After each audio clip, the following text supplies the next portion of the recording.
Introduction. To truly comprehend the realm of antiques, one must first delve into the art of forgery. Allow me to introduce myself. I am Mei Jiu. Initially, I was merely a temporary assistant in a film crew, yet after aiding in the restoration of a damaged bowl, I was elevated to the role of props assistant. My primary task was to repair props, yet they have tasked me with creating counterfeit antiques. Astonishingly, they have even appointed me as the chief appraiser at the largest antique shop in Jinling. Fortunately, they remain oblivious to my true identity. Chapter 1. The Antiquity Artisan. I have always believed that I possessed a unique talent for the arts, particularly in painting and sculpture. However, as I approached graduation during my 4 years at university, my thesis advisor delivered a rather disheartening critique. You shall never become an artist at best. You will be a first-rate craftsman. As laughter erupted from my classmates, I was momentarily compelled to confront them, asserting that if they possessed the skill, they should create a rendition of Zhang Zedwan's along the river during the Qingming festival that surpassed my own. Though I refrained from such an outburst, my advisor seemed to perceive my inner turmoil, stating, "Mei Youding, your imitation is indeed remarkable, so much so that if I were unaware it was an imitation, I would believe it to be an original. Yet, no matter how closely you replicate, this work lacks originality. Without your own creative voice, you can only be regarded as a master of imitation, never an artist. In truth, I harbored no innate artistic talent. Rather, my early years spent learning various ancient craftsmanship techniques from my grandfather, honed my observational and manual skills to an exceptional degree. For instance, in a game of Spot the Difference, I could effortlessly identify numerous subtle discrepancies between two nearly identical images. Such abilities, however, are merely the hallmarks of a skilled craftsman, not the creative genius of an artist. I am Mei Youding. According to my grandfather, of the 21 families in Meixi, 20 are descendants of Mei Youding, hence he bestowed upon me the name Mei Youding, hoping I would flourish like my ancestor. Overall, I have not disappointed my grandfather. While I did not achieve the status of a great mathematician like Mei Youding, I became the first university student to emerge from Meixi, excelling in my studies at one of the nation's premier institutions for painting and sculpture. In reality, my true passion lay in history, fueled by my grandfather's tales of ancient stories, particularly the origins of various antiquities, which ignited a profound interest in events from hundreds or even thousands of years ago. Consequently, in my leisure time, I often sought out historical literature. However, my grandfather insisted that while I could pursue any field, I must not engage with antiquities. Thus, I reluctantly chose to study painting and sculpture. The critique from my advisor compelled me to abandon the artistic path and instead pursue my long-held fascination with history. Before graduating, I secured a spot in the graduate program for artifact restoration at the prestigious Kyoto University's Institute of Archeology and Cultural Heritage, achieving the highest national ranking. Yet, when I shared this joyous news with my grandfather, he did not congratulate me. Instead, he sighed deeply before abruptly ending the call. I was perplexed by his fervent disapproval of my association with history. Though I sensed it was tied to an event from 15 years prior, I vividly recall the scene. A frail figure lay on the threshold, and I instantly recognized my father. His tendons had been severed, his bones nearly shattered, blood dripped from his mouth, and the only movement was a slight twitch of his neck. He left no words behind, only 2 streams of tears, before closing his eyes for the last time. Thus, the 3 most talented antiquity artisans of Meixi vanished in the span of 3 days. Meixi is a small place, yet once held great renown among the foremost practitioners in the ancient artifact trade 15 years ago. Nestled by mountains and rivers, Meixi boasts picturesque scenery, though its remoteness and poor transportation hinder accessibility. According to my grandfather, Meixi was not originally a village during the Ming Dynasty. It served as a temporary gathering point for artisans specializing in creating counterfeit antiquities. These artisans, who refer to themselves as antiquity artisans, are, in fact, forgers. In the Ming Dynasty, the forgery of antiques was rampant in Jiangnan, flourishing as an industry with numerous masters emerging.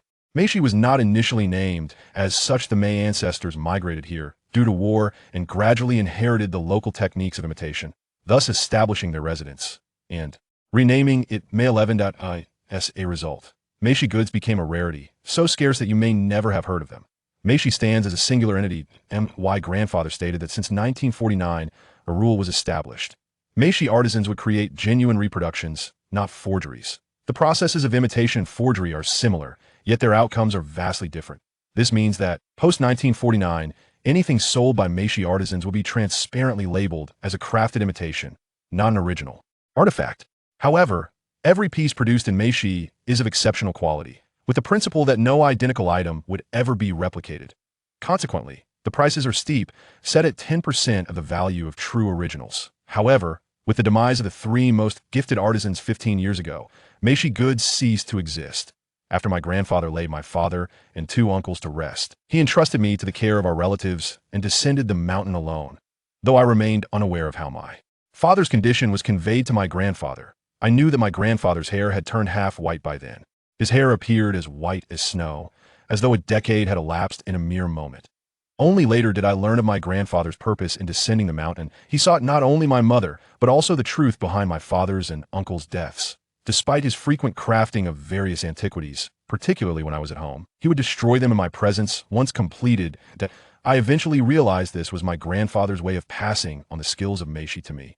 Yet, paradoxically, he remained adamant that I should not engage with antiquities, nor could I study history. Nonetheless, I paid little heed to my grandfather's sigh, immersing myself wholeheartedly in my studies in artifact restoration. In this field, I perhaps truly possess a gift, as my advisor certainly believes that, of course. He is unaware that I began learning the craft of creating various antiquities from masters with centuries of lineage when I was merely 3 years old. Nonetheless, he recognizes that during my brief 3 years of graduate study, I assisted in the restoration of numerous national treasures sent from major museums across the country. I even published 4 high-quality papers as the primary author, all in first-tier national academic journals. Thus, after barely 2 years of graduate study, I transitioned directly into a doctoral program. Regrettably, after less than a year in the doctoral program, I called my advisor to inform him of my decision to withdraw. Chapter 2. Props. I can only imagine the astonishment of my mentor, perhaps even his profound irritation. Why did I, who was excelling in my studies, suddenly cease? My promising future, my exceptional talent. In many respects, particularly in hands-on skills, I have far surpassed my mentor. When a damaged artifact comes into my possession, I require merely half a day to produce a restoration blueprint and analyze the original craftsmanship, providing a reasonable restoration plan. Moreover, my practical abilities are unparalleled. I can restore artifacts in a matter of days, far exceeding the quality of those displayed in museums, which are merely coated in white plaster. This has left not only my mentor, but even the foremost experts in artifact restoration in our country utterly astounded. Yet, I have forsaken my bright future and exceptional talents because my grandfather has passed away. Like my father 15 years ago, my grandfather nodded at me in acknowledgement. The difference is that my grandfather could speak. Jiu, promise Grandpa that you will not enter the antiquities trade, so that I may rest easy. How could I not fulfill my grandfather's dying wish? Before him, I phoned my mentor to inform him that I would no longer pursue my studies in artifact restoration. My grandfather felt a mixture of relief and profound sorrow. What a pity it is that the craftsmanship passed down through generations of the Mei family will now be lost. I remember his admonishments. Do not mention Meixi, do not utter my grandfather's name, do not speak of my father or uncles, and do not seek out my mother. My mother? I am deeply sorry, Huaigu. I am too ashamed to face you. It was clear that my grandfather still harbored guilt over my father's tragic death 15 years prior, and even in his final moments, he remained burdened by it. After uttering his last words, he departed, yet his eyes remained stubbornly open. I struggled to close them, but they would not yield. He was determined to leave this world with his eyes unshut. My grandfather's refusal to close his eyes was a testament to the events of 15 years ago. As for those events, I had inquired of him more than once, yet he would say nothing. The entire Meixi village seemed to be bound by a vow of silence regarding that incident, as if my grandfather had cast a spell of secrecy upon them. Nevertheless, I vividly recall the scenes from 15 years ago. Though my grandfather chooses not to speak of it, I dare not forget. As I pressed my grandfather's eyelids shut, I silently vowed, Grandpa, I will ensure your eyes may finally rest in peace. I withdrew from my graduate studies in artifact restoration before my grandfather. Yet I do not intend to abandon the world of antiquities. On the contrary, I aim to delve deeper, to uncover the truth behind the deaths of my father and uncles from 15 years ago. One day, I shall kneel before my grandfather's grave and tell him, Grandpa, you may now close your eyes. My name is Mei Jiu, and after laying my grandfather to rest, I departed from Meixi. My new identity card bears the name Mei Jiu. As for the new ID, I shall refrain from elaborating. The art of forgery has always been a game of cat and mouse, and possessing a valid second-generation ID for hotel systems is nothing new. Those who understand will comprehend. I changed my identification to honor my grandfather's wish, to prevent anyone from knowing I hail from Meixi. The name Mei Jiu was chosen because I am the youngest in my generation, ranked ninth among my peers. I retained the surname Mei because my grandfather had stated that we Meixi people never disclose our names when selling goods. Thus, whether I am Mei or Jiu is of little consequence. I left Meixi for Jinling, the nearest metropolis. My motivation for choosing Jinling was not its urban allure or the abundance of job opportunities, but rather, I had seen a ticket to Jinling in my grandfather's pocket 15 years ago. 15 years ago, my grandfather journeyed to Jinling. As I seek to uncover the truth behind the deaths of my father and uncles, and perhaps even locate my mother, who has been missing for over a decade, I find myself utterly bewildered. Yet, I understand that this must be approached gradually. First, I must address my basic need for sustenance. Withdrawing from my graduate studies has left me without scholarships or financial support from my mentor. Since Meixi ceased its antiquities business 15 years ago, my grandfather's livelihood was also cut off. Thankfully, he had a modest inheritance. However, apart from his antiquities skills, my grandfather possessed little else, forcing us to rely on his savings for many years until I was able to attend university, leaving us nearly destitute. Upon leaving Meixi, I took with me only a tattered, time-worn album that my grandfather had left behind. By the time I reached Jinling, I had scarcely enough money for a few days of fast food. I wish to offer two pieces of advice to the young readers, based on my own experiences in searching for employment in Jinling. Firstly, if you lack genuine artistic talent, do not pursue a career in the arts. I graduated from a prestigious art university, yet I found myself unable to secure even a modest job. The demand for artistic positions in society is exceedingly scarce. Secondly, educational qualifications hold significant importance, particularly in obtaining a diploma.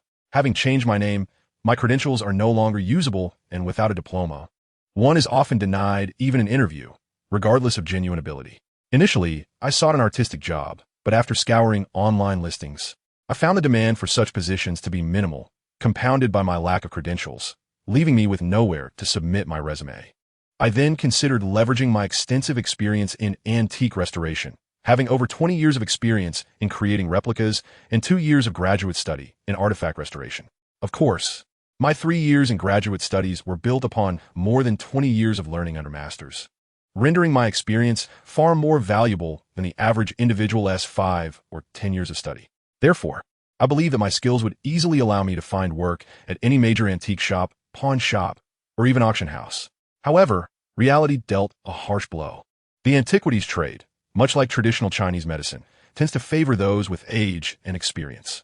As a result, when I applied for positions as an appraiser, my youthful age drew derision, and I was promptly dismissed.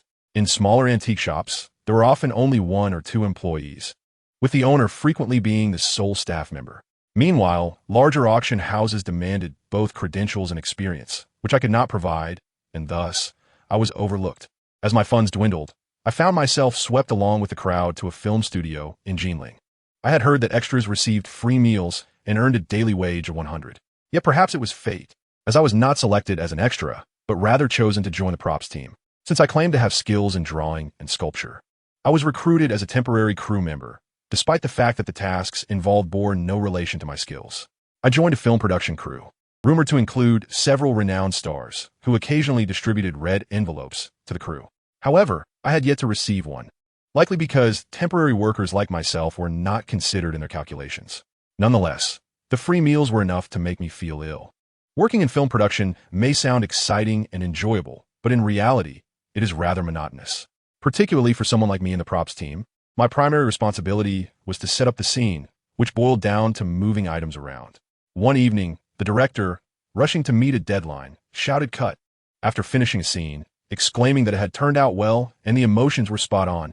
As he spoke, he grabbed the walkie-talkie and called out for the crew to prepare. An assistant from the props team hurried to clean up the shattered pieces of a porcelain bowl that the lead actress had just broken, swiftly handing her a new bowl. The scene they had just filmed involved the lead actress sitting on the ground and smashing the bowl. However, the leading actress inspected the new bowl for a considerable time before exclaiming that it was inadequate and differed from the one that had just shattered. Zhao Xing, while not a top-tier celebrity, had graced the Cannes red carpet and received numerous accolades as a talented actress, known for her exacting standards in filmmaking.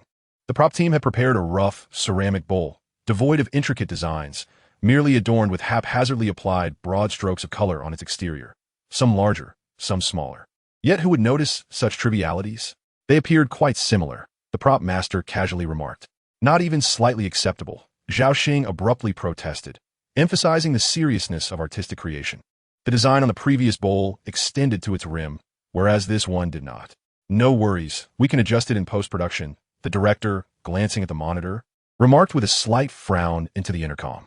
Yet, Zhao Xing discarded the ceramic bowl she held, insisting that without an identical one, she could not proceed with filming. Feeling devoid of inspiration. Chapter 3. The Ceramic Bowl. I had been on set for just over a week, and while I lacked expertise in film and television production, I recognized that the bowl posed no real issue. Even if the pattern had minor discrepancies, or if the original rooster design was replaced with a duck, it would be of little concern to anyone. After all, there are far more exaggerated continuity errors prevalent in contemporary productions. Furthermore, the director had assured that post-editing would rectify any issues. Nonetheless, Zhao Xing remained obstinate. By the late hour, the crew was weary from the demanding shoot. All eyes turned to the director, but Zhao Xing stood firm on the sanctity of artistic integrity, leaving the director with little recourse. Thus, he turned to the prop master in frustration. "Props," the director shouted, removing his headphones, "find me an identical bowl, and do it swiftly." The prop master, Wan Li, the head of our props team, was accompanied by 8 assistants and over 20 temporary crew members. Of course, he was also under the supervision of the art director, a figure of considerable prestige, whom the director dared not confront. Additionally, the art director was absent that day, rumored to be engaged with multiple projects simultaneously. "Bring all the bowls over and let teacher Zhao choose," Wan Li instructed, turning to his assistants. His assistants, mostly his apprentices, quickly emerged with a box containing 7 or 8 ceramic bowls, specifically prepared for the scene involving the shattered bowl, all of which were nearly identical. The bowls were arranged neatly before Zhao Xing. "Please, take a look and see which one suits your needs," they urged. Zhao Xing glanced briefly and shook her head, declaring them all unsuitable. In truth, how could one expect absolute uniformity in the world? Additionally, props like these ceramic bowls, utilized in film productions, were invariably cheap and poorly made. Even aside from pattern discrepancies, many bowls were irregularly shaped. "Is there anything else?" Wan Li inquired, casting a glance at his apprentices. "This is all we have. Director, perhaps we should venture out tomorrow to find one? We can shoot this scene then," Wan Li tentatively suggested. The director nodded, about to agree, when Zhao Xing interjected, "Director, I'm in the right emotional state today. I can't guarantee the same tomorrow." The director, upon hearing this, exploded in frustration, not at Zhao Xing, but at Wan Li once more. "Props, are you all just coasting? Why is there such a lack of diligence in your work?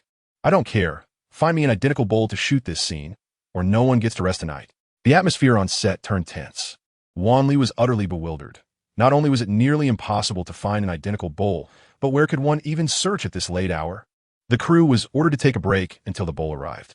The director, exasperated, threw down his headset and stormed outside for a smoke.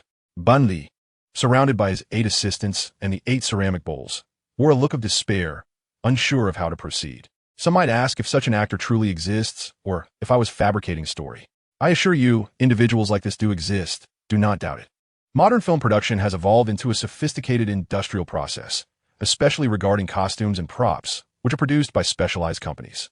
Certainly, aside from a few blockbuster productions that commission custom designs, over 90% of films utilize off-the-shelf costumes and props. The props in this production were all pre-purchased. "We can modify them on-site," I suggested, unable to contain my thoughts. Despite the fact that the 20 or so crew members were all part of the props team, they were typically managed by the prop master's assistants, and Wan Li barely recognized the laborers. "Oh, they're my crew," Wan Li's apprentice, Wang Chong, remarked dismissively, then turned to scold me. "What does it matter to you? A mere crew member? Go find a cooler spot to linger." Ignoring Wang Chong, I continued. "The differences in these bowls are minimal. Simply select one with the smallest design and replicate the pattern from the shattered bowl. Are you out of your mind? You think it's that simple? It's easy to paint, but you need to set up a kiln on-site to fire it, without a glaze." "It would be rejected," he retorted. "No firing is necessary. A coat of varnish will suffice for a quick touch-up." I examined the 8 bowls lined up before me. Wan Li regarded me with a scrutinizing glance. "You think you can manage this?" I nodded. It shouldn't be an issue at all. In truth, this was a trivial task for me, easily accomplished. Wan Li pondered briefly, and then quietly said, "Fine, if you can manage to replicate this bowl, I'll treat you to foot massages and a late-night snack after we finish this shot." Foot massage and late-night snacks aside. Just assign me less heavy lifting in the future, I replied without hesitation. I selected one bowl and requested paint and varnish from the props team. The paint was a standard item used by the props team, as many props were of poor quality and often required on-site touch-ups. I asked Wan Li to retrieve the footage of the bowl that Zhao Xing had smashed earlier, capturing on my phone for reference. I mixed the paint and, using the image as a guide, replicated the design perfectly within a few strokes, even capturing the tiniest details with precision. Once the design was complete, I borrowed a hairdryer from the makeup team to expedite the drying process, then applied a layer of transparent varnish to the exterior of the bowl to create a glazed finish. After drying it with the hairdryer, the bowl in my hands appeared to be an exact replica of the shattered one, at least in terms of the design. However, Wan Li gazed at the now gleaming bowl with concern, worried that its shine would draw Zhao Xing's scrutiny. It's not finished yet. I assure you it will be indistinguishable, I reassured him with a smile, asking him to help me find some coarse sandpaper. Unfortunately, no sandpaper of any kind was available on set. Yet this posed no challenge for me. I procured a nail file from a makeup artist. I gently sanded down the thick layer of varnish I had just applied, then stepped outside to gather some dust, rubbing it onto the ceramic bowl before washing it clean with water. I repeated this process several times, allowing the gloss from the varnish to gradually fade. When placed alongside the other bowls, it was undeniably identical. Chapter 4: The Assistant. In less than 20 minutes, I had successfully revived the shattered bowl. Wan Li held his phone in one hand and carefully cradled the bowl in the other, glancing left and right with a look of incredulity. It's astonishing. It looks exactly the same. He handed me the phone, unable to suppress a chuckle. Who would have thought? You little rascal. You possess such talent. Director. Without waiting for my response, Wan Li turned and called out, "The bowl is ready. We can start filming." The director sauntered in, cigarette in mouth. "So soon? Where did you find it?" Just as Wan Li was about to explain, the director shouted to the set, "Where's Teacher Zhao? Call her over to confirm. If she approves, we can commence." In truth, the director was indifferent to the bowl's origins. He merely sought Zhao's validation. Is it the same? Yes, absolutely identical. The cameraman retrieved footage from earlier, adjusting the camera for Zhao to see. After scrutinizing the bowl, Zhao waved her hand dismissively. "I told you it was possible. All right, let's proceed with the filming." Upon hearing Zhao's consent, Wan Li let out a sigh of relief and quietly told his apprentices nearby, "From now on, if there's a scene with this individual, we won't join the crew, no matter what." I declined Wan Li's offer for foot massage and late-night snack, and he did not press the issue further. We shared a cigarette and exchanged a few words. Wan Li inquired if I had ever worked with porcelain, to which I shook my head and fabricated a tale, saying I had worked in an antique market, learning about the maintenance and simple restoration of antiques. Wan Li appeared astonished. "No wonder you managed to fix that porcelain bowl so swiftly. With your skills, why not forge antiques instead of toiling as a crew member?" "It's merely a temporary transition," I replied with a smile, offering no further explanation. However, the following day, Wan Li informed me that I would no longer need to work as a crew member, as he had arranged for me to be his assistant directly. In film production, whether it be producers, directors, makeup artists, props, or various actors, everyone is essentially a temporary assemblage, disbanding immediately upon completion of the project. Of course, each director has a habitual team they collaborate with, including specialized cultural companies handling makeup, props, and so forth. The props team to which Wan Li belonged was called Rongxing Media, a detail conveyed to me by the HR representative during their call. After Wan Li informed me that I would no longer be a crew member, I received a call from Rongxing Media. The HR representative informed me that the salary for a props assistant was 5,800 yuan per month, with approximately 4,800 yuan remaining after Social Security and housing fund deductions. I was taken aback, knowing that as a temporary crew member, I earned 200 yuan a day, totaling 6,000 yuan per month, all in cash. How can that be justified? The HR representative's tone was clearly condescending. The company contributes over 2,000 yuan towards your Social Security and housing funds, including commercial insurance. These aren't considered money? Moreover, temporary workers are paid daily, and once filming concludes, they must wait for the next project with no income in between. Indeed, as the HR representative asserted, from a long-term perspective, a formal position is undoubtedly more advantageous. Who wouldn't desire a formal role? Yet, I still chose not to sign a contract with the company. The HR representative requested various documents and instructed me to bring my ID to sign the contract, stating that Social Security and housing contributions would commence next month. My new credentials appeared acceptable, even through standard hotel systems, but if formally entered into the social security system, my secret would be exposed. I merely mentioned this in passing. Yet to my surprise, the HR representative readily agreed. That's fine. We can sign a labor contract. However, you won't receive the company's contributions towards social security and housing funds. And labor fees will incur a 20 tax. Forget it. I'll stick to my temporary crew work, at least as a temporary crew member. Despite the arduous nature of the job, I received 200 yuan daily without taxes. Wang Li could not comprehend why I had declined the opportunity for a formal position, considering how many sought such an opportunity. Young people have a narrow perspective.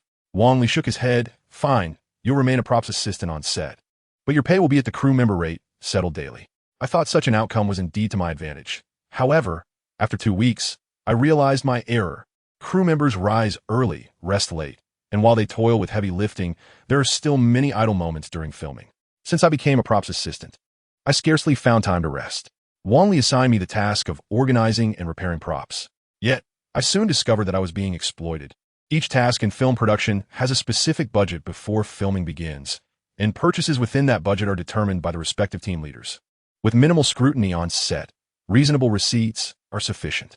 The props prepared by the team were generally low-quality, mass-produced items, often disposable. Once damaged, they were discarded and replaced. Since Wang Li recognized my abilities, the situation improved. Many props that would have been discarded were now repaired by me. For instance, if a large vase was scripted to be accidentally shattered, if filming went smoothly, it would take only 2 or 3 shots, requiring the props team to prepare at least 2 or 3 identical vases. However, if the director insisted on multiple angles, even a dozen may not suffice. Now, we only needed 4 or 5. When one vase shattered, it was immediately replaced with a new one, while I hurriedly repaired the damaged one. My speed in repairing vases was astonishing. Before finishing the shots at a different angle, I had already restored the vase. Certainly, as long as the props remained unobtrusive, there was no need for excessive precision. However, I noticed that the number of props reported by Wang Li still corresponded to the number of shots, without omission. Some may wonder, doesn't the director oversee this? Firstly, the director is exceedingly busy, with too many responsibilities to manage such details. Moreover, the larger the production, the more pronounced this becomes. Secondly, the funds for the production do not belong to the director. They are the investors. As long as no representatives of the investors are present, expenses within the budget are typically disregarded by the director, even if he is aware. The crew members are long-term collaborators with the director, and mutual cooperation is paramount.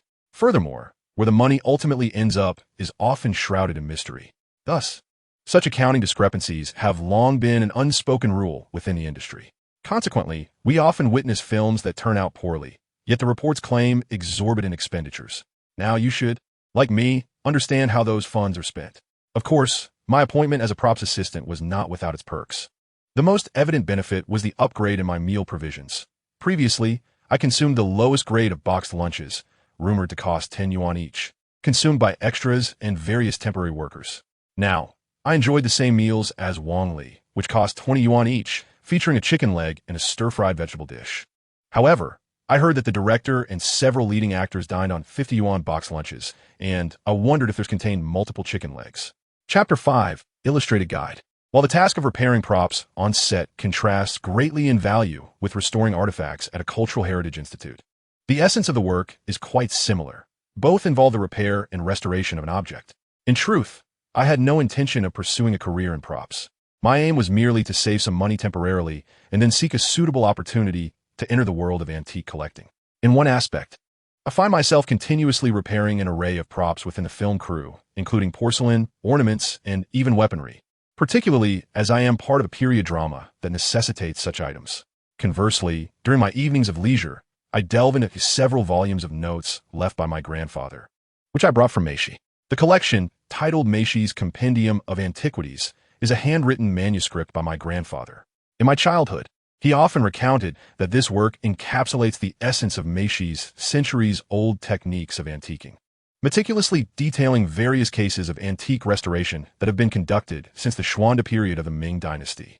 The compendium comprises 4 substantial volumes, categorized into sections on metal and stone, ceramics, calligraphy and painting, and miscellaneous items. Though these volumes are handwritten by my grandfather, a master in the field of antiquing, The illustrations and text surpass the elegance of any commercially published book. The compendium chronicles the diverse antiques crafted by Meixi since the Xuande era, documenting intricate details regarding their forms, designs, materials, and techniques. There exists a tradition within Meixi whereby each generation of the master must transcribe the Meixi compendium of antiquities. The master, known as the head of antiquing, is responsible for the transmission of techniques, the design of antique restoration, and the management of business dealings. My grandfather held the esteemed position of the 23rd master of Meixi. The rationale behind mandating each master to rewrite the compendium is to ensure the continuity of skill transmission while allowing for the enrichment of its content with the latest techniques and cases. Thus, what began as a slender volume has evolved into 4 substantial tomes over time. Approximately 90% of the compendium's content is derived from the cumulative knowledge of predecessors, with the remaining 10% representing my grandfather's contributions, which include recent techniques in antiquing, particularly those developed in the late 20th century. According to Meixi's tradition, the outgoing master must pass on the latest version of the Meixi Compendium of Antiquities to their successor during the handover. 15 years ago, my grandfather intended to complete the transcription of the compendium and pass the mastership to my father. However, events that transpired 15 years ago abruptly halted all Meixi customs. Consequently, the contents of the compendium I possess remain static, frozen in time from 15 years past. Thus, as I peruse my grandfather's handwritten volumes, I also endeavor to supplement the blank pages with new techniques acquired over the past 15 years. Had the events of 15 years ago not occurred, I believe it was undoubtedly my destiny to succeed my father as the 25th master of antiquing in accordance with Meixi traditions. Furthermore, I am the first university student from Meixi, having undergone 4 years of study in painting and sculpture, followed by 3 years of graduate study in the field of artifact restoration. Naturally, had those events not transpired, my graduate studies could have extended beyond 3 years, potentially culminating in a doctoral degree. Nevertheless, even with only 3 years of graduate education, my experiences have been unparalleled. From the tender age of 3, I have been under the tutelage of masters who have honed their antiquing skills over centuries. Thus, the knowledge I have acquired during my 2 years of graduate study is beyond what most could fathom. In truth, it is not an exaggeration to state that my academic prowess in artifact restoration rivals that of my mentor, and my practical skills far exceed his. My evenings offer little time for leisure, permitting me only an hour or so before sleep to engage with the compendium. Although the remuneration from the film crew is modest, I manage to save, as the frantic pace of filming leaves little room for expenditure. In fact, my spending is minimal. Aside from the $500 monthly rent for a small room adjacent to the film studio, my only indulgence is the occasional pack of cigarettes. After a month of work in the crew, I have managed to save over 4,000 yuan. The singular day of respite I received was due to an incident during a fight scene, when the lead actor's stunt double fell from height and suffered a broken leg, necessitating a halt in production. I intended to seize this half-day off to visit the antique street, but upon stepping outside, I encountered a familiar face from the neighboring crew. Never in my wildest dreams did I expect to see Xiao Wu here. Similarly, he was equally astonished that I had appeared in this place, and even more so that I had taken on the role of a props assistant instead of pursuing a doctorate. Xiao Wu, my childhood friend, hails from the only family in Meixi that does not bear the surname Mei. In truth, their residence lies on the outskirts of Meixi, at least 2 miles from the main village, yet administratively, they are categorized within Meixi village. Xiao Wu's full name is Wu Xiaodian. Perhaps his grandfather, wishing for him to possess ample land in the future, named him Xiaodian, but in doing so, he inadvertently overlooked their family name. Thus, during our childhood, we often teased Xiao Wu about this oversight. Little ninth master? Xiao Wu, with a muscular physique and eyes wide as saucers, gazed at me. Indeed, you heard correctly. Xiao Wu refers to me as Little Ninth Master. This title arose from my elevated status in our peer group, being the youngest among my contemporaries, yet the highest in generational rank. Consequently, I was affectionately dubbed Little Ninth Master, a blend of jest and respect from my companions. Wait, didn't you enlist in the military? We settled at a barbecue stall. I was discharged last year due to a mistake, Xiao Wu replied, shaking his head. So now, I work as a stuntman and body double. He swiftly opened a bottle of beer with a twist of his fingers. Xiao Wu and I grew up together. Later, as I pursued high school and university, he opted for a sports school, drawn to martial arts and fighting.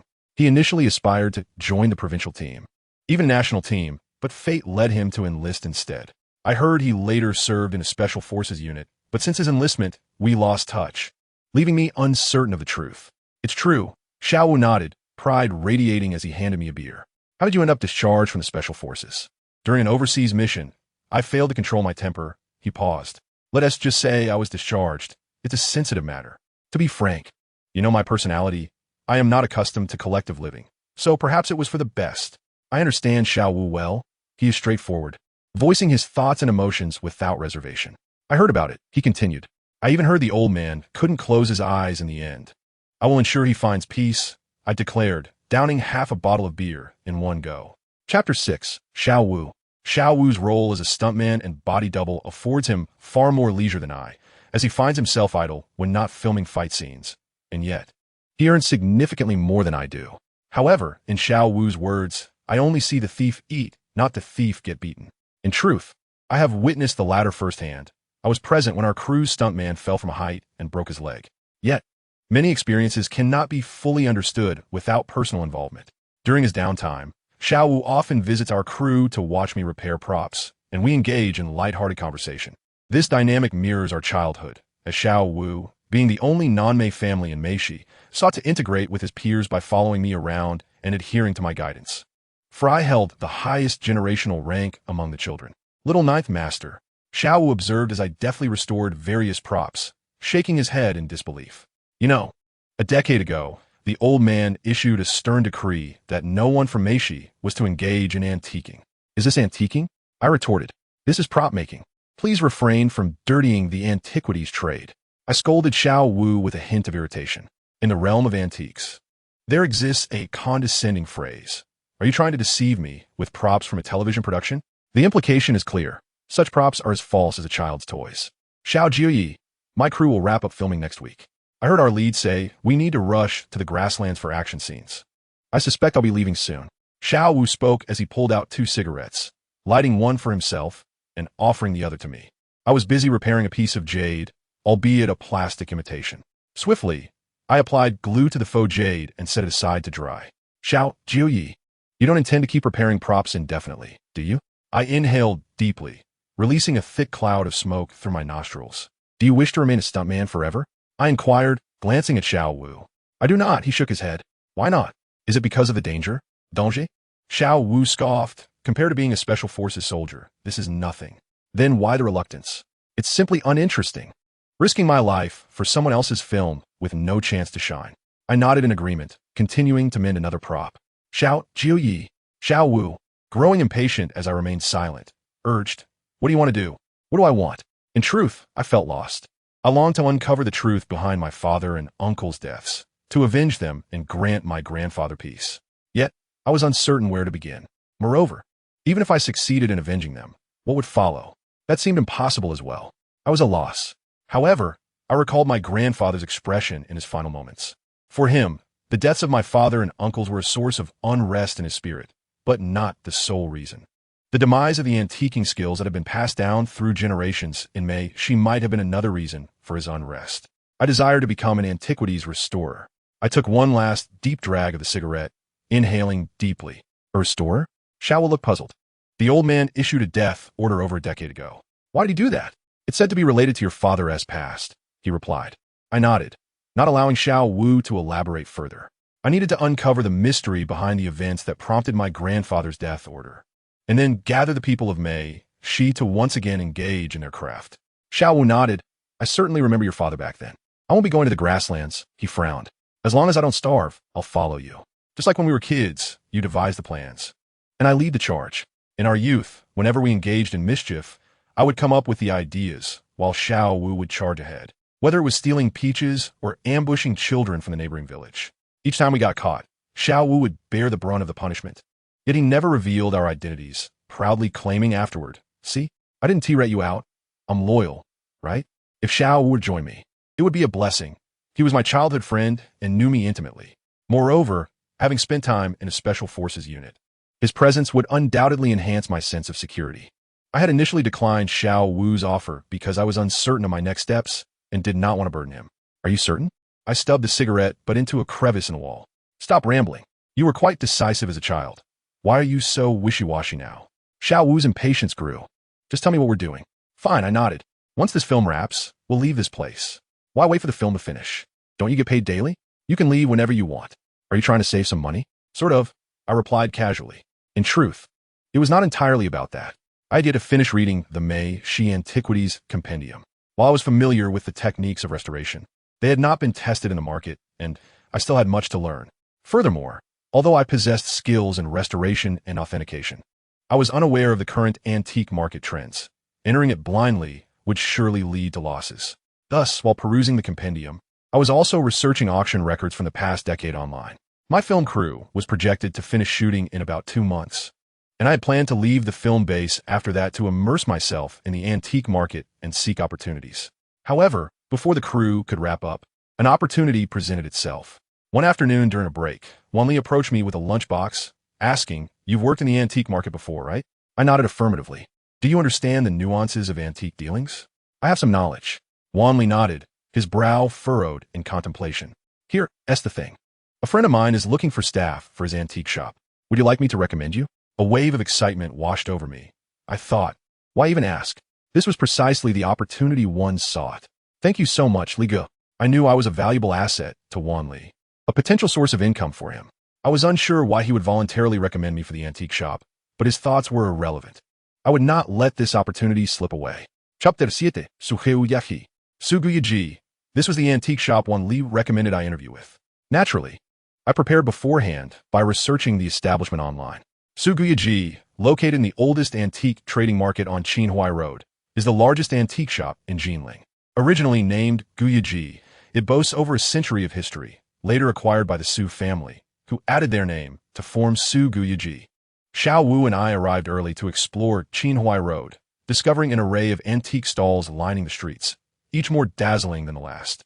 However, the overwhelming majority were counterfeit items, hardly more authentic than the props bought by Wanli and his team. After perusing the antique street without finding any hidden gems, Xiao Wu and I made our way directly to Su Guyaji, situated in the heart of the antique street. Su Guyaji is a charming old building with a brick and wood structure, 2 stories tall, and quite spacious, with an impressive façade. It truly lives up to its century-old heritage. Inside, the decor was meticulously arranged, although the shop's front was expansive. The layout concealed the interior's displays and personnel from immediate view. Upon entering, one first encounters a gray brick wall resembling an entrance, which recesses to showcase a circular glass display case filled with various antiques, illuminated with soft, perfectly balanced lighting. This design ensures that customers are captivated by the antique showcases while remaining unaware of the shop's inner workings, a wise choice given the antique business's emphasis on privacy. On either side of the display wall were doors leading into a spacious exhibition hall, akin to entering a small museum. The atmosphere and arrangement inside mirrored that of a museum, with paintings and calligraphy adorning the walls behind glass cases. Below these artworks were display cabinets housing various antiques. In the center of the room, independent display cases resembling small islands showcased sets of 3 or 4 items, exuding an air of opulence. I was quite taken aback by the avant-garde decor of Su Guyaji, a century-old establishment. Contrary to my expectations, there was no counter or any proprietor or staff station behind it. One might easily mistake it for a quaint private museum. The only area that somewhat resembled a museum was a leisure tea-drinking section adjacent to the exhibition hall. A substantial, irregularly shaped wooden tea table, measuring over 2 meters in length, occupied most of the tea area. When Xiao Wu and I entered, there were patrons engaged in conversation over tea and business matters. As I was there for an interview, I opted to peruse the displayed antiques leisurely, waiting for the discussions to conclude before revealing my purpose, especially since I had arrived a bit early.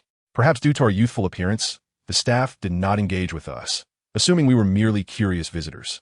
In antique shops, conversations tend to be soft-spoken, a characteristic of the trade. However, within just a few minutes of my entrance, I overheard a man at the tea table raising his voice. "What kind of vision do you have? This is supposedly the finest antique shop in Jinling. Look closely, this Buddha statue has been viewed by several others. It's a legitimate Ming Xuanda bronze statue." It was clear that this was not about the shop selling items, but rather about acquiring them. Unlike typical stores, where buying and selling are the norm, the antique trade assigns greater importance to acquisition than to sale, following the adage that 7 parts concern buying and 3 parts selling. This is because antiques differ from general merchandise. While most goods have shelf life, antiques, in principle, only appreciate over time. In the realm of antiques, there are only items that cannot be acquired, not those that cannot be sold. Apologies, but I truly cannot see the value in this Buddha statue. The man in his 50s, seated facing the entrance, smiled as he gently placed a bronze statue before the loud man. How can you not see the value? Check the base. It's Xuanda. Several have considered it, but due to price negotiations, I have yet to finalize a deal. The older man exuded an air of authority and spoke courteously. If anyone wishes to acquire a Xuanda Buddha statue, I suggest they act quickly, regardless of the price. What do you mean? Is this statue not authentic? The loud man retorted. How could a counterfeit be crafted so well? I want as many as you have. The statue indeed possessed a remarkable likeness, vivid and lifelike, especially when compared to typical replicas that often appear stiff. However, despite its impressive craftsmanship, it ultimately was not genuine. The older man casually lifted the statue from the table, weighing it in his hands. Ming bronze statues are considerably lighter than this one. As resources were scarce during that era, craftsmen were meticulous, ensuring no copper was wasted, which is why Ming bronze craftsmanship is regarded as the finest period in history, contributing to its value. In contrast, later replicas did not bear the same constraints, resulting in heavier pieces that still reflect poor craftsmanship. Therefore, one key criterion for identifying Ming bronze statues is their weight. After weighing the statue again, the older man declared, in my 30-plus years of experience, I have handled no fewer than 10 genuine Ming bronze statues, and this one is at least 10% heavier than the authentic ones. It may be a well-crafted imitation, but it is, after all, not genuine. Anyone with even a modicum of knowledge about Ming bronze should discern this. Thus, if someone believes this to be Xuanda, I strongly advise you to sell it quickly. The man opposite appeared to flush with embarrassment, clearly accustomed to such critiques. Certainly, this is a general rule, but it is not absolute, is it? What if someone from the Ming dynasty happened to use a bit more copper? The emperor never decreed that using more would result in punishment. Who's to say it must be lighter? True, your point is valid. It is not 100%. This is merely a summarization of identification principles. However, in the antique trade, one should avoid anything that defies these principles unless its provenance can be verified. It is better not to take risks. If it is uncertain, shouldn't the price be lower? What if it turns out to be genuine? You would make a fortune. The seller's words clearly indicated his awareness that the bronze statue was a counterfeit. As I listened to their exchange, I leisurely strolled through the tea area. I caught a glimpse of the statue on the table and was astonished. If it were indeed a replica, it was exceptionally well crafted, with no visible flaws to the naked eye. The lifelike representation of the Buddha and the serene demeanor were impeccable. Visually, the statue also appeared to possess a sense of age, unlike many replicas that either lacked historical authenticity or were overly aged, appearing forced. This particular bronze statue exuded a depth of time, with a rich and warm patina. If it were a modern imitation, it would certainly have been crafted by a master of aging techniques. Chapter 8. The Interview. The older man, resembling the proprietor, shook his head gently. At Suguyaji, we only acquire antiques, not craft items. His words were diplomatic, avoiding a direct accusation of it being a counterfeit. Yet the seller persisted, raising his voice again. Even if it is a craft item, with such exquisite workmanship, it is still worth something. At least make an offer. The buyer continued to shake his head, then gently lifted a fairness cup from the table, pouring tea into the small green cup before the seller. The meaning was clear. The tea was full, signaling the end of the conversation. However, the man selling the Buddha statue was not ready to concede. Let us do this. Mr. Huang, I don't want to run around anymore. I'll leave the statue with you for 10,000. We do not accept non-antique items. Mr. Huang maintained a smile, adding, moreover, no matter how well a craft item is imitated, it cannot be worth 10,000. Can it? How about 5,000? Suguyaji only accepts genuine antiques. Otherwise, customers would hesitate to visit us. Mr. Huang said this while sipping his tea. Observing that the tea was served to indicate departure, the seller, looking dejected, carefully placed the statue back into a brocade box and turned to leave without another word. Take care. Feel free to come by for tea. Mr. Huang politely bid farewell as the man exited. I noticed him hastily leaving and quickly turned to follow before Mr. Huang's gaze fell upon me. Xiao Wu, seeing me emerge, naturally followed suit. We trailed the man who had just attempted to sell the statue. Do you know him? I want to see the Buddha statue he was carrying. Why not just call out to him? Xiao Wu began to suggest, but I halted him. However, The man had only walked a few meters before turning back into another antique shop. Without a doubt, he was attempting to sell the statue again. Xiao Wu and I waited outside the antique shop for over 10 minutes, but the man did not reappear. Concerned about delaying the interview, I instructed Xiao Wu to follow him for now while I proceeded with the interview. Just keep track of him. I'll find him once I'm done. But don't lose him, or you might get mistaken for a bad guy. Think about it. Who am I? Surveillance, compte surveillance, tracking, compte tracking. Right? Xiao Wu, you were once a special forces soldier. All right. Enough with the chatter. I know you're impressive. I'll head in for the interview now. The previously seated Mr. Huang was no longer at the tea table. A young woman now occupied his place. The woman, with her hair elegantly styled in a bun, donned a delicate pink embroidered qipao, featuring sheer lace three-quarter sleeves that subtly revealed her alabaster arms. Instead of indulging in tea, she was intently engaged with a silver laptop, intermittently tapping away at the keyboard. Given her attire, she was likely an attendant in an antique store. Hello, I softly greeted her. Please take your time to browse. If anything piques your interest, we can discuss further, she replied without lifting her gaze, remaining engrossed in her screen. Apologies, but I am here for an interview. An interview? At last, she looked up, and my initial impression confirmed the reputation of this esteemed antique shop in Jinling. The staff were indeed sophisticated. She was strikingly beautiful, with a petite face, exquisite features, and flawless fair skin. In simple terms, she was fair-skinned and stunningly attractive. However, her demeanor was somewhat aloof, a quality unbecoming of a customer service representative. Even the earlier attendant, Mr. Huang, had maintained a pleasant smile throughout our interaction, embodying the essence of hospitality. Nevertheless, I mused. Perhaps my presence here was due to this beauty's impending departure from her position.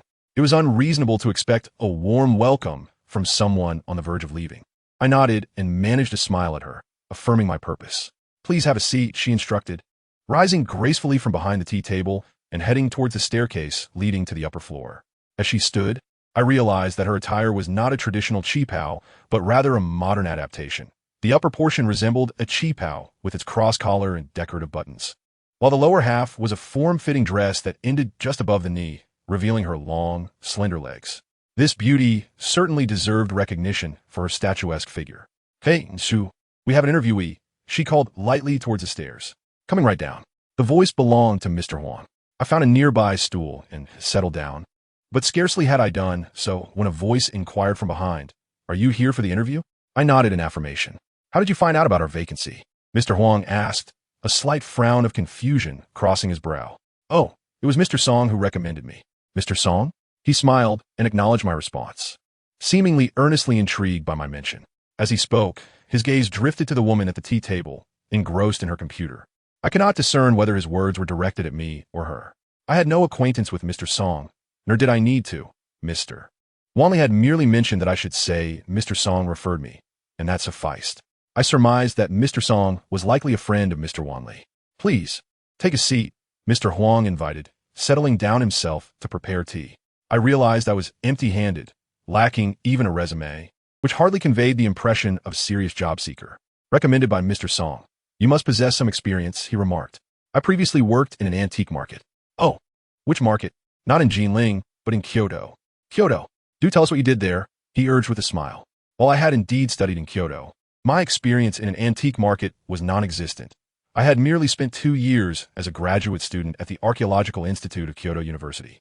However, such inquiries posed no challenge for me. I provided a brief self-introduction and constructed a few sentences outlining the primary responsibilities of an antique shop attendant, which typically involved maintaining the store and attending to customers. Mr. Huang's expression remained impassive, seemingly unimpressed by my responses. Tell me how you maintain the antiques in your care. He probed directly, striking at the crux of the matter. This question would reveal the difference between the knowledgeable and the uninformed, and I had awaited this inquiry.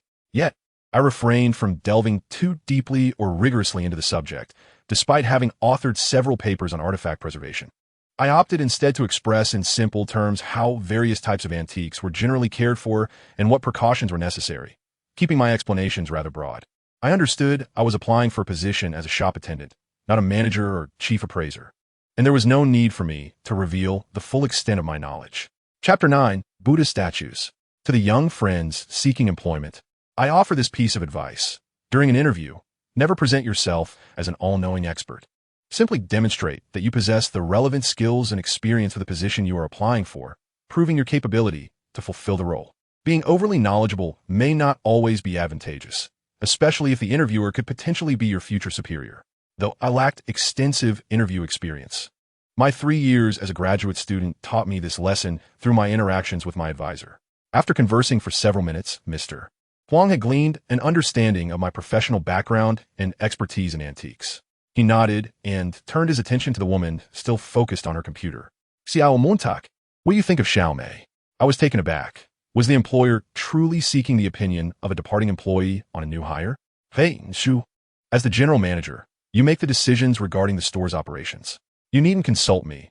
I handle the accounts, she replied, smiling at Mr. Huang before frowning slightly. Rin Shu, the bank loan is due next month. Xiao Mo, let's discuss that later, Mr. Huang interjected before she could finish. She shrugged and glanced at me. Allow me to introduce you. This is our esteemed owner, Su Mo, Mr. Huang said, pouring me a cup of tea while gesturing towards the woman. I was astonished to discover that the woman in the cheap-like dress was the owner. I had assumed she was merely a staff member. Thankfully, I had not misstepped in my earlier comments. Ms. Su, I greeted her promptly. However, she frowned slightly, instructing me to simply call her Su Mo and refrain from using the term boss. I smiled awkwardly, knowing better than to call her by her first name without formality. Xiao Omei. If there are no issues, you can start working tomorrow. But let me be clear, the standards at the antique shop are quite stringent. You should be aware that we deal with valuable items, and our assessments of people must be meticulous. The probation period lasts 6 months, with a salary of 5,000. You will work 6 days a week with 1 day off. After you complete the probation period, we will sign a formal contract and enroll you in Social Security. I nodded in agreement, secretly relieved that Social Security was not a requirement. Mr. Huang handed me a business card, stating, my contact information is on there. Feel free to reach out if needed. I accepted the card with both hands, glancing at it briefly. Huang Weiren, General Manager of Su Guyaji. Ms. Su, Mr. Huang, I will take my leave now. I will be here for work tomorrow, I said, clutching the business card as I stood to bid farewell. Very well, Mr. Huang nodded, smiling. From now on, call me Rin Shu, not Mr. Huang. In an antique shop, it's best to maintain a traditional approach. The interview was straightforward. After all, it was not a large corporation. Even the grandest antique shop was merely a private establishment, where matters were conducted simply and directly, with no convoluted processes or layers of approval. I hurriedly departed from Su Guyaji, as Xiao Wu was still outside with the vendor selling Buddha statues. Fortunately, the interview had not taken long, and when I found Xiao Wu, the man selling the statues was just emerging from an antique shop, the ornate box containing the statue still in his grasp. Perfect timing, this is the third shop, Xiao Wu chuckled, pointing at the man who appeared disheartened as he walked away. Boss, I hastened to catch up with the man, calling out to him. May I see the bronze statue you're holding? The man, appearing to be in his 30s, glanced me over with a furrowed brow and asked in astonishment, how did you know it was a bronze statue? Oh, my apologies. I just came from the Su Guyaji, where I happened to see your statue. I was actually looking to purchase an antique Buddha statue as a gift. My words seemed to cast a shadow of gloom over him. I surmised he felt a moment of joy when I first approached him, thinking I wanted to admire the statue. However, it must have struck him that I recognized it from Su Guyaji, implying I knew it was a counterfeit.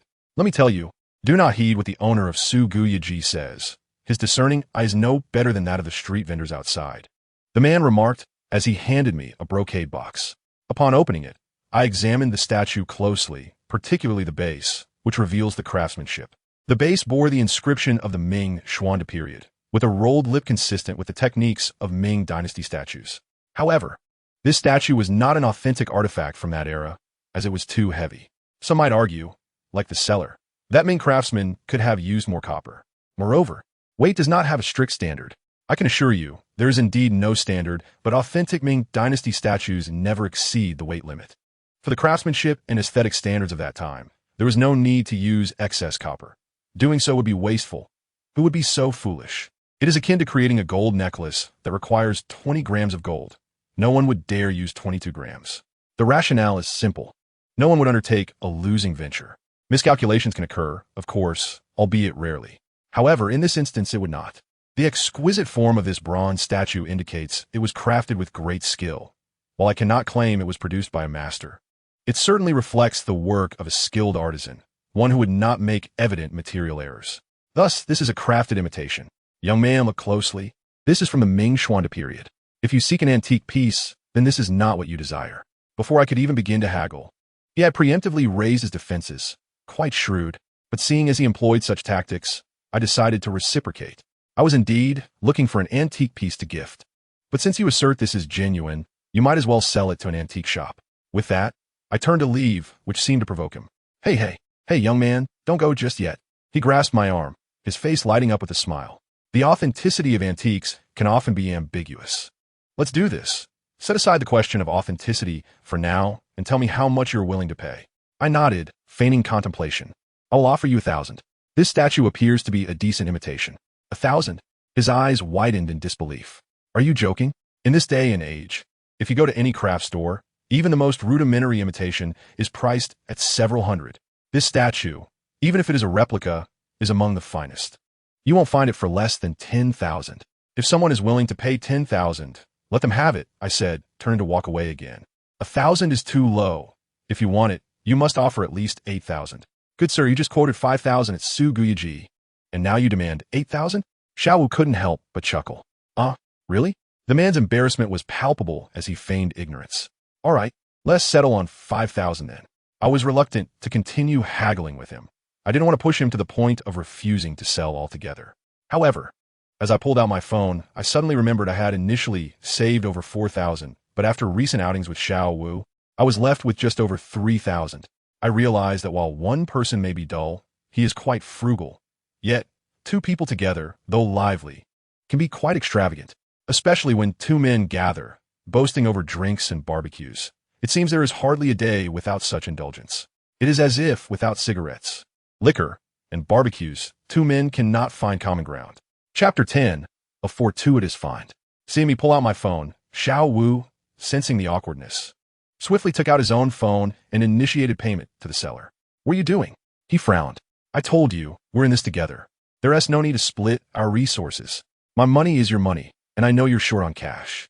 Don't worry, I've got this. I have over 30,000 on me, which can serve as our initial capital. If that is insufficient, I have saved a considerable sum for my military service, all kept with my mother. If needed, I can retrieve those funds as well. I nodded, appreciating Xiao Wu's willingness to cover the cost without question. Fine, Xiao Wu. From now on, we'll work together and share the profits. Xiao Wu beamed with delight. Xiao Jiu, you're finally seeing things my way. Quickly, tell me why you wish to buy this statue. Is it not a counterfeit? Have we struck gold? Indeed, it is a counterfeit, I replied. So you still choose to purchase a counterfeit? Not all counterfeits are devoid of value. It depends on the nature of the imitation. I reached into the brocade box, retrieving the statue to test Xiao Wu's discernment. This does not seem like a mere imitation. I cannot ascertain if it is from the Ming Xuande period, but it certainly does not appear newly crafted. Though Xiao Wu does not share the surname Mei, his family has historically engaged in auxiliary work, thus lacking mastery in aging techniques. However, being from Mei Creek, his eye is sharper than that of the average person. I nodded in satisfaction with his insight. At the very least, he recognized it was not a new imitation. This statue is undoubtedly a replica, but not a newly crafted one. It is an old imitation. An old imitation?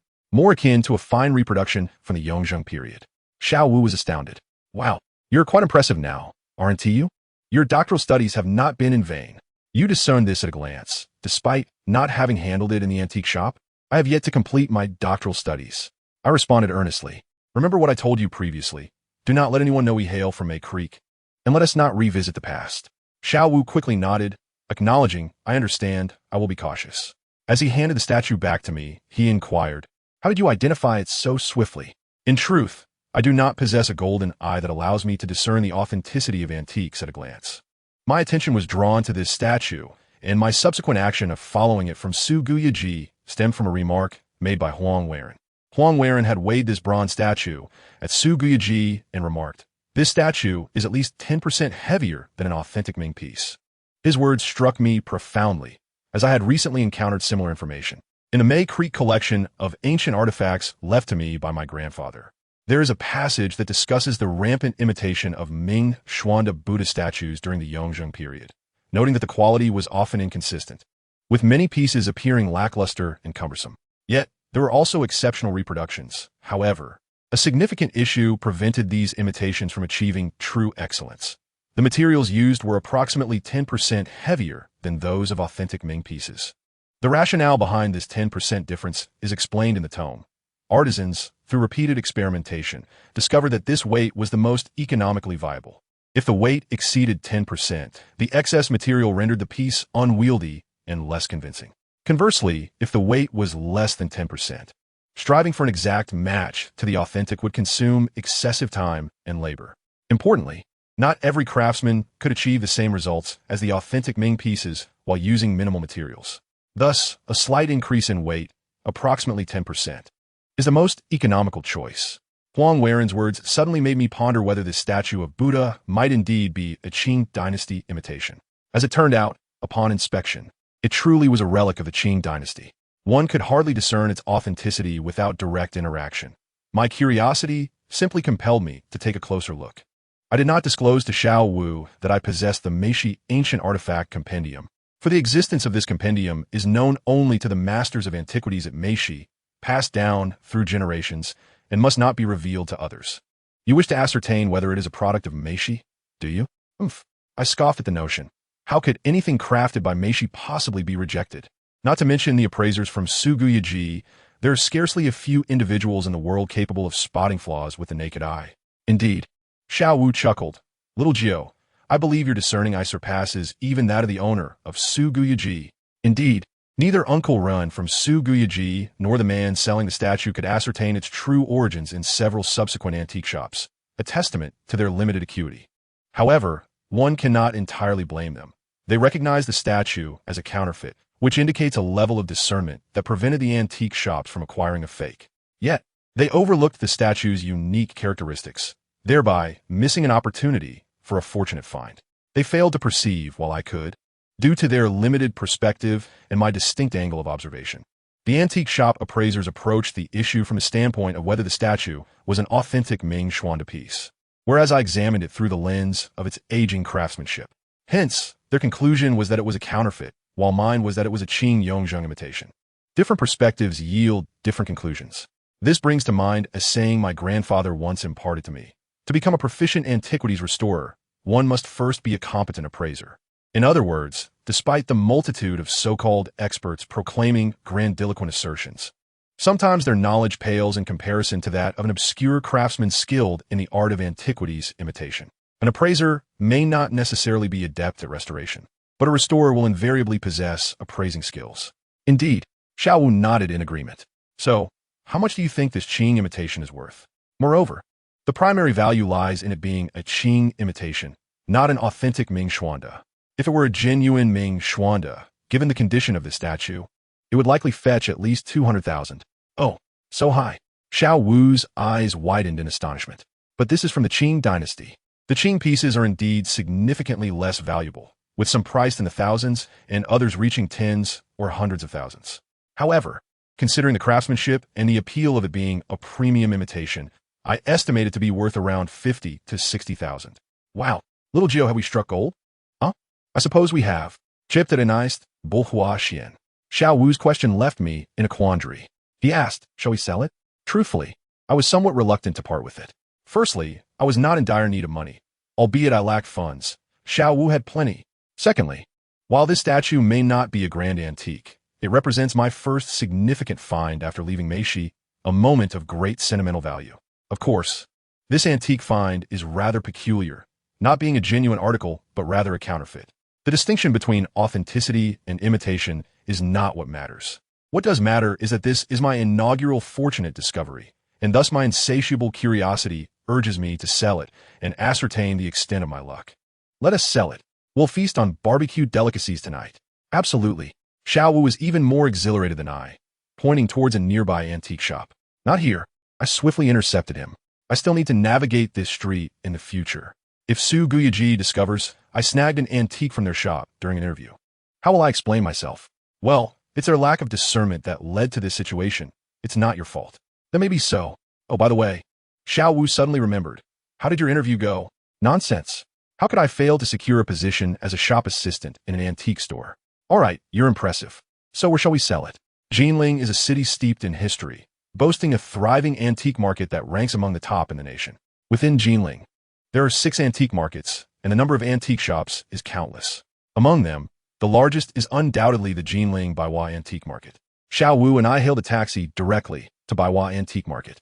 The market itself follows a familiar design found throughout the country, typically consisting of two models. One is a large building, 4 to 5 stories tall, housing dozens of antique shops on each floor, reminiscent of an electronics market. The other, slightly more upscale, comprises a row of small villas, with each antique shop occupying an independent building. Baiwa Antique Market fits the latter description, presenting a more sophisticated appearance. The largest antique shop here is named Bohuaxian. At first glance, it draws one in effortlessly. Its prime location in the center of the market, directly facing the entrance, makes it impossible to overlook. Moreover, Bohuaxian is notably more grandiose than the adjacent shops. While others feature 2-story villa-style storefronts, Bohuaxian boasts 3 floors, standing out distinctly. Indeed, within the entire Baiwa Antique Market, this is the only 3-story antique store, seemingly designed with their establishment in mind. Without a second thought, Xiao Wu made a beeline for Bohuaxian, only to be halted by my grasp. This store is the largest. Of course, we must visit the biggest antique shop. However, larger stores often offer less favorable prices. They tend to take advantage of customers. That is true, Xiao Wu nodded. Let us first explore a few smaller antique shops to gauge their prices before returning to Bohuaxian. Yet, after visiting 3 or 4 smaller antique shops, we were left speechless. To our dismay, no one expressed interest in the statue. The situation mirrored that of the man selling the Buddha statue earlier, as every shop we entered deemed it a counterfeit. In my desperation, I attempted to emphasize that it was a Qing Yongzheng imitation, but they dismissed my claims outright. Can you believe it, little Jiu? Are these people blind? Xiao Wu looked at me in frustration. Suddenly, I became acutely aware of a rather pragmatic truth, one that my grandfather had imparted to me many years ago, the core principle of restoration. In the world of antiquities, what you see is not as significant as what the buyer perceives. Conversely, this principle applies equally to appraisal. Although I recognize the statue as a fine imitation from the Qing Yongzheng era, others could not see it. If no one recognizes its value, then the statue is merely a craft, devoid of any worth. Thus, a realization dawned upon me. I had long held disdain for those television experts, their hair gray and wielding small hammers, failing to grasp why such individuals, despite their lackluster skills, garnered widespread admiration and had their words treated as gospel. Now I understood. Every phenomenon in existence holds its rationale. Let us head directly to Bohuaxian, perhaps being the largest establishment. Their appraisal standards are higher and might allow them to discern the uniqueness of this Buddha statue. Bohuaxian and the Suguyaji where I had just interviewed represent 2 starkly contrasting styles. If Suguyaji embodies a modern museum aesthetic, then Bohuaxian exudes a traditional antique shop ambience. Directly opposite the entrance is the counter, surrounded by an abundance of various antiques. Even the door, counter tables, and all decorations seem to be antiquities, creating an atmosphere reminiscent of an old residence, leading customers to feel as though every item within is a relic. This truly leaves one perplexed. Suguyaji is a venerable establishment with a history spanning over a century, yet its decor is strikingly modern, reminiscent of a museum.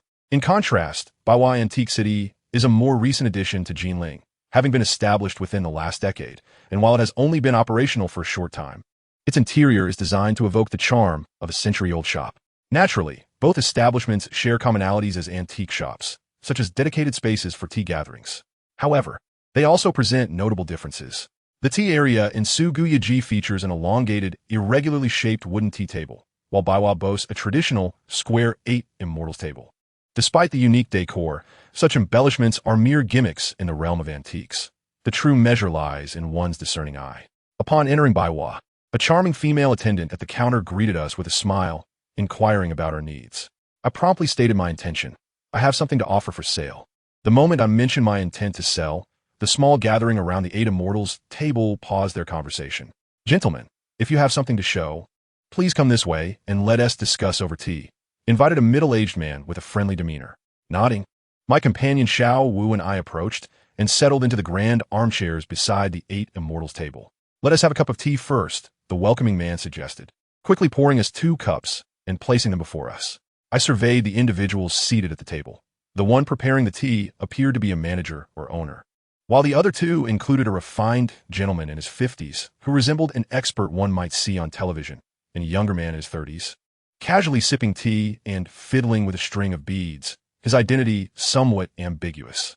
However, the young man, as fidgeting with the beads, rendered him slightly greasy in appearance. "What treasures do you bring?" the tea-preparing man inquired, prompting the other two to direct their attention to the brocade box in my possession. Hesitating briefly, I gently placed the box on the table. Drawing from my earlier experience of being dismissed, I decided to take a proactive approach. "I should mention that this is a replica, but not just any replica," I asserted, immediately presenting my conclusion that the statue was indeed a copy. This approach differed from my previous visits to other antique shops, where I had hesitated, hoping to find someone unaware of its true nature, as the statue bore a striking resemblance to an authentic Ming Xuan piece. However, I soon realized that the proprietors of these shops possessed a keen eye for authenticity. Thus, upon arriving at Baiwa, I abandoned any notions of luck or chance and opted to present my findings directly, aiming to challenge the appraiser's preconceived notions. Do not assess it based solely on authenticity. Instead, appreciate it as a unique imitation, I conveyed. Chapter 12. Song Jingang. A discerning eye, you say? The three men erupted in laughter. "My young friend, you must be new to this field. Do you not realize this is Baiwa, the finest antique shop in Jinling?" The man who resembled an expert chuckled heartily. "The finest? Is it not Su Guyaji?" Xiao Wu interjected, momentarily taken aback. Just yesterday, I had told him that Su Guyaji was the premier antique shop in Jinling, and now another contender had emerged. While Su Guyaji may hold the title for the largest single store in terms of volume, Baiwa boasts 5 locations throughout Jinling, collectively rivaling its size. Rest assured, young man, luck is on your side today. Master Song happens to be here, our foremost appraiser in Jinling. The tea preparer said, glancing at the expert. "Mr. Sun, your words are too flattering. I feel quite embarrassed. Foremost is merely a title bestowed by others." Master Song waved his hand dismissively. "Master Song?" I thought, momentarily stunned. Recalling how Wanli had previously mentioned that the individual recommending me to Su Guyaji was also named Song. What a coincidence. Of course, there are many surnamed Song across the land. I paid little heed to their mutual flattery and gently opened the brocade box, sliding it toward Mr. Sunday. "Ah, a Buddha statue," Mr. Sun exclaimed with delight, glancing at Master Song and then back at me with a smile. "My friend, you are indeed fortunate today. Do you know what title our Master Song holds?" I smiled faintly, thinking it a rather redundant inquiry, as I had no acquaintance with him. "Song Jingang, Mr. Sun exclaimed dramatically. "Do you know why he is called Song Jingang? 7 years ago, Master Song defied the consensus and excavated a statue that many in our Jinling expert circle had deemed a forgery. This statue was later sent to Zhonghai and Kyoto for expert authentication, subjected to various tests, and ultimately verified as a genuine article, fetching a staggering 37 million at auction. Thus, Master Song earned the title of Song Jingang, reflecting his exceptional proficiency in appraising Buddha statues, making him one of the best in the country. Naturally, I felt a swell of joy at this revelation, thinking that my luck had turned, and I had finally encountered someone capable of discerning value. "Master Song, would you mind taking a look?" Mr. Sun suggested, attempting to pass the brocade box to Master Song. However, Master Song quickly gestured for Mr. Sun to proceed first, stating, "After all, this is your domain." Mr. Sun nodded, but refrained from immediately handling the statue. Instead, turning to the young man seated directly opposite the entrance who had remained silent thus far. "Shall we let our second boss take a look first?" The young man, dubbed the second boss, chuckled and took a sip from small teacup. "Uncle Sun, please don't put me on the spot in front of these seasoned gentlemen. You want me to take their pulse?" He jested. Mr. Sun, feeling slightly awkward, managed to smile and then directly picked up the statue for examination. "This is indeed an extraordinary imitation," Mr. Sun murmured, echoing my earlier statement as he scrutinized the statue. The process of authenticating antiques is quite akin to a seasoned doctor diagnosing a patient. Mr. Sun's expertise was evident as he carefully examined the statue, touching, inspecting, and even smelling it. Yes, you read that correctly. He actually smelled it. What was he assessing? The presence of any metallic or earthy odors, as many stone and metal aging techniques can produce such scents. In reality, the appraisal of antiques is not as intricate or time-consuming as many assume. Typically, an antique can be evaluated in just a few minutes. Mr. Sun spent only 2 to 3 minutes analyzing the statue, and that was with my prior cautionary note in mind. Had I not given that warning, I suspect he would have reached a conclusion in mere seconds. Much like the other shops. After his examination, Mr. Sun did not voice his findings, but instead returned the statue to the brocade box and pushed it toward Master Song. Without inquiring about Mr. Sun's conclusion, Master Song took the statue in hand and began his own assessment, employing a technique similar to Mr. Sun's. Of course, I dare not presume my expertise in your presence. Master Song chuckled, not hesitating to examine the statue. This imitation is indeed well crafted. The form is lifelike, exuding a dignified presence, and the craftsmanship is quite remarkable, almost indistinguishable from an authentic Ming piece. However, it is slightly heavier than it should be, a common flaw among replicas. Nevertheless, it is still commendable. After much discourse, it was merely empty talk. However, this is not a new imitation.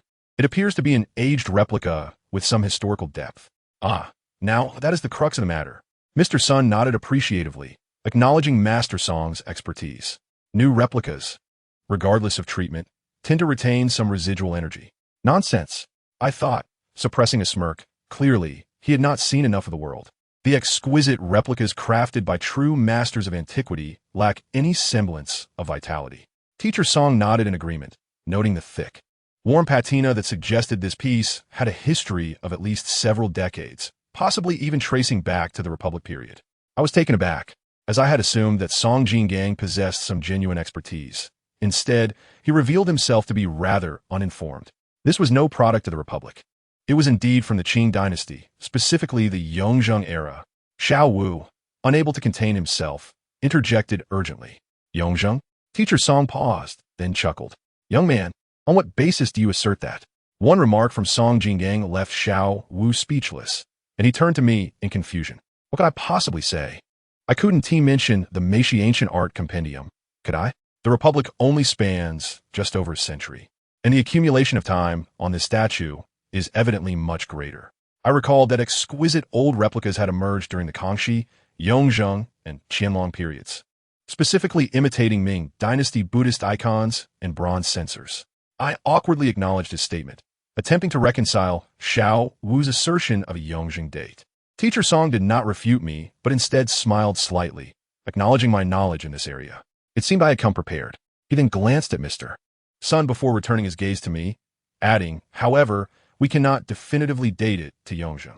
There are no clear characteristics here to substantiate such a claim, neither in inscriptions nor craftsmanship. Just because you say it is Yongzheng does not make it so. Why not Qianlong or Guangxiu? This is a replica. How could it possibly bear an inscription? Would it read replicated in a certain year and month? His words left me momentarily speechless, for he was indeed correct. Of course, I did not assert that it could not be Yongzheng. I merely suggested it could at least be from the Republic period. Chapter 13, The Seedling. I found myself at a loss for words, for Teacher Song was indeed right. Precisely dating antiques is an exceedingly challenging endeavor. Most artifacts, unless they bear distinct characteristics, cannot be accurately dated, even those unearthed. And as this statue is a mere replica, the task becomes even more daunting. Thus, I now understood why society so fervently venerates these so-called experts. The market demands them to validate these pieces. Many antiques elude precise dating, provenance, authenticity, and value. However, once an expert offers their assessment, all those uncertainties transform into certainties. Even if it is a forgery, as long as the expert deems it genuine, it becomes so. Consequently, I could only smile wryly, rendered speechless. The world of antiquities is indeed far deeper than I had anticipated. Even with my keen eye, what could I truly discern? What is the surname of this esteemed gentleman? Mr. Sun jovially refilled my teacup. Surinamid Mei. And you? I am Sun Wenshi, the head of Bawakshuan. Mei boss, what price do you intend to set for this statue? Price? To be honest, I was uncertain. Rather than immediately quoting a figure, I lifted my teacup and took a gentle sip while contemplating how to approach the pricing. First and foremost, this statue is a replica, so it certainly cannot command the price of a genuine Ming Xuande piece. Secondly, Teacher Song had just reduced its dating to the Republic, and I had no concrete evidence to prove it was older. Thus, it was unlikely that even a Qing Yongzheng price would be offered. In other words, based on the recently established dating, this statue would not fetch a high price. If it were an authentic Ming Xuande, it should be worth at least 2 million. I ventured to ask Mr. Sun tentatively.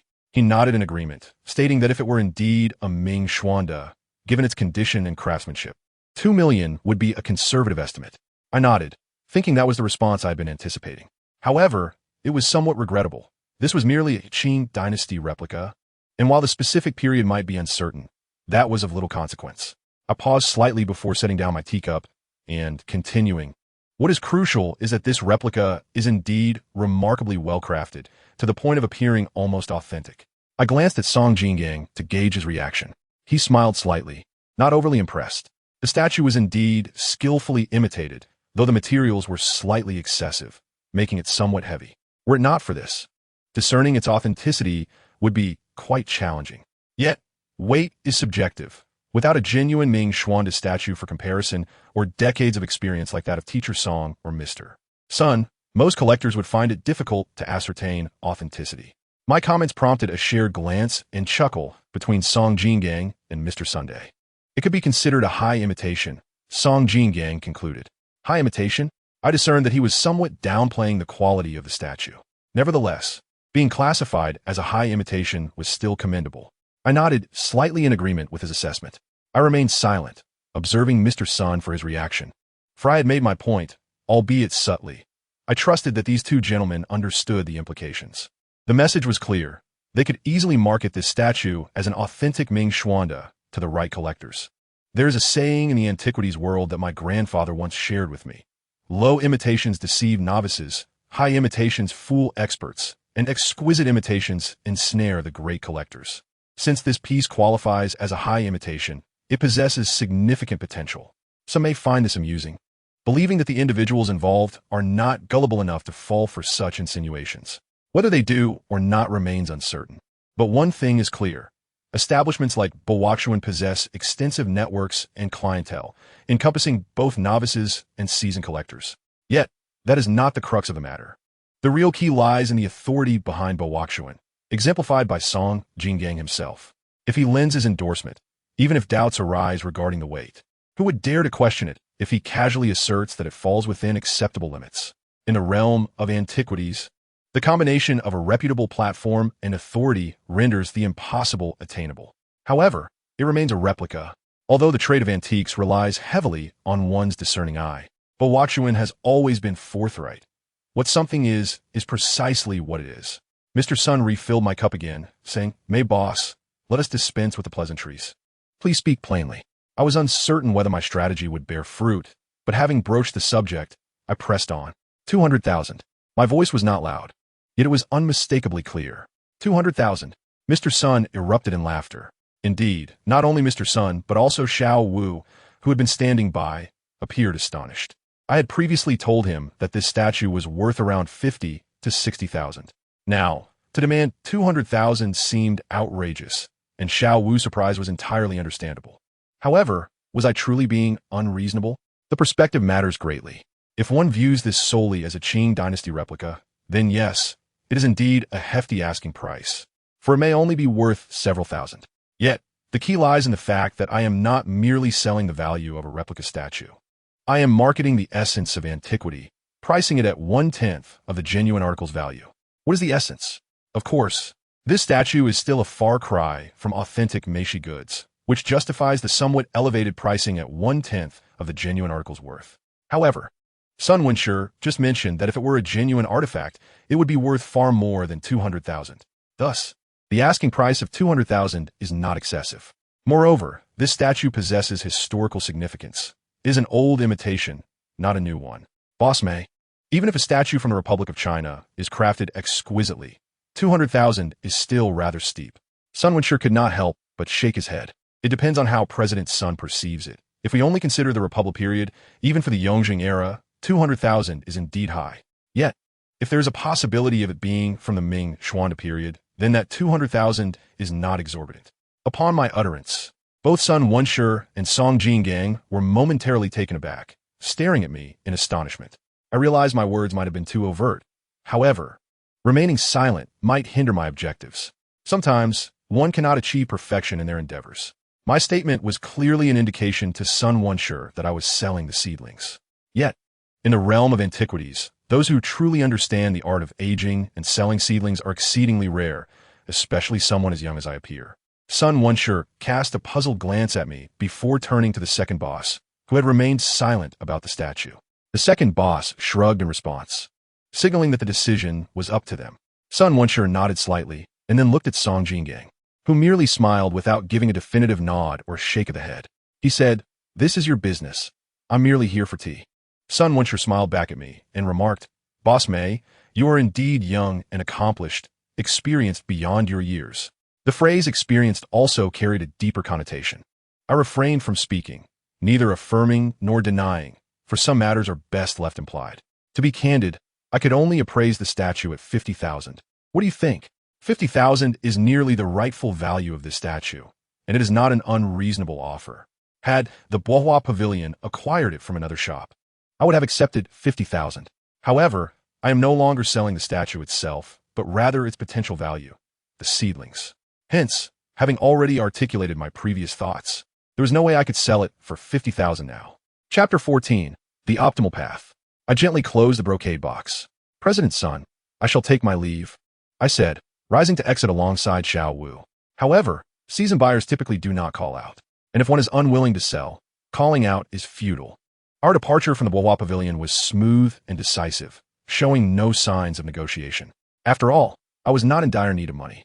Yet, merely a few steps away from the Bois Pavilion, Sun Wensher caught up with us. "Boss Mei, do take your time," he said with a cheerful demeanor. "To be honest, my offer of 50,000 is quite generous." I smiled. "It depends on the perspective." Sun Wensher returned the smile. "Determining the authenticity of this statue from the Ming Xuande period is challenging. 20,000 is a considerable risk. Bois Pavilion is the finest in Jinling. Is 20,000 a risk for you? Besides, risks and rewards coexist. Should it pan out, the returns could exceed tenfold."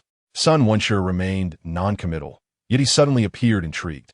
Looking at me with a smile, "Boss Mei, you seem unfamiliar. I recognize most collectors who frequent the antique market 2 or 3 times, especially someone like you. You seldom visit the antique market, do you?" "Oh, I used to be in Kyoto." "No wonder. The antique scene in Kyoto is indeed teeming with talent." Sun Wensher flattered me before getting to the point. "Boss Mei, how about this? I will offer you 100,000, which exceeds the value of a statue from the Republic." I was unaware of the conversation that transpired on the 8 Immortals table after I left the Bois Pavilion with the brocade box. However, I suspect the 3 of them were deliberating whether the statue could be made into seedlings and to what extent. But since Sun Wensher pursued us, the answer must be affirmative. I feigned contemplation and suggested, "President's son, let us do this. Let us each concede a bit, 15,000, a firm price, no haggling. If it works, great. If not, we can collaborate next time." My statement effectively blocked any further attempts at negotiation from Sun Wensher. He feigned deep thought, then nodded through clenched teeth. "All right, deal." The old imitation statue from the Qing dynasty surprisingly sold for a lofty sum of 150,000, which honestly exceeded my expectations. Initially, I estimated its value to be around 50 or 60,000. Xiao Wu was equally astonished. He gulped down a bottle of beer, abruptly pulling it away mid-drink, causing foam to spill everywhere. "Hey, Xiao Jui, I just remembered, you were selling seedlings this afternoon." Xiao Wu, being from Meixi, astutely recognized that I was indeed selling seedlings. It is worth noting that in this era, both humans and ghosts engage in the antique trade, with countless self-proclaimed collectors. However, very few have ever truly heard of the art of aging and seedling selling. This realm contains the most profound and secretive corners of antiquities, inaccessible to the average so-called collector. Even if one were to be taken advantage of, they would likely only be mocked for their naivety or silently hide away to avoid embarrassment. Moreover, the more significant the collector and the more valuable the item, the more discreetly they conceal it to avoid drawing attention. The antique world values face more than any other profession, for reputation equates to discernment, and discernment translates to wealth. Additionally, the term seedling is taboo. Antique dealers avoid it at all costs, let alone those who buy and nurture seedlings. Therefore, even for someone like Sun Wensher, with decades of experience in the field, he did not mention the word seedling during our transaction this afternoon, despite being fully aware that he was indeed purchasing seedlings.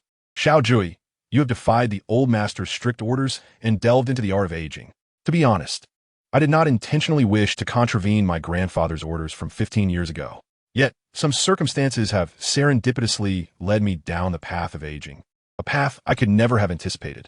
However, The manner of commencement is ultimately inconsequential. From the moment I departed from Meixi, I understood that if I wished to bring peace to my grandfather's spirit, I would inevitably tread the path of aging. For it is my forte and the most effective means to uncover the truth of events from 15 years ago. I began working as a clerk at Su Guyaji, while I instructed Xiao Wu to continue seeking opportunities at the Jinling film base. As I was merely an employee and could not justify bringing an assistant along, my role at Su Guyaji was relatively relaxed, even more so than during my postgraduate studies at Kyoto University. I arrived before 9 each morning, during which time Uncle Run was already seated at the tea table. Uncle Run was always the first to arrive and the last to leave, as the shop keys were entrusted to him. The items in the antique shop were of considerable value, and, as a non-official employee, I was not yet entrusted with such an important item. Upon arriving at the shop, my routine involved tidying up.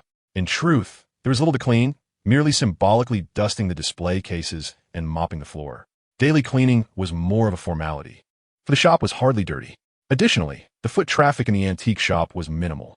Most visitors were well-dressed and cultured. Thus, how could the antique shop be particularly dirty? Furthermore, the museum-like decor of Su Guyaji further minimized any appearance of uncleanliness. After tidying up, I would check the antiques in the display cases for any anomalies and register each item accordingly. Moreover, many antiques are actually stored in the large safe on the second floor, inaccessible to me as a humble clerk. These are personally inspected by Mr. Rin. Overall, Su Guyaji rightfully deserves its reputation as a century-old establishment, with its management processes being quite formal. In a sense, it resembles a public institution akin to a museum. Typically, after I finish cleaning and inspecting the antiques in the display cases, I find myself seated at the tea table, enjoying a cup of tea, only to realize that it is already past 9:30. By the time I finish 2 cups and engage in a casual conversation with Mr. Run, the owner, Su Mo, enters punctually, one hand gripping a silver laptop bag, the other holding a cup of coffee. It is precisely 10 o'clock, impeccably on time. As Mr. Rin remarks, the owner is an expatriate who studied art market investment in France, embodying an international flair. Punctual in both arrival and departure, her timing is impeccable. While Mr. Run appears composed as he speaks, I can discern a hint of dissatisfaction regarding Su Mo. The decor has changed, and even the pricing of the antiques has shifted.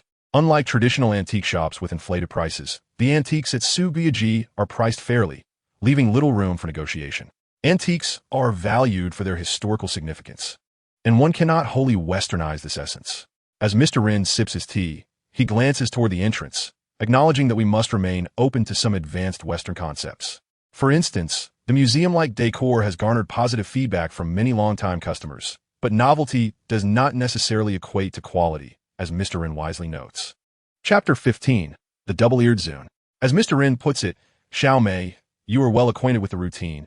I finally get to take a 2-day break. You have no idea. I have been working consistently for nearly half a year without a single day of rest. The morning opening is not my responsibility, but rather that of the owner, Su Mo. However, it is not until after 9 o'clock that she hurriedly arrives, laptop bag in hand and coffee in the other.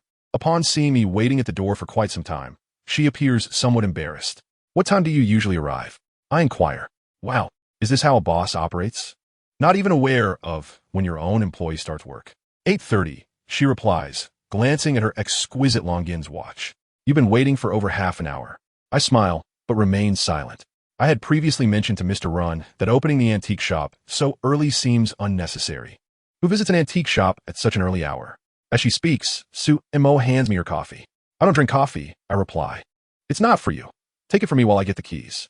I awkwardly accept the coffee and seize the opportunity to ask a question that has long piqued my curiosity. Boss, considering that Su Guyaji is the premier antique shop in Jinling, isn't it a bit sparse to have just one employee? In its heyday, Su Guyaji employed 4 clerks under Mr. Rin as supervision, but he has let them all go since last year. You're the only employee. If it weren't for my insistence, he wouldn't even want to hire anyone. I gently make my way to the tea area, placing the coffee on Su Mo's usual spot. There's no choice. Business has been challenging these past 2 years. Challenging? I'm beginning to suspect there's something wrong with my hearing. As the saying goes, in turbulent times, gold thrives. In peaceful times, antiques flourish. In today's prosperous era, the antique business should be thriving.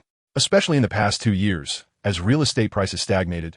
The wealthy, unable to purchase homes, have turned to investing in antiques.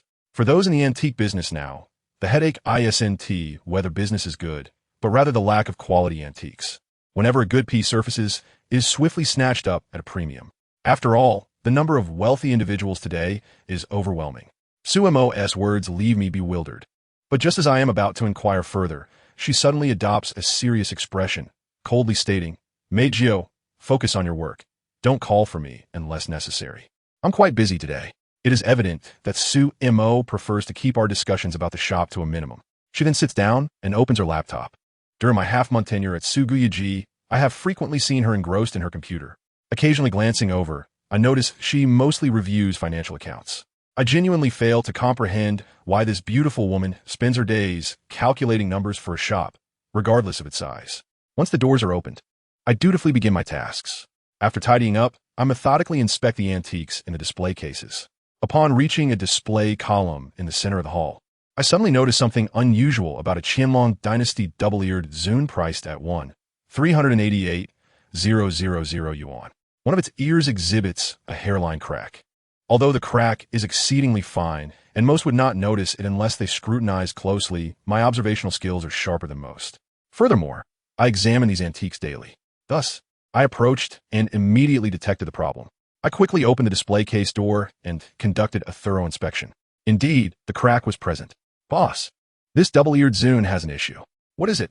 Sumo inquired without lifting her gaze. "One of the ears has a crack." "What?" I was taken aback, my expression darkening. How could she remain so unperturbed about a valuable antique with a defect worth over 100,000 yuan? "Aren't you going to take a look?" I was incredulous. This approach is indeed quite Western. Since Sumo showed no interest in inspecting it, I decided not to dwell on the matter further. I registered the condition of the double-eared zun in the logbook and was about to lock the display case when, as I crouched down, the changing light revealed a significant issue. The ear with the crack displayed a subtle discrepancy in glaze compared to the rest of the piece. I swiftly retrieved a small flashlight and directed it at the cracked ear. Indeed, the glaze exhibited a slight difference. This was an exceedingly subtle visual color variation, imperceptible without strong light. Even when illuminated, an average person might not recognize it as a problem. How to describe it? Simply put, the color beneath the glaze may have oxidized over time, leading to discrepancies.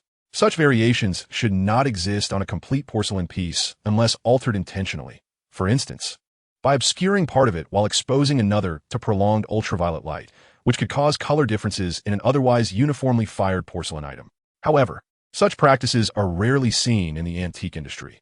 After all, people are more concerned with preserving antiques than deliberately damaging them. If this were not intentional, the only other explanation for the color variation would be that this was not a fully fired piece. This double-eared zun has issues. Of course, it is not a counterfeit. However, it cannot be classified as a genuine artifact either. It is a piece that is partially genuine and partially restored. The main body of the double-eared zun is authentic. Yet the cracked ear is a later addition, having been refired. The distinction between whole and incomplete antiques can be vast, priced at 388,000. If one ear is missing, the market value could easily drop significantly. This double-eared zun is also a product of aging. Its restoration is commendable, but ultimately it falls short. Over time, the newly joined sections have begun to show issues. However, this is not my concern. I am not responsible for receiving the goods, nor do I have the authority to do so. To promptly identify issues and maintain proper records is a testament to my diligence. After thoroughly inspecting all the antiques, I meticulously documented my findings and presented the ledger before Sumo, requesting her signature.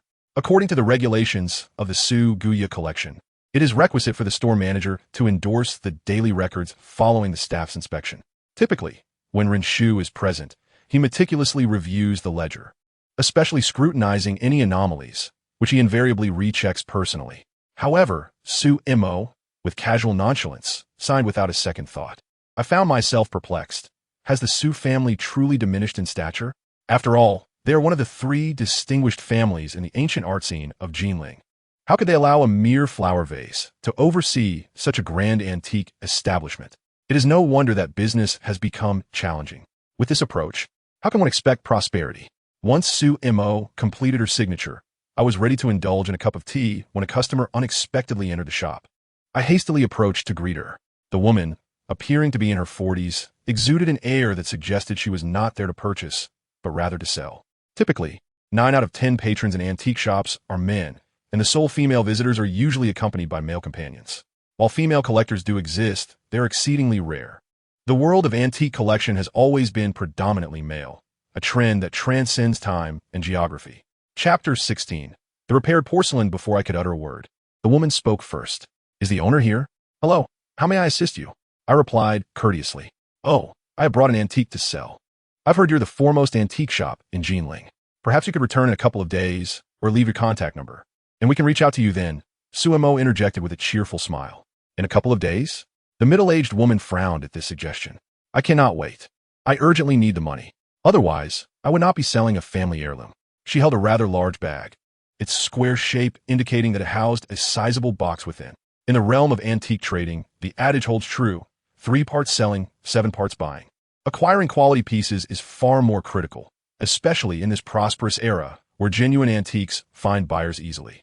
Thus, upon hearing that the woman possessed a family treasure, Suemo immediately stood to approach her.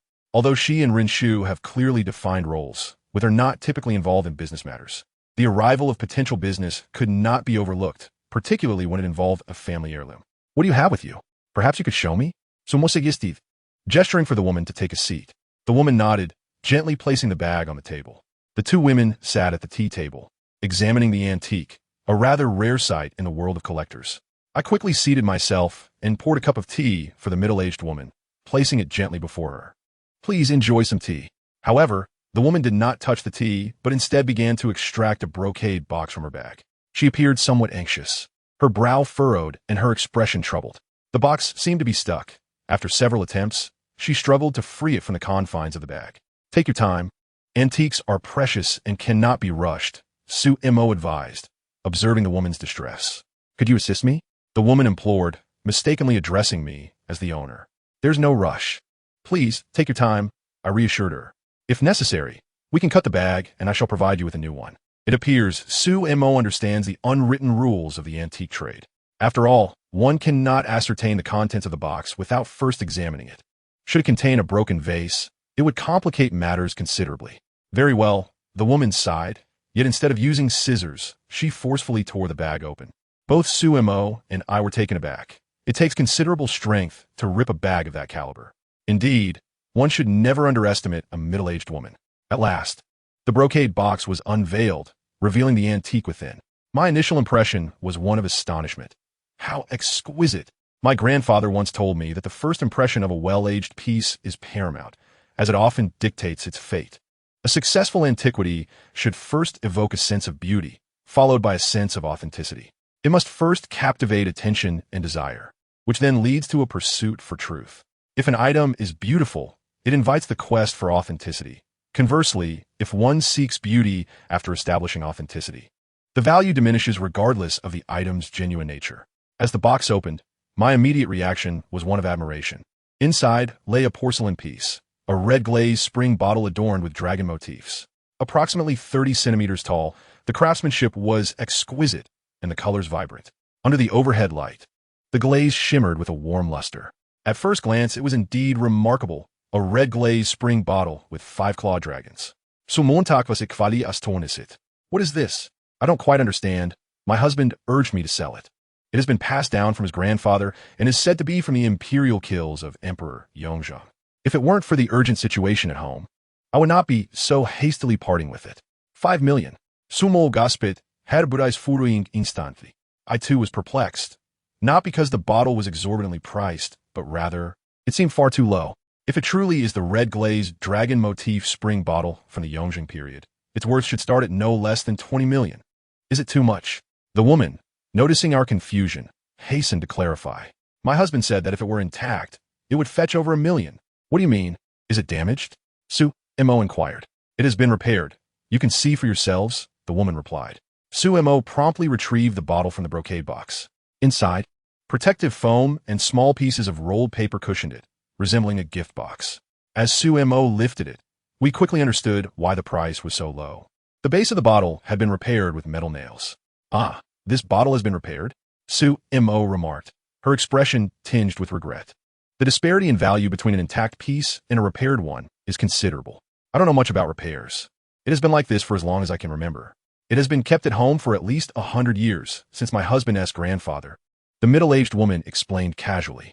Such a pity, but it is still a fine piece, Su Mo commented, as she examined the bottle briefly. The base and body of the spring bottle had separated, likely due to an impact, and was connected by 8 brass nails, which were cross-shaped and relatively small, indicating decent craftsmanship. The repair of antiques differs significantly from that of everyday porcelain. For regular porcelain, the primary concern is functionality. It must not leak. However, antiques are different. They do not seek repairs that are impervious to water, but rather aim for aesthetic appeal, ensuring they do not overshadow the piece itself. Hence, the repair nails should be as small as possible, evenly distributed, and uniform in size and style, even possessing a certain beauty. The restoration of fine porcelain necessitates a design of the repair nails that harmonizes with the porcelain's shape and decorations. There have even been instances where a restored antique has been valued higher than its unblemished counterpart, though such cases are rare and coincidental, resulting from a combination of factors rather than solely the restoration itself. This particular jade vase has been quite well restored, as the 8 repair nails at its base are not glaringly obtrusive, avoiding any clash with the overall aesthetics. Chapter 17, 135. Su Mo gently tilted the vase to examine its base mark. The base mark of porcelain is pivotal in authenticating its genuineness and assessing its value, as it indicates its origin, whether from a folk kiln, an official kiln, or a royal kiln. The provenance significantly influences its worth. The mark on this jade vase reads, "Made during the Yongzheng period of the Great Qing," inscribed in a double-line regular script. I have lost count of how many similar marks I have encountered. The base mark on this vase is undoubtedly authentic, neatly inscribed, confirming its origins from the imperial kiln of the Qing dynasty. Su Mo casually assessed the vase before delicately placing it on the tea table. I was uncertain of Su Mo's expertise in antique appraisal. During my 2 weeks at Su Guyaji, I had never seen her handle antiques. As she mentioned, all business matters were entrusted to Uncle Run. Nevertheless, from a moment this middle-aged woman entered and Su Mo declined my offer to assist with the brocade box, to now gently placing the vase down, it was evident that Su Mo was familiar with the etiquette of the antique trade. After all, she is the young lady of the Su family, a prominent lineage in the world of antique collecting in Jinling. To elaborate, the Su family of Jinling was one of the 3 major families in the antique collecting scene. At its zenith, the Su family boasted an entire antique street, 3 antique markets, and 5 antique shops solely related to the trade of antiques. This does not even account for their other ventures, such as antique shops in Suzhou and Hangzhou. During that period, documented antique transactions in Jinling saw the Su family accounting for over a third. Yet 5 years ago, the Su family experienced a shocking upheaval overnight. Within less than half a year, they were left with only 1 antique street and 1 shop, losing the rest of their enterprises connected to antiquities, including tourism and transportation. Their shops outside Jinling were relinquished as well. These tidbits regarding the Su family were not disclosed by Su Mo or Uncle Run, but were rather gleaned from my idle browsing online. However, due to the decline of forum participation in favor of short videos on mobile platforms, I could not find much more gossip about the Su family. Returning to the matter at hand, upon seeing Su Missouri place the jade vase down, I yearned to pick it up for a closer inspection. With antiques, mere observation is insufficient. One must handle them, akin to the practice of traditional Chinese medicine, which involves sight, touch, and smell. Just as I reached out, do not touch it. This vase has already been repaired. In front of the guest, I felt utterly embarrassed, almost mortified. Although Su Mo did not extend me any courtesy, I could not fault her. According to the regulations of Su Guyaji, as an unconfirmed staff member, I was not permitted to handle antiques that had not yet been conclusively sold to a customer. Unless invited explicitly by the customer, I was not allowed to touch them. This rule likely extends to all antique shops. All right, if you insist on not letting me touch it, I shall refrain. Dear madam, must you finalize the sale today? Could you perhaps wait a couple of days? Su Mo tentatively inquired of the middle-aged woman. The woman shook her head, saying, I must have the money by noon at the latest. I have a flight to catch to Guang City. My son was in a car accident, and several organs need transplanting. I need the funds to save his life. As she spoke, her eyes reddened, revealing her deep urgency. Please do not worry. Su Mo quickly reassured her. I am anxious. I heard your establishment is the best antique shop in Jinling, which is why I came here. I fear that smaller shops may not be able to muster 5 million so quickly. The woman spoke candidly, and indeed, it is true that smaller antique shops would struggle to produce such a sum on short notice. Many may not realize that, in reality, most antique shops deal primarily with items valued in the tens of thousands or hundreds of thousands. Truly high-value antiques worth millions or even billions are exceedingly rare. High-value pieces generally go through auction houses rather than retail shops, making it difficult for a typical antique shop to produce 5 million on demand. You are correct. Small shops cannot easily come up with millions, and even if they could, it would not be done so swiftly, Su Mo affirmed to the seller. Please, have a cup of tea while I call our appraiser. Just a moment. The middle-aged woman nodded and finally took a seat. Su Mo grabbed her phone and dialed Uncle Ren. Uncle Ren resides in the countryside north of Jinling, across the river. It is not far, but given the woman's evident urgency, it seems unlikely to suffice. Su Mo reached Uncle Ren and quickly relayed the situation at the shop. It is not that video appraisals are entirely unfeasible. Rather, the risks are significant. Many antiques with even slight aging can appear flawless at first glance, necessitating physical inspection. Naturally, Uncle Ren declined, suggesting they temporarily engage an appraiser to assist. Mo, how about we invite Teacher Song to come and take a look? Song Jingang? He is rather expensive. I realized that the Teacher Song mentioned by Uncle Ren was indeed the same Song Jingang I had encountered at Bo Huaxian. Upon hearing Uncle Ren's intention to recommend Song Jingang for the appraisal, I felt a surge of anxiety. This individual had seen me just half a month prior. Should he recognize me, particularly in connection with the Buddha statue I sold back then, how would I explain myself to Su Mo and Uncle Ren?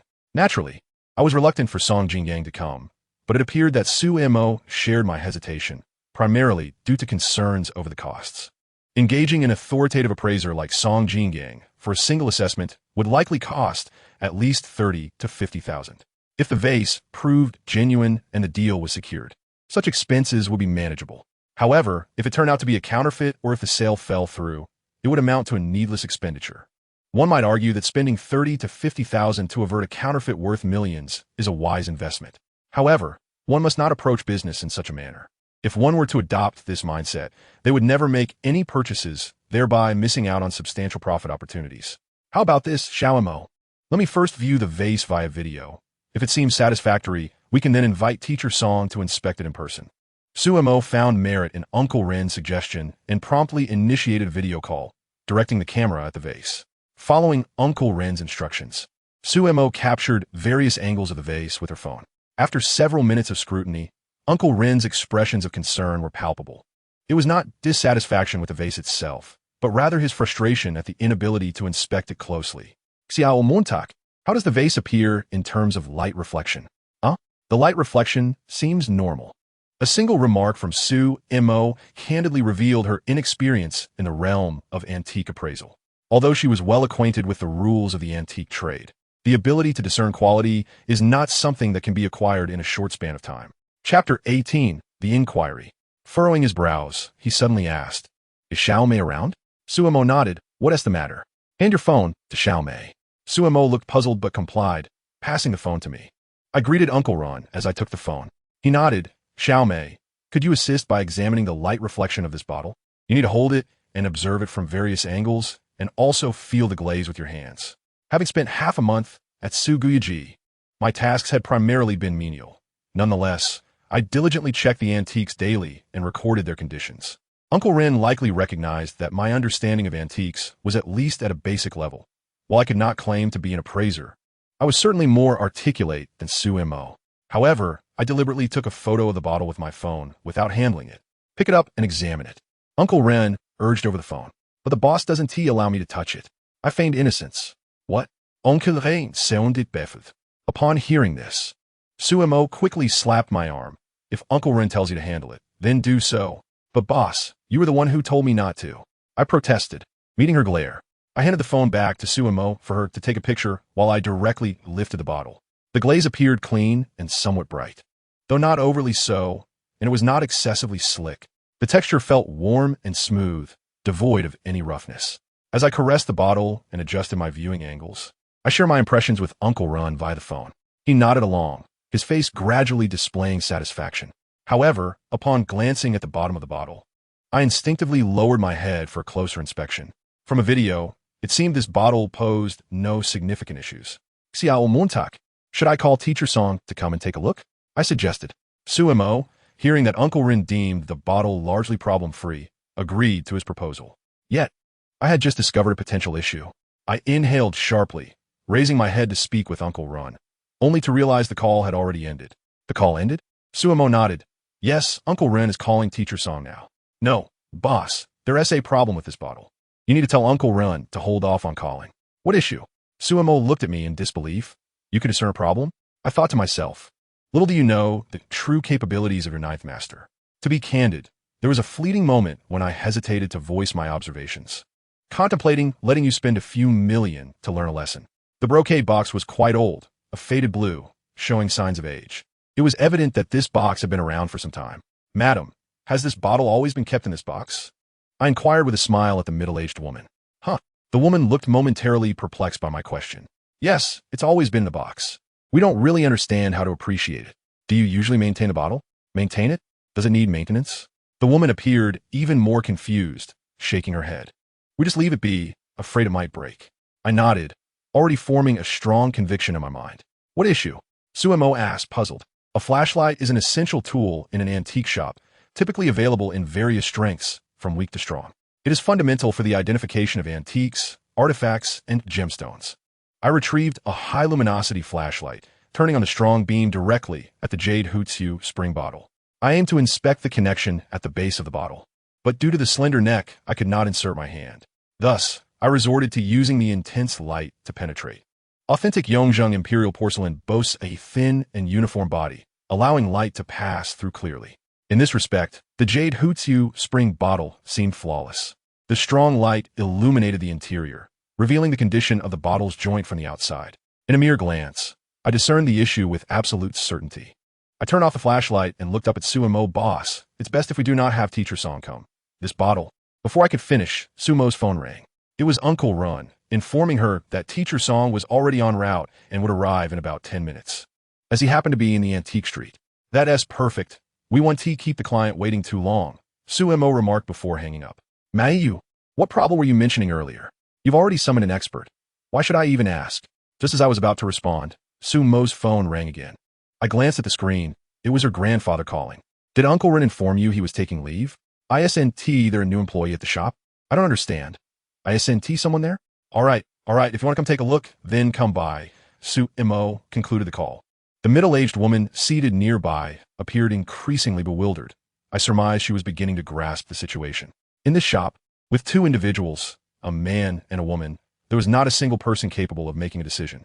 Could I inquire if you two are willing to buy? I really am pressed for time. If not, I shall seek other options. Madam, as long as there are no issues with the items, we will certainly purchase them. Please wait 2 minutes. Our appraiser will be arriving shortly. Suemo reassured the seller as I hurriedly poured her more tea. The middle-aged woman frowned and had just taken a sip of tea when Song Jingang arrived. It seemed he had indeed been idling in the antique street. I had researched this individual online after leaving Bohua, Xin half a month prior. There wasn't too much information available, but I gathered that he was indeed a teacher. Originally an obscure figure, he suddenly gained fame 7 years ago during a folk appraisal competition hosted by a television station. Whereas keen, I garnered the admiration of many experts, leading them to declare that true masters dwell among the common folk. Particularly, he identified a gold Buddha statue that many experts from Jinling had deemed a counterfeit, only for it to be later verified as genuine and sold for over 30 million, propelling him into the limelight and earning him the title of Song Jingang. Following his rise to fame, he became a regular on television and various new media appraisal programs, gradually abandoning his teaching career to focus solely on antique appraisal. Nevertheless, people continued to refer to him as Teacher Song. Thus, it was entirely normal for him to be wandering about the antique street. Chapter 19, Boss Mei. Upon Song Jingang's entrance, Suemo promptly stood to greet him. I followed suit. After exchanging pleasantries with Suemo, he turned his gaze towards me. Song Jingang furrowed his brow, his eyes lingering on my face. It was over. He recognized me. After all, it had only been half a month. There was no reason he wouldn't tea. You, Suemo, noticing Song Jingang's expression, queried. Teacher Song, do you know Mei Jiu? At Sumo's prompting, Song Jinling suddenly understood. Boss Mei, my apologies, I momentarily forgot your esteemed name. He smiled warmly at me. Su Mo, confused by his words, was further bewildered by what came next. Boss Mei, what splendid item have you brought today? Boss Mei? Sumomurmurid, bimusid. No, I am not selling anything. I am an employee here. I intended to clarify my role, but Song Jinling, not waiting for me to finish, turned to Su Mo, chuckling. Miss Su, now that you have Boss Mei on your team, why did you still summon me? What treasure are you hoping to appraise? Huh? Su Mo glanced at me, her face a canvas of questions. At this moment, I surmised that Su Mo was thinking, isn't he merely a humble shop assistant? Why does Song Jinling refer to him as boss? I could not afford to linger on Su Mo's strange thoughts and hurriedly invited Song Jinling to take a seat. For I was genuinely concerned he might inadvertently reveal my transactions involving selling Buddha statues at the Bo Huaxian. Mr. Song, please have a seat. Here. I am not a boss. I am merely an employee of Su Guyaji. An employee? Song Jingling's brow furrowed, and his expression shifted dramatically. A sly smile flitted across his face, making it easy to imagine what thoughts were swirling in his mind. I suspected he believed I was exploiting my position at Su Guyaji to siphon merchandise and sell it privately at Bo Huaxian. His smile only served to heighten my unease. Fortunately, he did not inquire further about my identity, but instead became captivated by the jade whose spring bottle on the tea table, exclaiming, "Oh, no wonder you called me over. This is indeed a remarkable find." As he spoke, he glanced at the troubled seller, a middle-aged woman, and inquired, "This should belong to you, correct?" The woman nodded in affirmation. Song Jinling casually picked up a white dry towel from the tea table, gently wiped his hands, and then took hold of the bottle. It is customary for reputable antique shops to keep clean towels on hand to wipe away sweat and moisture. The standard procedure for assessing porcelain involves examining its form, glaze, painting, base mark, and ceramic body, looking, touching, and even smelling. Song Jinling scrutinized the bottle meticulously for about 5 or 6 minutes, demonstrating a commendable level of diligence. As this was a transaction that involved a financial exchange. Such a pity, he sighed, gently placing the bottle down. If this were a complete piece without any repairs, it would be perfect. He held a high-powered magnifying glass as he addressed the seller. If it were intact, considering the current market, it could fetch at least 30 million. 30 million? The middle-aged woman was visibly astonished. What shame it has been repaired, Song Jinling lamented as he set down the magnifying glass. However, the repairs are not too unsightly. It should still be worth around 10 million. 10 million? You're dreaming. Song Jinling chuckled. Mr. Song, do you find no issues with this bottle? I noticed her dissatisfaction with Song Jingling's earlier remark about the 30 million. Wasn't that akin to handing the seller a knife? Song Jinling, sensing Su Mo's discontent, quickly offered a reassuring smile. The bottle is fine. It has merely been repaired, which significantly diminishes its value. What a pity. Su Mo nodded in agreement. But I couldn't help but furrow my brow. No issues. I thought the craftsmanship of this jade spring bottle was commendable. It had hardly reached the level of an authoritative expert's scrutiny. Mr. Song, would you like to use a flashlight for a closer inspection? I tentatively suggested, handing him a high-powered flashlight. Upon hearing my suggestion, Song Jinling paused, looking at me with a momentary blank expression. I was uncertain what he was pondering in that instant, but it was clear he was puzzled. Since I had mentioned the need for further examination, it implied I had observed something amiss. Yet logically, if I had already identified a flaw, I would not have called him over, as antique shops adhere to an unwritten risk threshold. If any appraiser detects a problem, or if something is unclear, they typically refuse the item. After all, the disparity between genuine antiques and forgeries can be monumental, and a misstep could lead to years of wasted effort, or worse, financial ruin. Hence, Song Jinling was understandably perplexed. After a brief hesitation, he accepted the flashlight. Su Mo remained silent, recognizing that regardless of whether my assessment was correct, allowing Song Jinling to scrutinize further could only be beneficial. Just as Song Jinling switched on the flashlight to examine the bottle once more, a new visitor entered Su Guyaji. Oh, what a pleasant surprise today. Are you acquiring items? A wheelchair was rolled in, occupied by an elderly gentleman with graying hair, appearing to be in his 70s, yet exuding a vigorous spirit and a beaming smile. Grandfather, you arrived quite promptly, Su Mo exclaimed, rising to greet him. Song Jinling turned as well, momentarily taken aback upon recognizing the elderly man in the wheelchair. Clearly, the old man's unexpected arrival surprised him. But he quickly donned a broad smile. Oh, Mr. Ting, How delightful to see you here. Ah, Mr. Song, please do not misinterpret Sumo's intentions. I happen to be passing by. I visited the hospital for a checkup this morning and thought I would stop by the shop. As it has been quite a while since my last visit, 6 months, to be precise, since the shop had just completed renovations. The elderly man in the wheelchair was Sumo's grandfather, Su Ziding, a legendary figure in the antique community of Jinling and the founder of the Su family legacy. Uncle, please take a seat. I will handle things, Su-mo gently urged the middle-aged man pushing the wheelchair. Do not worry about me. Attend to the customers first. I can manage just fine with Xiao Xi's assistance. Mr. Song, please take your seat, continue with your work, and we can chat later, Su Ziding said, gesturing for the man behind him to release the wheelchair. He then gently maneuvered his chair to the tea table. Song Jingang nodded and resumed his examination of the bottle with the flashlight, though I could sense a palpable tension on his face. It was entirely natural.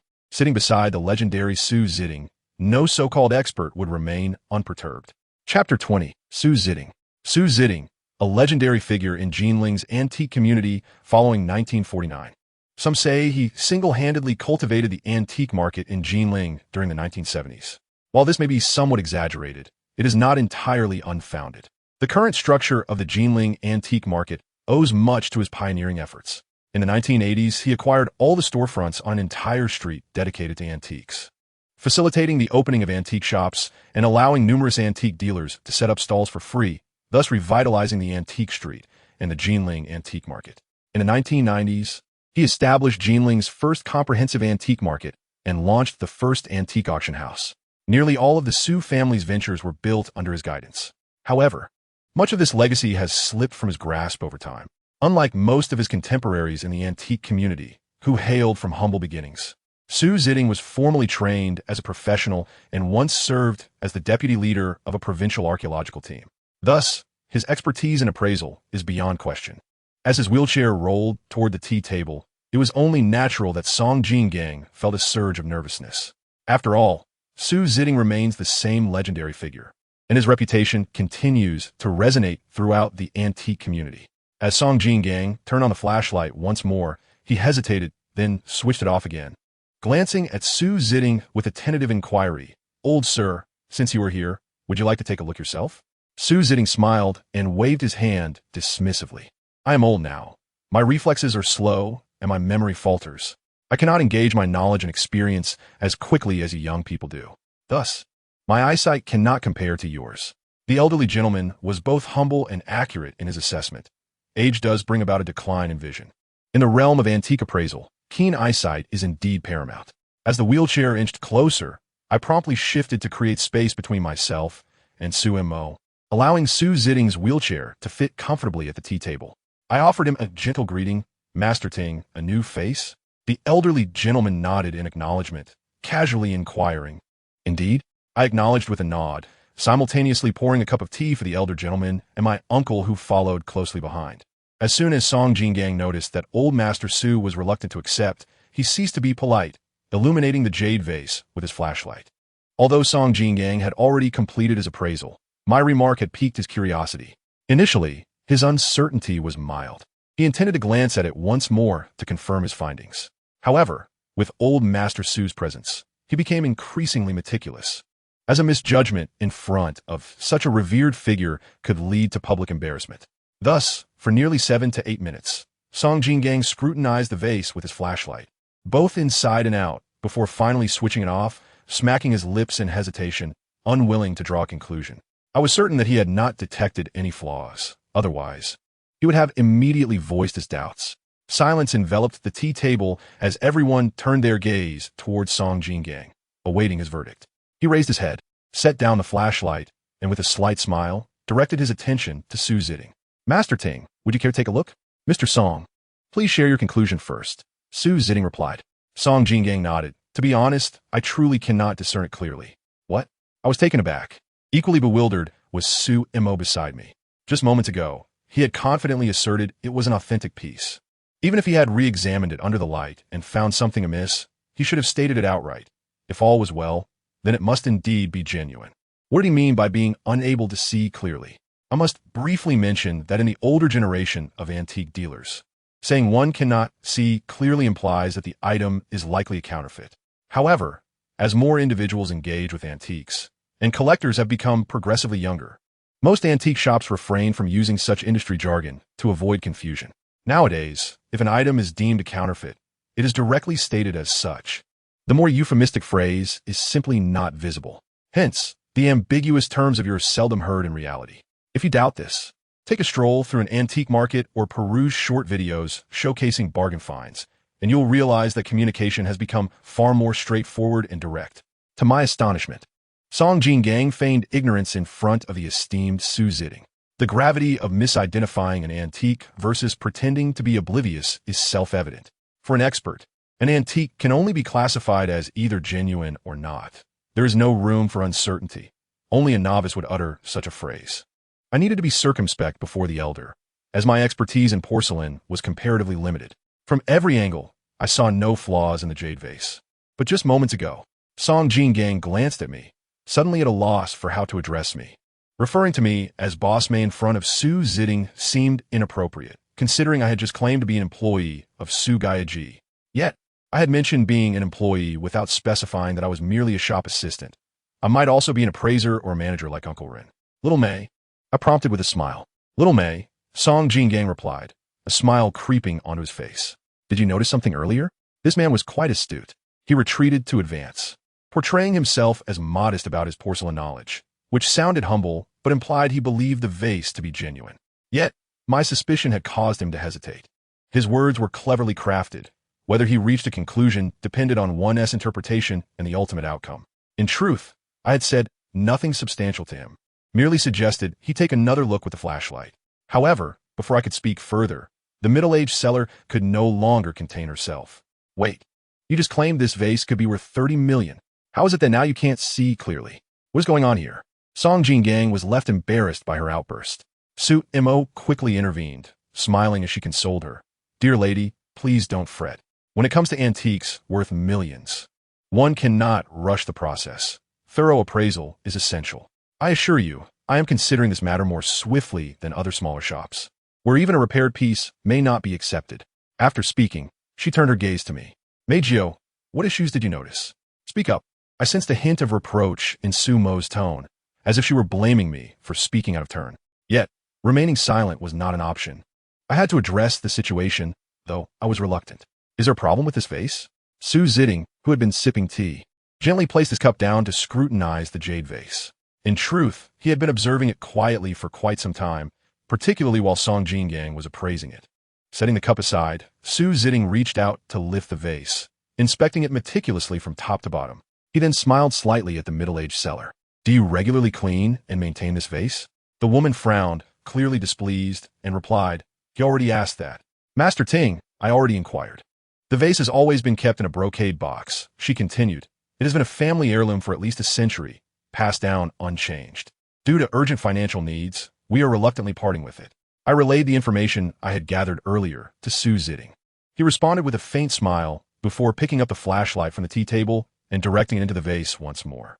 Chapter 21. There are no ifs. Old Master, Su gently set down the powerful flashlight and looked at me. Little Mei, do you think this vase is worth purchasing? I was momentarily taken aback. What did he mean to ask me? A mere junior staff member, yet to be formally appointed. She was the owner, and her word was final. I lacked the qualifications to appraise, let alone decide on the acquisition. My grandfather is asking you a question, Su Mo interjected, shooting me a glance. The way she glared was quite a sight, adding a certain charm. Boss, you're asking me to respond. I feigned innocence, eliciting a playful ire from Su Mo, who seemed ready to punch me. No, I replied, looking at Su Ziting and offering a succinct answer. He nodded, not wasting time, and turned to Su Mo, raising an eyebrow to signal her to see the seller out. This vase appears to be fine. Why would we decline it? One must understand how challenging it is for an antique shop to acquire an item valued at millions. Yet, the elder had made his stance clear, and Su Mo had no choice but to smile at the seller. Dear lady, I apologize, but we cannot accept this vase. The middle-aged woman was incensed upon hearing this. If you're not going to buy it, why waste my time for so long? Indeed, nearly an hour had passed since her arrival.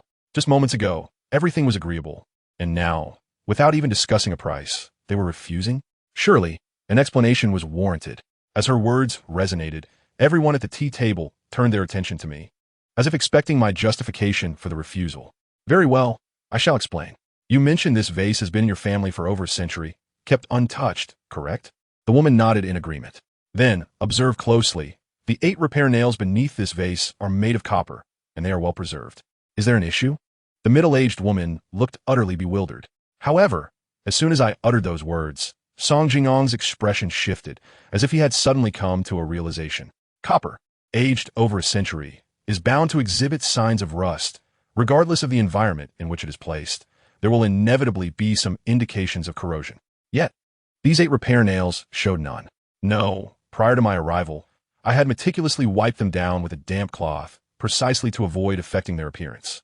The seller began to argue, but that had become inconsequential. She was merely seeking a way to extricate herself from the situation. Sister, it is impossible that a mere wipe with a damp cloth could remove all traces of rust from within the crevices of the nails. Some marks would undoubtedly remain. I have been quite thorough in my cleaning. I smiled at the middle-aged seller. Sister, if I'm not mistaken, this bottle does not belong to you, does it? The woman was taken aback, quickly donning an awkward expression, saying, What nonsense are you talking? If it's not mine, could it possibly be yours? Once the seller departed, Song Jingang could no longer contain himself. I also noticed the repair nails on this bottle. They do appear unusually clean, but we cannot conclude that this bottle is a counterfeit based solely on that, can we? Song Jingang's comments were quite clever. He had arrived at the conclusion that this bottle was indeed a fake. Yet, I had never explicitly claimed that it was counterfeit. I merely stated that it should not be accepted. The antique trade has a clear risk assessment policy. If anything seems amiss and no reasonable explanation can be found, it is better to refuse than to take unnecessary risks, unless one is willing to purchase it at the price of a replica. Given that this bottle displayed an abnormality that could not be reasonably explained, it was undoubtedly unfit for acquisition. Unless, of course, one were to acquire it for 500 to 1,000 with a stroke of luck. Otherwise, irrespective of its authenticity, it should be outright rejected. Indeed, we cannot declare a counterfeit based solely on that, right? Su Mo chimed in supportively. However, Su Zitting waved her hand with a smile. The young lady, Xiao Mei, did not assert it to be a counterfeit. She merely stated it should not be accepted. Based on this alone, it is indeed inadvisable to proceed. Though Song Jingang felt somewhat dissatisfied, he nodded and began to smile. Yes, it is indeed difficult to accept. Xiao Mei is young, yet her lack of experience belies a surprising depth of knowledge. My heart raced at his words. He wouldn't dare disclose my sale of the Buddha statue at the Bohua Pavilion, would he? Thankfully, he did not mention the incident from half a month ago. Upon reflection, I realized my concerns were entirely unwarranted. The Buddha statue I sold at Bohua Pavilion was not an ordinary one, but rather a valuable. Consequently, all who were aware of the matter would refrain from discussing it. This is a rule, an unspoken regulation within the depths of the antique community. Buying and nurturing is highly confidential, especially concerning those of considerable worth. Any hint of such dealings must remain concealed. Historically, there have even been instances where buyers resorted to extreme measures to ensure secrecy. In response to Song Jingang's comments, I contemplated stating that the bottle was indeed a fake. However, I held my tongue, recognizing that it was unnecessary to draw attention to myself. I am merely a junior employee, and I have yet to secure my position. The antique trade cannot afford to entertain uncertainties, particularly in this era, where replicas outnumber genuine articles. Su Zitting, speaking as he glanced at Su Mo, emphasized, it is better to refrain from acquisition than to take risks. In the world of antiques, such risks often lead to failure. Although the old gentleman's words were conservative, they reflected a profound understanding of the current state of the antique community. Su Mo nodded in agreement, while Song Jingang appeared somewhat embarrassed. Master Ting, Miss Su, I was just discussing matters at Wenhe Zhai. I must return, as my business there remains unfinished. Please continue your conversation, and I shall return for tea another time. As Song Jingang stood to leave, Su Mo accompanied him to the door. What does it matter? This bottle cannot be counted as mine. However, she furrowed her brow and cast a glance in my direction, as if a thought had struck her. Mei Jiu, I recall you mentioned during your interview that you were referred by Teacher Song, correct? Oh no, I'm in trouble. That day, when Uncle Rin inquired how I learned about the job opening at Suguyaji, I mentioned it was through Teacher Song. At that moment, Uncle Rin even turned to Su Mo and remarked on my casual mention, noting that she seemed to take it seriously. I never anticipated Su Mo would remember. Yes, but I cannot confirm if it was this Teacher Song, I replied. In truth, I had never met the teacher who referred me. A friend of mine. who likely knew Teacher Song, had encouraged me to apply. Uncle Ren's Teacher Song is indeed Song Jingang, the same individual. Yet, there is a contradiction. Su Mo frowned as she sat back down at the tea table. When Teacher Song entered just now, he appeared to recognize you, and even called you Mei boss. Didn't he? Oh no, it seems my secret of selling the Buddha statue is unlikely to remain hidden. Chapter 22. Glue lying is a painful endeavor. Once one is pressed for details, it necessitates fabricating a multitude of additional lies to cover the initial falsehood.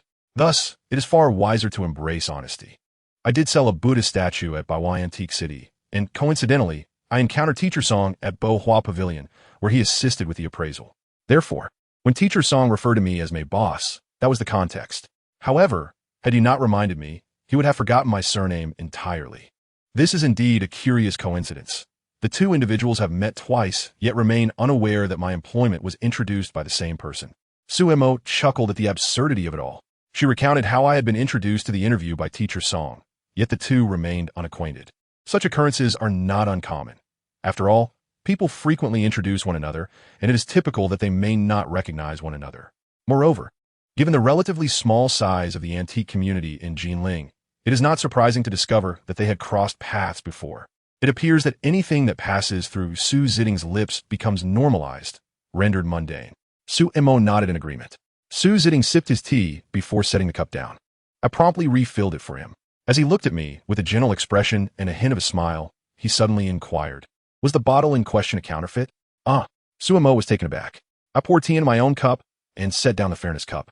"Master Ting, did you discern that?" The old gentleman shook his head slightly. "To be honest, I did not perceive it. Yet you seem to have." I nodded. "It is indeed a counterfeit. Where lies the flaw? The repair nails?"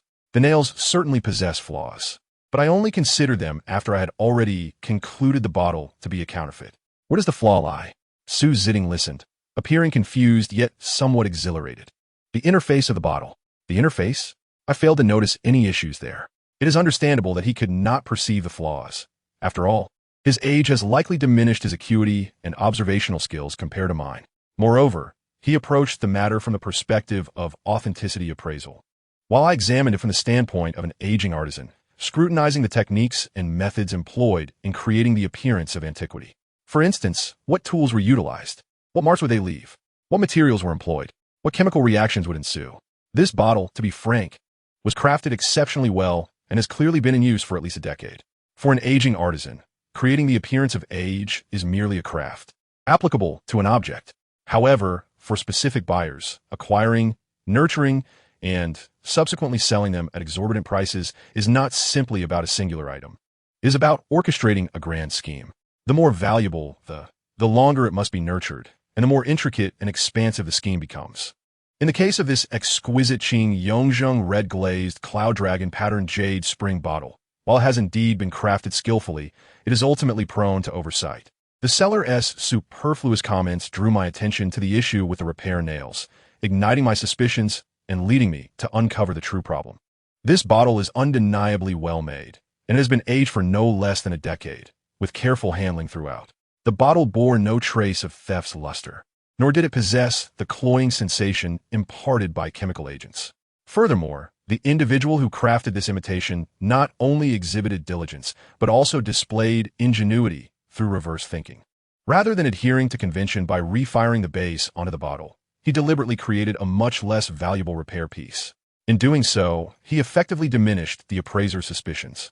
Su Ziding nodded in agreement, clearly resonating with my words, as it seemed he had entertained similar thoughts earlier. The repair nails themselves posed no issue. The techniques employed were quite traditional. However, the adhesive used at the interface between the body and base was inappropriate.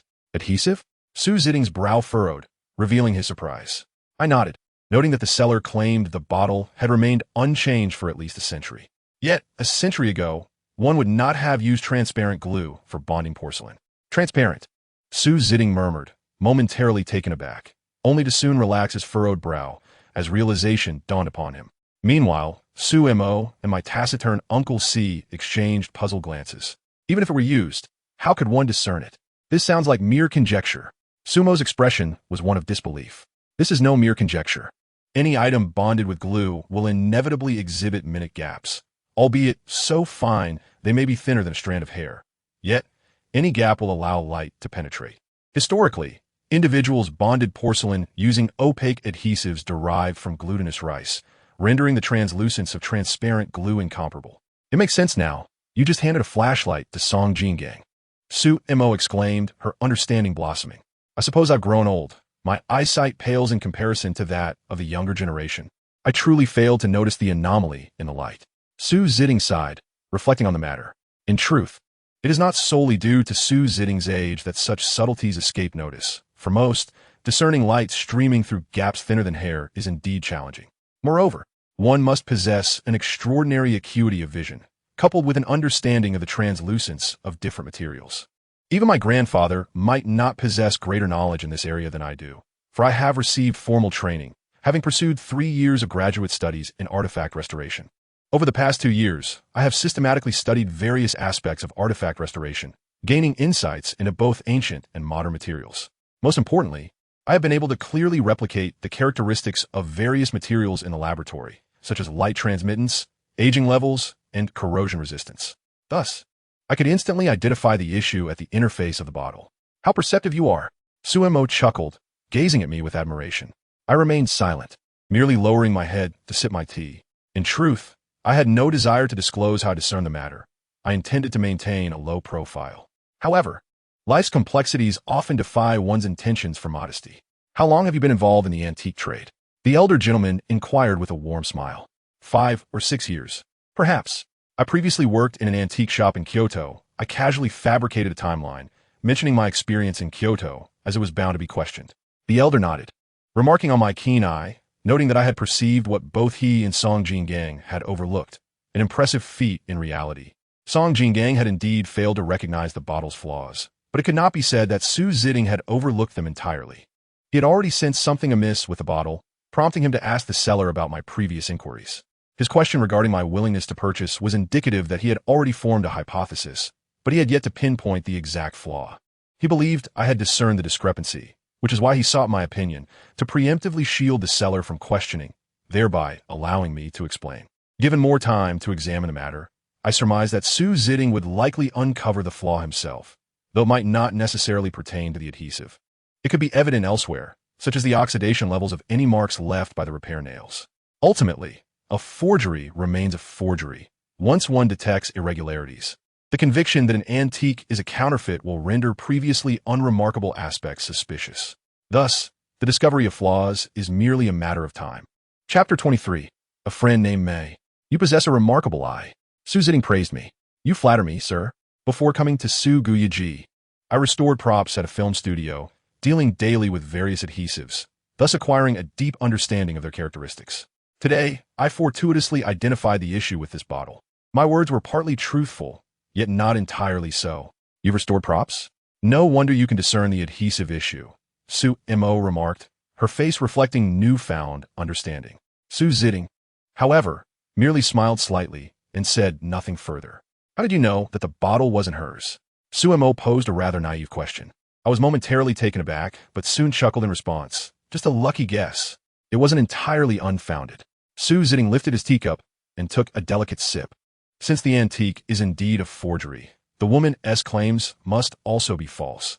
This item likely does not belong to her. More likely than not, someone else asked her to sell it. Such occurrences have been commonplace in the antique trade, and nowadays, the tricks have only multiplied. Little Mei's comment was likely intended to hasten her departure, to prevent her from lingering here unnecessarily. Ah, I see. Sumo's lips formed a small O-N realization. Little Mo, you must learn. The antique trade is fraught with depth. Had it not been for Little Mei today, the loss could have amounted to millions. Upon finishing, Su Ziding turned his gaze back to me. Little Mei, your surname is Mei? Indeed, sir. My name is Mei Jiu, I replied. The elder nodded.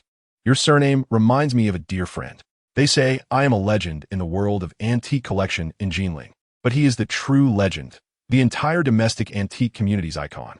A tremor of curiosity surged within me. Who was this dear friend of Su Ziding? As I refilled his tea, I contemplated whether to inquire, Sir, what is the name of your esteemed friend? Given that he had mentioned a friend with the surname Mei, I wondered if there might be a connection to my lineage from Meixi. I felt intrigued yet hesitant, recalling my grandfather's final admonition to keep my origins concealed. Noticing my lack of response, Su Jiting chose not to pursue the topic further, instead surveying the Su Ji's exhibition hall, reminiscent of a museum. You previously intended to transform this place into a museum, but I was skeptical.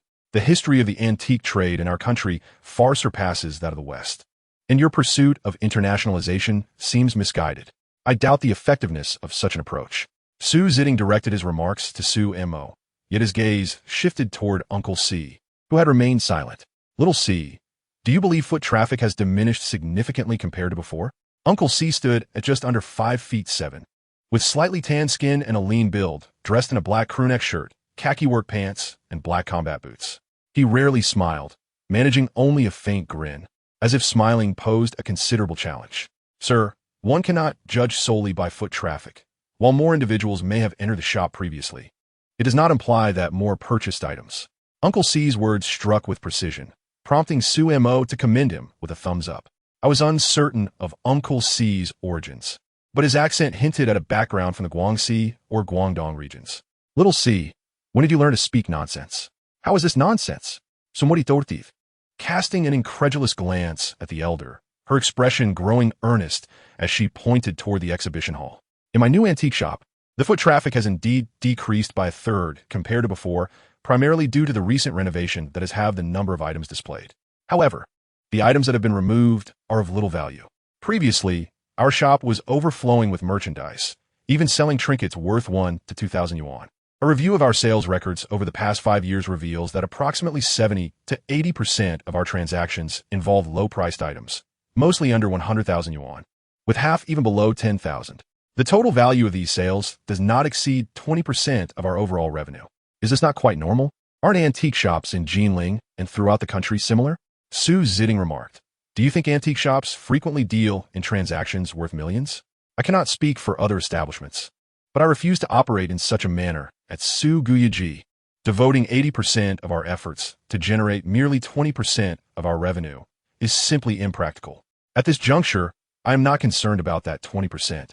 I prefer to conserve 80% of our resources, which would eliminate several staffing needs. The purpose of my renovation is to refine our market segmentation, filtering out lower-value merchandise and thus excluding less serious customers. While the decrease in foot traffic and sales volume is evident, the shop's efficiency has increased significantly. Efficiency? Su Jiting appeared perplexed. He realized he was at a disadvantage in this discussion with Su Mo, who had studied abroad and specialized in art market investments. I do not care for your efficiency metrics. My concern is how business has fared since the renovation reopened 6 months ago. What is the status of our finances? The commercial bank loan is due next month. Su Jiting's pointed inquiries caused Su Mo's expression to shift from bright to grim. The shop has indeed received several significant items this past half year, as you are aware. I had previously discussed with Uncle Ron about selling a few pieces to repay the bank loan, but he advised against it, suggesting we wait. I concurred, as antique values tend to appreciate rapidly, much like the real estate market did a few years ago. Su Jiting nodded in agreement, acknowledging the current state of the antique market. However, the loan is approaching its due date, and both Su Ji and this street of antique shops are mortgaged. If we fail to repay on time, we risk losing both the shop and the street. Goodness, just how much has this beauty borrowed from the bank? Not only is the shop mortgaged, but the entire street of storefronts as well. I am fully aware of this, which is why I've been preoccupied lately, Su Mo explained. I am considering pawning a few major antiques to secure a loan to cover the current debts. I have contacted several banks. The lowest interest rate is 4.05. Based on the trends of the antique market over the past 3 years, the pieces Uncle Ron acquired should appreciate by at least 13% annually. Thus, if I could secure a loan, holding onto these antiques for the short to medium term would be quite advantageous. Su Mo's international business acumen was evident, reflecting her studies in art market investment in France. Su Jiting nodded, recognizing the need for the antique industry to adapt to societal progress. It appears my decision to invest in your overseas education was indeed justified. Su Mo beamed with delight, leaning affectionately against her grandfather. Nevertheless, the antique trade fundamentally relies on expertise. If the items are not genuine, no amount of calculation will suffice. Rest assured, we have Uncle Run overseeing the operations. I have adhered to your previous instructions, consulting him on all matters, and he is fully in charge of the shop's business. I merely handle the accounts. I have complete confidence in his judgment. Uncle Run has been with me for over 20 years. His discerning eye is no less sharp than mine. Hence, when he is unavailable, we prefer not to make any acquisitions rather than risk poor decisions. I have not made any rash purchases. I consulted with Uncle Run regarding today's acquisition, and after his approval via video call, I invited Teacher Song to examine it as well. He personally arranged for Teacher Song's visit. I do not doubt your integrity, but I merely wish to remind you that this industry is fraught with complexities. As he spoke, Su Ziding's gaze fell upon the antique inspection daily register resting on the tea table, which had just been signed by Su Mo following a visit from a middle-aged woman selling a jade vase earlier that day. Chapter 24. The Register. Su Ziding casually picked up the antique inspection daily register from the table and opened it to find the page for today, complete with a pen. He pointed to the entry regarding the 100 birds vase and inquired of Su Mo, who glanced at it.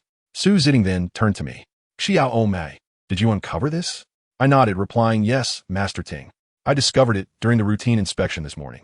Would you like to examine it yourself? I only registered what I observed, the time and place of any anomalies. I did not document the underlying reasons, as that is beyond the authority of a mere shop assistant. Very well, you may guide me. I maneuvered Su Ziding's wheelchair to the display column housing the 100 birds vase, with Su Mo and Uncle C following closely behind. The height of the display was perfect for Su Ziding, allowing him to examine it without bending. As I opened the display's door, Su Ziding eagerly began to inspect the 100 birds vase. During this time, I handed him a magnifying glass and a small flashlight. He then repositioned the wheelchair 2 steps back and turned to Su Mo. When was this double-eared vase acquired? Su Mo shook her head. It should have been before the shop's renovation. Let me check the accounts. No need. The old gentleman waved his hand dismissively, rolling his wheelchair toward the tea table. Was this acquired by Uncle Ren? What is the issue? Of course, all items in the shop are sourced by Uncle Run, Su Mo replied. I could tell Su Ziding had already discerned the vase's flaws, but he chose not to articulate them. After all, which appraiser would boldly claim to never make a mistake? Therefore, it was not unusual for Su Guyaji to possess a piece like the 100 birds vase, especially since it was only partially counterfeit. Just one ear had been replaced. Although the repair was not seamless, a discerning expert would likely identify it upon thorough examination. Yet even the keenest eyes can miss details at times. I feigned surprise. You discovered this. Did you not notice the discrepancies? I genuinely did not pay attention to the details, I replied, sitting down to brew tea for everyone while explaining. I am responsible for inspecting the antiques in the display cases, noting any anomalies. Uncle Ren conducts the thorough evaluations. Master Ting, is there something amiss with this vase? I intentionally feigned ignorance about the vase's background issues. I was not foolish. This vase and the earlier jade vase were entirely different. The jade vase was brought in for sale, and my comments about its issues were intended to benefit the shop. However, this vase was already part of the shop's inventory and had been acquired by Uncle Run, my direct superior. Thus, I cannot disclose any flaws regarding it. Grandfather, are you implying I am negligent in my hosting duties? Su Mo interjected with a smile. Come on, since you've come all this way. Let me treat you and Uncle C to a grand feast. I have no interest in your lavish meals. It is bound to be some French steak or foie gras. Terrible fare. Su Ziding frowned, pushing his wheelchair toward the exit. ISNT foie gras delightful? If not, I could treat you to escargot. Very well, I shall call Aunt Chun right now. Upon hearing the old gentleman mention having a drink at noon, Uncle C instantly perked up. You're drinking again, Su Mo immediately exclaimed, but the doctor just checked me this morning and said I was in good health. What is wrong with having a couple of drinks occasionally? I followed Su Mo as she escorted Su Ziding out of Su Guyaji, watching as my fourth uncle wheeled himself out of the antique street and into the adjacent parking lot. Naturally, Su Guyaji did not serve meals. Every noon, the owner, Su Mo, typically ventured to a nearby CAF for a coffee and a sandwich. Meanwhile, Uncle Run and I usually order takeout, and I often placed the order for both of us. Uncle Run had a penchant for noodles and buns, claiming they were convenient to eat. Reminiscent of his youth spent in the wilderness where he often had buns for meals. Wilderness work? Uncle Ren's words sparked a flurry of thoughts within me. I had read online about the legendary Su Leoi, who, after leaving the provincial archaeological team, amassed his fortune through treasures unearthed by local farmers across the country. Thus, Uncle Ren's words led me to wonder if he had once toiled in the northern fields. Of course, these were mere musings. Su Mo had intended to arrive early to open the shop, but to my surprise, Uncle Ren was already inside, sipping tea. I felt uneasy. What if another bottle came in? Would we still be able to conduct business? Uncle Ren chuckled, acknowledging it's quite something. I can't collect a few items in a month, and suddenly I take 2 days off and a big shipment arrives. If that's the case, Uncle Ren, you should take leave every day, and we do receive good things daily. Suemo laughed as she set down her coffee and laptop bag. The problem is, if I'm not here, who will handle the collection? Luckily, Master Ting happened to come by yesterday. Otherwise, we would have suffered a significant loss. That bottle was identified by Mei Jiu. Didn't my grandfather mention it to you? Really? Master Ting didn't call me. I only spoke with Teacher Song later, and he mentioned it. Xiao Mei, you managed to notice something that even Teacher Song overlooked? I was uncertain how Song Jinling had communicated with Uncle Ron, but I knew he likely did not realize, nor would he believe, that I had discerned the jade vase was a counterfeit. It was merely by coincidence that I noticed the adhesive issue on that bottle. Is that so? Was that bottle so fake? The glue was even overflowing? Teacher Song, didn't he notice? Uncle Run looked incredulous. I didn't observe any glue issues while filming on my phone. Oh, it was visible only when strong light was directed inside the bottle, I casually remarked, hoping Uncle Ren wouldn't delve deeper into the matter.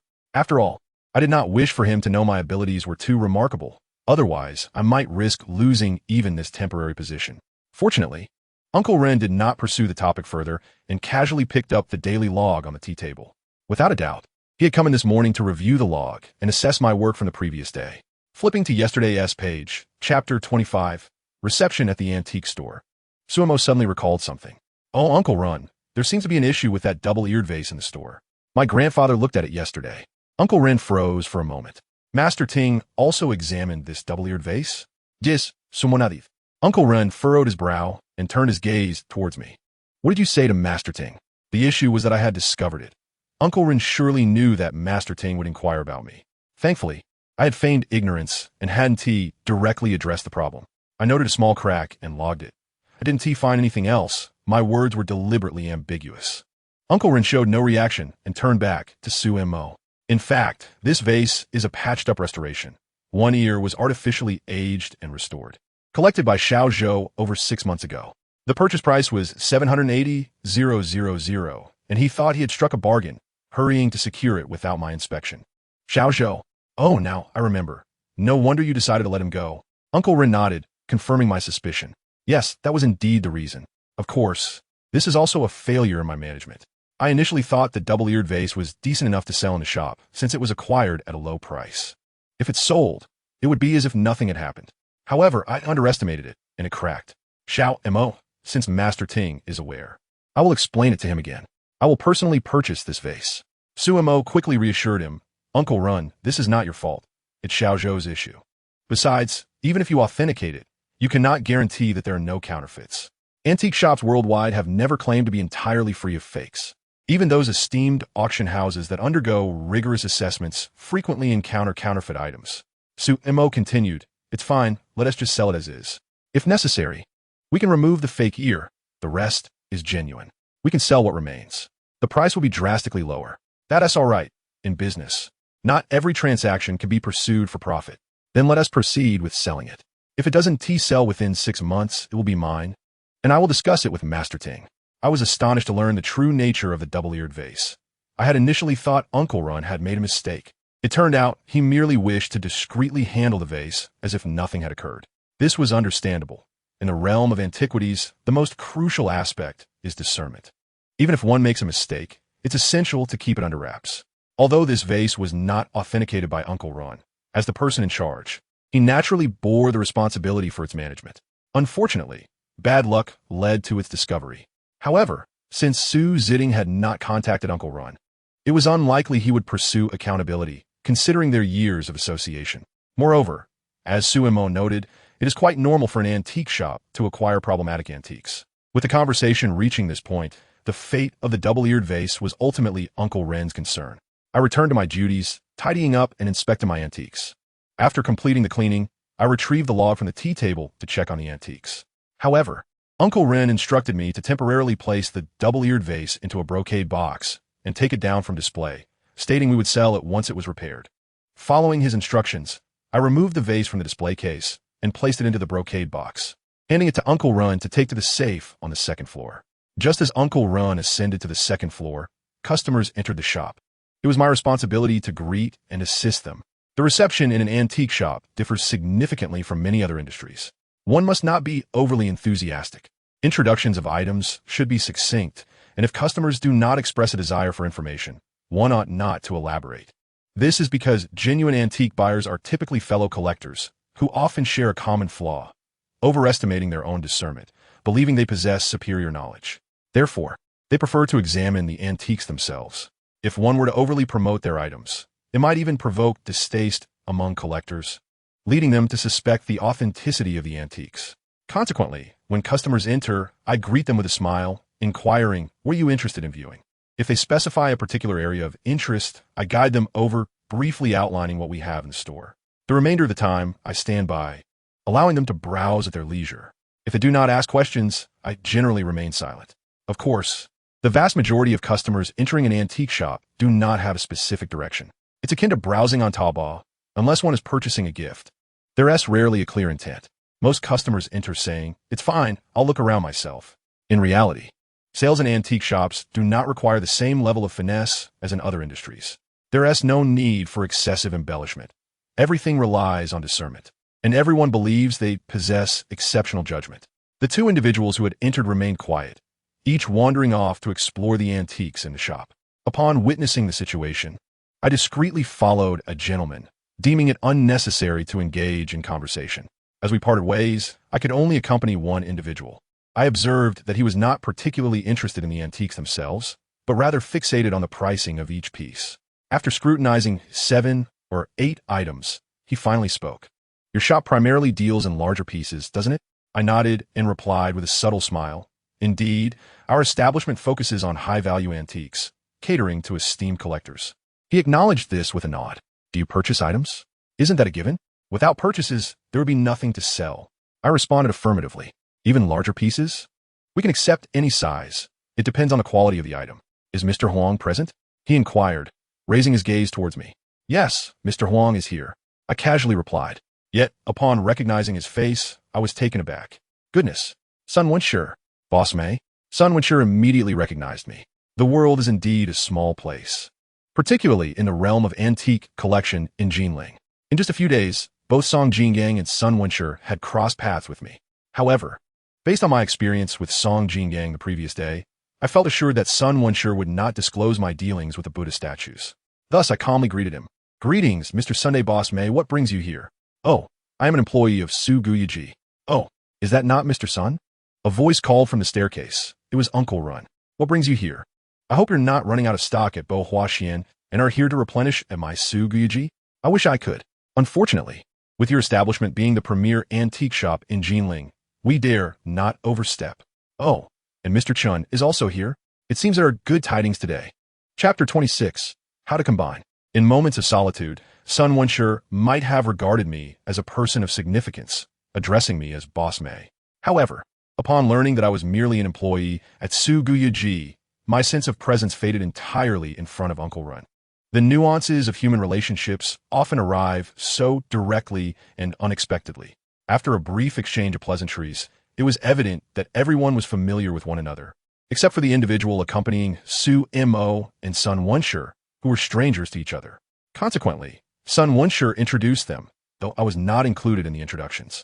I remained indifferent, taking a seat to brew tea for everyone, as that was my duty as a junior staff member. Sun Wenshi shook his head in astonishment. "Mr. Sun, as a veteran in the antique industry, please do not mock me, your junior." "Mock you?" "If Bo Hua Xian undergoes renovations, I might very well take a page from your Su Guyaji. Just don't accuse us of infringement." I interjected. "Mr. Sun, you have 5 branches of Bo Hua Xian now. Will you continue to expand? Could you leave some room for others?" Uncle Ren remarked, gazing at Sun Wenshi with a smile. "I came here today to share the bounty with everyone." "Ah, it seems you have some larger items that you cannot manage." Uncle Ren chuckled. "Mr. Chun has a blue and white jar," Sun Wenshi noted, glancing at Chinshoa, who had accompanied him. Before Sun Wenshi could finish his sentence, Uncle Ren immediately inquired, "From which period?" "Ming? It should be from the Yuan dynasty," Sun Wenshi replied. Uncle Ren's eyes widened in surprise. I too was astonished, for Yuan blue and white porcelain is indeed a significant item. The quantity of authentic Yuan blue and white pieces in existence is exceedingly rare, each commanding a substantial value. Over a decade ago, a Giguzi descending the mountain Yuan blue and white jar fetched an astronomical price of 2.3 billion. If that piece were to be auctioned today, it would likely exceed 400 million. It was no wonder that Sun Wenshi sought out Uncle Run at Su Guyaji in the antique trade when particularly valuable items arise. It is customary for several shops to collaborate in purchasing them to mitigate risks. Have you seen it? Sun Wenshi nodded. Not only I, but the other 4 appraisers at Bohuaxian have also examined it, which is why I came to consult you at Su Guyaji. Sun Wenshi then glanced at Su Mo, as she was the proprietor. What price are we discussing? Uncle Ren continued. Chen Shoha, who had remained silent, raised 3 fingers. 300 million. 300 million? Both Uncle Ren and Su Mo were taken aback. Is 300 million exorbitant? Chen Shoha replied, pulling out his phone. You have yet to see the jar. Once you do, you will recognize its worth. Over a decade ago, that Giguzi piece sold for over 200 million. He handed his phone to Uncle Ron, who viewed a picture of a blue and white jar adorned with the image of the Southern Pole immortal. From the photo, the jar size was comparable to the previously mentioned piece, perhaps even in better condition. However, despite its appearance, the value may not surpass that of the Giguzi piece. The worth of antiques can often be enigmatic, as similar items can sell for drastically different prices. This is influenced not only by the item itself, but also by the stories behind it and the market hype. Consequently, many high-value antiques are sold through auctions. As this method effectively serves as a form of promotion, auction houses continuously advertise and may even employ shills to drive up prices. However, auctions have their downsides, such as the potential leakage of collectors' information, high fees, typically 15% of the auction price from both buyer and seller, and the public nature of transactions, which incurs significant tax liabilities. Therefore, a high auction price does not guarantee that sellers will reap greater profits, leading some collectors to shy away from public auctions. Regarding the blue and white jar in question, it is indeed impressive. If it is genuinely from the Yuan dynasty, while 300 million may be debatable, it would certainly fetch upwards of 200 million. Uncle Ren examined the images on the phone before passing it to Su Mo. After a glance, she returned the phone to Mr. Chen. Mr. Sun, 300 million is quite reasonable. I trust Bohuaxian can manage that? Su Mo remarked with a slight smile. Miss Su, it's not a matter of capability, but rather ensuring that everyone can partake in the feast. It is an old rule in the antique trade, sharing risks. In Jinling, this is a principle established by your family's patriarch, Su Ziding. In reality, this custom is not unique to Su Ziding, as it has been a long-standing practice. However, the antique trade experienced a 2-decade hiatus in the 1960s and 1970s, and it was likely during the 1980s, when Su Ziding revitalized the Jinling antique market, that this tradition of mutual assistance was reintroduced. Is your second boss aware of this? Su Mo casually inquired while sipping her coffee. In a business worth over 100 million, how could he be unaware? He sent me to discuss this matter with Mr. Huang. Su Mo nodded. How shall we proceed? As per tradition, a 50-50 split, Sun Wenshi suggested. Mr. Sun, let us first examine the item and assess its value before making a decision. Su Mo neither affirmed nor denied Sun Wenshi's intentions. Of course, we must first inspect the item, Sun Wenshi concurred. After all, given its value, it cannot be handled lightly. Moreover, I anticipate that the appraisal process will require several rounds, considering the item's worth exceeds 100 million. The jar will remain in the bank's vault for the time being, and if it is convenient, I would like to schedule a visit to the bank tomorrow morning for an initial viewing. Once everyone has determined the final number of buyers and the method of collaboration, we can arrange for the jar to be brought out for expert appraisal, as it would be impractical to do so at the bank with a large gathering. In truth, Chen Shoha is merely a facilitator. He is not the true owner of the antique. To put it plainly, he acts as a broker, facilitating the buying and selling of antiques. However, these details are of little consequence. Transactions involving significant antiques typically require signed agreements, and for extraordinary pieces such as this, it is common to involve a notary for authentication. Very well, let us wait until tomorrow when you have finished your discussions, and then we shall converse further. Sun Wenshi remarked, rising to take his leave. Mr. Sun, you are being rather pragmatic. After concluding such matters, you do not even indulge in a couple of cups of tea before departing. Uncle Rin chimed in with a smile as he also stood up. Why should I be courteous with you? We are partners in a business worth over 100 million. To be honest, like you, I cannot spare anyone from the shop. If you, Bohuaxian, were to leave, you might as well cease your business. Do not speak so recklessly. If our second boss were to hear that, I might as well consider my career over. Chapter 27. Yuan Blue and White. The following morning, I was alone at the shop, while Uncle Ren and Su Mo had gone to the bank to inspect the blue and white jar. Judging by Uncle Ren's expression, it must be a remarkable piece. I too was intrigued by the Yuan Blue and White jar, as true antiques worth over 100 million are exceedingly rare. Moreover, Yuan Blue and White porcelain is scarce and hard to come by. The vast majority of collectors may never lay eyes on an authentic piece throughout their lifetimes. Cultivation. How is that Yuan Blue and White jar? Uncle Ren's face beamed with delight as he gently shook his head. It is exquisite. My grandfather once said that the first impression is crucial. One must first have beauty before authenticity. His demeanor radiated a sense of enchantment. In the world of antique collecting, countless enthusiasts exist, yet outsiders often presume that high-value transactions worth tens of millions are commonplace. In truth, most individuals may only encounter a handful of items valued in the millions, let alone handle them. Of course, this excludes what one might see in museums. Cultivation, being well acquainted with the world of antiques, had served as the chief appraiser at the esteemed Su Guyaji in Jinling for over 20 years. He has undoubtedly encountered extraordinary treasures. Observing Uncle Ren's expression, I surmise that the Yuan Blue and White jar must indeed be stunning. What is critical is the jar's condition, which is remarkably good. It surpasses the one auctioned over a decade ago, which bore numerous scratches. Although this Antarctic immortal jar has some minor abrasions, its condition is vastly superior. As Uncle Ren sipped his tea, he expressed his admiration with a series of approving clicks of his tongue. To have handled such a rare antique in a lifetime would certainly provide ample material for boasting in retirement. Uncle Ren, where is the boss? I inquired, puzzled, as the business affairs were typically under the boss's purview. Hadn't Ting Yi distanced himself from the Su family's operations? That may be true, but for such a significant business, how could one not consult Ting Yi? Uncle Ren paused. Although Xiao Mo has returned from studying abroad, her abilities are unquestionable. She still requires more experience. For business of this magnitude, it is wise to seek Ting Yi's guidance. What did Ting Yi say? Uncle Ren eagerly inquired before Su Mo could sit down. My grandfather was undoubtedly excited, especially regarding the Yuan Blue and White jar. After viewing the photos I sent him, he shook his head continuously, lamenting that if only he could keep it for himself.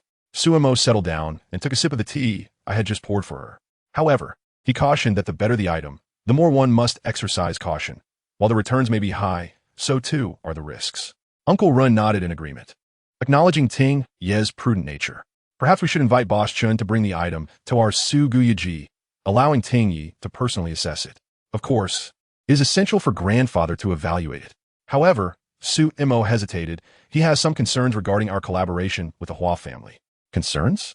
Uncle Ren was taken aback, wondering if Ting Yi feared the Hua family might engage in trickery. Su Mo shook her head, dismissing the notion. That is not the case. After all, the Hua family prospered in part due to my Su family's efforts. Even though they have acquired many of our businesses over the years, their dealings have been above board. They have no reason to resort to underhanded tactics against us, especially since we currently possess nothing of significant value to them, just this street and this shop. Indeed, the Hua family operates 3 antique markets and 5 Bo Huaxian establishments. Our street holds little allure for them. What then is the old man's concern? His worry pertains to financial risk. In truth, it is also my concern. Financial risk. Is he worried we lack the funds for payment? Thus, if we calculate, we can only muster 100 million. The Yuan Blue and White jar is priced at 300 million, and while grandfather might negotiate a bit, it will certainly not dip below 270 million. His suggestion is to find another partner. Find another partner? Who? The Rome family. Uncle Ren's expression shifted dramatically, his brow furrowing with concern. The Rome family? They are our Su family's sworn enemies. If not for them, our Su family would not be in our current predicament. Su Mo quickly gestured for him to cease. I understand, and grandfather is also well aware. However, he has stated that business is business. In the realm of commerce, there are no friends or foes, only interests. Would the Rome family agree to collaborate? Uncle Ren questioned, his skepticism evident. I shared his apprehension, but grandfather seemed confident. If there is profit to be made, why would they refuse? Su Mo smiled faintly. I believe he is correct. Uncle Ren nodded in silence, lowering his gaze to sip his tea, deep in thought. I was unaware of who the Rome family was, but it was evident they were the Su family's adversaries and likely tied to the recent decline of the Su family. Uncle Ren, grandfather has instructed you to communicate with the Hua family and accompany son Wensheng to meet with the Rong family. Uncle Run did not immediately acquiesce. It was clear he was hesitant about collaborating with the Rong family. As for Tingyi, he paused momentarily, seemingly uncertain, before slowly suggesting, "Perhaps we could support the shop a bit?" Suemo shook her head with a soft sigh. "Uncle Run, you are aware of the Su family's circumstances in recent years. I need not elaborate. Grandfather has neither the means nor the ability to produce a sum of over 100 million. Even if he were to mortgage his estate, it would hardly yield significant funds. That may not be the case for grandfather's estate, but he must possess other assets," Uncle Ren countered. "I have been with Tingyi for 20 years, and—" Suemo interrupted gently. "Uncle Run, let's not dwell on these matters. The crucial point is that I believe it is necessary to bring in the Rong family. The benefits outweigh the drawbacks." It was apparent to me that Suemo was reluctant to discuss the affairs of the Su family, as a fallen family carries little pride. Moreover, as a temporary employee who had only been present a few days, I should not be privy to too much information. In Sumo's eyes, I was merely an outsider. Chapter 28. Conditions. But the Rong family does not operate an antique shop. They're solely an auction house. Uncle Ren still appeared puzzled. It matters not what type of business they run, as long as there is profit to be made. Moreover, if we can involve Ronggu Zhai, it would be even better. In the future, we could have him auction the yuan blue and white jar directly, which might prove more beneficial than selling it in our antique shop. Suemo paused before continuing. Grandfather often says that in the world of antiques, keen vision is paramount. Ronggu Zhai is a major auction house, and their involvement could allow us to bring in several experts in yuan blue and white porcelain for appraisal, thus further mitigating the risk of misjudgment. This is why I believe collaborating with the Rong family is essential. Uncle Ren was taken aback. Suemo quickly added, "Uncle Ren, please do not take offense. It is not a matter of doubting your expertise. After all, in such a significant venture, it is always wise to seek additional perspectives." It was evident that Suemo was anxious, frequently glancing towards the entrance. While I did not fully grasp the Su family situation or their financial operations, I could sense the weight of their concerns. However, I believe this transaction holds immense significance for Su Gaiaji, for Suemo, and for the Su family as a whole. Suemo is anxious, and I share her unease, as such a substantial business deal is crucial for our store's success. "What do you think?" Suemo inquired as she spotted Renshu's figure at the entrance. I hurriedly poured a cup of tea for him, despite it no longer being hot. Nevertheless, Renshu's expression already revealed the answer I anticipated. Suemo likely deduced it too, yet hearing it directly from Renshu would confirm it.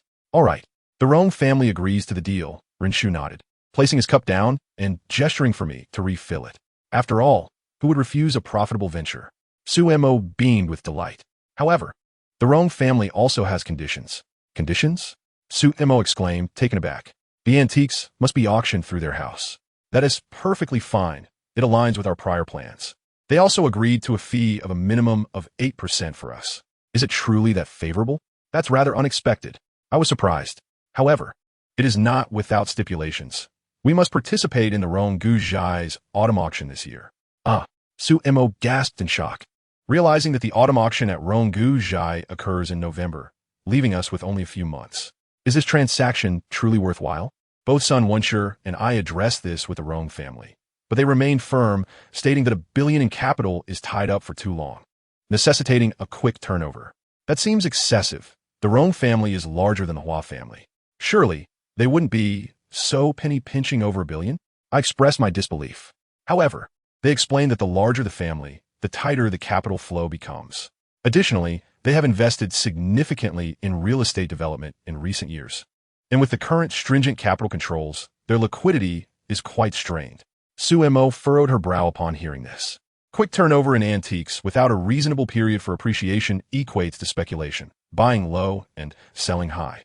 While this may not matter much for smaller, less valuable antiques, it is unsuitable for high-value pieces. Considering the various fees, taxes, and auction costs, a hurried sale could lead not only to no profit, but potential losses. Fortunately, Renshu assured us that if the auction takes place at their house, they guarantee the sale price will not fall below our cost, ensuring we will not incur losses. This assurance was pivotal, and Suemo finally exhaled with relief. If that is the case, it could be worth a gamble, as sending it to auction could yield a staggering price. However, if it fails to sell, the Rong family 1T provide a safety net. If it doesn't sell, that would be ideal. It would allow the piece to be kept longer, Su Mo remarked casually, although she must know that an unsold antique is detrimental to future appreciation. Ren Shu nodded, noting that if the antique itself is genuine based on the quality of this Yuan Qinghua, the Giguzi descending the mountain vase could fetch 3 billion. Given reasonable circumstances, this piece should command between 300 million to 400 million after more than a decade. Of course, it greatly depends on how Rong Guzhai operates, which is critical. Su Mo nodded. She studied art market investment in France, so I presume she was quite adept in this area. What are your next steps? Su Mo inquired further. If the Rong family S2 conditions are acceptable to both our Su family and the Hua family, we should schedule a time for authentication. We propose that all three families convene to authenticate the piece together, as such a significant item requires a consensus before proceeding. If any party is uncertain, none will proceed. That seems logical. If someone is unsure, they certainly want to agree. No. It's not merely about disagreement. If any one of our three families doubts the authenticity, the other two will also withdraw.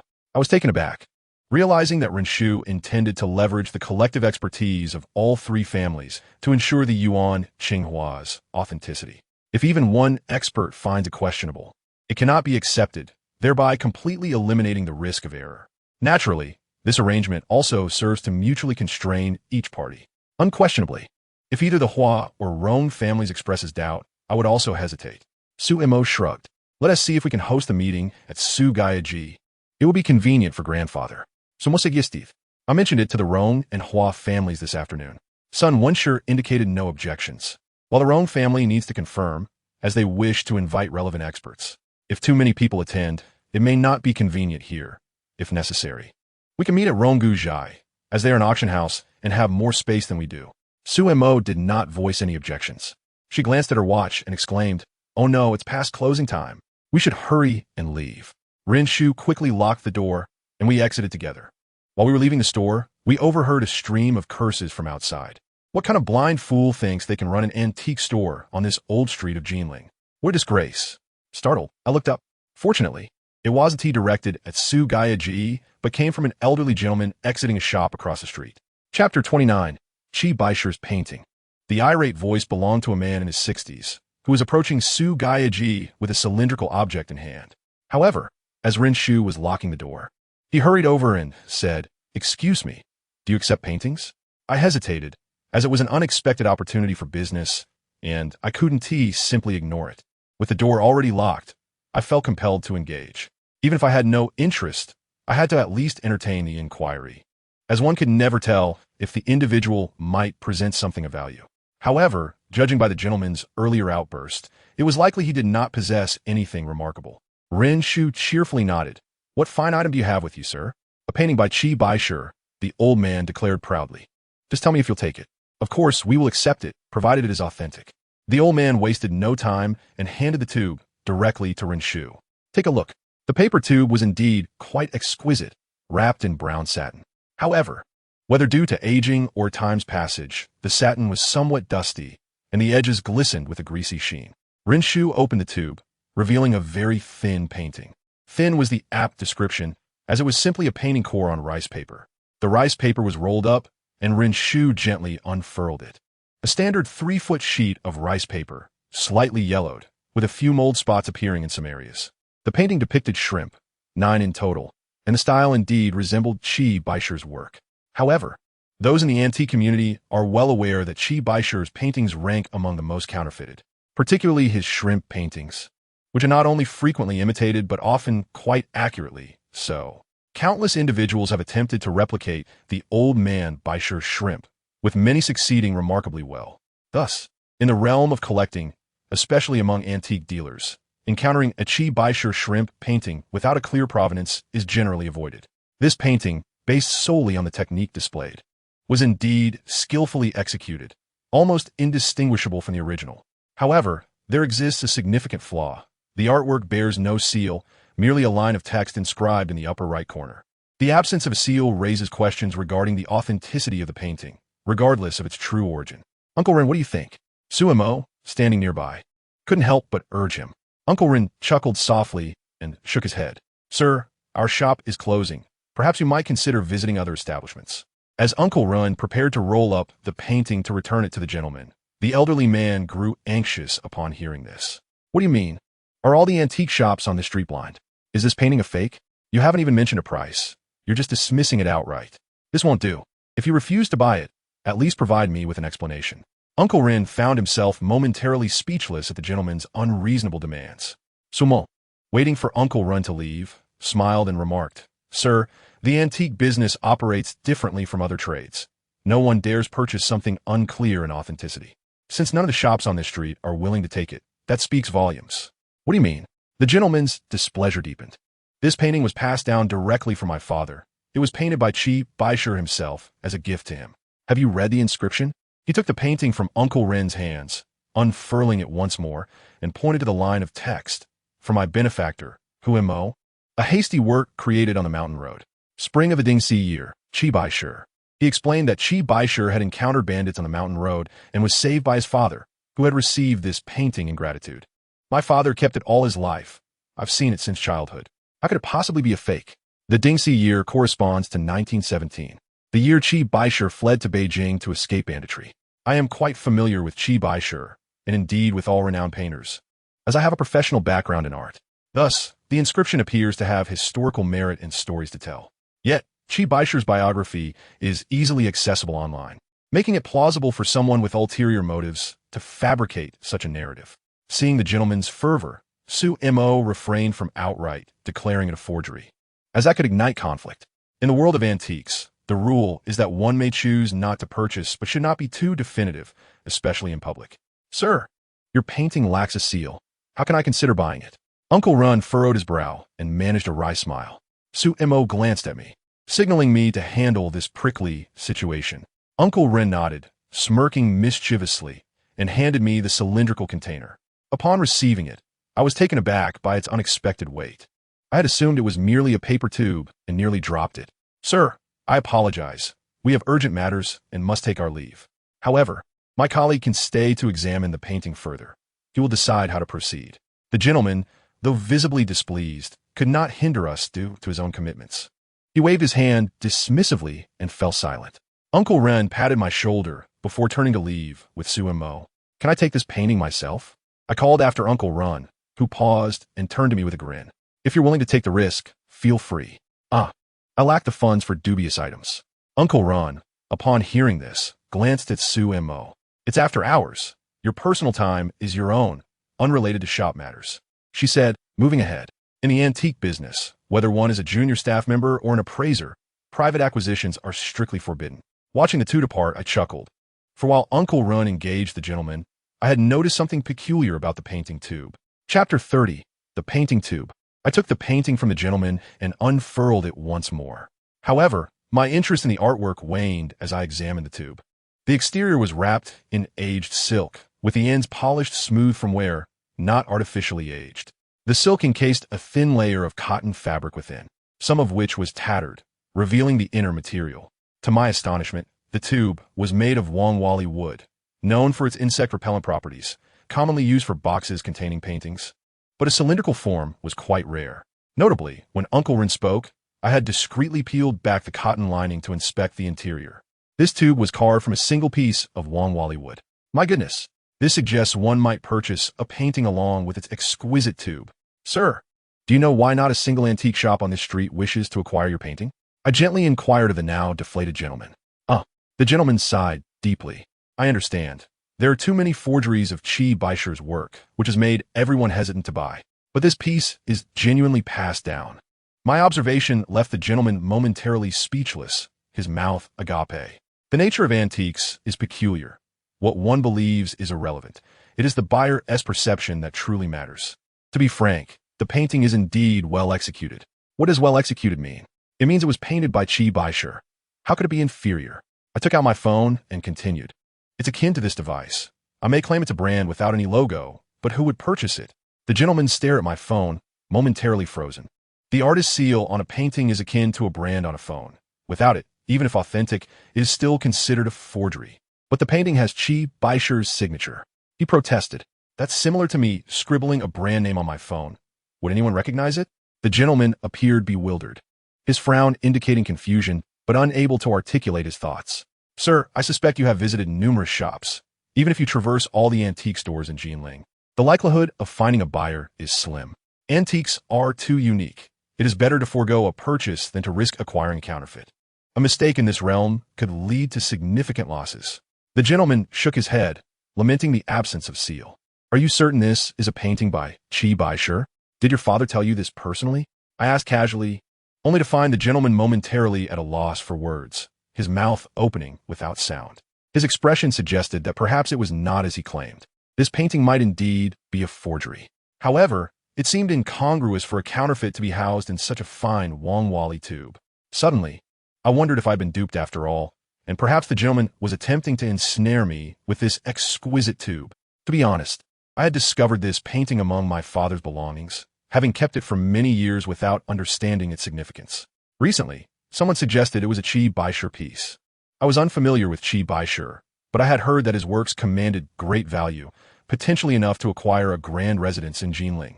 Hence, I considered selling it. At this juncture, I found myself genuinely uncertain of the gentleman's honesty. After all, the world of antique collecting is notoriously murky. I hail from a venerable family with a lineage steeped in centuries of tradition, originating from Meixi. It would be a profound humiliation if I were to end up as a mere fish on someone else's hook. If my grandfather were to discover this, he would likely rise from his grave in disbelief. I yearned to examine the painting tube in my hands once more, in the presence of the elder. I felt reluctant to pry open the cloth for a closer inspection. Young man, did you not just express a desire to acquire it yourself? The elder suddenly inquired, casting a scrutinizing gaze upon me. His question deepened my initial hesitation. As he spoke, he reached out to take the painting and the tube from my hands, which I willingly surrendered. I pondered, convinced that the yellow sandalwood tube I had glimpsed earlier was indeed genuine. Unless, of course, only the exposed tip was authentic, while the rest was not. Or perhaps the tube was indeed made of yellow sandalwood, but the seller had no interest in it, merely fishing for a better deal. Sir, if you truly wish to sell, I would be willing to purchase it, but I would require both your painting and the tube. To be frank, I am drawn to the tube itself. It is crafted from wood of commendable quality, and I suspect it to be sandalwood. Regarding the painting, whether genuine or not, it would be unsellable for me, and I would simply hang it in my home for my own enjoyment. The elder was taken aback. Is that so? Sandalwood? Is it valuable? The worth depends on the overall condition of the tube. I have only seen a glimpse of it. Perhaps we should remove the brocade to examine it further. I conveyed the situation regarding the tube to the elder, as I felt it necessary to assess it on the spot, lest someone take advantage of the opportunity. Upon hearing my suggestion to remove the brocade, the elder was somewhat reluctant. The brocade is in good condition. It will be a shame to dismantle it. Is it truly possible for a wooden tube meant for paintings to be worth tens of thousands? Do not misunderstand. I did not assert it would certainly be worth that much. Once opened, it could be valued at several thousand or possibly tens of thousands. The elder nodded, conceding, very well, let us remove the fabric. After all, this outer silk has aged. I took the tube from the elder's hands, located the seam, and with a firm tug, the brocade fell away. Upon unveiling it, I found a bright, oily yellow solid wood tube, its surface adorned with clear, intricate patterns reminiscent of transformed masks. In that instant, I felt an overwhelming sense of regret. I lamented not having mustered the resolve to purchase it earlier, instead of insisting on inspecting it before the elder. Yet, amidst my regret, I could not fathom why such exquisite yellow sandalwood would be wrapped in brocade. This tube was slightly narrower than the common ones. More importantly, from top to bottom, it was a single piece of wood expertly hollowed out. The elder gazed at it in astonishment, exclaiming, "Is this not merely a piece of wood?" "Indeed," I replied, feigning certainty. "Sir, my initial guess was accurate. This is indeed sandalwood, and I must confess, its condition is quite commendable." I referred to it as sandalwood, deliberately omitting the yellow to maintain a slight edge in the negotiation. A professional would discern the distinction immediately, but to the untrained eye, the difference between sandalwood and yellow sandalwood might not be apparent. How much could it be worth? The elder inquired eagerly. I contemplated briefly. To be candid, had I not revealed to you that this tube is sandalwood and had simply made an offer for your painting, would you not have included the tube in the deal? The elder nodded silently. However, since I had spoken, I resolved to be straightforward and not undervalue him. Thus, I proposed to acquire the tube for 20,000. What say you? The elder appeared indecisive. In truth, most individuals are entirely unaware of the true worth of yellow sandalwood. Many would assume it is merely a piece of wood, questioning how expensive it could genuinely be. Others, having heard of yellow sandalwood's esteemed reputation, might mistakenly believe it to be worth hundreds of thousands, even millions. Yet in reality, it is not so exaggerated.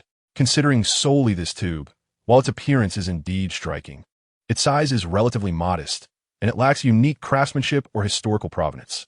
Overall, I estimated its worth to be around 40 to 50,000. Noticing the elder's hesitance, I elaborated, in essence, this is merely a hollowed wooden tube. The material is excellent, yet its age remains indiscernible. If it were from the Ming or Song dynasty, or had been used by a historical figure from hundreds or even thousands of years ago, it would be truly valuable. This is indeed a piece used by a historical figure. The great painter Qi Baishe used it for a considerable time. I couldn't help but chuckle, sir. Did not Qi Baishe meet your father? How long could that have possibly been? The elder paused, then burst into laughter.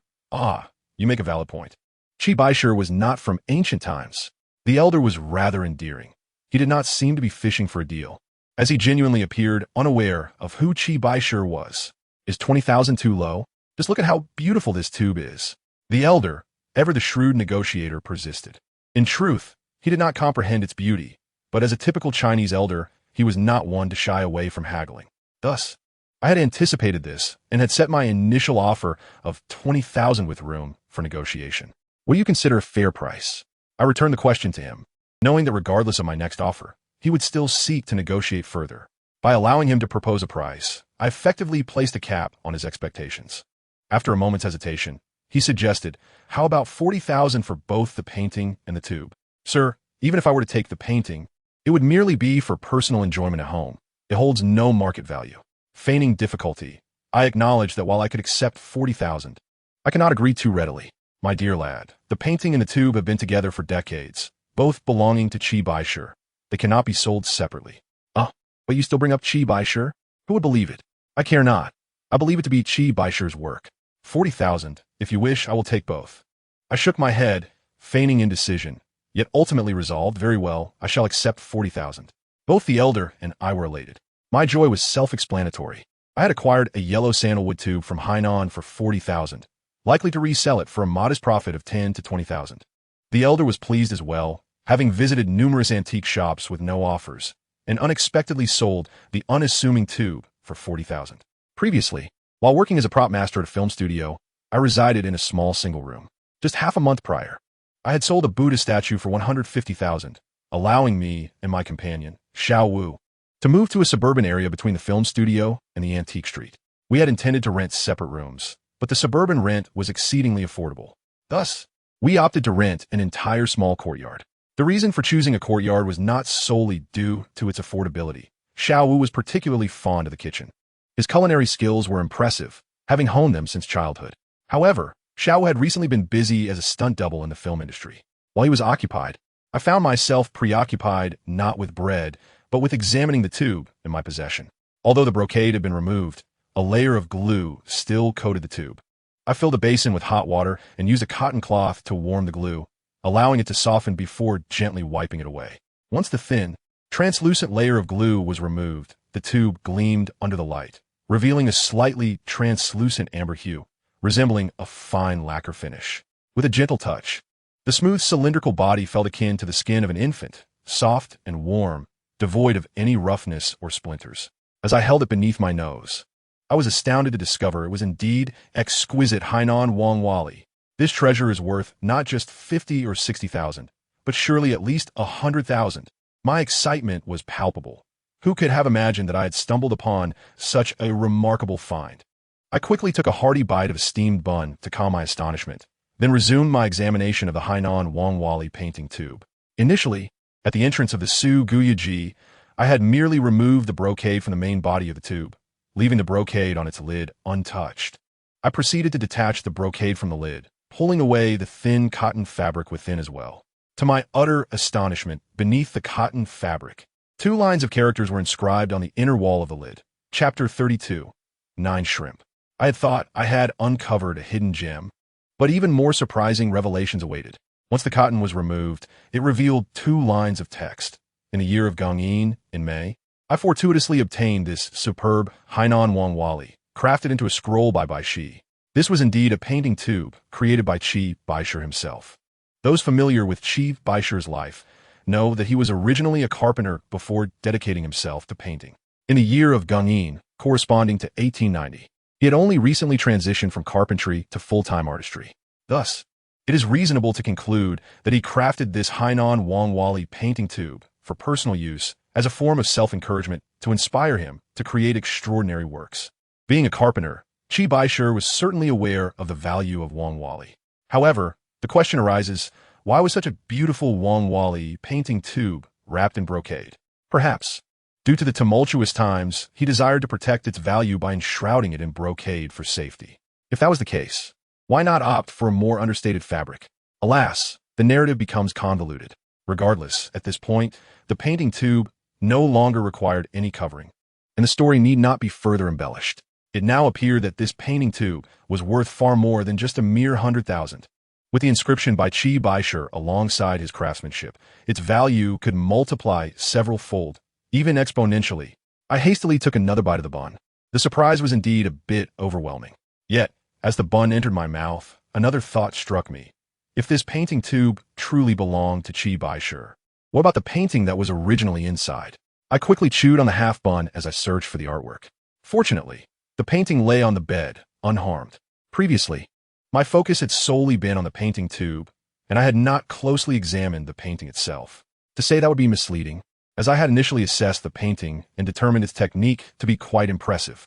At first glance, I believed it to be remarkably similar, almost indistinguishable. However, upon closer inspection, it was not merely similar. It was unequivocally an authentic masterpiece. This illustrates that the evaluation of antiques, particularly calligraphy and paintings, is inherently subjective. When one believes a piece to be genuine, every detail seems justifiable. Conversely, if one doubts its authenticity, even the most genuine artifact may appear suspect. Consequently, Qi Baishi's 9 shrimp painting was indeed of great value. I had initially thought I was acquiring a painting tube with a painting included, but it turned out to be the reverse. Based on current market prices, a painting of this size by Qi Baishi typically fetches no less than 3 to 5 million at a minimum. However, if there is a compelling backstory, the potential value could soar. Regrettably, the piece lacked a seal. Without this seal, while it could still be sold with the endorsement of an authoritative appraiser, the process would be cumbersome. Securing an expert's authentication requires connections, and in doing so, one could lose at least a third of the value. Moreover, in the absence of a seal, regardless of whom one consults, the intrinsic value remains stagnant. The worth of a Qi Baishi painting without a seal is uncertain. Thus, it remains a pity. I gazed upon the painting sprawled on the bed. 9 shrimp. The vendor's father, who Mo, once saved Qi Baishi on a mountain path during his youth. To express his gratitude, Qi Baishi hastily created a painting for Hu Mo, specifically the 9 shrimp, symbolizing the debt of life. However, for reasons unknown, he did not affix a seal, possibly due to misplacing it or being unable to find it at the moment. A painting executed on Xian paper, done in haste, lacked proper mounting and preservation. Consequently, Qi Baishi gifted Hu Mo the painting tube along with the artwork for safekeeping. Many years later, after Hu Mo's passing, his son discovered the painting tube and its contents, but when he attempted to sell them, no one showed interest. Ultimately, I fortuitously acquired this remarkable find. Of course, there is no need to elaborate further on my lucky discovery. The narrative could certainly be enriched with further embellishments to craft a legendary tale around this artifact. Antiques with stories tend to appreciate in value, and now that a narrative exists, it is a shame that only the seal is missing. Just a simple seal. As I munched on the bun, a thought spontaneously arose in my mind. I do not wish to create a forgery. This artwork is genuinely a piece by Qi Baishi. It is merely that he forgot to affix his seal, leading many to doubt its authenticity. Thus, to avoid excessive skepticism, I must assist in adding a seal to the work. Carving a seal is a simple task for me, given my formal training in painting and sculpture, along with my reputation as a master of imitation. A seal is a trivial matter. However, I cannot simply carve any random object. It is not that straightforward. Qi Baishi's seals are exceptional. Having come from a background in carpentry, his skills in carving are remarkable. His seal carving artistry is profound, and throughout his life, he employed various seals, each distinct to different periods. Therefore, I must be cautious not to affix an incorrect seal. A mistake could diminish the value of an authentic painting, transforming it into a counterfeit.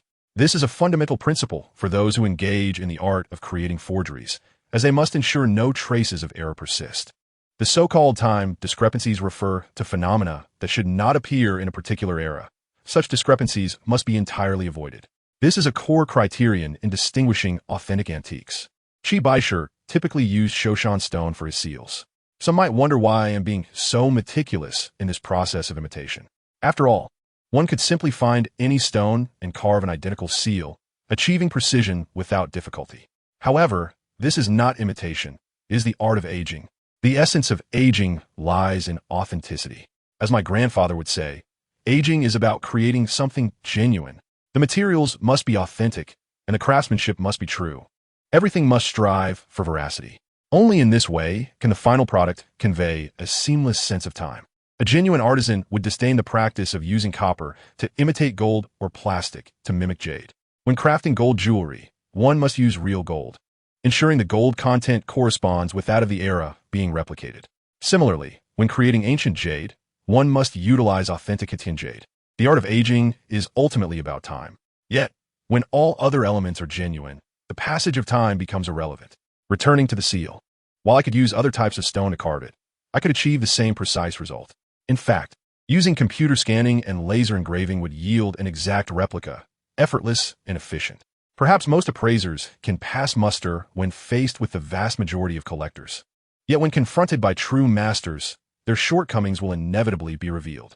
However, the antiquities emerging from Meixi are undeniably imperceptible in their aging. Chapter 33. Appraising Yuan blue and white porcelain. On this particular morning, Su Gaiji deliberately hung a sign indicating its closure. This day was the arranged time for the Su, Hua, and Rong families to gather for the appraisal of a Yuan blue and white jar.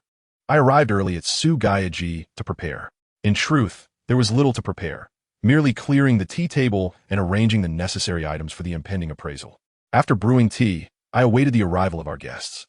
They came in succession, as the host family, the Su family, with Su Jiting being of higher seniority, had Su Mo and Rin Shu attending to the entrance. As a mere shop assistant, I had the luxury of sitting back, only needing to ensure the tea was well brewed.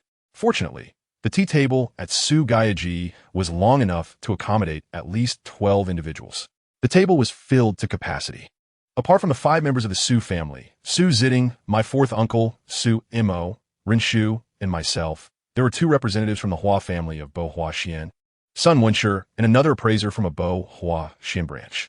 The Rong family, 3 in total, included Wu Xueqian, the general manager of Ronggu Zhai, along with 2 regular appraisers, Su Youding, a renowned porcelain appraiser from the country, who was specially invited from Kyoto, and Song Jinggang, a well-known local expert from Jinling. However, I had recently witnessed Song Jingang's proficiency, and while I hesitated to judge his expertise in sculpting, I felt it somewhat precarious to entrust him with porcelain appraisal. Of course, as a humble tea server, my opinions held little weight. As for the sellers, aside from Chen Shua, the intermediary, there was also a representative lawyer present. The true owner was notably absent. This was quite typical, as collectors of such high-value antiques are often public figures or wealthy entrepreneurs who prefer to remain discreet. They typically delegate the matter to their legal representatives. One need only observe the many auction scenes to understand this. Many buyers do not attend in person, opting instead to manage their bids remotely via phone. Once everyone had gathered and enjoyed several cups of tea, Chen Shoha requested that a customized aluminum alloy safe be gently brought forth. The seller had invested heavily, not only commissioning a special case, but also hiring 2 bodyguards for its transport, escorting it from the bank's vault to the tea table at Su Gaiji. The tea set was cleared away, and a slip-resistant, padded cloth was laid on the table. The safe was opened, and the blue and white jar was carefully extracted and placed securely on the table before the safe was removed. Please, proceed with the appraisal. Chen Shoha gestured cheerfully. Yet, no one at the table moved. Everyone is being quite courteous. Noticing the stillness, Chen Shoha turned to Su Jiting. Elder, as our esteemed senior, perhaps you would like to begin? Su Jiting chuckled and waved his hand. As the host, it would be improper for me to go first. I invite our guests to commence. How about this? We at Su Gaiji and Bo Hua Xian have already had our chance to examine it, but Ronggu Zhai has yet to do so. Therefore, I propose we invite General Manager Wu and the 2 esteemed experts to begin, followed by General Sun and General Zheng from Bo Hua Xian. Finally, our elder can take a look. What do you all think? Rinshu's suggestion was met with nods of agreement. Wu Xueqian, the manager of Ronggu Zhai, gestured to the experts beside him, Su Yiding and Song Jinggang. Ladies and gentlemen, please, after you. Su Yiding, a former deputy curator of a Kyoto museum with considerable achievements in porcelain appraisal, was eager to take his turn. Having left his museum position to focus entirely on antique appraisal, he was still respectfully referred to as Curator Su. It was evident he was quite anxious. When the safe was opened, the sight of the blue and white porcelain left everyone wide-eyed. Despite their decades of experience in the antiquities realm, the opportunity to physically handle a piece valued in excess of 100 million was exceedingly rare. Even someone of Su Yiding's stature likely had only encountered a handful of authentic yuan blue and white pieces throughout his career. Thus, his eagerness was entirely understandable. At this point, with the tea set removed, the tea server had also stood up and retreated to stand behind Su Yiding and the others. Truth be told, under the illumination, the yuan blue and white piece was exceptionally beautiful.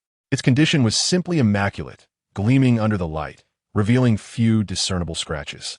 This luster was not the glaring sheen of newly fired porcelain, but rather a soft, flowing radiance that was visually pleasing. It was indeed striking. The process of porcelain appraisal is well known and has been discussed extensively. Regardless of the expert, the methods employed are generally similar. In reality, there is little complexity in assessing yuan blue and white porcelain. Although it holds significant value, authentic replicas are exceedingly rare. Why is this so? Yuan blue and white represents a unique category, a term coined by Professor Pop of America in 1952. Prior to this, the concept of yuan blue and white porcelain did not exist. Consequently, there were no imitations before this designation was established. As the value of yuan blue and white began to rise within the antiquities community, the number of imitations gradually increased, yet most were immediately recognizable as fakes. In the 1980s and 1990s, Jingdezhen produced a batch of high-quality replicas that initially fooled many. However, as scholarly research into yuan blue and white deepened, it became apparent that genuine pieces could not be replicated. The pigments used were so unique that their formulation had long been lost, making reproduction impossible.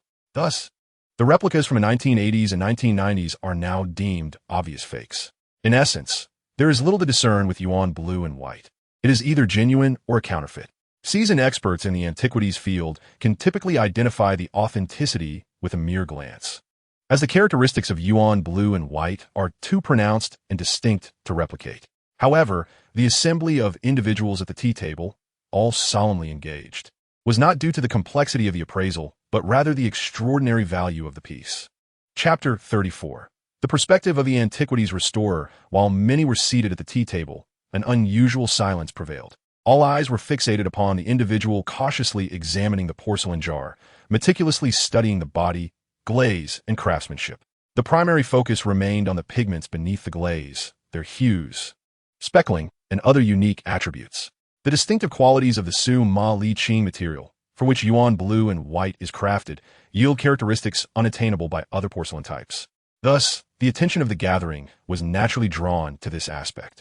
After the two experts from the Rome family, Su Yiding and Song Jinggang, finished their examination, they refrained from offering any conclusions. They gently set the porcelain aside and invited Sun Wenshe and others to take a closer look. Although Sun Wenshe and his companions had already examined it earlier, they were unable to resist the urge to observe it once more. With the Rome family having completed their assessment, it was now the Su family's turn. Weiren, would you like to take another look? Su Yiding inquired of Uncle Ren. You go ahead. I'll take a look after you, Uncle Ren replied, placing a high-powered magnifying glass beside him. The elder man meticulously examined the jar, scrutinizing almost every inch of its surface with a magnifying glass. I stood behind him, my gaze fixed on the jar as he inspected it closely. Indeed, as Uncle Ren had previously stated, this piece was a quintessential example of yuan blue and white porcelain, resembling a specimen. Yet, its exquisite beauty stirred an uncomfortable feeling within me, a sentiment that often plagues those of us from antiquity-reproducing families. This peculiar mindset compels us to view everything through the lens of how it could be artificially aged, analyzing it from a purely technical standpoint. This contrasts sharply with the perspective of those eager to purchase.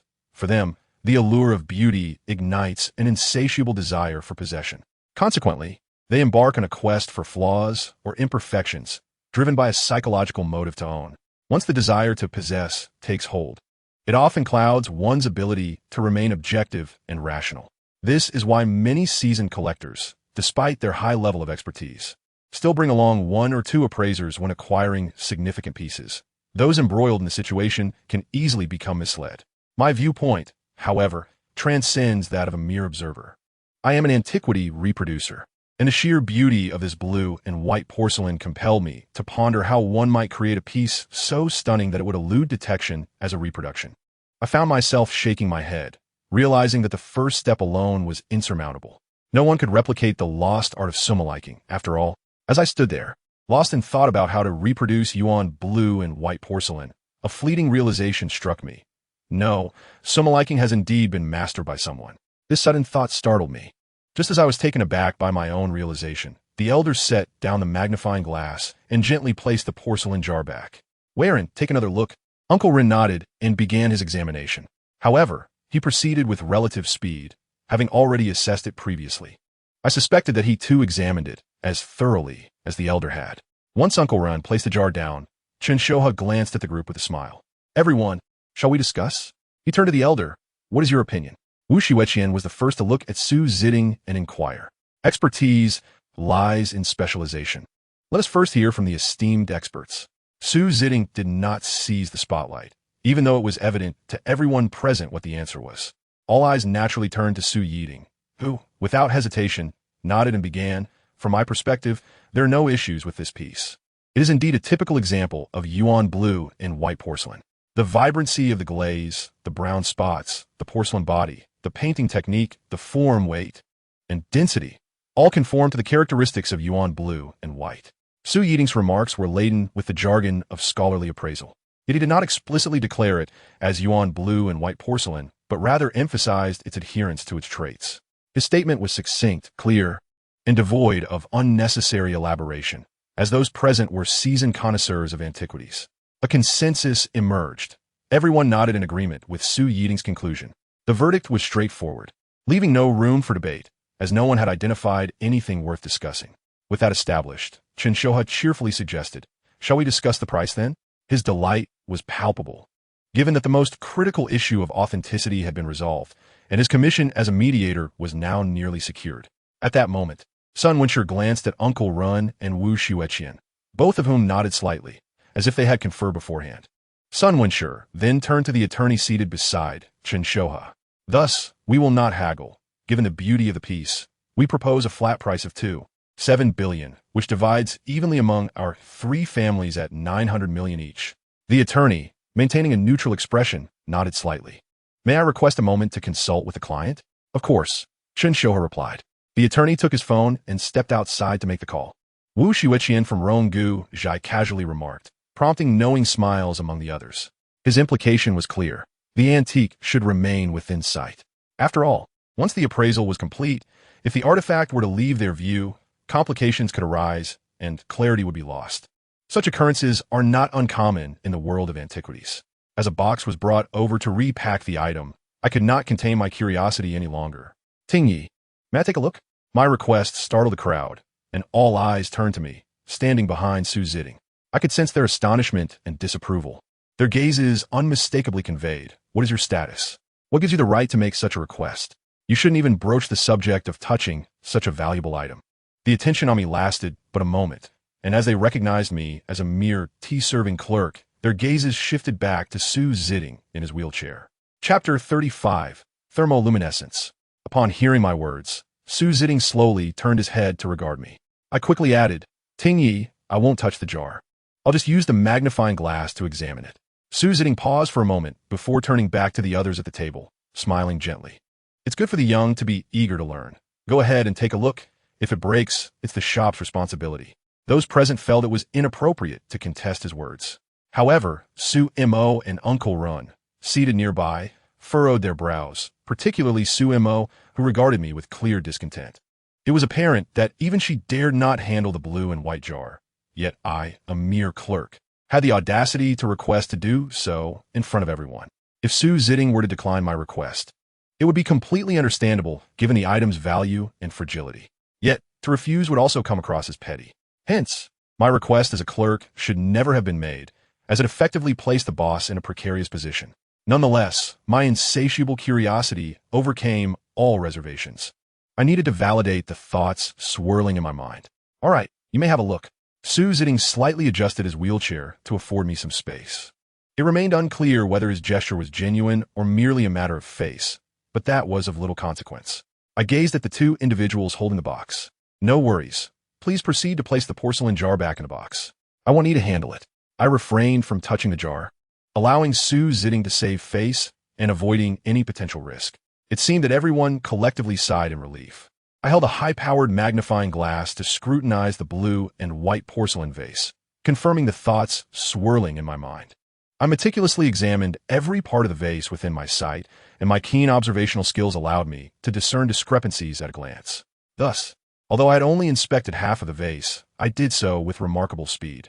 Have you finished already? Su Ziding chuckled, yet refrained from inquiring about my conclusions. Naturally, the others were equally indifferent to my findings. However, Su Mo cast me a sidelong glance, likely contemplating the notion of addressing me once this matter concluded. My pace was swift, and the lawyer's was equally brisk. With the client's agreement to the proposed price, we were poised to sign the contract. Upon hearing this, the attendees displayed expressions of satisfaction. Wait a moment, can we conduct a thermoluminescence test? After all, this was a significant antique. Her suggestion momentarily left everyone bewildered. What is thermoluminescence? In simple terms, it is a method to determine the firing date of ceramics and similar artifacts. Technical authentication of antiques is quite common, particularly in the West. However, in the realm of domestic antique transactions, few opt for such technical evaluations. Most rely on experts' experience instead. This is largely due to the time-consuming and cumbersome nature of technical assessments. Additionally, many authoritative and advanced testing methods are not yet available domestically and must be sent abroad, which poses significant challenges. Moreover, conducting tests necessitates sampling, which can inevitably damage the antique. Numerous institutions worldwide can perform thermoluminescence testing, and many universities domestically house such laboratories. However, in the global antique market, only two authentication agencies hold recognized legal authority: the Oxford Authentication Company in the UK and the Chinese University of Hong Kong's Antiquities Authentication Laboratory. Each of these institutions requires a specific sampling method, with one needing to cut an equilateral triangle from the base of the artifact, while the other necessitates drilling a cylindrical sample point. Typically, 2 samples are taken from each item. One must ponder how many collectors would be willing to subject their valuable antiques to such treatment. Furthermore, many exquisite porcelain pieces are quite delicate, making sampling even more challenging. Additionally, thermoluminescence testing is not infallible. There have been instances where excavated porcelain yielded results indicating a firing date of less than a century. Thus, when Su Mo proposed a thermoluminescence test, the crowd was momentarily taken aback, as such occurrences are indeed rare in domestic antique dealings. Moreover, the authentication of this particular blue and white porcelain is not inherently difficult. In fact, the consensus on its authenticity had already been reached. Yet, Su Ziding displayed no surprise, indicating that Su Mo had likely informed him beforehand. The need for a thermoluminescence test seemed unnecessary, but Su Mo had introduced the idea nonetheless. It appeared that, for her, the authentication results were of little consequence since a conclusion had already been drawn. What mattered was the time required for the evaluation, which could take up to 4 weeks, a duration sufficient for her to remortgage and secure a new loan to cover the payment for the vase. However, if the contract were signed and payment made at this moment, how would Su Ji manage the transaction? The families of Rong and Hua were reluctant to voice objections to Su Mo's request, as it was for further authentication. Moreover, the vase's robust body made it suitable for sampling. The pressing question was whether the owner of the vase would agree. Consequently, curious glances turned towards the lawyer, who had yet to take a seat. He hesitated momentarily, stating that he needed to call the client. Without waiting for further comments, he turned and exited with his phone. A moment of silence enveloped the tea table. Uncle Run, sensing the somber atmosphere, broke the silence with a smile, remarking that it was prudent to authenticate an item worth nearly 300 million. Sun Wensher nodded in agreement. Indeed, obtaining an Oxford certificate would ensure that the vase would not go unsold at auction. It might even enhance its value further. Laughter erupted among the attendees. The client agreed to the thermoluminescence test, prompting a collective sigh of relief. This was the best outcome. However, the client stipulated that sampling would damage the antique, requiring the buyer to make a substantial deposit of 30% of the transaction price. Furthermore, the buyer would commission the authentication, assuming responsibility for any potential damage incurred during the process. While this demand seemed somewhat stringent, it was, upon reflection, quite reasonable given the current seller's market for antiques, especially for fine pieces. Sugaya Ji has no objections. What about you, Mr. Sun and Mr. Wu? Should we confirm this over the phone? Each party would be responsible for 1/10 of the deposit, amounting to 27 million each, a sum that the Su family could readily provide. Sun Wencher nodded, acknowledging that had originally planned to make the full payment today, so a 30% deposit was certainly feasible. Wu Xueqian furrowed his brow, revealing his reluctance. Yet he too acquiesced with a nod. If there are no objections, let us proceed with signing the contract, the lawyer declared, retrieving the pre-prepared contract from his briefcase and adding temporary supplementary clauses in the blank spaces. This is merely a draft. Please review it. If all is satisfactory, I shall have the final copy printed immediately. The elder Su did not bother to examine the contract, delegating that task to Su Mo as it fell within her expertise. While Su Mo reviewed the contract, Su Jiling quietly remarked, "I need to use the restroom." He leaned back in his wheelchair, and his uncle began to push him toward the restroom. I interjected, "Allow me to assist. The restroom floor is a bit slippery." Initially, his uncle hesitated, but only moved aside when the elder nodded in agreement. The restroom for Sugaya Ji was located beneath the stairs on the second floor, somewhat distant from the tea area. As the wheelchair approached the restroom door, I lowered my head and murmured, "Ting Yi, something feels off about this blue and white vase." Chapter 36. I don't want it anymore. I suddenly spoke up. "Ting Yi, something feels off about this blue and white vase." My words startled Su Jiling in his wheelchair. I refrained from rushing to explain, preferring to wait for the elder's inquiry. I wanted to hear his thoughts. If he was willing to listen, I would disclose the truth. If he expressed skepticism or even derision, then so be it. I could afford to wait, even if Sugaya Ji faced bankruptcy. I could still manage for another 6 months to a year. "Xiaomei, what did you discern? Is there an issue with this vase?" Su Jiling inquired with a hint of a smile, his demeanor still humble, especially given his earlier willingness to let me handle the blue and white piece. Thus, I had no reason to withhold the truth. I nodded and succinctly replied, "A counterfeit." Gasp. The elder inhaled sharply, his face a mask of disbelief. Is it truly that convincing? The color, the luster. But how could it be so flawless? Can a blue and white vase be crafted so authentically? His brows knitted in confusion, revealing his internal struggle. Yet, I could see this was not skepticism directed at me, but rather a disbelief that the blue and white vase on the tea table could possibly be a counterfeit. It seemed impossible, for no one could unravel the mystery of Su Maliqing. This is a common affliction among seasoned collectors, an unwavering belief in their own judgment. I remained silent, awaiting the elder's questions. After a prolonged pause, he merely shook his head, lacking an answer. This was the correct response. "Xiaomei, where lies the flaw?" The old gentleman lifted his head once more, gazing at me with earnestness. I nodded slightly and proceeded to share my assessment process with him. The astonishment and disbelief reflected in Su Jiling's facial expressions as he absorbed my words were palpable. However, in the end, he was fortunate. Hiss. The old gentleman inhaled sharply, his gaze intent, as if he wished to speak. But then the voice of Su Mo interrupted from behind. "What is going on? Have you finished reviewing the contract?" Su Jiling gently maneuvered his wheelchair, casting a glance at Su Mo as he replied with a soft inquiry. "Yes, we have reviewed it. The terms are standard, typical for our industry, with only a few added clauses regarding the buyer's inspection." "Grandfather, have you finished in the restroom?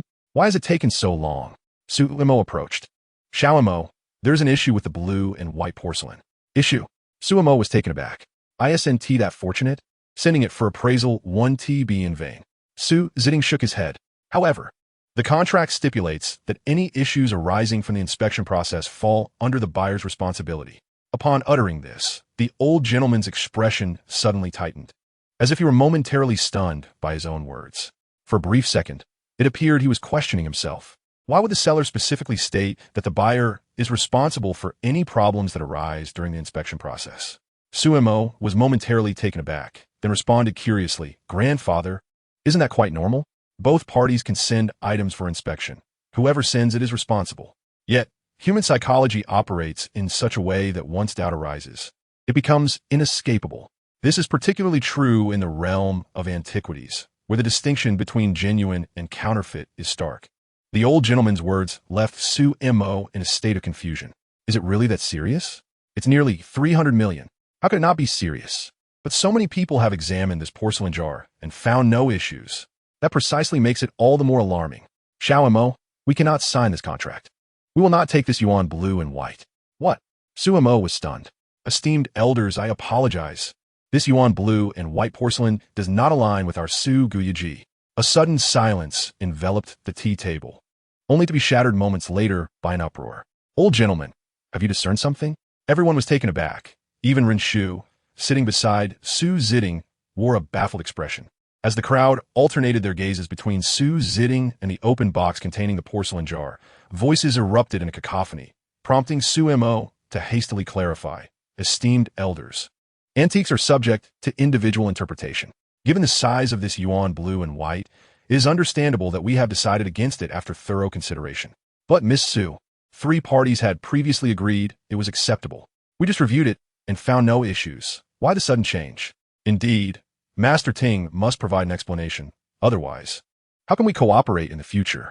It was evident that Su Ziding had not intended to speak, but sometimes one's intentions are not within one's control. Just as now, he had to provide an explanation. Su Ziding nodded, a smile gracing his face. Antiques, whether to accept or reject, boil down to 2 aspects. Either the item is not authentic, or its value is not worth the cost. Master Ting, is a reason for Su Guyaji's rejection due to which aspect? Wu Xueqian, the general manager of Ronggu Zhai, displayed evident displeasure. He had been dissatisfied when Su Mo decided to send the porcelain jar for inspection earlier, and now his irritation had only intensified, causing his tone to carry a hint of anger. Su Ziding paused, seemingly making a decision. It is not authentic. This declaration startled everyone, and they turned their gazes toward the yuan blue and white porcelain they had scrutinized multiple times, especially Su Yiding, who could not resist carefully extracting the jar from the box, once more to examine it thoroughly. As Su Yiding scrutinized the porcelain jar again, a collective breath was held. All eyes upon him. The tension was palpable among the buyers, who desperately wished for the porcelain jar to be an authentic yuan blue and white. However, Su Ziding's recent statement had sown seeds of doubt. At this moment, they hoped Su Yiding would confirm it as a counterfeit, thereby quelling their internal desires. Yet, they also yearned for his solemn nod, a guarantee that this was an unequivocally genuine yuan blue and white, allowing them to resolve their indecision. Thus, the buyers found themselves in a state of anguish, while the sellers were equally distressed. They were not conflicted. Their sole desire was for Su Yiding to find no flaws. Su Yiding meticulously examined the porcelain inside and out for over 10 minutes, finally furrowing his brow and delivering his conclusion. It is impossible. If this were a counterfeit, I would never touch a yuan blue and white again. I had anticipated he might declare he would never engage with antiques again. Instead, he had narrowed it down to just yuan blue and white. Yet, Su Yiding's statement rendered everyone somewhat uneasy. Chapter 37, Spiral. Su Yiding's words allowed the sellers and Chen Shoa, who had been pulling strings, to finally breathe a sigh of relief. Buyers like Sun Wensher also exhaled. But their relief was only partial, failing to dispel the doubts that had already taken root in their minds. Master Ting, please speak freely about what you have observed. After all, the genuine cannot be disguised as false, nor can the false become authentic. Su Ziding nodded slowly, turning to face me, who stood behind him. The crowd watched the old gentleman's every move, uncertain of his intentions toward me. Hadn't he just visited the restroom? Or was he going to have tea before discussing matters? Mei Jiu, please share your insights with everyone. What? Dozens of eyes suddenly turned toward me, their gazes sharp, filled with astonishment and bewilderment. Even Ren Shu and Su Mo were visibly taken aback. Even the 2 bodyguards, specially hired to escort the safe, wore expressions of disbelief. This person, the tea shop attendant, he had merely cast a glance, likely taking less than a minute. How could he discern any issues? Everyone's faces were adorned with unspoken questions. I too was bewildered. I had not anticipated Su Ziding would request me to explain. I had assumed that after sharing my assessment process with the old gentleman at the restroom door, he would relay it himself. To my surprise, he had passed the spotlight to me. However, I was not keen on such attention. I preferred to remain low-key. Yet, events often unfold contrary to our expectations. Now that the moment had arrived, there was no turning back. After all, I had spoken too freely. Su Ziding gently adjusted his wheelchair, making room for me. Ren Shu promptly shifted to the side, allowing me access. I stepped forward to the tea table, where everyone awaited my words. Yet, I offered only 4 words. This is a counterfeit. To my astonishment, a profound silence fell over the table. No one spoke or inquired further. They merely stared at me, seemingly waiting for me to elaborate. While their reaction was unexpected, I remained unperturbed. Do you doubt me? Then let your skepticism persist. Without further ado, I pulled out my phone and quickly searched for an image related to yuan blue and white appraisal online. I handed my phone directly to Mei Youding, who had claimed that if this yuan blue and white were a counterfeit, he would never touch it again. Let it be the first.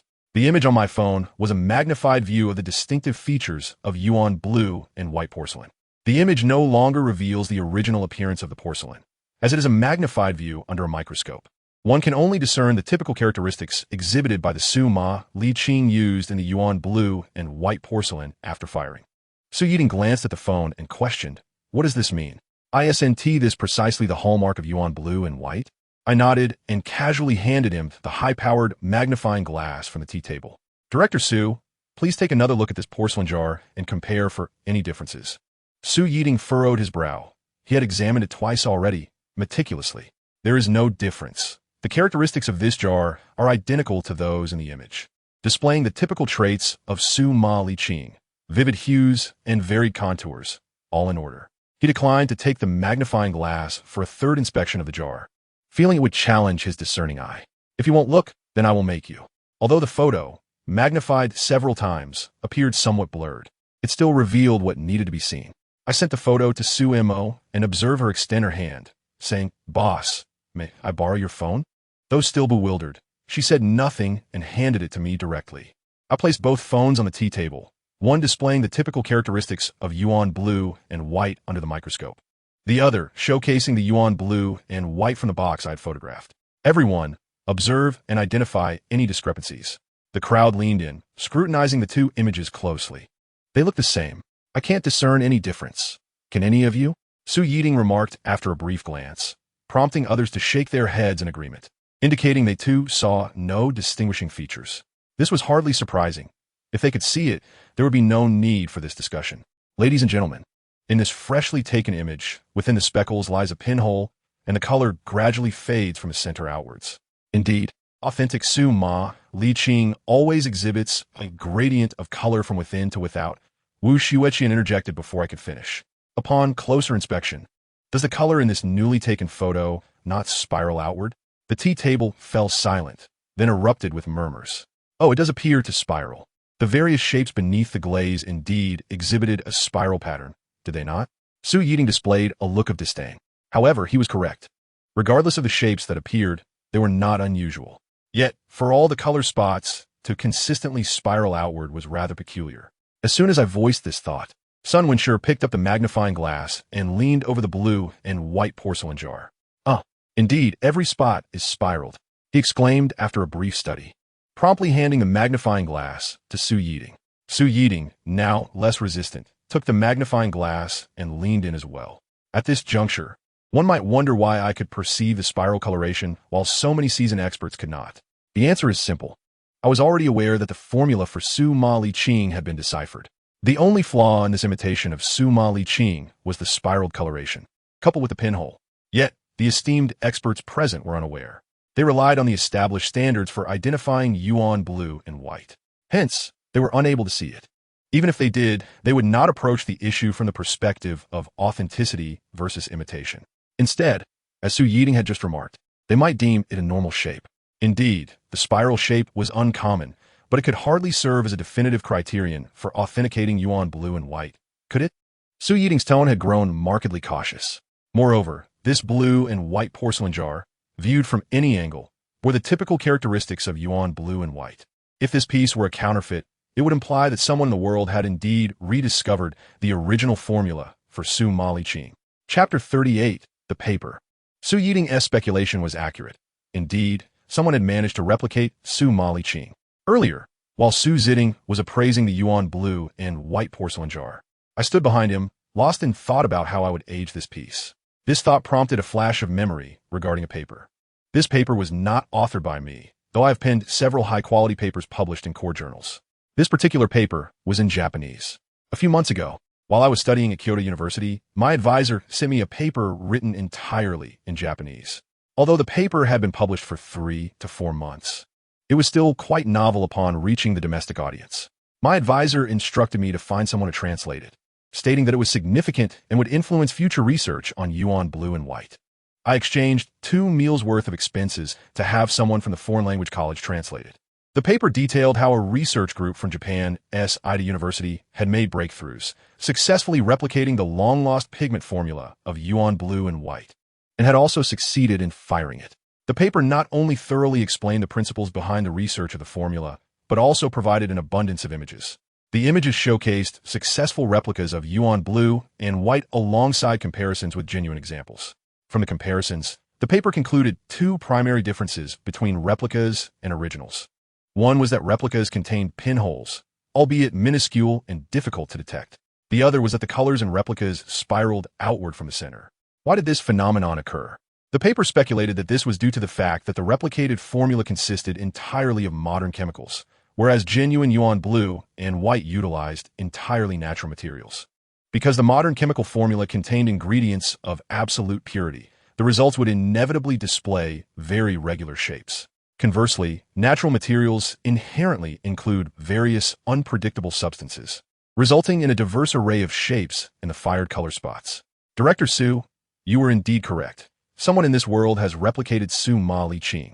As soon as my words escaped my lips, everyone fell momentarily silent. Impossible. Su Yiding immediately dismissed my assertion without a second thought. All present were seasoned practitioners in the antique world. How could they not know whether yuan blue and white could be replicated and to what extent?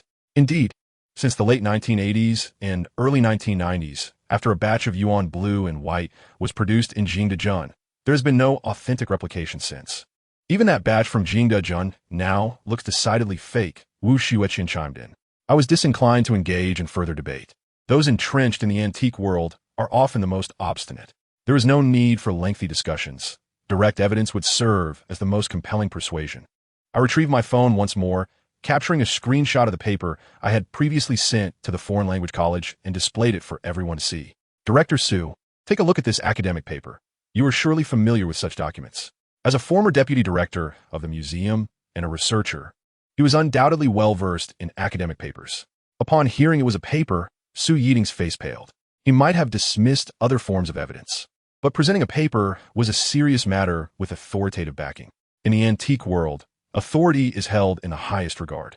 Su Yiding took the phone, intending to examine it closely, only to find he could not comprehend it. It was entirely in Japanese. Japanese?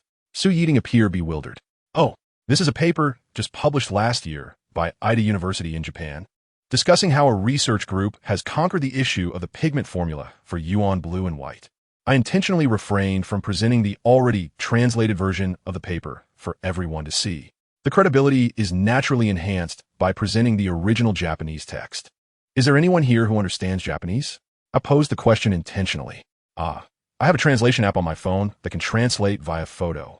Suemo picked up her phone, opened the app, and took a picture of the screenshot on my device. In truth, translation was unnecessary. For the professionals present, particularly Su Yiding, a mere glance at the comparative images in the paper should suffice to ascertain the veracity of my claims. Nonetheless, with Su Mo's translation, the astonishment among the onlookers was magnified.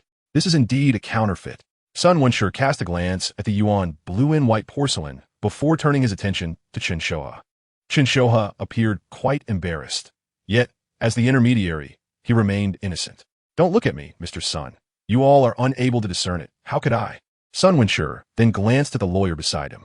The lawyer maintained a stoic demeanor, asserting that in the realm of antiques, the buyers and sellers may possess differing perspectives, which is not unusual. At this juncture, the crowd experienced a roller coaster of emotions. Although they had not secured an extraordinary piece of yuan blue and white, they had successfully avoided a significant loss. However, Su Yiding remained transfixed by the paper on the phone for quite some time. Among those present, he and Song Jingang were the experts. Moreover, as a researcher affiliated with an esteemed academic institution, he found it difficult to face the embarrassment of being contradicted by a paper. Young man, from where did you obtain this paper? Su Yiding in Guit? Suspicion etched across his face. His question piqued the curiosity of the crowd, who turned to look at me. I was acutely aware of their thoughts. You are merely a shop assistant in an antique store, perhaps not even graduated from high school, and yet you claim to have researched a paper one entirely in Japanese. Mei Youding truly exemplified my mentor's words. He had become somewhat unlearned after years of attending various events. In truth, I was familiar with Mei Youding, having heard of him numerous times without having met him in person. His expertise in ceramic appraisal was well recognized, as my mentor had often spoken of him. They had once been close, but their paths had diverged in recent years after Mei Youding left academia to become a full-time appraiser. I was reluctant to divulge too much, fearing the exposure of my identity. However, silence was not an option. "Oh, I previously worked in an antique shop in Kyoto," I said, glancing at Mei Jiu and Uncle Run. Mei Jiu is our newly appointed appraiser at Suguyaji. He recently arrived in Jinling from Kyoto. An appraiser? Mei Jiu seemingly elevated my status to that of an appraiser. Was this a sudden promotion? When I was in Kyoto, I acquainted myself with several professors from the Archaeological Museum at Kyoto University, as well as researchers from various large museums. I acquired this paper from them. My fabrications were beginning to unravel. However, should my identity be exposed, it would be problematic. After speaking, I quickly turned to glance at Mei Jiu before retreating behind him. Yet, as is often the case, what one fears tends to manifest. Mei Youding indeed sought to press further with his inquiries. Just as he began to speak, Mei Jiu interrupted him. "Ladies and gentlemen, my explanation has been provided. As for antiques, it is indeed, as the seller stated. Both buyers and sellers may have their own judgments. I, Suguyaji, shall withdraw. Mr. Sun, Mr. Wuyu." There was little left to say. With the paper now revealed, further discussion seemed futile. Sun Wenshi shook his head and cast another glance at me. Wu Xueqian appeared somewhat dispirited, as if a promising deal had been thwarted. Naturally, anyone would feel disheartened at the prospect of losing a valuable item. Chapter 39, The Antique Drift. Mo and Uncle Run escorted everyone to the door, while I busied myself tidying the tea table. I gathered the felt cloth that had been laid out and replaced it with various tea utensils. Mei Jiu sat quietly in his wheelchair, his head bowed, lost in thought, and remained silent. It felt as though we had just emerged from a life-and-death struggle, leaving us all at a loss for words. I continued to brew my tea and poured a cup for each person, gently placing it before them. Each one took a sip, and it seemed that only after drinking the tea could their spirits begin to ease. Yet, rather than discussing the recent Yuan blue and white porcelain incident, they all turned their gazes towards me. "Mei Jiu, what exactly do you do?" Mo was the first to speak, her curiosity finally getting the better of her. I filled her cup with tea. "Boss, I mentioned before that prior to joining Suguyaji, I spent a few months at a film studio, where I worked on props. Before that, I spent 6 or 7 years in Kyoto, studying painting, clay sculpture, carving, and basic antique maintenance. I've been drifting in the antique industry, so to speak. I coined a term, antique drift. My words, while somewhat fabricated, contained elements of truth. My undergraduate studies spanned 4 years, focusing on painting and sculpture, followed by 3 years in graduate school, specializing in artifact restoration. No wonder your appraisal skills are so high. You've done it all." Mo seemed to have an epiphany. "Hi." I feigned astonishment, laughing lightly. I was simply fortunate. I had previously read relevant papers, and luckily I had retained the images on my phone. Otherwise, even if I had spoken, no one would have believed me. My discernment could only be described as a blind cat stumbling upon a dead rat. Can I truly surpass Director Su, Teacher Song, or even Master Ting and Uncle Run? And what about Mr. Sun and the others? Indeed, Mo nodded in agreement. Mei Jiu remained silent, attentively listening, seemingly lost in thought. However, I sensed that my flimsy excuse might fool Mo, but not Mei Jiu. He was a legend in the antique community of Jinling, an experienced veteran of several decades. Earlier, I had detected flaws in the jade pot that even Song Jingang had missed, and today, I had discerned the Yuan blue and white vase was a counterfeit. The phrase blind cat stumbling upon a dead rat would likely not convince him. He must have already sensed the depth of my discernment and my expertise in antique appraisal. Uncle Run gazed at me, a subtle smile forming on his lips. "Little Mei, your skills are far too exceptional for a mere shop assistant." "Master Ting, Mo, with Mei Jiu around, can I retire early?" Uncle Rin joked, though I was unsure if he took issue with the earlier comment about my being an appraiser. However, Mo immediately reacted, "Uncle Run, you're not even 60 yet. Why would you retire? Didn't I hear your youngest son is buying a house in the city? Has that been settled?" Uncle Rin quickly waved his hand. "You mischievous girl, he was just joking." Susiting chekel pointing at sumo. In truth, it was understandable for Mo to be anxious. In the antique world, discernment is paramount. Without a reliable appraiser, an antique shop is hardly viable. The group around the tea table couldn't help but chuckle. However, in all honesty, as one ages, one's discernment does tend to decline. Master, I dare not mention age in your presence. You speak the truth. I've always said that as one ages, the first thing to diminish is observation. Memory falters as well, making it difficult to recall many past items. Reflexes slow down too. Indeed, this is why I should retire early for the sake of shop. But you are still quite young. In the antique world, you are in your prime, with at least another decade of work ahead of you. Indeed, the antique trade is akin to traditional Chinese medicine. One reaches their golden age in their 40s or 50s. Knowledge and experience are in place, and a person's energy can keep up. However, age can be a hindrance.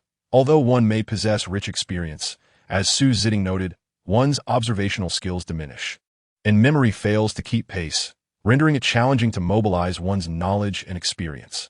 To put it simply, with age comes confusion. As two individuals shared laughter, the phone rang. It was Su Mo's phone, which she answered casually.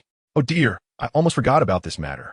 My apologies, please hold for a moment," she said, covering the phone with her hand and turning to Su Zitting and Uncle Rin. "I scheduled a visit to the bank today to discuss antiques. I nearly forgot." Antiques? Uncle Run looked bewildered, clearly unaware of this arrangement beforehand. "I'm sorry, Uncle Run. This was a last-minute decision made last night. I initially called a classmate just to inquire, but he took it seriously and arranged for this afternoon to assess what type of antiques we have, so we can later invite experts and auction houses for appraisal and valuation. I intended to inform you this morning, but I got so busy that it slipped my mind. Such a sudden plan? I thought we had settled on that yuan blue and white porcelain this morning, and with a nearly 100 million fund gap, I was quite anxious. I wanted the bank to come as soon as possible to expedite the process of securing a loan to repay the previous amount. Then, we could release the antique street store as collateral and proceed with the loan to pay for the yuan blue and white porcelain, as you well know, Uncle Rin." Uncle Rin nodded, then let them come to see it. "However, that bronze ritual vessel seems a bit temperamental. Should we not maintain it first to calm its temperament?" He glanced back at Su Zitting. "The bronze vessel is temperamental, implying it may have been unearthed recently. Generally, bronze artifacts predating the Song dynasty should not be bought or sold. However, if they have a well-documented lineage, it is permissible. Yet, to auction such items legitimately is still challenging due to the need for provenance.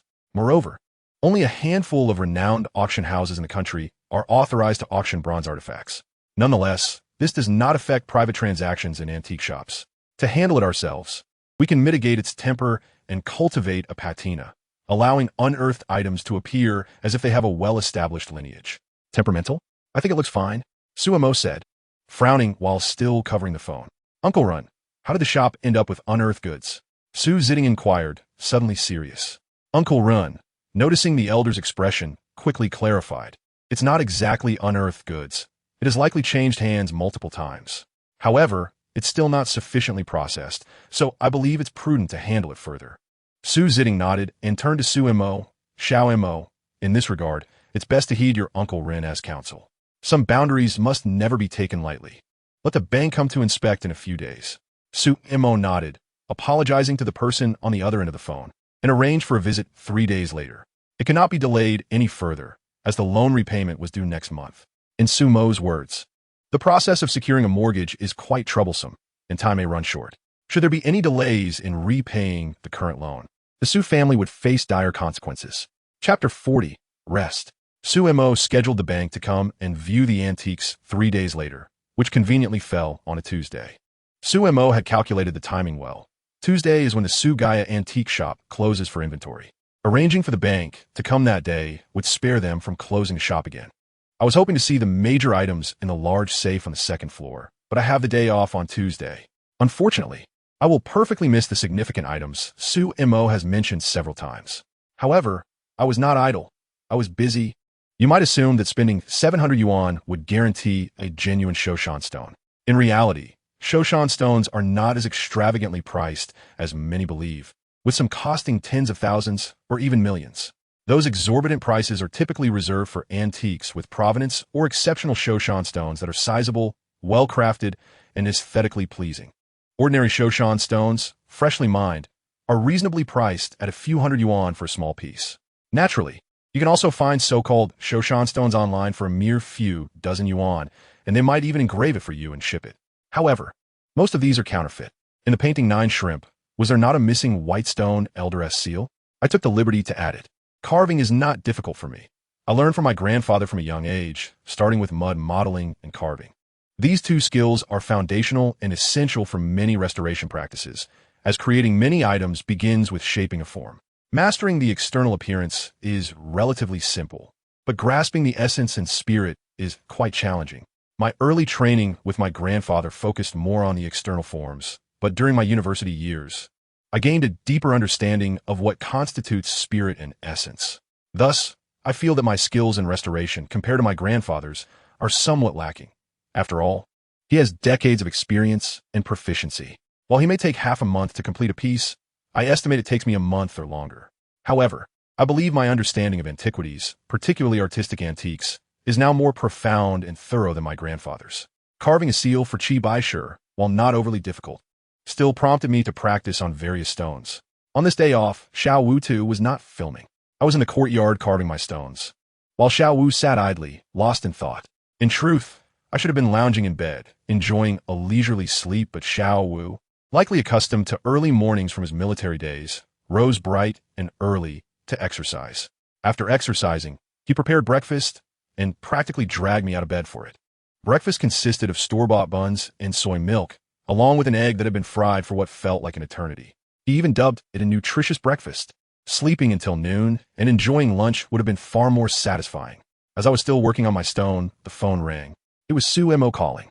I was puzzled as to why she would call on a day off. This was entirely uncharacteristic of her. Mei Jiu, can you come to the shop? Su Mo got straight to the point, sounding somewhat anxious. What's going on? Aren't the bank representatives coming to see the antiques today? Yes, but Uncle Run has yet to arrive. I checked the time. It was nearly 9:30, which was unusual for Uncle Run. I couldn't reach him on the phone. His mobile was turned off. The bank was scheduled to arrive at 10, and this time they were bringing an appraiser for an initial evaluation. Mei Yu, could you come to the shop and help communicate with the appraiser since Uncle Run isn't here? I'm not well versed in business. Sure, I'll head over immediately. As a shop employee, I naturally could not refuse the boss's request. Besides, I was eager to see the significant items in the safe. Take a taxi. I'll reimburse you. Su Mo instructed hurriedly before hanging up. It struck me as odd that Uncle Ren's phone was unreachable. As Su Mo put it, his phone is usually never turned off. Now, suddenly being out of reach made me wonder if something had happened to him.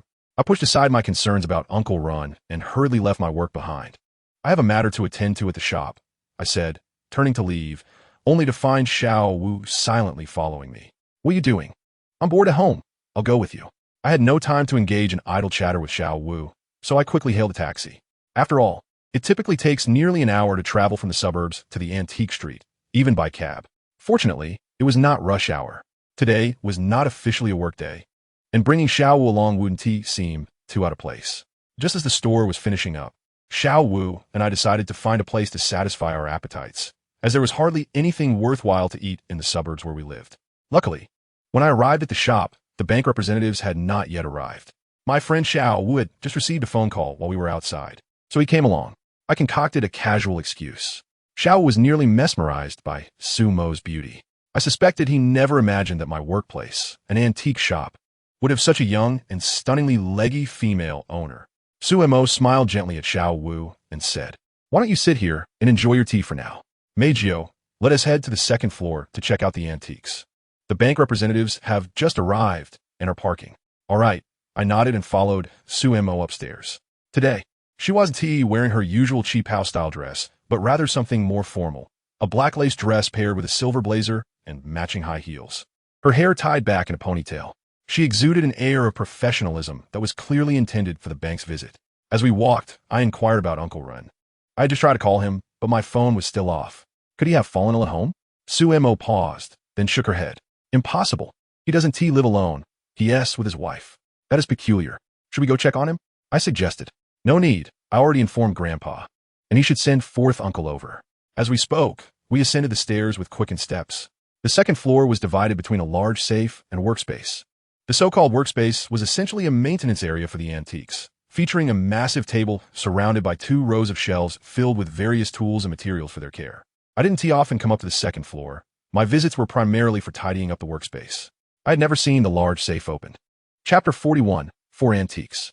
Both Uncle Run and Su Mo possess keys to the Su Guyaji safe.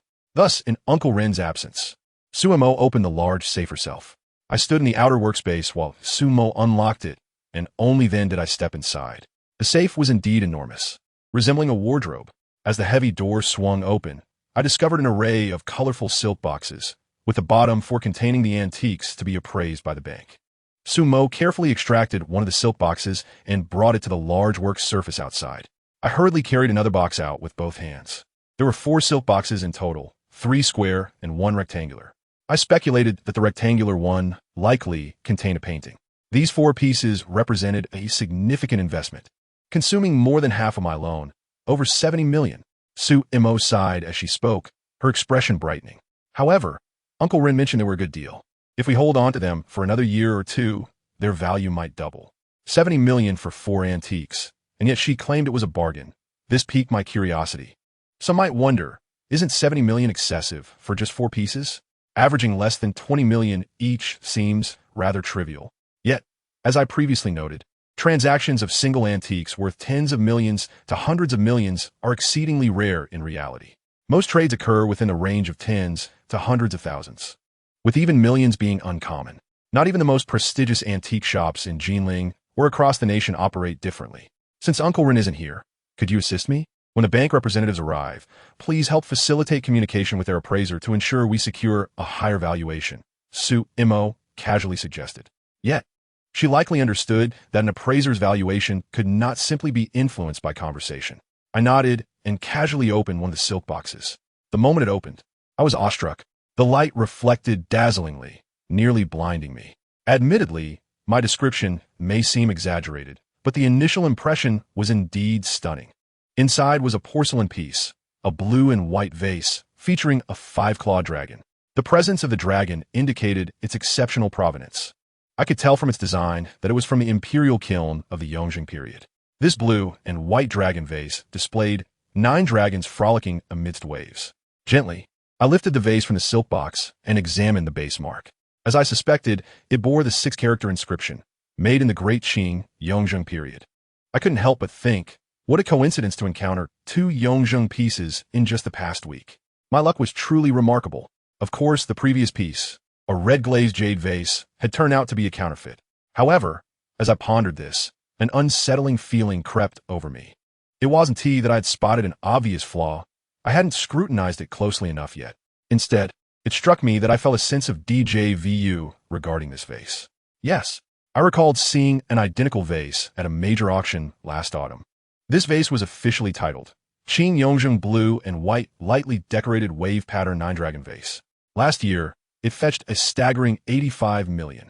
Naturally, the existence of identical antiques, especially porcelain, is not uncommon. In the realm of folk kiln porcelain, uniformity is expected. Even within imperial or official kilns, many pieces are produced in pairs or batches. If they are well received, additional pieces may be created. Thus, identical porcelain items are not unusual. However, I found it disconcerting that Su Mo had just mentioned the 4 antiques cost 70 million. Could it be that this one vase accounted for the entire amount? Boss, how much did you acquire this vase for? I inquired. 32 million. What? I questioned, doubting my own hearing. Isn't that a bargain? Uncle Ren said we got a good deal. When did you acquire it? Not long ago, about 3 months back. 3 months ago? That can't be right. It has been over 6 months since last autumn's auction. The market price should be transparent, regardless of whether the seller was a professional. Anyone with a modicum of awareness would check the market value of their items before selling. Wouldn't they? Boss, did you check the price beforehand? I pressed. What price? I'll leave those business matters to Uncle Run. Don't dwell on this. Hurry and take a look. They will be here soon. I opened the remaining silk boxes, revealing a bronze goblet, a blue and white chalice, and a piece of calligraphy. I briefly inspected the bronze goblet and the blue and white chalice, but I felt my heart sink. They were both counterfeit. The bronze goblet was clearly a forgery, crafted in a manner that could fool an unsuspecting collector but was glaringly obvious to me. The greenish patina was acceptable, yet it appeared unnaturally uniform. The most glaring issue was that it had evidently been machine polished. In the realm of antiquities, aging typically requires careful crafting and molding. The items that emerge from the mold often bear numerous excess sections that necessitate careful handling. In contemporary times, individuals replicate bronze vessels using machinery, and some even resort to electric welding. Those who are diligent will invest time and effort to eliminate these imperfections. However, this particular bronze goblet has not been thoroughly cleaned. It is likely a recent imitation. As I lifted the goblet to my nose, I understood why Uncle Run remarked that the bronze vessel seemed to possess vitality. Yet, this vitality is not of an earthy nature, but rather the scent of modern mechanical craftsmanship. I paused, pondering whether Uncle Run could not discern this aroma. How much was paid for this goblet? It was acquired for a mere 8 million. I urged him to set aside such matters and instead focus on evaluating the items, preparing for communication with potential buyers. Nodding, I hastened to examine the other pieces. I quickly unfurled a painting, which turned out to be a work by Fu Baosher, titled Autumn Forest and Carriage. Though my expertise lies in painting, and despite my mentor's assessment that I would not become an artist, I could at least aspire to be a master of imitation. Thus, at first glance, I recognized that this painting was a copy. More precisely, it was an innovative variant of imitation, while the replication was executed quite well, qualifying it as a fine piece. It lacked the essence. The unique brushwork characteristic of Fu Baosher was absent, revealing traces of imitation. Such nuances would elude the average observer, even an expert in appraisal, unless they had personally engaged in painting for many years. Only someone like me, who has painstakingly replicated countless works, could genuinely perceive such subtleties. Suddenly, a voice echoed from downstairs. Little Jiu, little Jiu? Su Mo appeared bewildered as she turned to me. Someone had arrived at the shop seeking Miss Su. It was undoubtedly representatives from the bank. I would go down to attend to them while she continued her appraisal, preparing to bring down the items shortly. As Su Mo turned to descend the stairs, I took the opportunity to examine the Yongzheng bold vase I had just acquired, holding it up to the light. Wait, what are you doing? Su Mo asked, astonished. I grasped her shoulder firmly. Go downstairs. Find a reason to send the bank representatives away. We cannot conduct the antique evaluation today. What? Chapter 42. All are fakes. The delicate, well-defined features on her small face were marred by a frown. As if filled with countless questions, this was Su Mo's expression at that moment. Fakes? She nearly exclaimed. I was certain. Her complexion shifted dramatically upon hearing those two words. Out of the 4 pieces, 3 were fakes, and I had yet to examine the last one. What did you say? There was no time to elaborate. I urged her to find an excuse to send the bank representatives away. Just say that the appraiser had a car accident and is in the hospital. You need to rush there immediately. Huh? Su Mo's feet seemed glued to the floor, momentarily immobilized. How could that be? You say they're fakes just like that? Realization dawned upon her, and she seemed quite vexed by my assertion. I had been somewhat naive. Although my reputation had significantly improved following my recent appraisal of the Yuan blue and white porcelain in front of Su Mo, I still doubted my ability to conclusively identify true from false in her presence. After all, I was merely a junior staff member. That's okay. Someone will believe me. Boss, if Uncle Run is unavailable, you can call Elder Ting. He will understand upon hearing me. Su Mo glanced at me before pulling out her phone to dial. With Uncle Run absent, she could only reach out to him for assistance. Grandfather, Mei Jiu wishes to speak with you. As she spoke, she handed the phone to me. Oh, Xiaomei, what can I do for you? Elder Ting, the bank representatives are here to inspect the antiques. They're waiting downstairs. However, I have examined these 4 items, and at least 3 are fakes. Huh, but the boss does not believe me. Could you please convey this to him? There was a moment of silence on the other end of the line. Yet, within just a second or two, Su Zitting responded, Xiaomei. Please hand the phone to Xiao Mo. I passed the phone back to Su Mo, Xiao Mo. Listen to Mei Jiu. I will come over right away. Their proximity allowed me to clearly hear the old man's voice through the phone. What? He did not say anything, grandfather. The call ended, and she looked at me before hastily descending the stairs.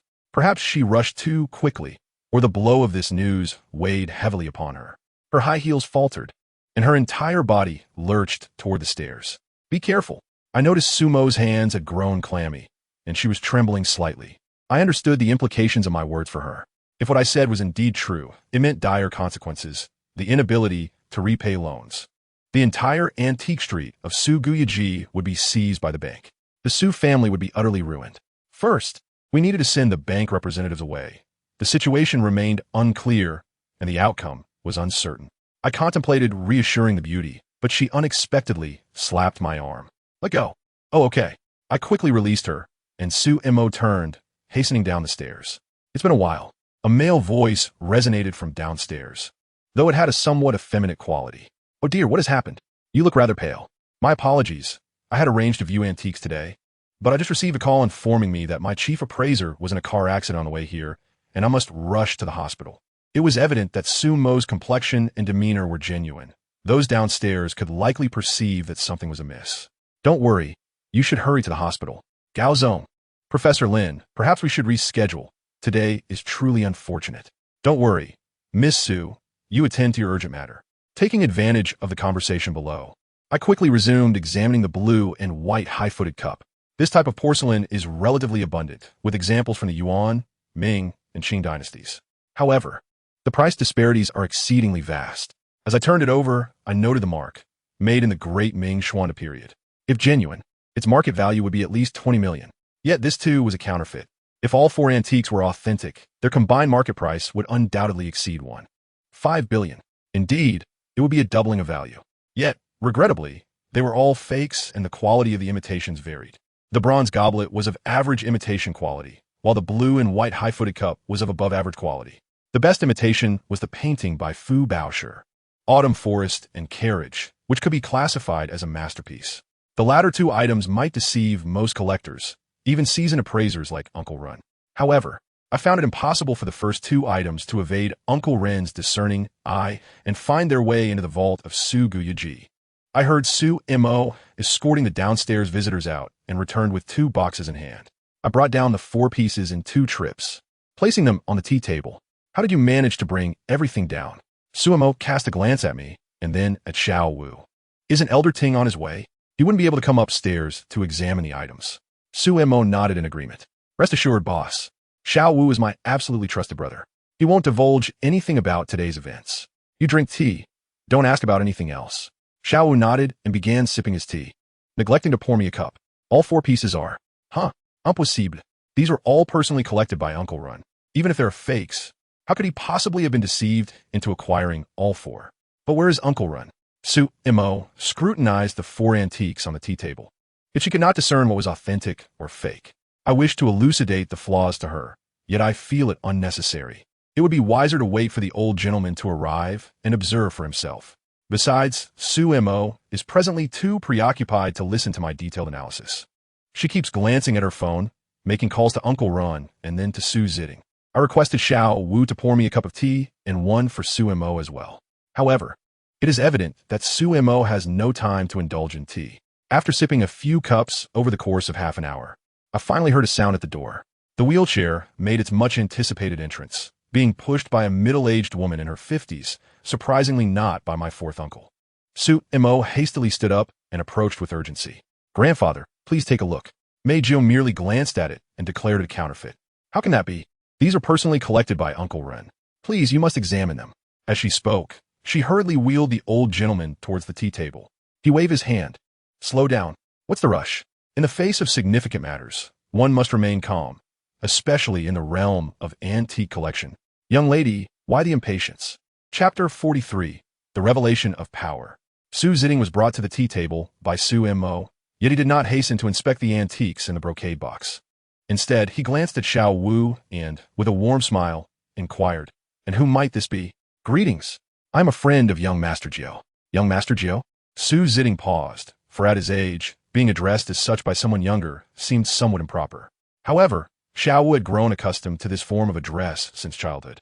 For him, young Master Jiu was simply my name. "Ah, I see he is of a higher generation." Xiao Wu laughed awkwardly. "Master Ting, this is my brother, Xiao Wu. The boss called me this morning, requesting my presence, and since we were together, we came along. Rest assured, Xiao Wu, I trust friends of Su Mo grandfather." Su Mo gently called out to Su Jiting, visibly bemused by his casualness at such a critical moment. The old gentleman paid her no mind. "Master Ting, would you like to examine them first?" I gestured toward the 4 antiques on the tea table, indicating that Su Jiting should assess them independently to avoid any influence from my judgment. The old gentleman nodded. "Very well." Su Jiting deliberately picked up the bronze goblet, which Uncle Ren had mentioned a few days prior as being of dubious value. It was clear that the old gentleman discerned its authenticity at first glance. He set down the bronze goblet and then took up the blue and white high-foot cup. This Ming Xuanda blue and white cup was slightly better, It was not immune to Su Zitting's keen eye. It wasn't immediately apparent as a forgery, but escaping Su Zitting's scrutiny was nearly impossible. He scrutinized the vase for a good 10 minutes, employing both a magnifying glass and a flashlight. Finally, setting down the flashlight, he nodded and turned his attention to the scroll. As he examined the painting on the tea table, he pondered for quite some time before asking Sumo, "When was this piece acquired?" This was the earliest of the 4, collected last year before the shop was renovated. The old gentleman nodded again, then looked at me. "Indeed, as you mentioned, 3 of the 4 antiques are forgeries." 3. Su Zitting appeared surprised that he had missed identifying one. It was likely the painting by Fu Baoshi, titled Autumn Forest Journey. The most challenging forgeries to produce are indeed paintings, unlike bronzes, ceramics, or jade, which many artisans can replicate. The question lies in the degree of similarity. At the very least, a semblance can be achieved. However, with paintings, it is far more complex. Even if a copy resembles the original, it remains a formidable task. The antique collecting community has specialized training for creating aged paintings, with exceedingly strict requirements. A master must practice copying for at least a decade or 2 before they can officially present their work. Thus, a well-executed imitation must not only resemble the original, but also capture its spirit. A piece that embodies both form and essence is nearly impossible for most appraisers to discern unless they also possess the skills of copyists.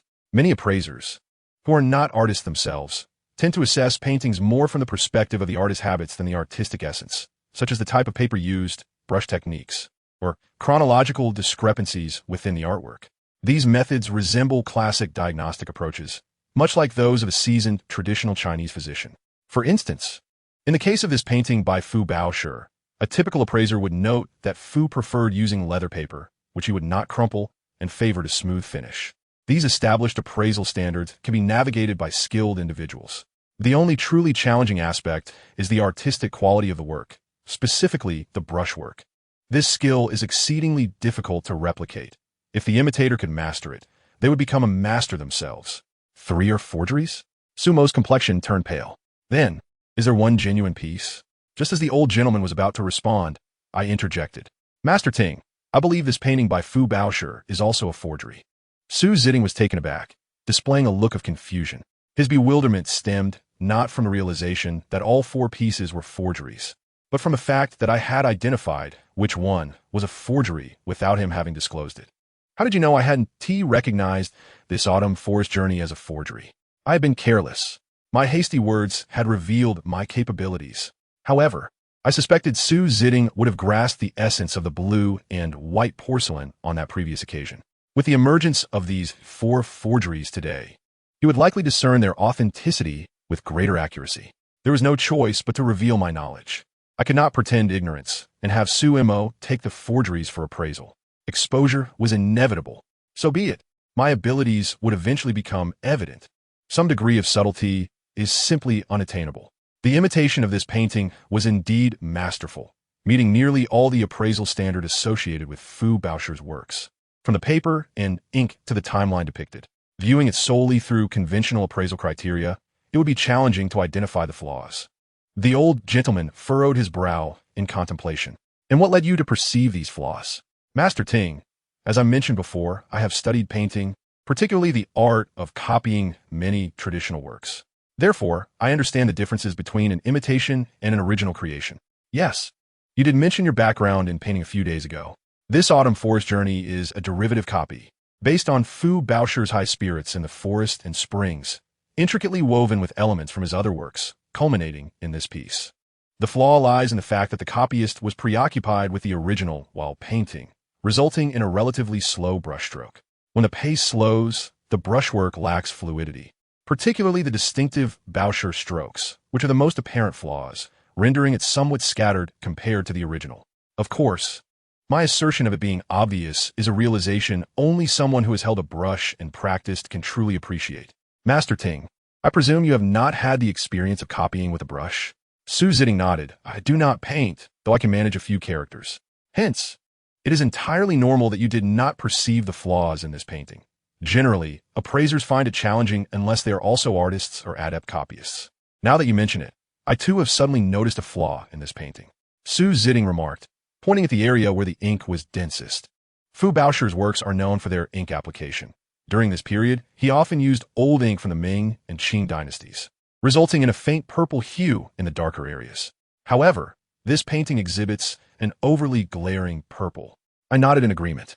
Indeed, the purple in this painting appears somewhat artificial upon closer inspection. Certainly, this deceptive sensation can only be truly felt upon realizing that the painting is a forgery. If one does not perceive it as such, one would hardly notice the subtle purplish hue that indicates an issue. However, Su Ziding's discovery stems from the artist's habitual behavior rather than the artwork itself. Chapter 44. What should be done? Now is not the time to discuss authentication techniques, nor does he possess the inclination or energy for such discourse. He slowly re-rolled the calligraphy and painting, placing it carefully back into its brocade box. The other 3 items were similarly stored away before he closed the lids. Grandfather. Su Mo's complexion turned pale, her expression one of bewilderment as she gazed at the elder. These were all authenticated by Uncle Rin himself. He has been with me for over 20 years, and I am well aware of his discerning eye. At least it is no less keen than my own at present. So Montak Guspitin Sapais. Grandfather. Do you mean Uncle Ron? I can discern 3 forgeries. Even if Uncle Ron was momentarily careless in missing the issue with the vase, he should still have recognized the bronze goblet and the tall cup. The elder paused, then turned his gaze towards me. I was taken aback that he entertained such thoughts. I had just felt a similar sensation upstairs and wondered if it was connected to the Yongzheng Imperial Kiln. Master Ting, you mean all are from the Yongzheng Imperial Kiln, bearing the 5-clawed dragon motif, and all the bases are connected? The body of that jade whose spring vase is genuine, but the base is a forgery. Conversely, this vase has a genuine base, but a forged body. The 3 at the tea table were momentarily stunned, including Xiao Wu, who found the information perplexing. Are you suggesting that these 2 vases? Su Ziding gestured with crossed hands. I nodded. These 2 pieces from the Yongzheng Imperial Kiln must have originated from the same craftsman. If I am not mistaken, the originally genuine glazed red jade whose spring vase had its base damaged. Moreover, it was indeed repaired over a century ago with a lacquered nail for reassembly. However, it has now been deliberately disassembled, resulting in 2 new vases created from this body and that base. Is that even possible? The colors of the glazed red and the blue and white base differ. Su Mo exclaimed, instinctively opening the brocade box of the vase and pointing at the blue and white porcelain base. This vase utilizes a genuine base with a forged body, refired. Therefore, the original glaze and base color were treated before being reattached to the forged body, followed by new decoration, glazing, and firing. This way, the resulting porcelain appears seamless, with no visible signs of assembly. Furthermore, because it has a genuine base, it would pass inspection without issue. No wonder, Su Mo suddenly interjected. The seller confidently claimed he could cover all inspection costs. I ignored her interjection and continued. However, since refiring requires protecting the genuine base from high temperatures during inspection, it must be covered with special materials. This leads to a discrepancy in the transparency of the base under bright light compared to other areas, which a seasoned appraiser would still be able to detect. As for that jade whose spring vase, with a genuine body and a forged base, since the genuine body has an eye, it could only be reattached using glue and the original lacquered nails. Thus, the repair technique and materials show no flaws, yet the overly clean seams reveal inconsistencies. In truth, it was only after examining this vase that I recalled the jade whose spring vase had a genuine body and a forged base. I had previously believed the entire vase was a counterfeit. But is there any necessity for this? Since the glazed red jade whose spring vase is genuine, why create 2 forgeries? Su Mo wore a puzzled expression. Perhaps many would share such confusion, turning the genuine into the false. Isn't that foolish? Certainly, if that glazed red jade whose spring vase were a complete porcelain piece, no one would dare to do such a thing. However, it is precisely a broken and repaired item. This repaired glazed red jade whose spring vase could fetch around 4 to 5 million. Yet, transforming it into 2 pieces from the Yongzheng Imperial Kiln, both capable of passing inspection, could yield nearly 20 times that amount. Just this vase alone is valued at almost 100 million. Is it truly that high? Su Mo's eyes widened in astonishment. Su Ziding sighed deeply. What a grand scheme. A scheme? What scheme? I was puzzled by the elder's words. But bringing both porcelain pieces to Su Guyaji for sale was either an act of folly by the forger or a deliberate deception. Grandfather, could it be that this entire situation is orchestrated by Uncle Run? Before Su Mo could finish her thought, Su Ziding gestured for her to cease. Let's find him first. Did fourth uncle not visit his home previously? Is he not there? He moved out 2 days ago. Uncle Ren was still working normally yesterday. Wait until we find him to ask, Suemo nodded. She could see that although the elder remained composed, he was likely very upset and disappointed internally. How could he not be? After all, Uncle Ren has been with him for 20 years, and the elder entrusted him as the manager and appraiser of Su Guyaji, effectively handing over the entire establishment to him. The multi-million-dollar antique transactions were entirely at Uncle Ren's discretion. Yet, it turned out he had secretly deceived the Su family. No, this goes beyond mere deception. It is crucial to note that Suemo has mortgaged the last remaining assets of the Su family to the bank, using a significant portion of the loan to purchase these 4 antiques. Discovering that these 4 are forgeries means the Su family's loan is essentially worthless. If they cannot repay the loan, this antique street, including Su Guyaji, will cease to exist. Thus, this is not merely deception. It is a trap designed to push the Su family to the brink. No wonder the elder had sighed earlier about such a grand scheme. Grandfather, what shall we do now? Do as necessary. The earth will continue to turn regardless of who is absent, the elder said, lifting the teacup from the table and taking a gentle sip. Put these away for now. Everything else remains unchanged. Then, will Suguyaji open tomorrow? Uncle Ren is not here. Of course, it must operate as usual. We cannot allow anyone to learn that Suguyaji has encountered this predicament.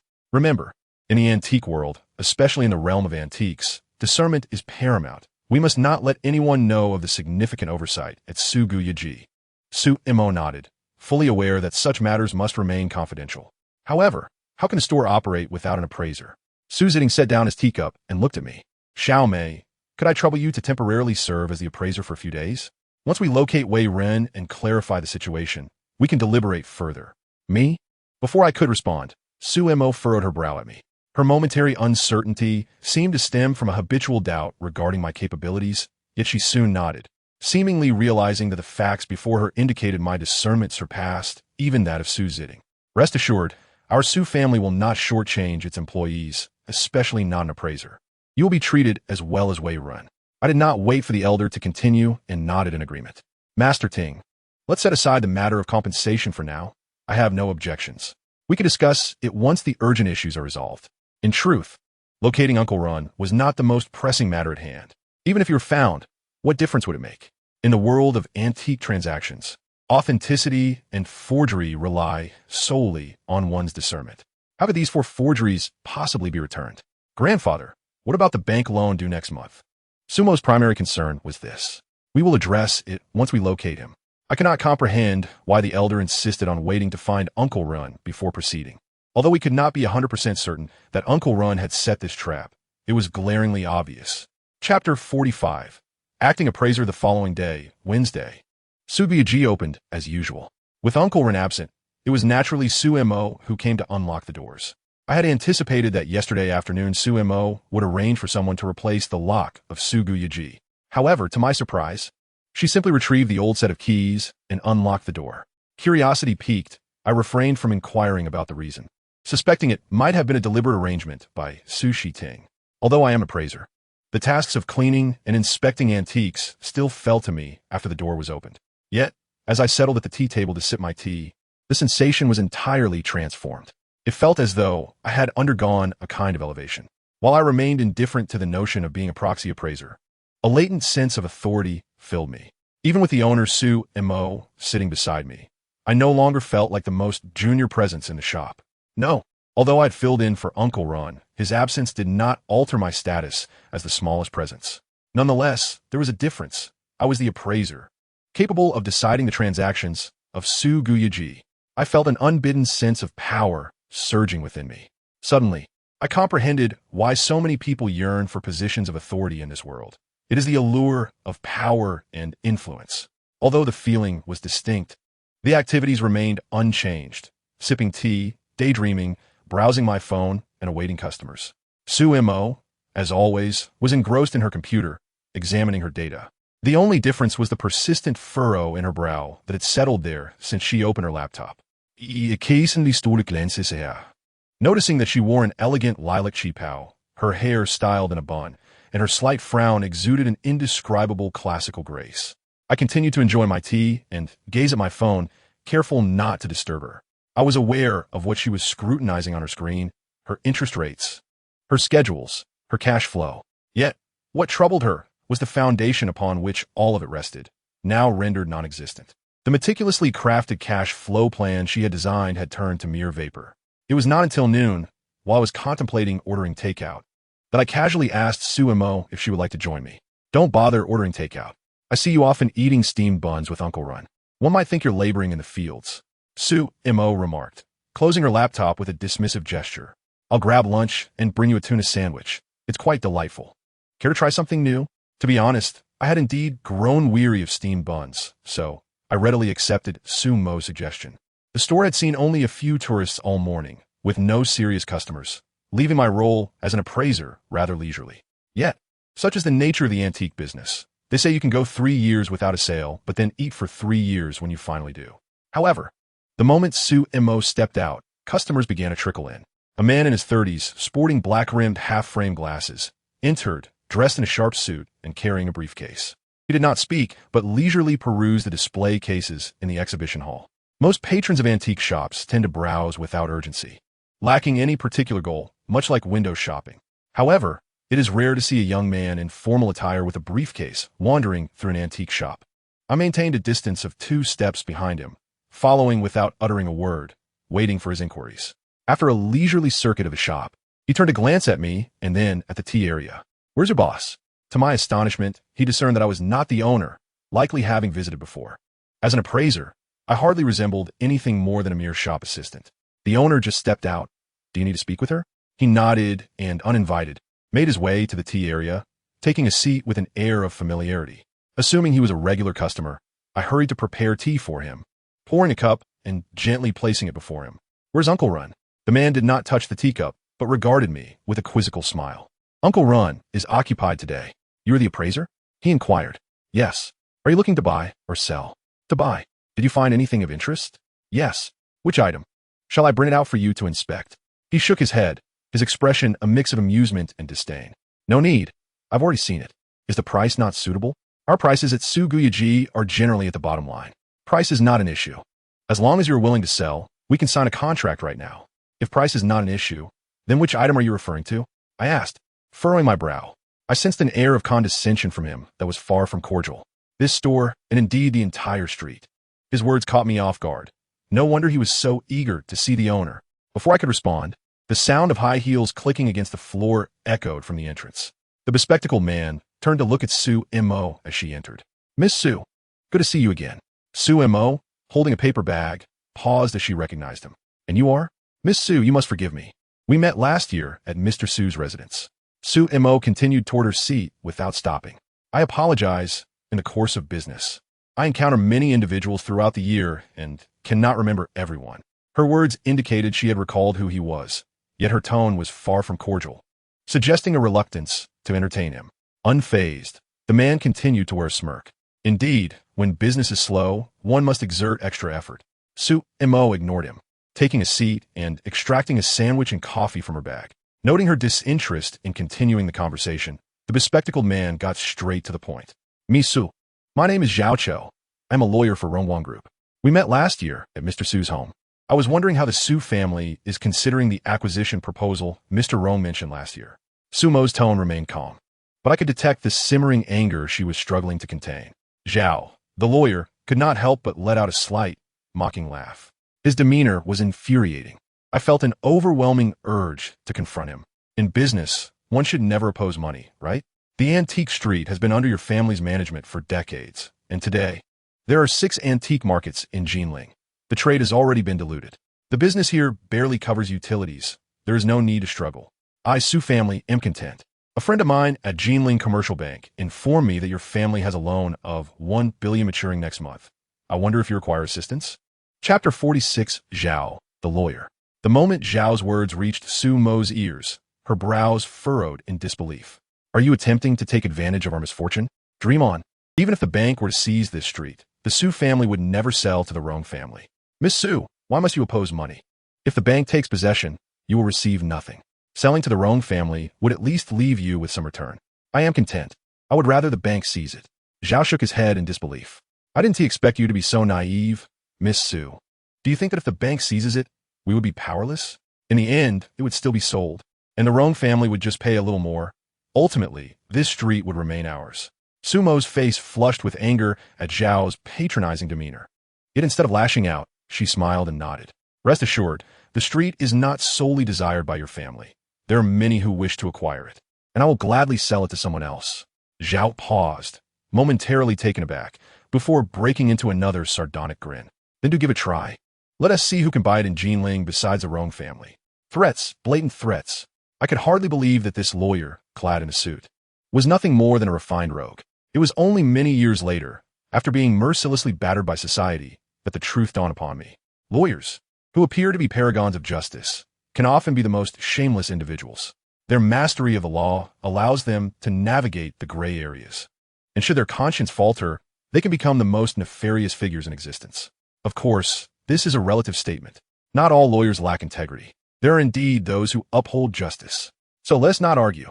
Lawyer Zhao, this is an antique shop, not a real estate agency. If you're not interested in purchasing antiques, kindly take your leave.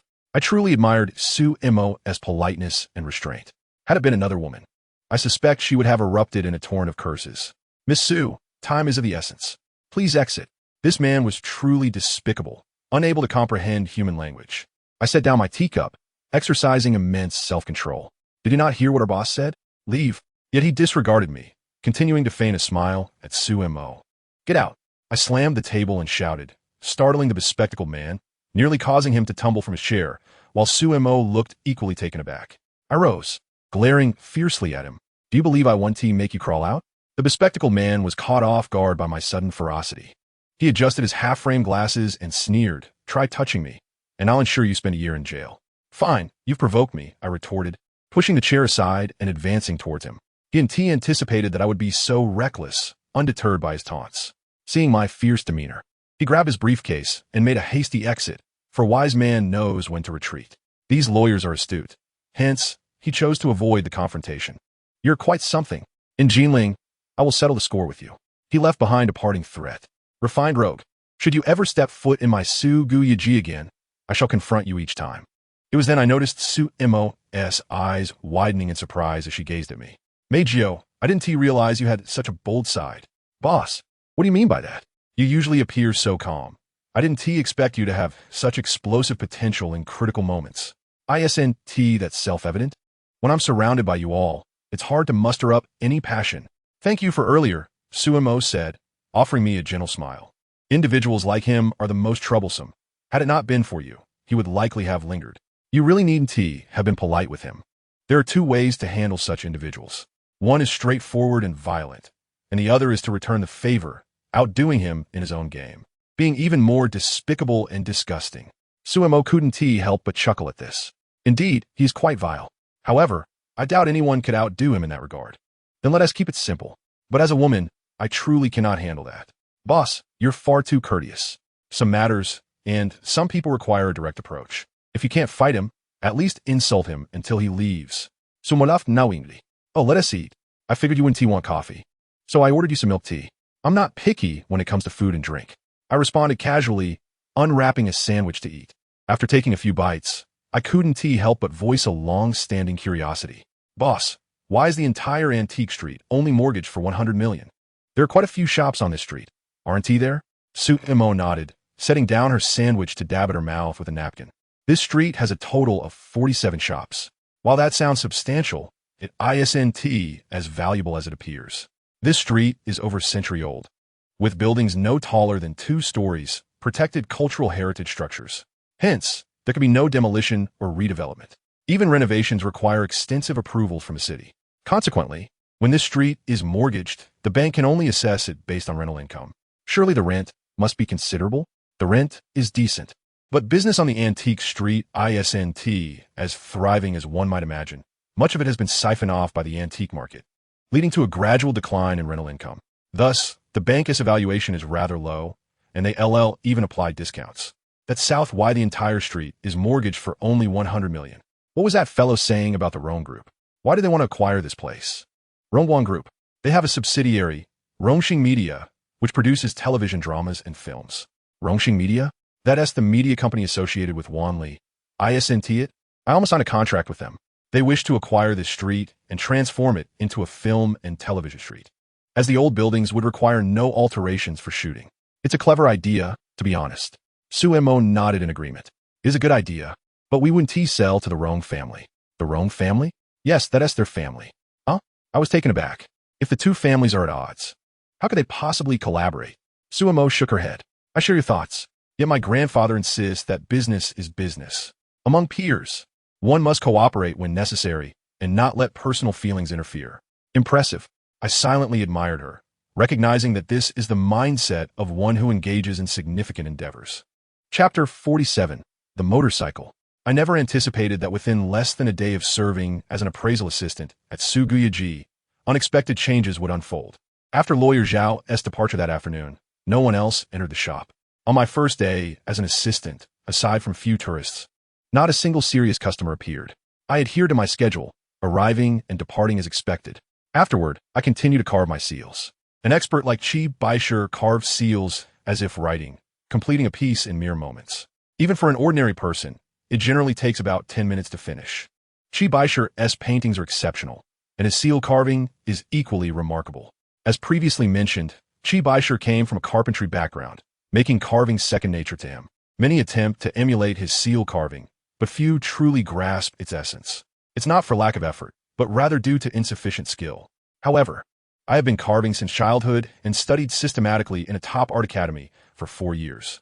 Thus, imitating Chi's seal carving isn't overly challenging for me. Nevertheless, I persistently sought various stones to practice on. After all, while stones are abundant, there is only one authentic 9 shrimp painting. Once the seal is applied, it must be flawless, otherwise it could diminish the painting's value rather than enhance it. Just as I took a sip of beer, my phone rang. I thought, who could be calling me at this late hour? It was Suemo, unexpectedly. Can you come over now? Now? At the shop? No, at my grandfather's house. I'll send you the location shortly. What is the matter? Uncle Ren has been found. All right, I'm on my way. Hurry up. Though I was uncertain why Uncle Ren wanted to see me, curiosity filled me regarding the matter. Since I was invited, I would go. Perhaps they wanted me there for a confrontation. After all, the authenticity of antiques must be clarified. After hanging up, Suemo's location was sent to me immediately. However, at this late hour, I called several rideshare services, but none accepted my request, as the outskirts are rather remote. All right, young Master Jiu, let me take you there, Xiao Wu said as he discarded the bamboo skewer in his hand and casually picked up a large helmet from the doorway. He had even bought a leather jacket for riding. That leather jacket looks quite dashing. Where did you get it? I inquired. It's not purchased. It's from the production team. I'm a stunt double, filming a motorcycle scene recently. As he corrected my assumption, he tossed the helmet to me. I couldn't ride a motorcycle, but Xiao Wu could. In his words, there were very few modes of transportation he couldn't master. He could pilot planes, traverse the skies, and land. Although I was unsure if he was boasting, it seemed reasonable considering his background as a special forces soldier. After all, how else could he perform stunts as a double? I was astonished at how swiftly the motorcycle could go. It felt as though I was soaring. In less than half an hour, we arrived at Su Zitting's residence. This place was also in the suburbs, though it was a different direction from where I lived. The elder Su's home was nestled halfway up a hill, surrounded by tranquility and a much more pleasant environment than my own, which was essentially an urban village in the suburbs. Upon our arrival, Suemo was still by the entrance. When she saw me dismount the motorcycle and coolly remove the helmet, she was momentarily taken aback. You arrived rather quickly. Weren't you in a hurry? Suemo remarked, glancing at Xiao Wu. Xiao Wu, please wait for me outside for a moment. It won't take long. It's fine. Let Xiao Wu come in and sit, I suggested. Xiao Wu and I followed Suemo into the courtyard. It was a quaint Jiangnan-style courtyard, exquisite yet uncomplicated. There were no elaborate pavilions or winding paths, but featured a bottle-shaped door, decorative window panes, contrasting black and white walls, and clusters of bamboo. Though modest in size, it exuded simplicity and elegance, creating a pleasant atmosphere. Xiao Wu, you can wait here in the courtyard. I noticed a stone table and 4 stone stools and directed him to sit there. Suemo did not object, and she and I proceeded directly into the spacious living room. The living room was expansive, with a reception area on one side and a dining area on the other. I could hear voices, and it was clear that Uncle Ren was speaking. Tingyi, I have nothing more to say. I accept all. Hey, you have followed Su Zitting for over 20 years. Have I mistreated you? No. Even if our Su family has fallen due to other schemes, I have never wronged you. Su Gaia Ji offers you a salary of 200,000 a year, plus a 10% share of the dividends. Isn't that considerable? Indeed. Then please enlighten me. Why is that? Xiaoqi.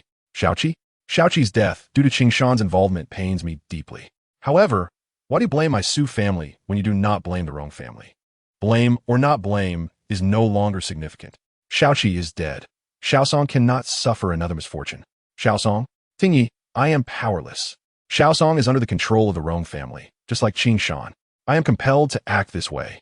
I followed Su Mo over. Su Ziding sat in a wheelchair, with Uncle Si standing beside him. Uncle Run was bound with tape, his hair disheveled, slumped against the couch.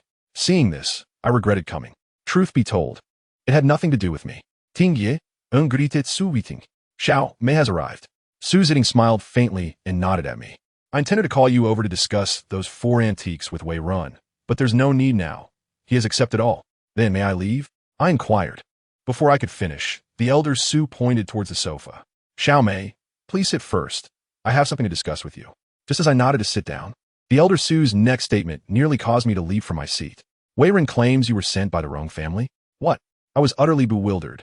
What does that mean? I don't know the Rong family. The Rong family was the Su family's arch-nemesis. And while I was still unaware of the intricacies of their feud, the elder Su's words startled me. I had no idea why Uncle Ren would say such a thing. I was merely a humble clerk. Although I had discerned the 4 antiques, there was no reason for such retaliation against me. Furthermore, even if I hadn't recognized them, the bank S appraisers would surely have done so. Perhaps, however, the consequences would differ if others identified them. Chapter 48, The Internal Traitor. Weren't you introduced by Song Jingang? The elder Su remained silent, but Uncle Ren spoke up. I realized this was a trap. The late-night summons wasn't about the antiques at all. I was being treated as an internal traitor.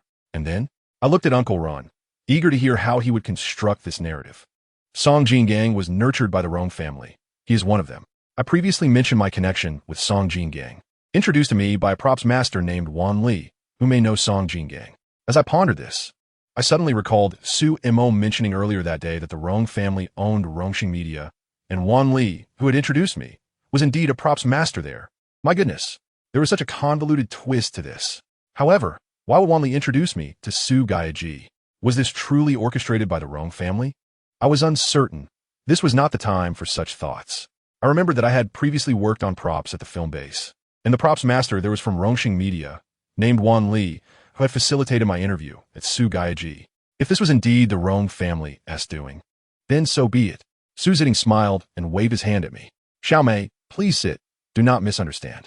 I remember you said you didn't know Song Jingang. I plopped down on the sofa. If my deductions were correct, it seemed that the Rong family originally intended to send someone to assist Su Ziding, but in reality, it was to supervise him. Wei Run, am I correct? Uncle Ren's complexion was pale, and he remained silent. I was completely bewildered. How is it that I've been sent to assist or supervise without my own knowledge? The elder Su, noticing my confusion, chuckled. It seems the timing for you to be contacted and activated isn't quite right yet. So, you yourself remain unaware. Is that so? Am I some kind of computer virus that requires activation? Unfortunately, I surmised that the Rong family had not anticipated that Xiao Mei was indeed a skilled individual, leading to the exposure of matters over a month earlier than expected. In retrospect, that glazed red jade vase should also have been arranged by the Rong family, shouldn't it? Uncle Run remained noncommittal.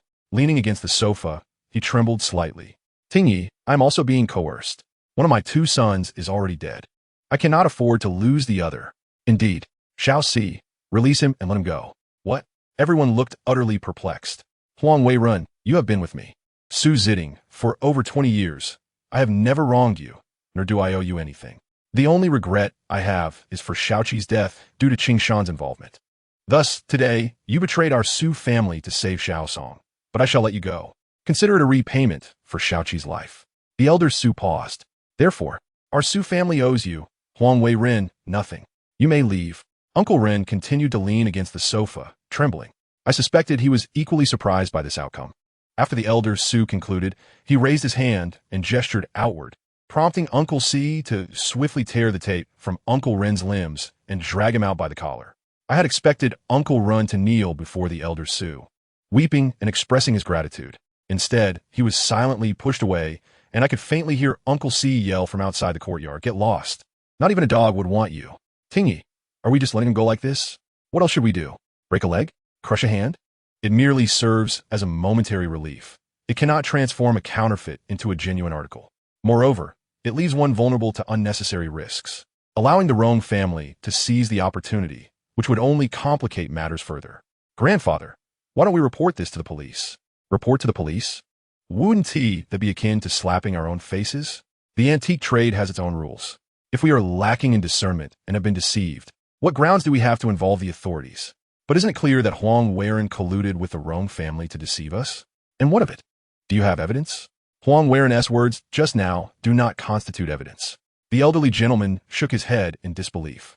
"Navet, he may say that here, but at the police station, he would remain silent, especially since his son is under the thumb of the Rome family.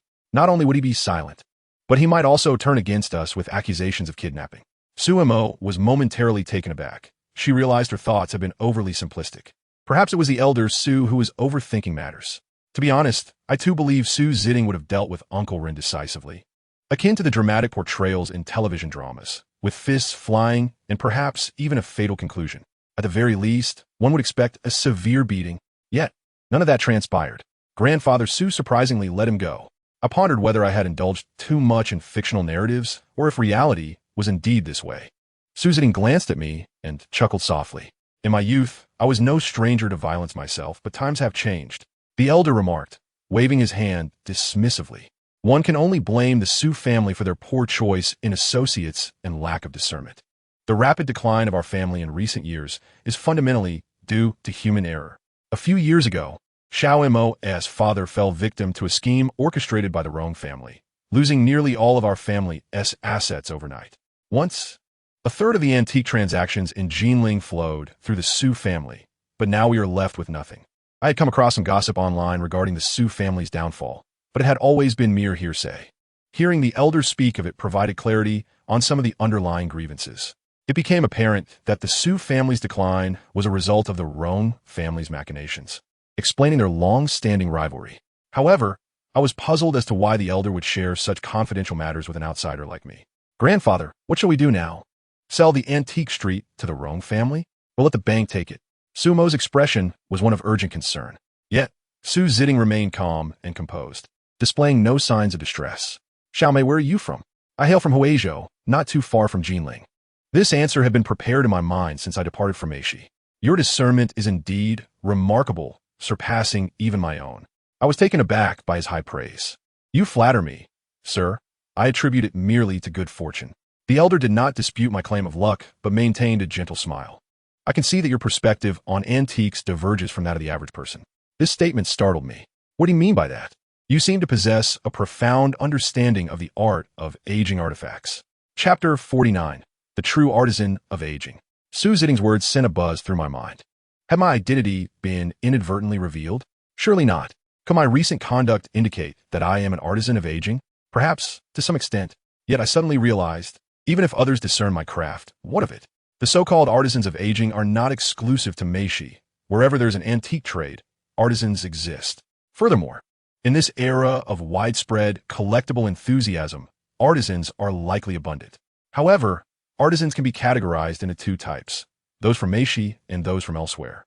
No, I should refrain from grand assertions. I recalled hearing my grandfather mention another place that once rivaled Meixi's reputation, Luqiao. The saying goes, South Meixi, North Lu, a phrase among the elder generation of collectors. Thus, there is no need for me to overanalyze the elder's remarks. Perhaps he merely recognized some traits in me akin to those of an artisan. Nevertheless, this does not imply anything definitive.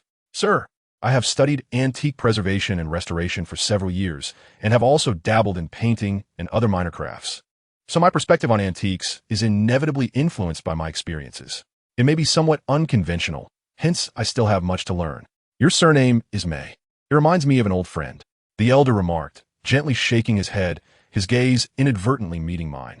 I recalled that Su Jiting had previously mentioned this old friend in relation to my surname. Could there be a connection to Meixi? I had considered inquiring, but hesitated, fearing exposure of my identity, and thus missed the opportunity. However, at this moment, I resolved not to let it slip away. It was a splendid chance to delve deeper into past events. Sir, you mentioned this old friend during your last visit to the shop. May I ask his name? What is it about me that invokes thoughts of him? I inquired with a feigned casualness. Regrettably, I do not know his name. I suspect few in the antique community do either. I was taken aback. Had I asked in vain? However, the name of his hometown contains the character Mei. I wonder if you have heard of it. It's called Meixi. In the face of these two characters, I knew it would be difficult to maintain my composure. I had no mirror before me to see how my expression might have shifted, yet I was acutely aware that the elderly gentleman in the wheelchair was observing my reaction. He lowered his head for a moment before raising it again to gaze at me. He is also known by the nickname Nine-Fingered Plum Blossom. Nine-Fingered Plum Blossom was my grandfather Mei Jiu's nickname, as he was missing one pinky from his left hand. My father once told me that this pinky had been sacrificed for him. In his youth, my father had attempted to sell a piece of aged art without disclosing its true nature to the buyer. Naturally, the buyer could not discern the forgery and ended up paying the price of genuine article. He had violated Meixi's rule, never sell a counterfeit. The villagers claimed my father was young and deserved a chance, pleading with my grandfather to forgive him, promising it wouldn't happen again. Grandfather nodded, without a word, and took up an axe, severing his own pinky. The rules of Meixi must not be broken. The son's error must be borne by the father. This incident likely occurred in the early 1990s, an era when people were more spirited and youth faced fewer constraints. However, since that day, no one in the village dared to challenge Meixi's rules. One can only imagine the shock that must have shown on my face upon hearing the name Nine-Fingered Plum Blossom. What? You've heard of him? Experience trumps youth. I suddenly realized that this was all part of Su Ziding's scheme. He seemed to be intentionally probing me step by step. I felt he had discerned my identity as an artisan of aging. After all, he is a legend in the antique community, having navigated its complexities for decades, making such an insight not difficult for him. Yet, he likely remained unaware of my origins from Meixi. Although not everyone from Meixi bears the surname Mei, my surname would naturally provoke connections. Thus, he employed such words to test me. And ultimately, I had fallen into his trap. However, it mattered little. When I first posed a question about his old friend, I had already prepared myself for the possibility of exposure. Because, should Su Ziding glean any clue regarding the events of yesteryear, I was determined to seize it. I have heard of that nickname.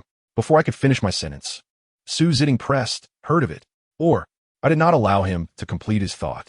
Sir, I have heard that Nine-Fingered Plum Blossom visited Jinling over a decade ago. Since you're his friend, do you happen to know if he sought you out during that time? Having broached the subject, I felt little need to remain overly reserved. I decided to inquire directly and ascertain the truth. Who are you to him? Su Ziding asked straightforwardly, his gaze fixed intently upon my eyes, his demeanor calm and gentle. Oh, I once heard a tale from an old friend in Kyoto about the antiquities seen in Jinling, mentioning something about the Nine-Fingered Plum Blossom. He spoke of visiting Jinling 15 years ago, after which the antiquities seen seemed to vanish. I hesitated, refraining from uttering the words Meixi goods. Meixi goods? I nodded, offering an awkward smile. A slight smile reappeared on Su Ziding's face. Are you an antiquities restorer? The old man's words startled both Su Mo and my fourth uncle. Not quite. I have merely a superficial understanding. Modesty is a virtue. Restorers are typically modest. The old man nodded. However, not many are aware of Meixi goods, especially in this era. Aside from true restorers, few still recognize the significance of Meixi goods. True restorers? In this day and age, many might claim the title, yet it was evident that genuine restorers were a rarity, as discerned from Su Ziding's remarks. Am I one? I was uncertain. That was a question for the old man. Honestly, I had never crafted anything truly authentic in restoration. If one were to count, my singular half-finished piece remained in the works. Currently, I could at most be considered someone with extensive knowledge of restoration. Whether I was a true restorer remained to be judged by the market. I pondered the phrase Nine-Fingered Plum Blossom, intending to inquire further, only to be taken aback by an unexpected shout. Little Ninth Master! I thought I was hallucinating. I looked at the old man to confirm that those words had indeed escaped his lips. I remember your friend referred to you in such a manner, the old man said with a faint smile. Oh, you mean Xiao Wu? He's also here, in the courtyard, Su Mo casually remarked. The old man disregarded this, clearly not wishing to discuss Xiao Wu. I find that title rather fitting. It aligns well with your identity. My identity? What identity? I was utterly perplexed, not comprehending the old man's intentions. Tingyi, if you have something to say, please speak plainly. The title of Little Ninth Master is merely a jest from Xiao Wu. Do not take it seriously. No, from now on. You shall be the little ninth master of Su Gu Yaji. The astonishment and confusion were palpable on the faces of not only myself, but also Su Mo and my fourth uncle. What does this mean? How has this fellow become the master of Su Gu Yaji? How old is he? To be called master by the septuagenarian patriarch of the Su family. Tingye. Please do not jest. I am quite serious, Su Zitting replied, pausing to glance at the bewildered Su Mo, then turning his gaze back to me. Little ninth master, from this moment forth, you are the chief appraiser and general manager of Su Gu Yaji, holding 50% of the shares. What? I was utterly bewildered. Su Mo's expression mirrored my astonishment. Fourth uncle. Where'd he go? Grandfather, what do you mean? Uncle Ren previously received only a 10% dividend. How has he now granted you half the shares? Is 50% really worth anything at this moment? Su Zitting regarded Su Mo and gently inquired, is 50% valuable now? Then suddenly comprehended. The key lies in the word now, not a penny's worth. Su Gu Yaji, and indeed the entire Antiquities Street, had been mortgaged to the bank. The bank's loan was due next month, and Su Mo had only 4 counterfeit items in her possession. Thus, when balanced against each other, it amounted to nothing. However, we still have a month. We can find a way. There are 30 million in liquid assets. We just need to gather 70 million to repay the bank. Then I can consider refinancing. But where can we possibly find 70 million? Even if I sold this courtyard and you sold your properties in the city, it would still fall far short. You do not think I have other enterprises, do you? Su Mo bit her lip, remaining silent. Long ago, your father, Su Qingshan, lost it all. Well, even if we somehow manage to gather the funds to resolve our immediate predicament, what then? Does Su Gu Yaji continue to operate? Su Mo nodded. Of course, it must continue. Grandfather, you are a legend in the Jinling antiquities scene. How could you leave it? Just think of how much the Su Gu Yaji name is worth. If we are to continue, who will oversee Su Gu Yaji? Without sufficient acumen, this name would be worthless. Su Mo found herself momentarily speechless. Su Zitting turned to me, little ninth master. I quickly raised my hand. Tingyi, if you have a task, please command me directly. Do not call me in jest as Xiao Wu does. I cannot bear that in your presence. No, you are worthy of it. Addressing you as master is not age-related. In the antiquities realm, we emphasize experience and seniority, but this does not imply that those in the field are rigid or antiquated. Rather, it is the simplest and quickest way to ascertain a person's discernment, discernment being the core competitive advantage in the antiquities scene. In truth, the hierarchy in antiquities is not about age or seniority, but rather about discernment. If one possesses discernment, they are a master. Without it, no matter how advanced in years, they remain inconsequential. Though Su Zitting's words were somewhat extreme, they left me without retort. In fact, this principle extends beyond the antiquities realm. It applies to every profession. Competition is fundamentally about core competencies. In the business world, lacking a competitive edge renders one insignificant. Thus, my calling you little ninth master is unrelated to age. Your discernment warrants such a title. Before long, I believe the Jinling antiquities community will also come to address you as little ninth master. With such a statement, it was impossible for me to remain humble. Being referred to as master by a legendary figure in Jinling's antiquities community would elevate anyone's spirits. However, I reminded myself not to get carried away. No one receives accolades without merit. Little ninth master, Su Gu Yaji will rely on you henceforth. Su Zitting declared, clasping his hands in a gesture of respect. I hastily raised both hands in a gesture of surrender. Tingyi, please hold on. I cannot accept this 50% of Su Gu Yaji without having earned it. I have stated that while 50% sounds grand, it is, in truth, worthless. You have not gained anything substantial. Indeed, if viewed from a financial standpoint, there is merit to that perspective. I have not gained, but rather stand to lose. Lose what? If I become a shareholder, my modest monthly salary will cease. Yet, as Su Mo pointed out, the Su Gu Yaji name held intrinsic value. However, the prerequisite was possessing adequate discernment to uphold that name. To be candid, this 50% may appear enticing, but it will soon be taken from you. Thus, whether Su Gu Yaji or the entire Antiquity Street can be preserved rests upon you. Little ninth master. Me? Are you jesting? 70 million. Where would I procure that? Furthermore, if I had 70 million, what need would I have for a 50% stake? I could just as easily establish a 100% antiquities shop myself. Tingyi, you overestimate me. In 1 month's time, I cannot safeguard the Antiquities Street. Little ninth master, you are a restorer. Surely you must possess a means. Restore? What do you mean? Was Su Zitting suggesting I sell counterfeit antiques? To acquire 70 million in a short span, one would need to sell a high-value antique. But I would never do that. A restorer from Meixi can create replicas, but selling fakes is out of the question. Yet, a sudden thought struck me. There might still be a way. As Su Zitting noticed my sudden silence, he gently addressed Su Mo, instructing her to finalize the share transfer agreement by tomorrow. From that point onward, Su Giaji will be under the dominion of young Master Jiu. Understood. Su Montauk nodded in acquiescence. In truth, I had not explicitly agreed to Su Zitting's request, yet he seemed assured of my compliance. Who would dare refuse such an offer? For me, even if I gained no tangible benefits, I would not suffer any losses either. Even that modest salary of a few thousand could be replaced should the shop cease to exist. The crux of the matter was, what if I found a solution?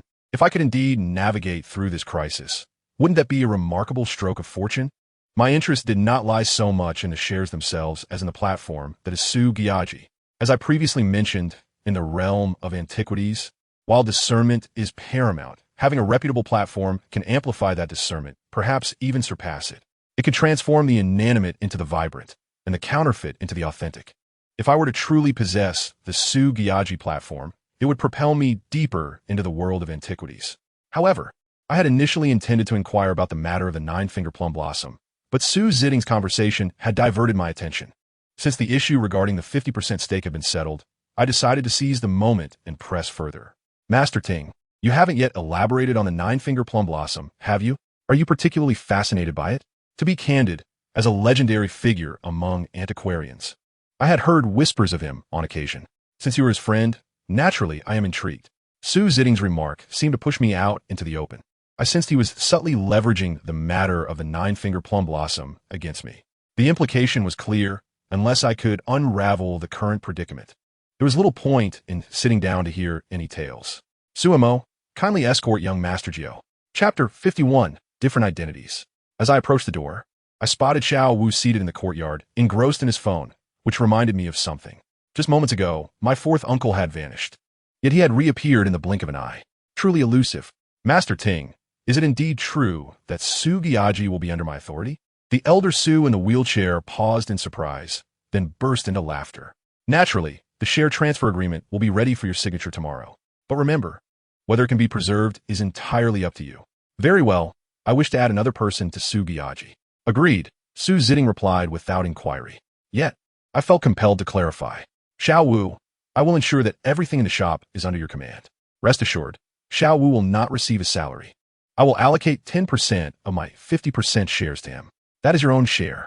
How you choose to manage it is not something you need to discuss with me. In the antique trade, when someone new joins, it is customary to clarify matters. All right, no problem, Susiting Nadiv. Now, please take a rest. After speaking, I turned and exited the living room, heading toward Xiao Wu. Su Mo accompanied us to the courtyard gate, her expression one of bewilderment, as though she were still processing the recent events and Su Zitting's decision. Boss, do you have any questions? Do not call me boss anymore. You're a boss as well. Huh? Xiao Wu beside us looked utterly perplexed. From now on, call me Su Mo, young Master Jiu. When Su Mo addressed me as young Master Jiu, I felt a delightful shiver run through me. How charming. However, Xiao Wu's eyes widened in disbelief. I donned my helmet and patted Xiao Wu's shoulder. As the motorcycle roared to life, the wind rushed past us. I shouted over the roar, recounting the recent developments to Xiao Wu. Xiao Wu, we are now the owners of Su Giaji, the foremost antique shop in Jinling. What about me? You are essential. You will hold 10% of my 50% stake, but they're 1 TB as salary. No way. 10% of such a large antique shop. Xiao Wu exclaimed, disbelief etched on his face, his excitement causing the motorcycle to wobble. Brother, steady your ride. There was no helping it. Even the bike seemed stirred by the news. However, how long I could retain this stake remained uncertain. It could well be repossessed by the bank next month. The following day, I ventured alone to Su Giaji. While Xiao Wu was genuinely off to resign from his position at the film base, returning the motorcycle and other props, he was quite reluctant to part with the bike, insisting on one last ride to deliver me to the antique street. I assured him that once we were financially stable, I would buy him a superior motorcycle. Young Master Jiu, I eagerly await your promise. With that, Xiao Wu sped away on his flashy motorcycle to resign. Truth be told, if I had the funds, I could easily buy Xiao a high-end motorcycle right now. Selling the painting of it could yield enough. However, I must refrain from touching that painting and tube for now. I needed to explore every possible avenue to preserve Sugiyaji. To my surprise, upon my arrival at Sugiyaji, I discovered Su Mo had already arrived. Boss, why are you here so early today?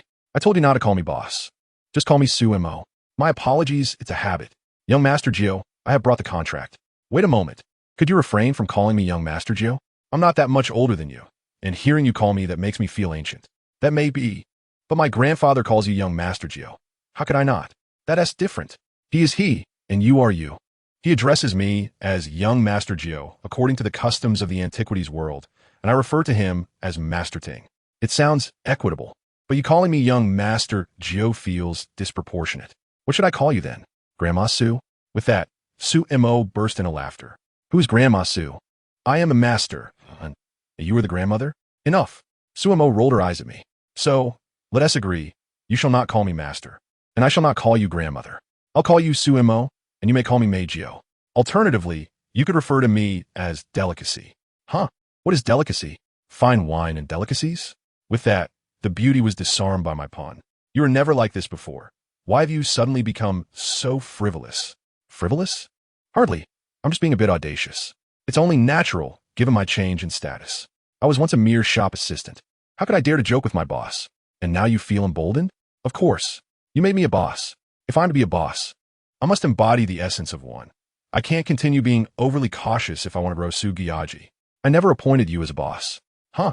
Do I need to prepare myself mentally for this? Forget it.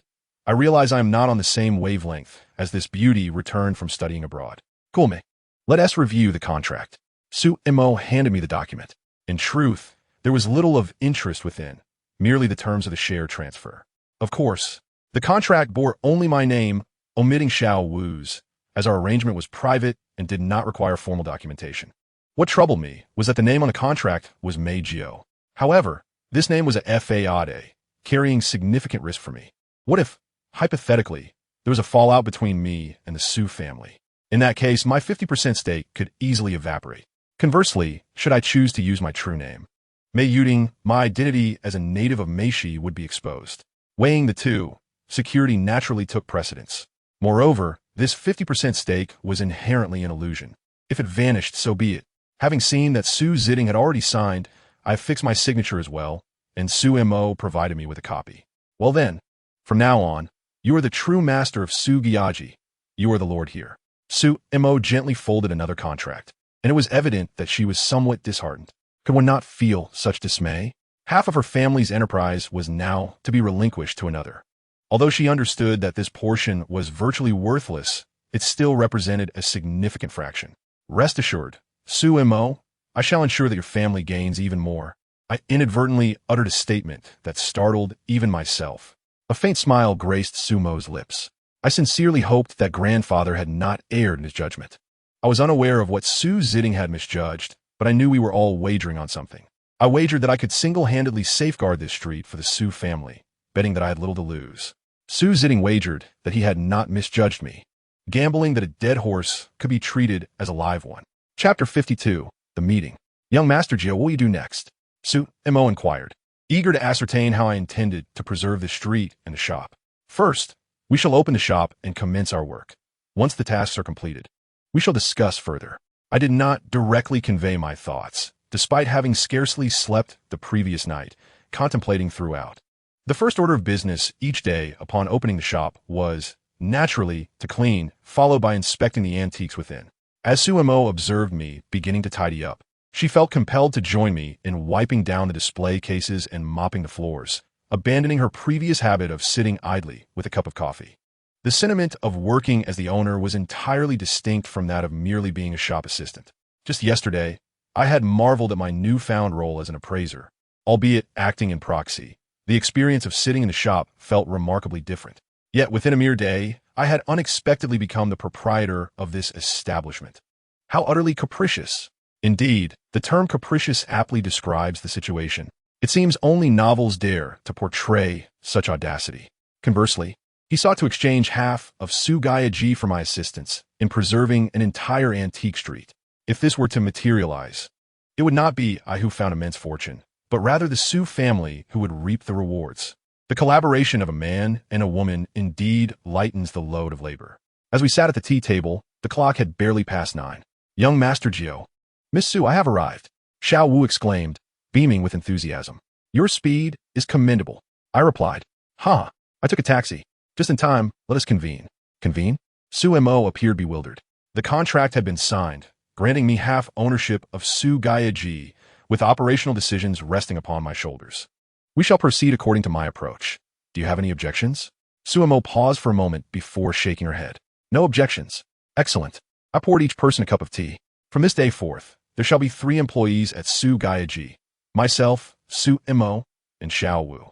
Both Su Mo and Xiao Wu nodded in acknowledgement.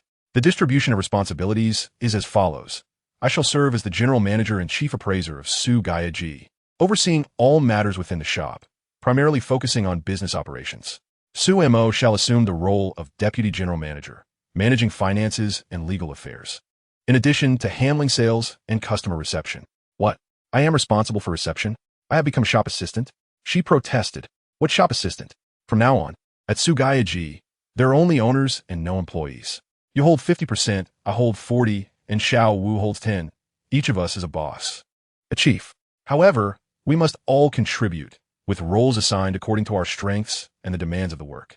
But why am I in charge of reception? Who else could it be but a beauty like you?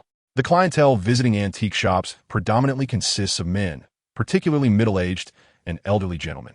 Tell me, who will be most suitable for receiving such patrons? I pressed further. Su Mo fell silent, pouting as I continued my line of questioning. At Bo Huaxian, the receptionists are all beautiful women. I have been there, and I know. In fact, most antique shops, including those along the antique street, tend to employ female staff for customer reception.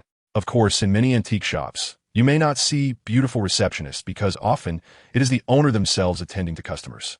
Shops are typically small. It is unnecessary to hire additional employees. In truth, 70 to 80% of antique shops across the country are run by their owners. Though Su Mo was reluctant, she ultimately nodded in agreement. It was all for the sake of the shop's success. As long as business thrived, our assigned roles mattered little. Su Mo shot me a sidelong glance, seemingly unimpressed with my authority. Xiao Wu, you two shall be the deputy general manager of Su Ji. Me? Deputy? Xiao Wu exclaimed, delighted. You will oversee safety and external relations, as well as assist me with inventory management. External relations? What external relations does an antique shop require? Su Mo was perplexed. An antique shop must indeed engage in external relations, and it is vital. The business is not merely conducted from within 4 walls. Previously, when Uncle Run was in charge, did he not venture out to sell or procure goods? While Uncle Run occasionally went out to inspect items, he did so alone. I had never accompanied him, save for that one time with the Yuan blue and white porcelain. The antique trade is not solely about running a shop. It serves as a platform for communication. To expand and enhance the business, external connections are essential, particularly regarding procurement channels. I believe Su Ji had established such connections before. I could inquire about them with Tingyi later. There is no need to consult my grandfather. I already possess such connections. He had previously provided them to me. That is splendid. I continued. To simplify matters, I will take the lead. You two shall assist me. Xiao will focus on external matters, primarily sourcing, while Su Mo will handle internal operations, primarily sales. Is that acceptable? Both Su Mo and Xiao Wu nodded in agreement. Furthermore, I found the overall decor and style of Su Ji quite commendable. While traditional, I believe we could introduce some innovative elements. However, I felt the shop's display of antiques was rather scant, particularly the absence of smaller items, which needed to be addressed. Su Mo's expression soured at my words. The decor and style I established were intended to exclude low-value small antiques. We aim to specialize in high-quality, valuable antiques. I couldn't help but chuckle. My dear, your understanding of the antique trade, particularly within the domestic antiquities scene, is still rather superficial. This is not akin to the international art investment market. Theoretically, your viewpoint is not without merit. Reducing transactions of low-value antiques to focus resources and efforts on high-value items would indeed enhance efficiency. However, the crux of the matter lies in the fact that without transactions of smaller antiques, where would the larger deals originate? Do these two aspects not correlate? Of course they do. You must comprehend that cultivating a clientele is essential, right? So monadi fudiewe. Not every collector enters the antiquities world as a seasoned connoisseur. Regardless of wealth, they all begin their journeys with smaller items. Thus, if we disdain small antiques, we risk losing potential big customers. Moreover, the majority of transactions in most antique shops, approximately 70 to 80%, revolve around medium to small items, making these essential for foot traffic. Therefore, I firmly believe we must continue to engage with smaller antiques. Naturally, items that are excessively inexpensive, such as those priced at a few hundred to a couple of thousand, are indeed unnecessary. Hence, I shall establish a rule. Henceforth, all antiques at Ji shall have a starting price of 10,000. We shall not entertain items below this threshold. Chapter 53. Lin Zhengqing. Suemo appeared quite anxious. Young Master Jiu, while I have no objections to your adjustments moving forward, at present, the shop is on the verge of being lost. I fully comprehended Sumo's distress. Yet, matters must be approached systematically. I had already assessed all the inventory in the shop yesterday, totaling 47 pieces. As I spoke, I retrieved a notebook from the drawer beneath the tea table, flipping it open to reveal a simple summary chart I had created. 47 antiques, 35 genuine, 9 fakes, and 3 damaged. Sumo's brow furrowed upon hearing this, clearly taken aback by the figures. Do not be anxious. To speak frankly, the figure is not as unappealing as it may seem. Which antique shop is devoid of replicas? My intention is not to placate Suemo, but to convey a sincere observation. In comparison to many antique shops across the country, the proportion of replicas at Ji is relatively low. I wish to caution readers intrigued by antiques. In numerous shops, the proportion of genuine items often falls below 50%. Thus, if one intends to rummage through an antique shop in search of treasures, lacking a discerning eye might render the endeavor futile. However, I am uncertain when Uncle Rin commenced his questionable practices. Consequently, Ji, and by extension Suemo, may find this data unsatisfactory. Nevertheless, Suemo remained silent. At this juncture, what more could be said? Although our shop possesses a limited quantity of replicas, they nonetheless consume a significant portion of our capital. Upon my utterance, Suemo furrowed her brow. This is the crux of the issue. Those few replicas have depleted a substantial portion of our loans. The remaining 35 genuine items, along with 3 damaged pieces, are estimated to be worth around 30 million in the current market. Suemo nodded, and this figure likely aligns with her records. However, selling these antiques at market value would require at least 6 months to a year, and that is contingent upon favorable circumstances. Some obscure antiques may linger unsold for 2 to 3 years. Therefore, to convert them into cash in a short time frame, we can only resort to liquidating them to competitors. Yet, to do so, we must accept at least a 30% markdown, perhaps even more. Optimistically, we might value the shop's inventory at 20 million. Suemo continued to nod, tentatively acquiescing to my calculations. How much cash remains in the accounts? Including next month's rental income, approximately 30 million. Thus, we currently possess 50 million, which indicates a shortfall of 50 million, ideally 70 million. What does it mean to ideally seek 70 million? Sumofronith, clearly displeased with my assertion. How could a greater deficit be preferable? Naturally, it would be best if the inventory could avoid being sold off at a loss to competitors, given the effort involved in acquiring it. Therefore, my intent was to suggest that we aim to gather 70 million. ISNT that merely stating the obvious? Yes, I indeed made a redundant statement. It is not entirely redundant. Our target is 70 million, and if that proves unattainable, we can settle for 50 million, which is our minimum threshold. So, how do you propose we gather this 70 million, Ninth Master? I of course have my plans. Suemo, when you last invited the bank representatives, how many attended? 3. A classmate of mine, his superior, and an appraiser. What is the appraiser's name? I am unaware of his name. The schedule was tight that day, and we hastily dismissed him without proper introductions. His surname is Lin, Professor Lin. Xiao Wu suddenly interjected.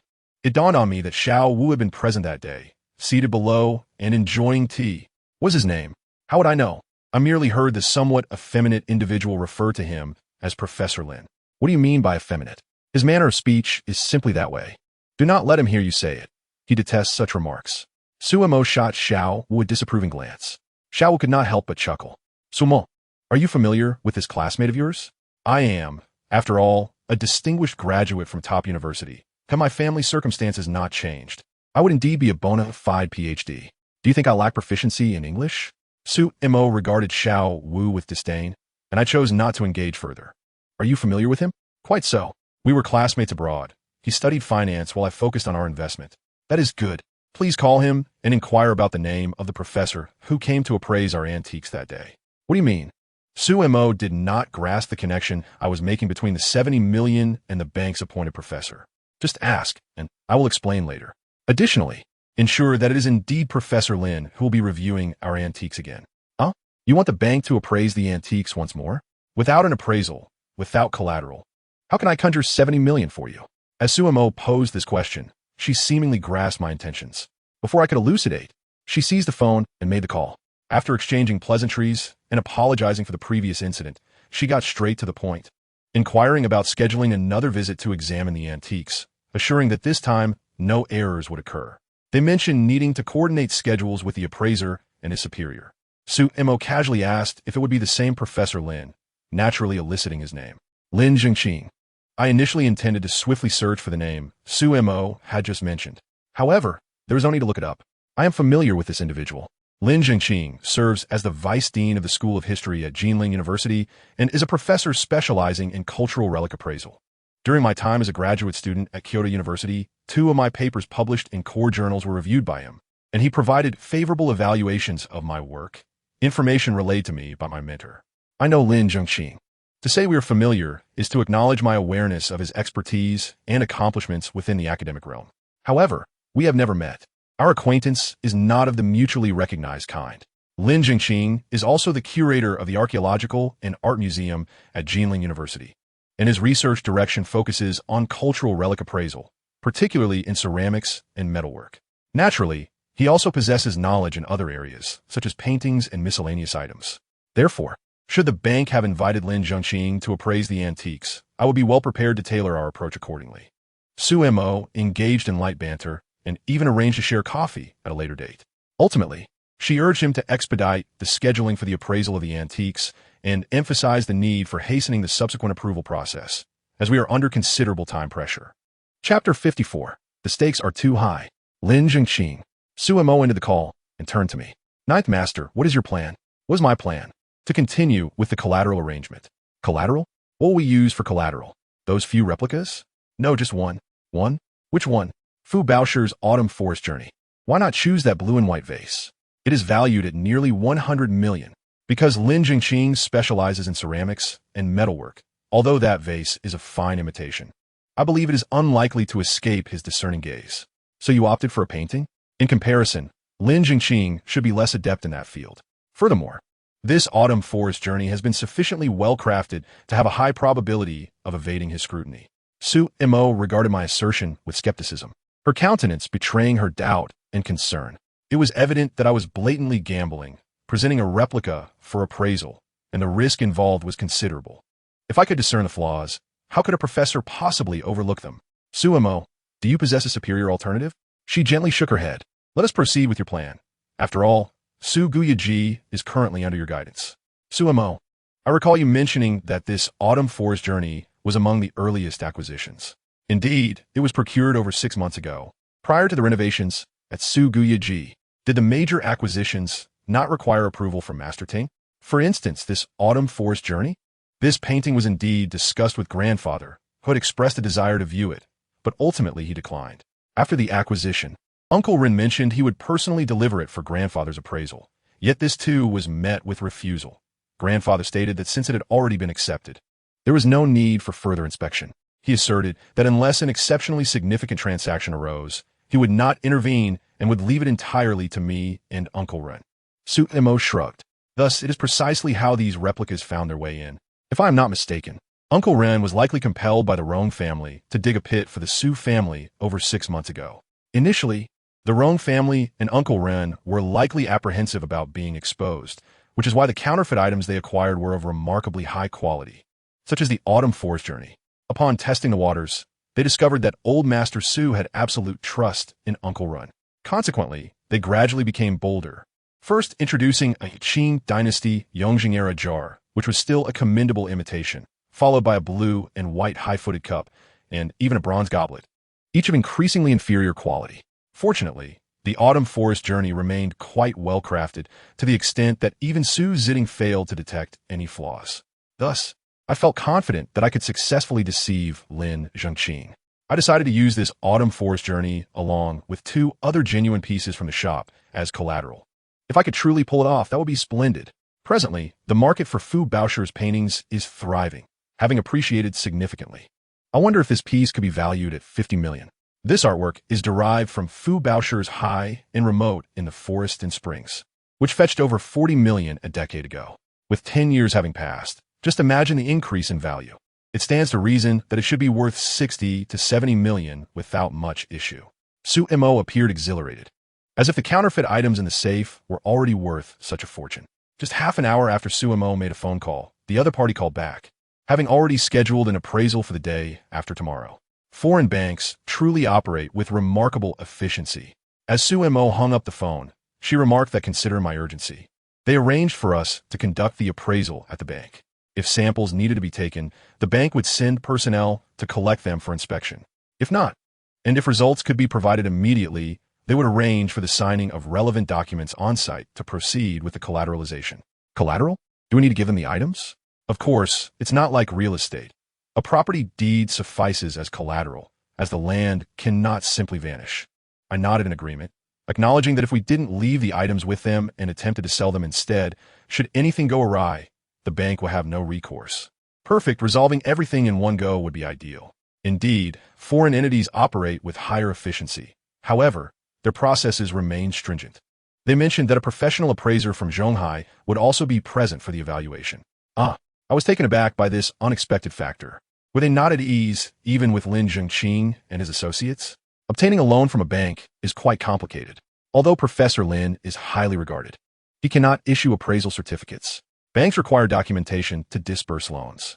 Thus, the true appraisal would still rely on the professor, while the appraiser's primary responsibility would be to provide the necessary documentation. That makes sense if the professors from the History Institute no longer hold faith in such artifacts. Then who else can? I finally breathed a sigh of relief and quickly lifted my teacup to sip some tea to calm my nerves. To be frank, running an antique shop can be rather dull, especially when one is merely overseeing the store. The 3 of us sat in the shop. Xiao Wu and I were engrossed in our phones, while Su Mo continued to work on her computer. Occasionally, Su Mo would share snippets of data with me, such as if the annual interest rate were 4.05, how much interest would need to be repaid monthly on 70 million, and so forth. Bosu, you handle the finances, you need not inform me. I shall focus solely on acquiring and selling antiques, and we will tally the finances at the year's end. No, you can't just ignore the money in finance and business. What are you even doing? Somebody tortid, leaving me momentarily speechless. But what do I know about business? All right, let's keep it simple. Please conduct a financial assessment of the store and create a straightforward table that I can understand without resorting to complex financial jargon. Su Mo nodded with a resigned expression. Is the boss in? Business finally seemed to be picking up. However, Su Mo remained as indifferent as ever in her seat. I raised my eyebrows and subtly gestured for her to attend to the customer. Su Mo, not catching my drift, thought my expression was just teasing her and shot me a glare. A customer has arrived. You are responsible for the reception. I whispered with a frown. Oh. Su Mo finally grasped the situation, closed her laptop, and reluctantly stood up. Yet I must admit, the way she wore a cheap-how-like dress suited her role as a receptionist in an antique shop remarkably well. Hello, sir. What would you like to see? Once Su Mo spoke, Xiao Wu couldn't help but give me a thumbs up. Her voice was enchanting, confirming my decision was indeed astute. It would be a shame not to have this beauty in customer service and sales. Not looking for items. I believe you buy antiques? Oh, it turns out he's inquiring about selling antiques. This is where Xiao Wu and I excel. Sir, if you have items, please have a seat over here, and we can chat over tea. Xiao Wu promptly adopted the mannerisms he observed from Sun Wenshi at the Bihua Pavilion. A young man in his 20s or 30s entered, cradling a long, ornate box, presumably containing paintings or calligraphy. Please, have a seat and enjoy some tea. The young man sat down, and I hurriedly poured him a cup of tea. What fine item have you brought today? The former appraiser from your shop is not here anymore. It appeared he had visited us before. Are you referring to Mr. Huang? He has retired. Did you know him? Not really. I just sold antiques here in the past.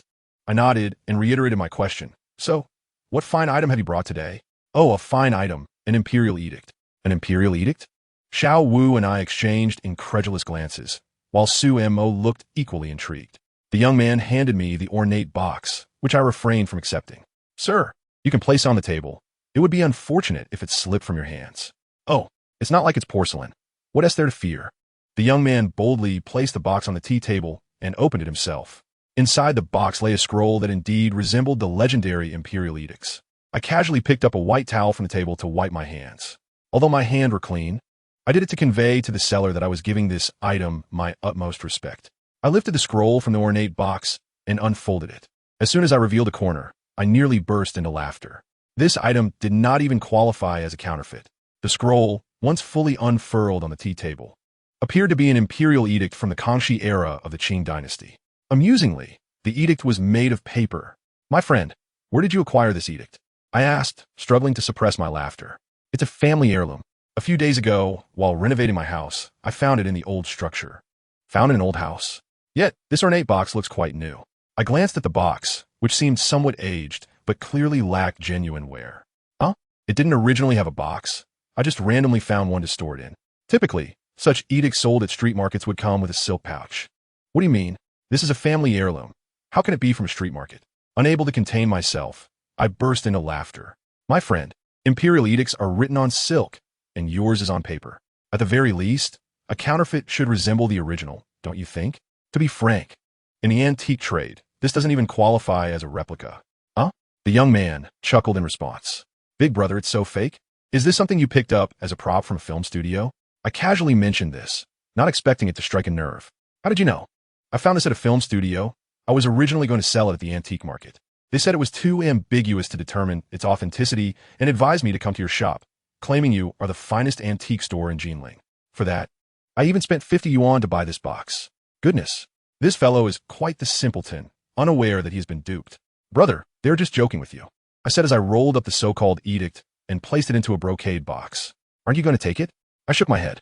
I'm sorry, but this is an antique shop, not a decorative item store. The man let out a chuckle, grabbed the brocade box, and left. What kind of people are there? They don't even know what an edict is made of, yet they come to sell antiques. Sumo couldn't help but comment. Xiao Wu pinpointed the root of the issue with precision. On the very first day, I had arranged for Xiao Wu to change the door lock. Although Su Mo insisted it was unnecessary since Uncle Run had already handed over the keys, she believed that based on her understanding of Uncle Run, he wouldn't duplicate any extra keys. If I were still just an ordinary employee in the shop, I would certainly heed Su Mo's words and not change the lock. However, now that I am the owner, while Su Mo trusts Uncle Run, I do not. I thought to myself, if the Su family truly understood Uncle Run, they wouldn't find themselves in such a predicament today. Furthermore, people can change. The person you knew may only represent who they were in the past, not who they are now. Hence, I resolutely insisted that Xiao Wu find someone to replace the lock. Just changing the main door lock would suffice for the safe. Simply changing the code would be adequate. The day went by much like any other, with a handful of customers trickling in. This compelled Su Mo to get up repeatedly, which she found unsettling and quite irritating. After all, she used to be the true boss, sitting in her chair without raising an eye. Now, she had taken on the role of a receptionist. Most of the visitors were tourists, primarily there to sightsee. Given that Su Gaiji was decorated akin to a museum, it might not captivate old collectors, but it certainly attracted tourists. The antique street is part of Jinling's cultural heritage, a must-visit spot for outsiders coming to Jinling. Suddenly, an idea struck me. Why not leverage the regional advantage of the antique street? Tourists entering an antique shop are 99% unlikely to purchase antiques. They come browse, much like visiting a museum. However, tourists do buy items from museums, such as souvenirs. I thought, since there are so many tourists here, and Su Gaiji is designed like a museum, why not sell items that tourists would enjoy? For instance, I could develop unique souvenirs, just like many major museums do, creating cultural and creative products that are sold at a premium. Moreover, as someone trained in the arts and experienced in antiquities, developing cultural and creative products is certainly within my capabilities. The more I pondered this idea, the more feasible it appeared. Nevertheless, it would not be immediate. I must first resolve the current issues at hand and ensure that Xiao Wu and I can secure our 50% stake before pursuing this idea. Sugaya Ji typically closed around 5 in the evening, and this day was no exception. After we tidied up the tea table and checked the security systems, we stepped outside, only to be halted by a man in a straw hat. "Hello, bosses, are you taking in goods?" I turned to look at him. He wore a straw hat, had rolled up sleeves above his elbows, and clutched a black backpack. Yes, what good items do you have? The man glanced around, his demeanor mysterious. Is it possible to go inside and take a look? It's not convenient here. I nodded and reopened the door, switching on shop lights. Xiao Yao. This book is consistently updated. Readers who can't get enough can check out my completed work. I became a master of appraising antiques. Chapter 56. Coincidence. What good items do you have? Let's take a look. The man nodded, placing the black backpack on the tea table, unzipping it, and pulling out a plastic bag. The black plastic bag, if I wasn't mistaken, appeared to be a trash bag. When he opened it, a large mass wrapped in newspaper was revealed. As the newspaper unfolded, a strong earthy odor wafted through the air. In an instant, I realized what was happening. This man had brought something directly from the earth, and it was quite fresh, given the potent, earthy scent. When the green patina of the bronze artifact was exposed, I was taken aback. Boss, take a look at this. This is a bronze guet. Although it's covered in rust and thick layers of dirt, the shape of the vessel remains commendable. I casually lifted the guet from the newspaper, examined it briefly, and then brought it closer to my nose. Indeed, this was a genuine artifact freshly unearthed. Many fakes are also buried in the ground to acquire an earthy smell, but an experienced appraiser can discern the authenticity by the scent. The aroma of an item buried for over 1,000 years is both pungent and refreshing. An essence beyond words, impossible to replicate. While there are many reproductions of antiquities, true experts rarely create pieces that appear freshly excavated. They are generally broken artifacts. Hence the earthy scent is inimitable. Of course, you might encounter bronzes with dirt at some flea markets. Such items are either authentic or blatant fakes, designed to deceive those hoping for a lucky find. This bronze guet, however, was indeed real, freshly unearthed. I noticed that the guet itself was relatively clean, as if it had been previously cleaned. Boss, there are inscriptions. The man pointed to a particularly clean spot inside the guet. Inscriptions. I hurriedly examined it under the light. Sure enough, there were 6 characters, with inscriptions. This guet could be valuable. As for how valuable, that would depend on the meaning of the inscriptions. If they recorded a historical event, it would be even more remarkable. Nonetheless, 6 characters likely wouldn't be overly significant. I could read many inscriptions on bronze artifacts, yet this one was still covered in grime and rust. Although I could discern 6 characters, the specifics eluded me, making it impossible to interpret. To read them, further cleaning would be necessary. I yearned for a bamboo stick to lightly clean it and unveil the characters. Only by knowing the content of the inscriptions could I accurately price this bronze artifact. However, the man seemed rather impatient. Boss, will you take it or not? What price? The man extended 3 fingers. A firm price of 18,000, 3,000 per character. Market rate. This price was indeed in line with the market, but it belonged to the antique trade, not the earthy goods trade. A seller from the earth cannot expect to adhere to the antique shop's pricing. At the very least, it should be 3 times lower. For this piece, I could offer at most 60,000, 1,000 per character. I couldn't help but glance at Suemo. She had remained silent, yet her brow was furrowed, indicating some concern. I shared her unease. After all, dealing with items that carry dirt can be precarious. Moreover, the presence of inscriptions added further risk. However, in the antique business, claiming one would never handle items with dirt is nearly impossible. It's safe to say that no antique store in the country completely avoids dirt. It's merely a matter of degree. Brother, with so many shops on the antique street, and us being in the middle of the street, why did you come directly to my shop? I asked cheerfully, trying to establish rapport before negotiating. He replied, I heard you're the best antique shop in Jinling, so I came to see you. I was taken aback, having heard that phrase for the 2nd time today. Who said that? I don't know. I don't know the person. Just tell me whether or not you want it. The sky has darkened. I wouldn't want to take it elsewhere. The elder gentleman raised an eyebrow, seemingly taken aback by my words. Not daring to accept? Then what business do you have running an antique shop? Claiming to be the best in Jinling? I smiled softly. My friend, we are a law-abiding antique shop and do not accept artifacts that have been excavated. The elder chuckled in response. Are you jesting? You just want to haggle, don't you? Name your price, and if it's acceptable, I'll buy it, saving me the trouble of going elsewhere. I waved my hand, my expression turning serious. Yes, you. We at Su Guyaji adhere to the law and will not accept items that carry soil. Perhaps you should explore other shops. 100,000. Is that acceptable? Brother, let us pretend you never came here. As soon as I uttered these words, the elder paused, swiftly grabbing the black bag and stuffing it into his backpack before hurrying away. My words were indeed quite impactful. The implication was clear. If you possess excavated artifacts, I shall feign ignorance. However, should you linger, my courtesy may wear thin. Once the elder departed, Xiao Wu looked bewildered. Xiao Jiu, that bronze gouet is rather good. Why not accept it? The risk is too great. I wave my hand, frowning. It's not merely that risk. Did you not notice something amiss? Something amiss? Xiao Wu appeared confused, while Su Mo shook her head in response. The seller of the Imperial Edict this morning and the one with the bronze vessel, just now, both mentioned being directed to Jinling's finest antique shop. Did they? These are entirely different items. A realization dawned upon me. You mean they both mentioned being referred to Jinling's finest antique shop? Su Mo recalled this and looked puzzled. But is there anything wrong with that? We do indeed claim to be the finest in Jinling. We have encountered such comments before. Su Mo's statement held some truth. After all, Su Guyaji has boasted this title for many years, attracting attention. Business that other shops shy away from may simply lead customers to Jinling's finest. Perhaps just a casual remark. However, today, I sense something amiss. The Imperial Edict I initially dismissed as unusual, but now receiving a bronze vessel. It felt too coincidental for two occurrences to point towards us in a single day. Two instances aren't too concerning, are they? It must be mere coincidence. Su Mo thought I was overreacting. The edict was too counterfeit. Someone was merely making a jest, while concerning that fine bronze gouet. No other antique shop would refuse it and specifically direct the seller to us. My remark left both Su Mo and Xiao Wu momentarily stunned. Indeed, such a fine item. No one would refuse it. They would only negotiate based on price. But if it were a negotiation, why would the seller be pointed towards us? Xiao Jiu, are you suggesting?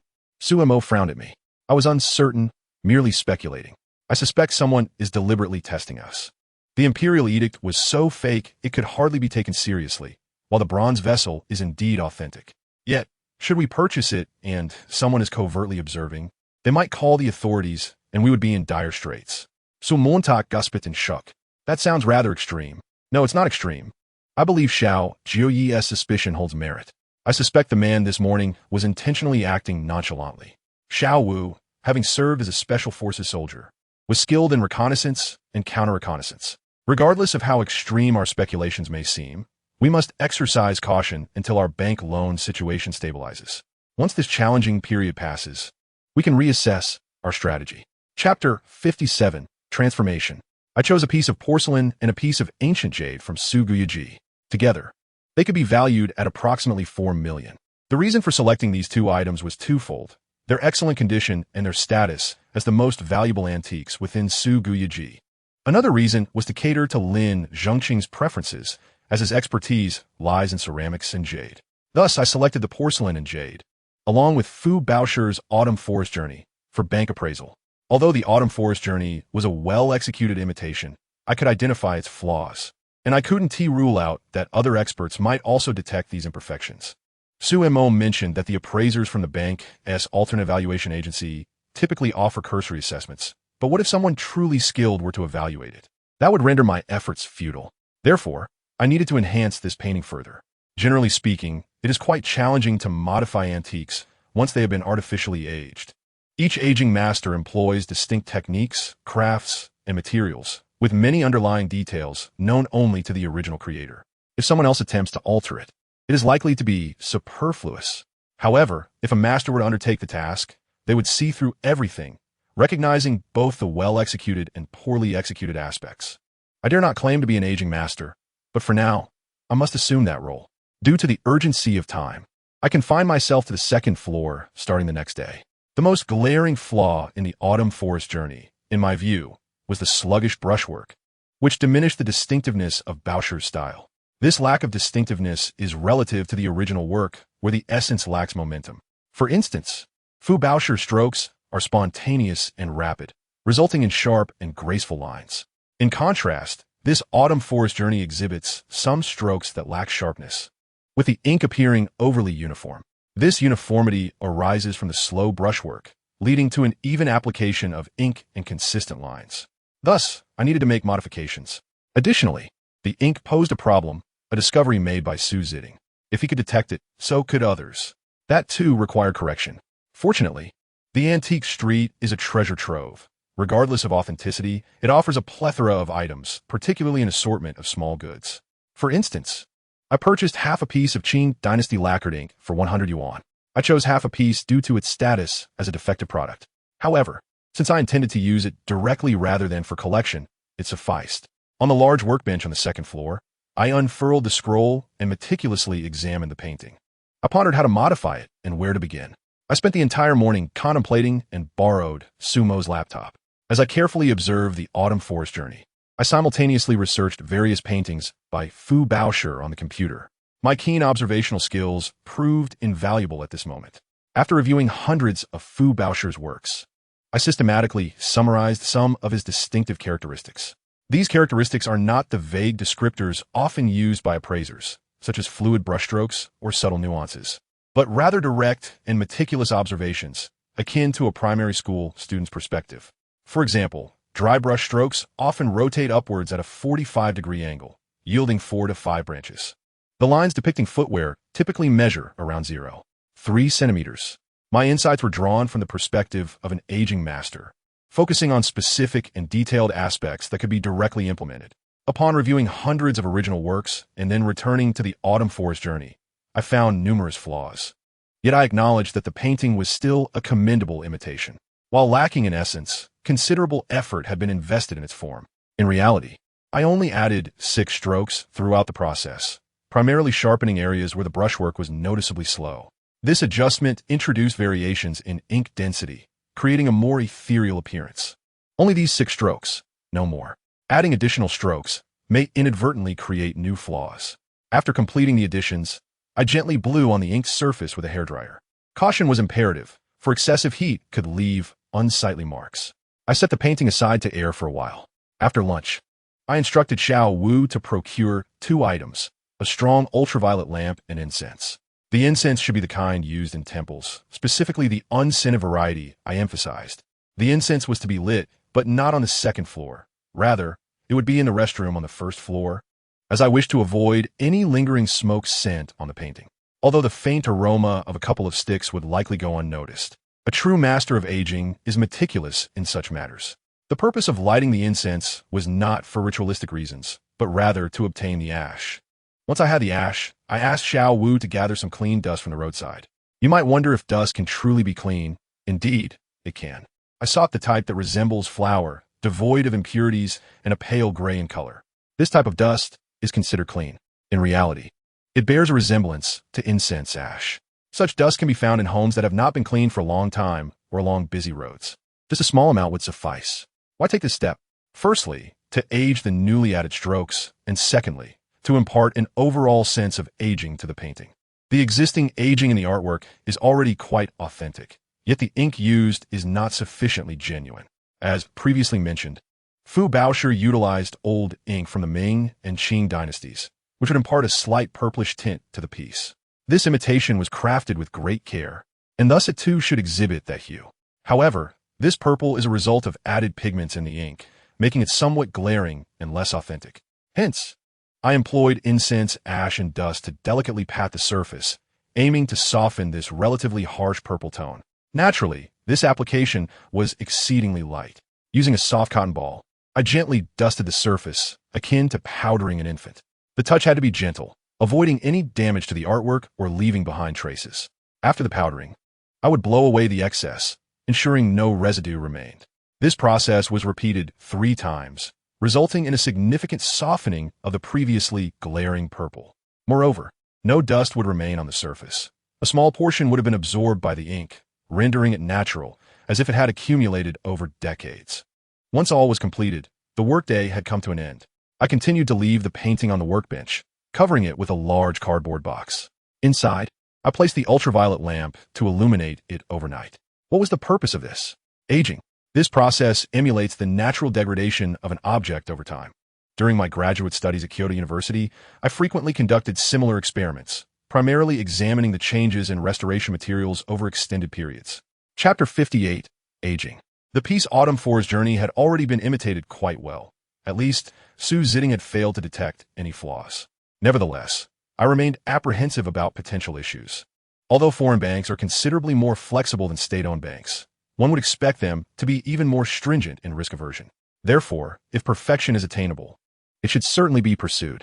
I desired for this painting to appear even more naturally aged.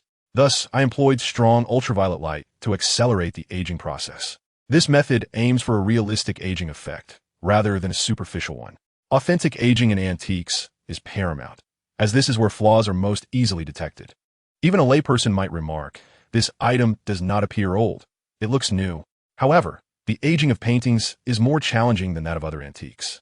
Yet, the difficulty does not deter counterfeiters.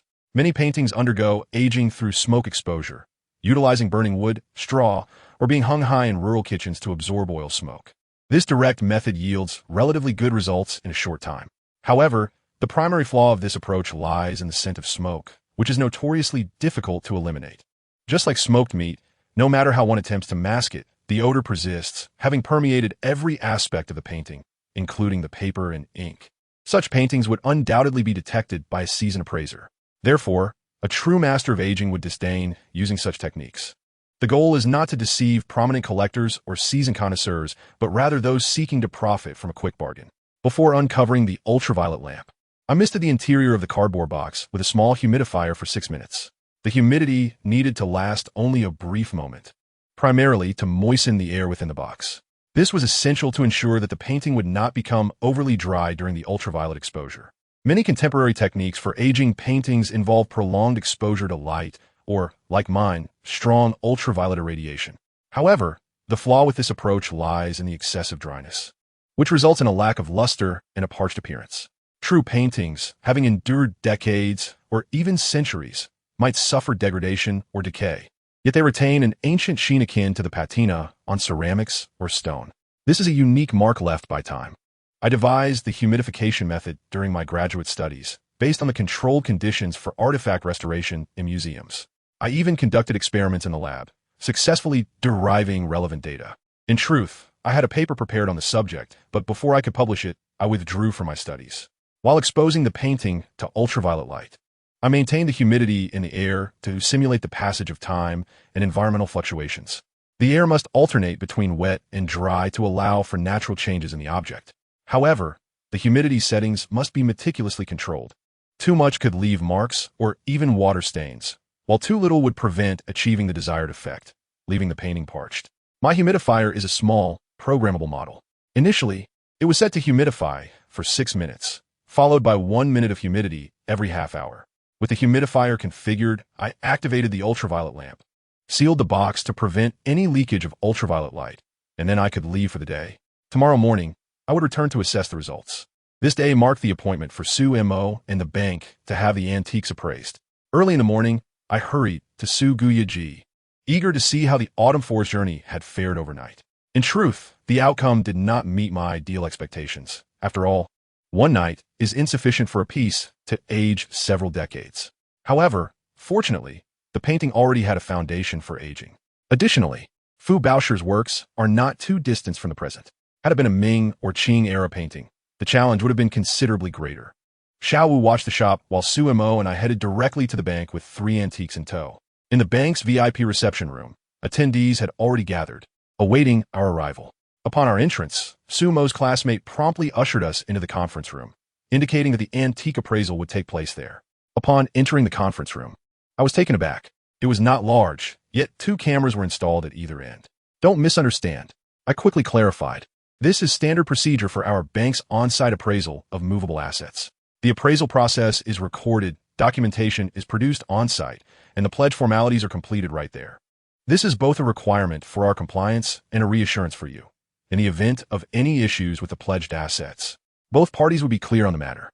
I must say, while foreign banks are indeed flexible, their flexibility is underpinned by rigorous risk management. Frankly, the disparity between this and our own state-owned enterprises is stark. Our enterprises are rigid to the point of preferring to forego business rather than risk any potential violations. Of course, behind closed doors, they still engage in misconduct. Otherwise, we wouldn't hear of so many cases of depositor funds being misappropriated. As soon as Su Mo and I sat down, we invited others to join us, and I was taken aback by the number of attendees, 6 in total. Among them were 3 appraisers, a risk control manager, and 2 notaries from the notary office. To my surprise, even the notaries were present. Was this truly necessary? However, what astonished me most was that, apart from Lin Zhengqing, 2 other professional appraisers were also present. One was from an antique appraisal institution in Shanghai, and the other was a specialist appraiser and price evaluator from a renowned auction house in Hong Kong. My heart raced with excitement upon this introduction. The appraiser from Hong Kong was unknown to us beforehand, yet since the bank had arranged for him, we could not refuse. Moreover, the antique art auction industry in Hong Kong is remarkably advanced, ranking among the top globally. Thus, the expertise of the Hong Kong appraiser should be commendable, especially concerning contemporary artworks, and Fu Baoshir's painting falls squarely within this category. It enjoys substantial popularity in the Hong Kong auction market, leading me to believe that the appraisers there possess profound insights into it. Fortunately, I had prepared in advance, having modified the piece titled Autumn Forest Traffic Scene. Nevertheless, I still felt apprehensive when facing the appraiser from Hong Kong, as this was my first genuine market test. Upon receiving the first request for an update, I felt compelled to add this chapter. My heartfelt thanks to the readers Shan Hui, Nai Gui Chu, and all those who have generously supported me. Readers are here to enjoy the book for free. If you're happy, just click to show your appreciation. There is no need to spend money on gifts for me. Chapter 59. The Appraiser from Hong Kong. The appraiser from Hong Kong primarily came to assess the value. Given that the bank is a foreign institution, they place greater trust in the auction houses of Hong Kong for antique valuations, while being somewhat skeptical of those in the mainland, which I can truly understand. To be frank, many domestic auction houses are rather unscrupulous. Before the appraisal commenced, a brief introduction was made, presenting the three experts to us. Lin Jingqing appeared younger than I had anticipated. I had imagined him to be in his 60s, but he seemed to be around 50. This age is considered a golden period in both the antique collecting and academic fields. It was evident that he would lead the appraisal today. As he is a local from Jinling, and we're also from this area, the bank brought in professional appraisers from Shanghai and Hong Kong. I suspect this is not merely a procedural formality, as Su Mo suggested, but rather a deliberately orchestrated three-party appraisal. I carefully placed three antiques on the table in the following order: a Qianlong period famille rose vase, a Warring States jade dragon ring, and autumn forest traffic scene. The appraisers would assess the antiques in the order of Lin Zhengqing, Zhou Zheng from the Shanghai Antique Appraisal Center, and the chief appraiser from the Hong Kong Jiafu Auction House, Mei Youding. The three appraisers did not each take a piece to inspect individually. Instead, they examined each item collectively, reaching a conclusion before moving on to the next. Lin Jingqing was the first to examine the items, passing them to Zhou Zheng, followed by Mei Youding. Throughout the process, they remained silent, handing the items to the next appraiser after each examination. Once all three had inspected an item, they would collectively announce their conclusions. If all three agreed on the authenticity, the item would be certified as genuine. Conversely, if any one of them deemed it a forgery, it would not pass, although it would not be labeled as counterfeit. The bank would simply refuse to accept it. To be honest, this evaluation standard is quite stringent. Should any appraiser possess lesser skills when confronted with a contentious antique, the chances of passing would be slim. Fortunately, both the famille rose vase and the jade ring successfully passed the appraisal. In truth, I was not particularly concerned about these two items. I selected them not for their monetary value, but rather to serve as an appetizer for the appraisal process. Their satisfactory condition was intended to create a favorable impression on the three appraisers, avoiding any contentious or poorly conditioned items at the outset that might raise their suspicions. By easing their apprehensions first, I could then present Autumn Forest Traffic Scene. Upon unveiling the piece, Lin Zhengqing couldn't help but smile slightly. Contemporary artworks are not my area of expertise. Although he may not specialize in contemporary art, many appraisal methods for antiques are indeed applicable across the board. For instance, examining the timeline for authenticity and checking for obvious signs of aging. Lin Zhengqing meticulously scrutinized the mounting and paper quality, and within 3 to 5 minutes, he handed the painting to Zhou Zheng. Zhou's inspection was notably more thorough and lengthy, taking at least 10 minutes. Nevertheless, I could tell he was still evaluating it through traditional dimensions of art appraisal. From Zhou Zheng's expression, it was evident he had not uncovered any flaws. As Mei Youding took his turn, I noticed he had actually been closely observing the painting all along. While the first two appraisers were assessing, he had been scrutinizing the artwork. I sensed that Mei Youding was particularly intrigued by this piece.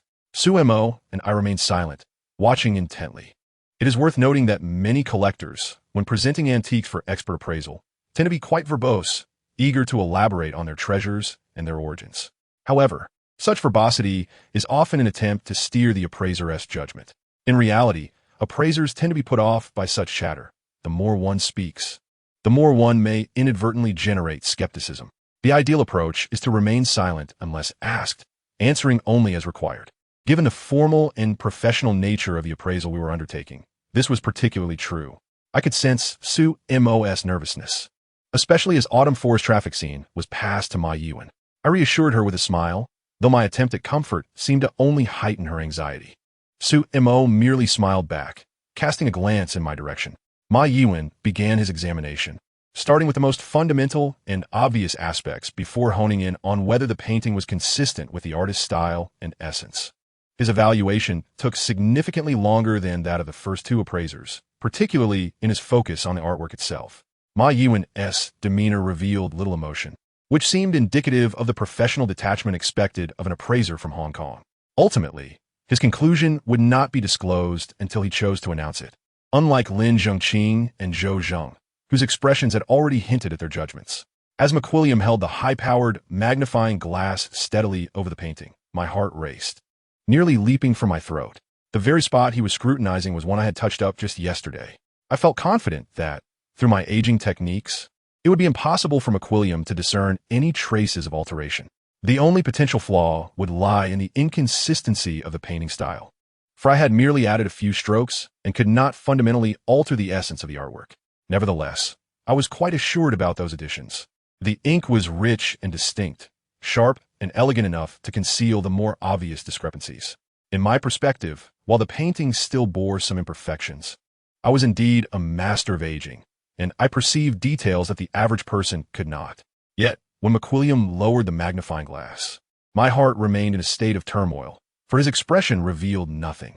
The three appraisers exchanged glances, and Lin Zhongqing nodded and smiled, stating, "From the material and framing aspects of the painting, there are no issues." Zhou Zheng, without further ado, simply nodded and affirmed passed.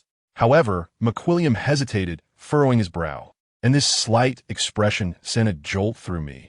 This was a disaster. As I previously noted, professional appraisers typically arrive at one of two conclusions: yes or no. It should be unequivocal, devoid of ambiguity. Yet McWilliam's furrowed brow and his subsequent glance at the edge of the painting raised my alarm. If only there were sounds to accompany his furrowed brow and downward glance. One would hear a crack, my heart shattering. Chapter 60, A Stroke of Fortune Amid Misfortune. Noticing McWilliam's delay in delivering conclusion, I gently prompted him. McWilliam pursed his lips, suddenly lifting his head with an apologetic smile. "My apologies," he said, his tone tinged with a Hong Kong accent. "Passed? What? I thought I must have misheard." Yet, seeing Sumo's expression confirmed that my ears had not deceived me. The fissure in my heart swiftly mended. Though Su Mo was elated, she restrained her excitement, stifling the urge to exclaim. I was puzzled as to why McWilliam had not stated his conclusion directly, why he had appeared troubled, as if he had noted something amiss. However, such concerns were trivial now. What mattered was that it had passed. "Now, may I trouble you to provide a final appraisal for these three antiques? Based on the trends in the antique art auction market over the last 3 years, I estimate the Qianlong period pink round celestial vase at 2.3 million, and the Warring States jade ring at 1.4 million.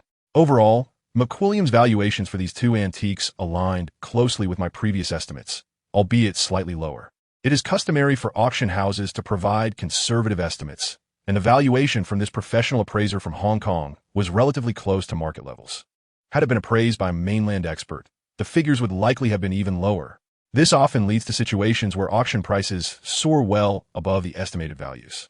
As for Fu Baoshi's Autumn Forest Journey, its style did not stand out distinctly compared to his contemporaneous works, and its brushwork appeared somewhat restrained. Upon hearing McWilliam's observation, the bank's risk control manager furrowed his brow. "This painting cannot possibly have issues, can it?" McWilliam quickly smiled and gestured reassuringly. "While the style may be somewhat restrained, it remains distinctly within Fu Baoshi's oeuvre. It is merely less prominent compared to other works. A painter's style cannot remain static, and the artistic quality of their works will naturally vary. Moreover, when appraising Fu Baoshi's paintings, the paper used is a crucial standard, and this piece employs Guizhou's, which is inimitable. Hence, its authenticity is assured, though the artistic level is slightly lower, resulting in a correspondingly lower market valuation." The risk control manager and the others nodded in realization. I, too, understood why McWilliam had appeared troubled and hesitated to deliver a direct conclusion earlier. He had been grappling with his thoughts, conducting a self-analysis, and persuading himself. However, I must clarify that Guizhou's Diyun paper is not as unreplicable as the legend suggests. In recent years, Diyun paper has begun to be produced in small quantities as an intangible cultural heritage, although artisans skilled in its creation are still quite rare. Nevertheless, with sufficient financial incentive, it is feasible. The craft had fallen into obscurity previously because it was unprofitable, and thus few pursued it, but those with the skills still exist. Naturally, many are unaware of these artisans, primarily those in the field of restoration. Thus, appraisers often cling to the paper as the golden standard when authenticating Fu Baoshi's works, unaware that this principle has already been deciphered by adept restorers. After a moment of contemplation, McWilliam solemnly declared his appraisal. For the Peace Autumn Forest Journey, my valuation is 51 million. 51 million was significantly lower than our earlier estimates of 60 to 70 million. Su Mo frowned, casting a glance at me. It was futile to look to me for answers. Who could have predicted that the bank had engaged a professional appraiser from Hong Kong? Although the flaws in the brushwork did not lead him to declare the painting a forgery, they nonetheless impacted the valuation. This could be considered a stroke of fortune amid misfortune. Nodding, I casually grabbed a calculator and pressed a few buttons. The total appraisal for the three antiques amounted to 54.7 million. This was quite satisfactory, at least meeting our minimum requirement of 50 million. Su Mo appeared somewhat relieved. However, I noted her shrugging shoulders. Given this valuation, the bank is unlikely to provide the full amount for collateral. A minimum of an 80 discount applies, meaning you could secure a loan of 43.76 million. Of course, the final amount will still require approval from above. I imagine Su Mo felt as if she had plummeted from the clouds. For even with all the funds in the Su family's account and the liquidation of all antiques in the Su Gaia collection, the 43.76 million loan still fell short by 6 to 7 million of the required 100 million. Would Su Ziding truly have to sell his beloved Su-style courtyard? If there are no issues, I will proceed with the necessary paperwork. Once the three appraisers signed, we could move forward with the pledge and storage with the notary present. As I pulled out the relevant form for the appraisers to fill out, I glanced at Su Mo, who was frowning deeply, signaling that we still lacked sufficient funds. Not only were we far from the optimal 70 million, but we were also short of the minimum 50 million. Could the three esteemed appraisers wait a moment? We have another exquisite painting by Qi Baishe in the gallery. Ever since I had mentioned the figures, I had been contemplating how to bridge the 6 to 7 million gap. Ultimately, if worst came to worst, I would have to suggest the Su family liquidate their property, as it was certainly preferable to having the bank seize the antique street and the Su Gaia collection. However, if it came to selling the Su family's property merely to preserve the antique street and the Su Gaia collection, my 50% stake would feel somewhat unsatisfactory. Thus, I resolved to present my unfinished 9-shrimp painting as collateral. Su Mo was utterly perplexed, for there were no paintings by Qi Baishe in the Su Guya collection. However, she felt it inappropriate to inquire in front of others. Oh, there are paintings by Qi Baishe? Without waiting for a response, McWilliam displayed an immense interest. Indeed, it's Qi Baishe's iconic shrimp. Yet, this particular piece is no ordinary work. It holds significant value for studying Qi Baishe's life, as it is laden with stories. To my surprise, McWilliam suddenly uttered a phrase in English, indicating his genuine intrigue. I apologize. McWilliam realized he had just spoken in English and quickly offered an awkward smile.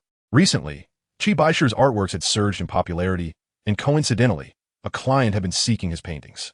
Observing that no one objected, I hastily exited the conference room. Chapter 61, A Minute of Seal Carving. I rushed out of the conference room, only to find Su Mo closely following me. Aren't there recordings inside?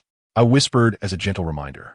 True, Su Mo nodded, though her face was marked with confusion, making it evident that she needed to ask.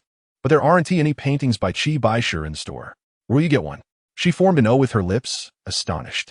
Although I had already carved dozens of seals in Qi Baishe style, to the point where I could do it with my eyes closed, I still hesitated to use a seal on a 9-shrimp painting.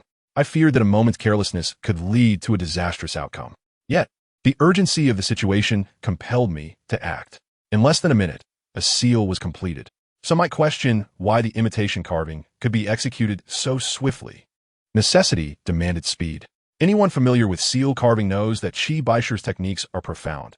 He carved swiftly, favoring the Chongdao method. This technique involves forcefully carving from one end to the other in a single motion. While it is the most fundamental carving technique, mastering it is no easy feat and requires exceptional foundational skills. The Chongdao technique relies on continuous force, maintaining momentum without interruption, resulting in lines that are straight and vigorous. Naturally, this characteristic dictates that the carver must hold the knife quite upright, encountering considerable resistance. Thus, the carver's wrist strength and the precision of controlling the knife are paramount. A moment's inattention or insufficient speed could cause the knife to shake, resulting in crooked lines or uneven surfaces. Therefore, I had to carve in one fluid motion to capture the essence of Qi Baishi's style to the fullest. Fortunately, the dozens of seals I had practiced over the past few days were not in vain. The impression on paper turned out quite well. While the result was satisfactory, it could not be applied directly to the painting without further refinement. A new seal bears traces of its novelty, and compared to an aged seal that has been used numerous times, it is distinctly different. This might not be noticeable to the average observer, but a discerning expert like McWilliam, a professional appraiser specialized in calligraphy and paintings, would surely recognize it. Polishing is a fundamental yet crucial process in many industries. However, in the art of aging, polishing is particularly meticulous. Polishing inevitably leaves traces. While generally imperceptible to the naked eye, under high magnification, they become glaringly obvious. Thus, for true aging artisans, the method of polishing is of utmost importance. The figure-8 polishing technique leaves no directional marks, and with the right technique, even the traces are minimal. Additionally, as I polished, I varied my pressure among 4 to 5 levels. The polishing time should not exceed a minute. The appraiser focuses on the impression made on the paper. After a brief polish, I picked up the seal, dipped it in ink, and vigorously stamped it onto the newspaper. I created dozens of impressions in quick succession, satisfied when I noticed the impressions had developed a rounded, mature effect. I then retrieved the 9 shrimp painting from the tube, unfurling it before taking a deep breath. One impression could mean a difference of several million or merely a few hundred. With utmost care, I applied the seal. Yet, that was not the end of it. The newly used seal was, of course, fresh and moist. I used a hairdryer on a cool setting to dry it, but its vibrant color revealed it had been recently applied. Therefore, I needed to age it further. I found some clean, pure dust and gently dabbed it with a cotton ball. After applying the dust, I swiftly blew it away. At this point, the ink's color had already dulled from its initial brightness. After 2 or 3 more applications, the aging effect of the seal began to manifest. However, given the brief time frame, barely 5 or 6 minutes, the result could not be deemed flawless. Yet, there was no choice. Making someone wait too long might incite unnecessary suspicion. I had to rely on the authenticity of the painting itself to offset any flaws in the seal. I took the painting tube and headed straight to the bank. Fortunately, I spent less than 10 minutes in total, and the taxi was still waiting outside. Upon arriving at the bank, I found Su Imo anxiously waiting at the entrance. "Why did you take so long?" "Long? It's been almost an hour and a half. There's nothing I could do. I live in the suburbs." In truth, I was fortunate. It wasn't rush hour, and there was no traffic as the driver had sped all the way. "Let's go inside. Is it all right? We still lack 6 or 7 million. Su Imo murmured, clearly doubting whether this painting was worth such a sum, especially since just days ago I've been a mere store clerk earning 5 or 6,000 a month. I remained silent, merely offering her a faint smile. "I'm sorry. There was roadwork on Chi Huai Road, and a dump truck collided with 2 cars, causing a delay of several minutes." Upon entering, I immediately apologized to those in the conference room. Of course, my words were not unfounded. Chi Huai Road was indeed under construction, and I was aware of the accident, having heard it in the taxi. After a gentle nudge, I promptly activated the camera to record the entire process. Nodding, I placed the painting tube directly on the table. The 3 appraisers were taken aback, as it is rare to see artwork sold in a tube. Typically, they are housed in elongated silk boxes or wooden cases. What astonished the appraisers even more was the tube itself, which was remarkably stunning.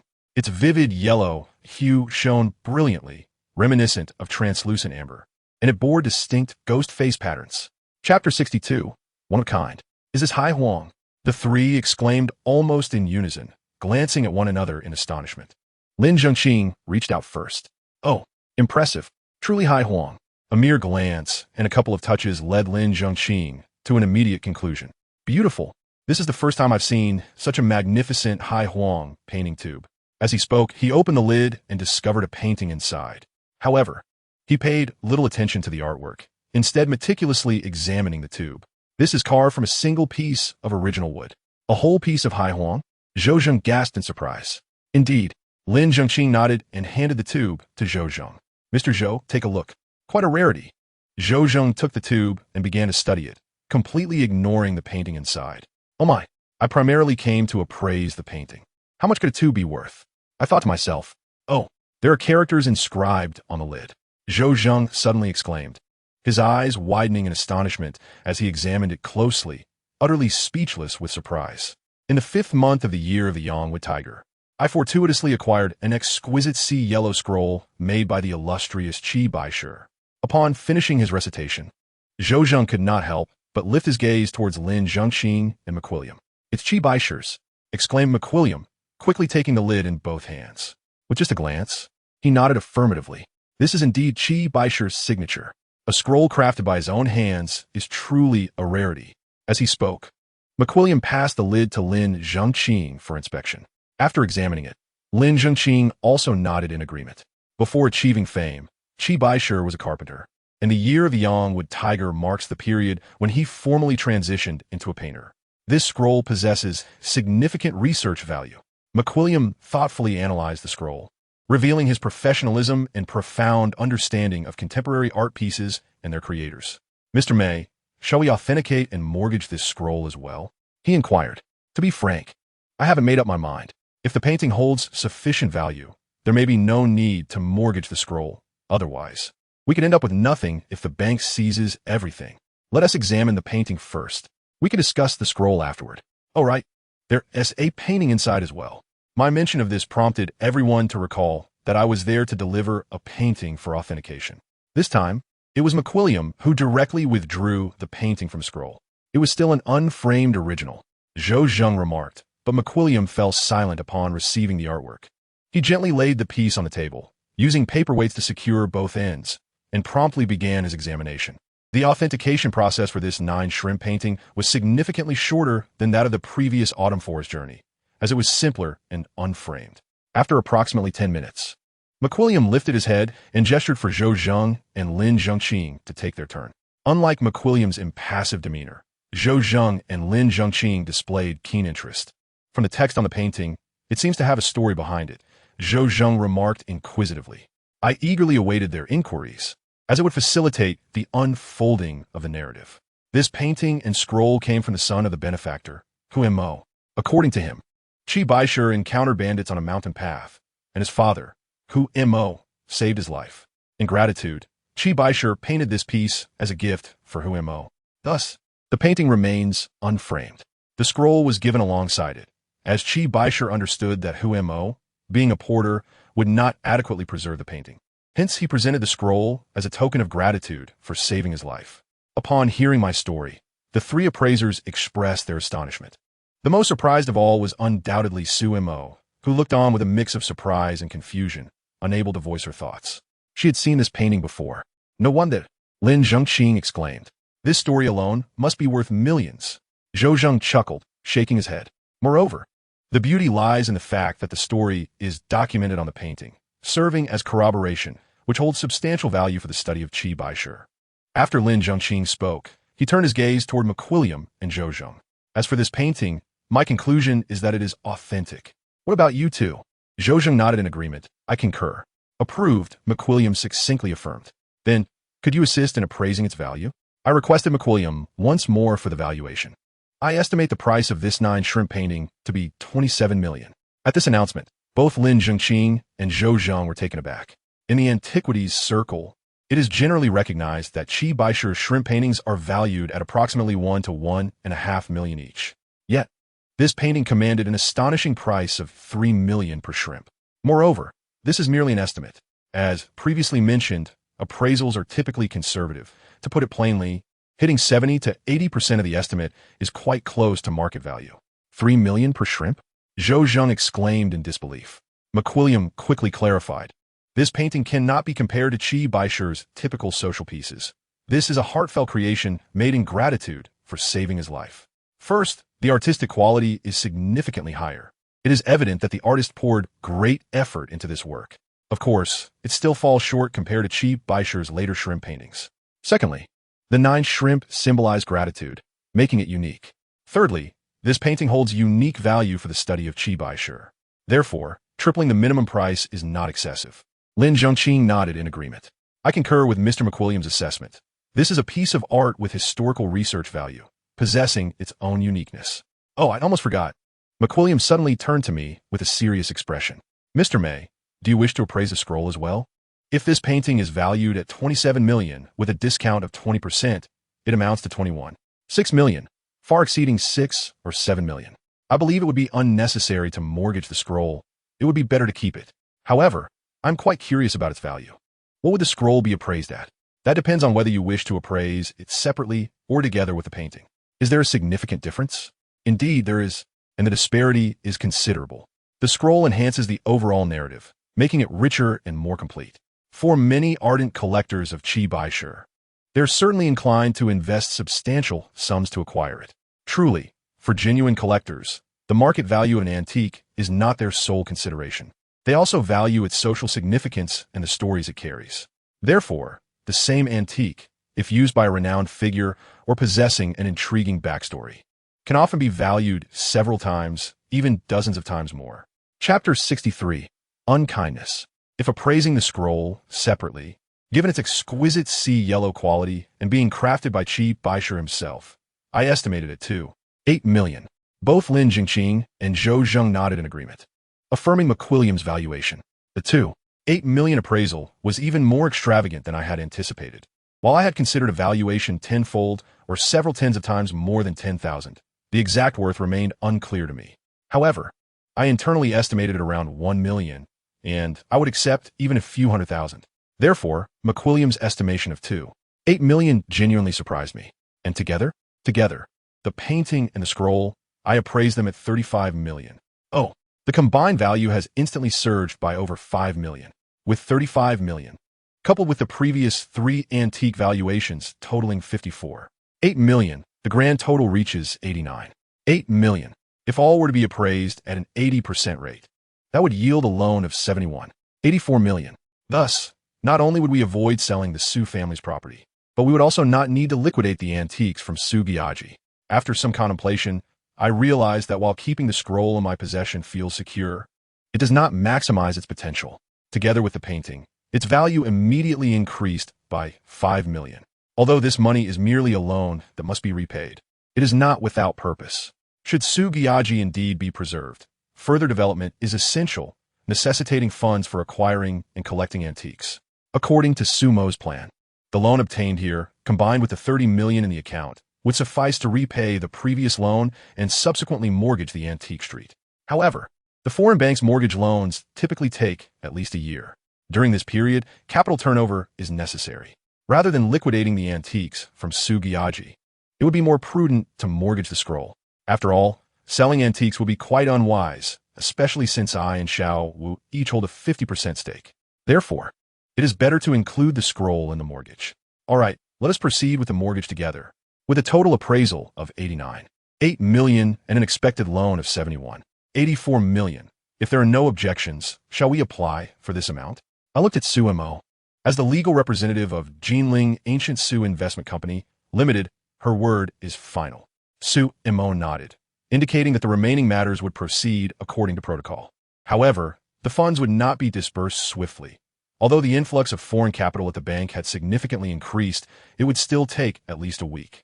Upon exiting the conference room, McWilliam hurriedly caught up with me. "Hello, Mr. Mei, Miss Su," he greeted. "Mr. MC, is there something you need?"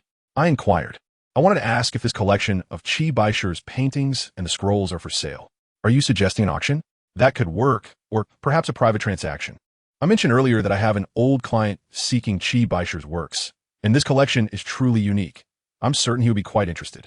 Mr. MC, the paintings are currently pledged as collateral. We'll discuss this once the loan is repaid and the items are released. That is not a problem, as long as we communicate effectively with the bank. If the sale price exceeds their valuation and the funds go directly to the bank, it will suffice. In truth, I was quite tempted to sell, given the substantial price, but the proceeds would merely be directed to the bank. Ultimately, It left me with an unresolved account with the Su family. Thus, it seemed wiser to retain the items. Once the loan was settled, they would be returned to me, as the Su family could not possibly retain my belongings. I declined McWilliam's proposal outright. In that case, please reach out when you decide to sell, McWilliam said, politely handing us 2 business cards. After bidding farewell to McWilliam and exchanging pleasantries, Su Mo and I exited the bank. As soon as we left, Su Mo eagerly turned to me, inquiring, Ninth Master, that painting looks quite familiar. Familiar. What a delicate way to put it. I chuckled. Is that painting truly an original? I nodded, then suddenly raised my hand and exclaimed, Hey, I did inquire about this previously, and both you and Uncle Rin agreed that I could collect it personally. Why are you so anxious? I have no ulterior motives. It's not like I would compete with you for it. Sumo's face displayed an unmistakable frustration, and she could not help but ask again. How much did you acquire that painting for? 40,000. Su Mo gasped in disbelief, her expression exaggerated with astonishment. 40,000? And now it's valued at 35 million? What a steal! I could not suppress a triumphant grin. Su Mo was brimming with exclamation marks. If the appraiser deems it genuine, then it is. Su Mo shook her head, realizing why her grandfather had emphasized the importance of discernment in the antique world. What a profound slap in the face. Su Gaia just missed out on 35 million. Missed out on 35 million? Even if Uncle Run possessed the discernment to recognize its value, would he purchase it for you? He would merely set a trap for you. Ultimately, this painting is destined to remain unrelated to your Su family. Su Mo pouted in agreement. However, I think you are being rather unkind. If you recognized its value back then, why didn't you say anything? Suma murmured softly. Her words struck a nerve, and I felt a surge of irritation. Besides, even if I had known, would a mere shop assistant have the authority to speak up? I regarded Su Mo with a hint of annoyance. Even if I did speak up, to be honest, would you and Uncle Rin heed my advice? Su Mo shrugged, displaying a non-committal expression. Am I truly unkind? Today, I pledged that painting to ensure the survival of the antique street in Su Gaia. Is that unkind? Su Mo fell silent. Rest assured, I have been contemplating this. Once the loan is secured, I will devise a plan to clarify the finances of both Su Gaia and the antique street. I nodded, clearly displeased. Ninth Master, my previous words were inappropriate. I apologize. Su Mo pouted, furrowing her brow like a remorseful child. Chapter 64. Assessment upgrade. The bank's mortgage loan had essentially been processed successfully. We were merely awaiting the final approval of the figures. However, according to the bank's standards, the requested amount would likely be approved without issue. This meant that the Su family's crisis was, for the most part, resolved.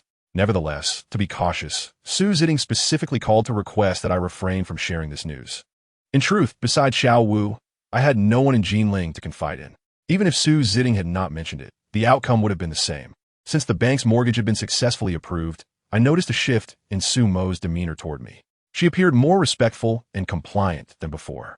I was unsure whether this change was due to the bank's approval showcasing my capabilities or if Su Jiling had instructed her further. Su Gaia began to operate under my direction, and she nodded in agreement with my plans. Initially reluctant to host guests, she had suddenly become much more proactive, her smile now appearing more genuine. As Su Mo had studied antique art investment and hailed from a family of antique dealers, she executed her role in receiving clients selling antiques with remarkable finesse.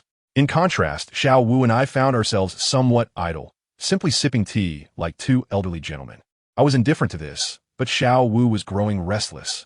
Little Ninth Master, you need to assign me some tasks. What has to rush? Just wait a moment. Wait for what? For Su Jiling to unveil some of the Su family's connections and channels. The crux of the antique business is not merely selling, but acquiring. This has been emphasized repeatedly before. With the departure of the chief appraiser and manager, Uncle Run, the associated networks and channels have also departed. Though Su Mo knows some aspects, she typically does not handle business matters, so we must wait for the Elder Su. Furthermore, we must wait for the Elder Su to release these crucial elements, which will only happen after the foreign bank disperses the funds and resolves the immediate crisis. So, no need to rush. Patience is required. Some might argue that we could acquire items ourselves. Certainly, but doing so independently is far too slow. The network and channels accumulated over decades by the Su family cannot be easily matched, regardless of my own capabilities or discernment. The reason I valued the platform of Su Gaia was precisely because of this. Additionally, Let me clarify that this is not a television show where one can casually stroll outside and discover a trove of priceless antiques. In the genuine world of antiquities, one does not find treasures strewn about. Rather, one encounters an abundance of fakes. It is a trap, a pitfall.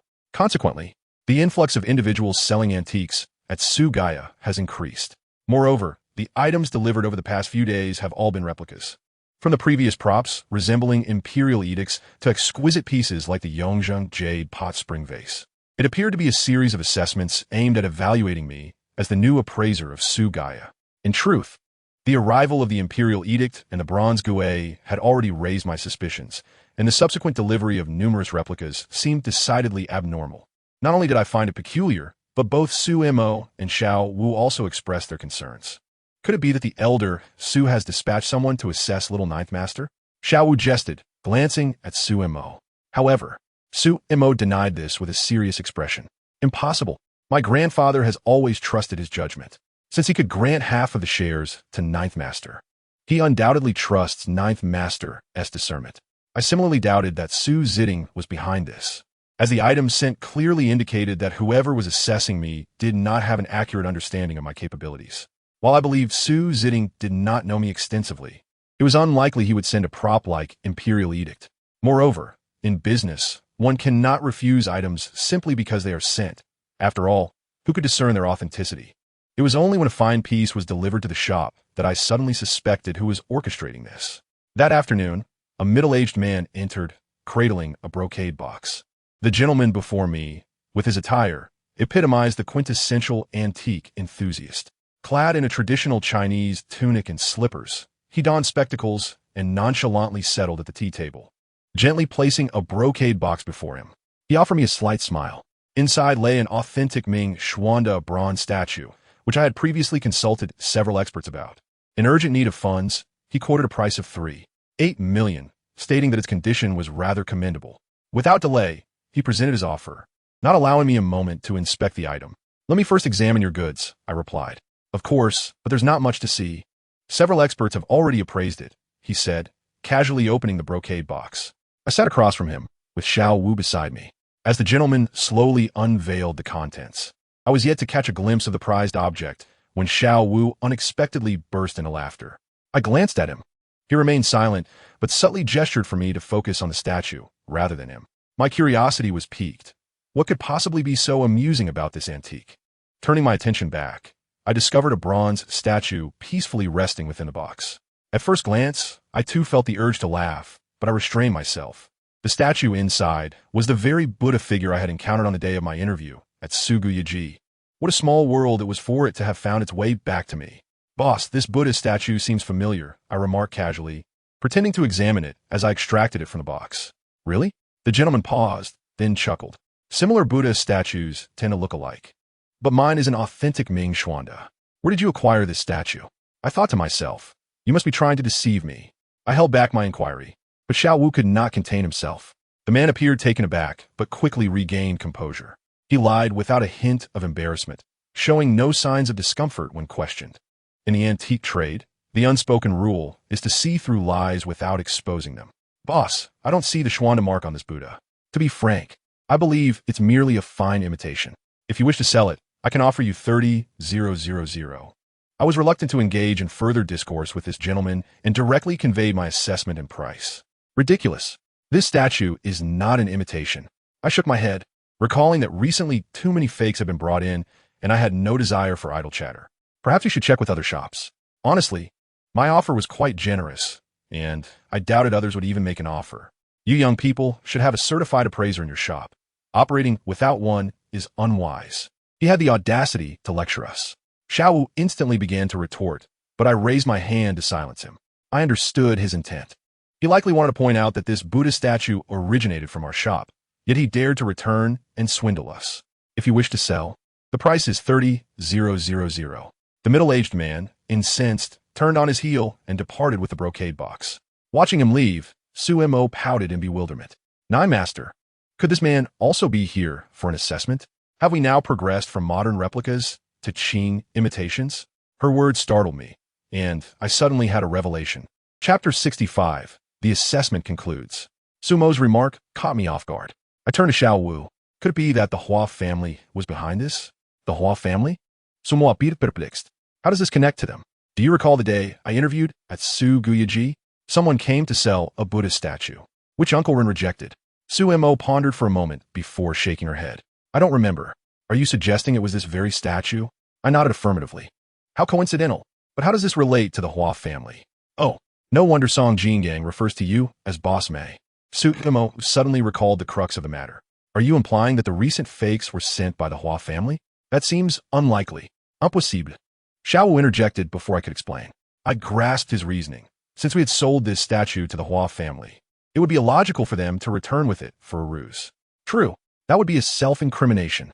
Could it be that today's encounter was merely a coincidence? Perhaps Bo Hua Xian sold the statue, and this man subsequently acquired it and brought it back to us? I nodded, considering the possibility.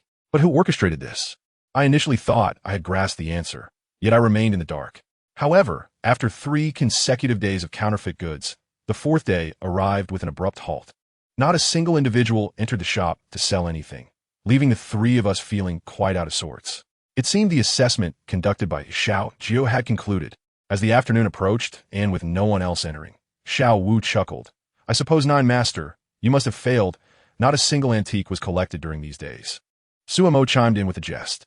I drained my cup of tea, then stood, signaling Xiao Wu and Suimo to tidy up and close the shop. After locking Su Guyaji, the 3 of us made our way to the parking lot adjacent to the antique street, parting ways thereafter. Suimo often made such remarks, but they were invariably met with refusal from Xiao Wu and me. Master, when shall we acquire a 4-wheeler? 2 wheels would suffice as well. It's quite inconvenient to take the bus daily. After bidding Su Mo farewell, Xiao Wu and I headed toward the bus stop. Once the banking matters were settled, and if I had extra funds, we could discuss it then. As I idly responded, my phone chimed with an incoming call. To my surprise, it was Wanli reaching out to me. Mei Jiu, I happen to be near the antique street on business. Are you off work? It's been a while. Let us have a meal together. The invitation from Wanli took me aback. I should be the one treating you. Choose a place. I'm just finishing up. While my acquaintance with Wanli was not particularly deep, I owed him a favor since he had recommended me to Su Guyaji. However, I couldn't help but wonder if his motives were as suspect as Su Ziding had previously analyzed. Thus, I was eager to dine with him and discuss matters. Wanli selected a Sichuan restaurant conveniently located near the antique street. Upon seeing Xiao Wu beside me, Wanli furrowed his brow, appearing somewhat displeased. Mr. Wan, this is my brother Xiao Wu. He is not an outsider. Wanli nodded, refraining from comment. Mr. Wan, today I'll cover the bill. I've been meaning to treat you. Once we entered the private room, I set the tone for the evening to avoid any misunderstanding regarding the nature of our gathering. It wasn't a feast of delicacies. Whoever paid didn't matter much, as the essence lay in rekindling our friendship after a lengthy separation. Wanli settled down with a cheerful demeanor. I casually picked up the menu, ordering 5 dishes and a soup, sufficient for the 3 of us. Shall we have some drinks? Perhaps a bit of beer? As we had arrived early, the dishes were served promptly. After 3 glasses of beer, Wanli cheerfully inquired how I was faring at the antique shop. It's going reasonably well, I replied. Wanli nodded, a smile gracing his face. Ultimately, I prefer the antique trade. The role of a prop master doesn't suit me. Wanli quickly waved his hands at this. Let me tell you, that position represents the company and is theoretically a level above us prop masters. Is that so? Why haven't you applied for that position, Mr. Wan? His laughter resonated at my question. Firstly, the role demands a higher technical skill set, and honestly, I believe no one is more suited than you. Moreover, to speak candidly between us, pursuing roles outside certainly brings greater rewards, but once one joins the company, such opportunities diminish. Wanli's statement holds a kernel of truth. Indeed, the prospects outside are quite lucrative. However, I pondered why he would think of me for such a favorable opportunity, given that we share little camaraderie. Before I could express my doubts subtly, Wanli seemed to perceive my confusion and spoke up. Xiaomei, let me be frank. This position, ostensibly assigned by the company to assist and guide below, is essentially about supervision and verification. Everyone is developing their own people, and I am no exception. My recommendation for you to take this position is also rooted in the desire for mutual assistance in the future. This reasoning was indeed plausible and aligned well with Wanli's character. General Manager Wan, does a recommendation guarantee the position? I inquired. You needn't worry about that. I have connections within the company. Naturally, securing the position would be ideal, but if it doesn't materialize, we can seek opportunities later. I nodded, acknowledging the validity of his words. Yet, how could I possibly relinquish my 50% stake to assume the role of a prop supervisor? General Manager Juan. I am currently doing quite well at the antique shop and have no intention of changing jobs. The prop supervisor role comes with an annual salary that likely exceeds $20,000. Surely, it surpasses your earnings as an appraiser at the antique shop? Appraiser? I was taken aback. General Manager Juan. How did you know I work as an appraiser? I heard it from Teacher Song Jingang. How could he possibly know about my appraisal work? He hasn't visited Su Guyaji recently. Could it be true, as Su Zitting analyzed? However, upon reflection, since Uncle Run from Su Guyaji had disappeared, my role as an appraiser must have circulated among peers. Thus, it was quite normal for Song Jingang to be aware of it. Chapter 66, whichever family it may be. Su Guyaji is the largest antique shop in Jinling, and my position as an appraiser there is quite favorable. Wanli shook his head in response. That shop will soon cease to exist. I was taken aback. What do you mean? Our Rongxing Media has long aspired to acquire this antique street and transform it into a cultural film street. The group has already begun preparations.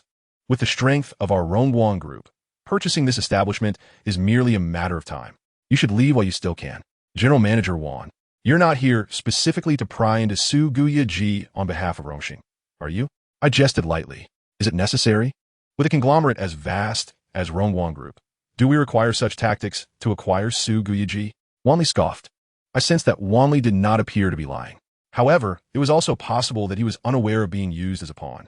If Su Guyaji were to truly collapse, we would address that at the appropriate time. At that time, the position will not be held for you. Opportunities are fleeting.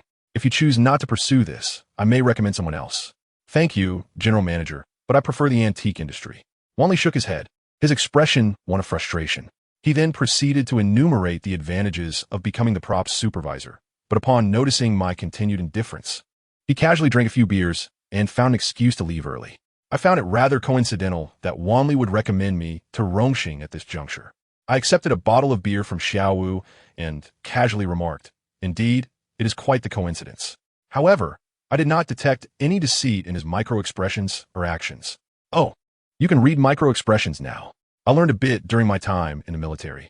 The fact that Wanli was not lying did not necessarily imply mere coincidence. Are you suggesting that Wanli is oblivious to being intentionally sent by the Rong family? I nodded and took a substantial gulp of beer. The Rong family wishes to acquire the antique street, but the Su family refuses to sell. Thus, they previously enlisted Uncle Run as an undercover agent, aiming to render the Su family insolvent.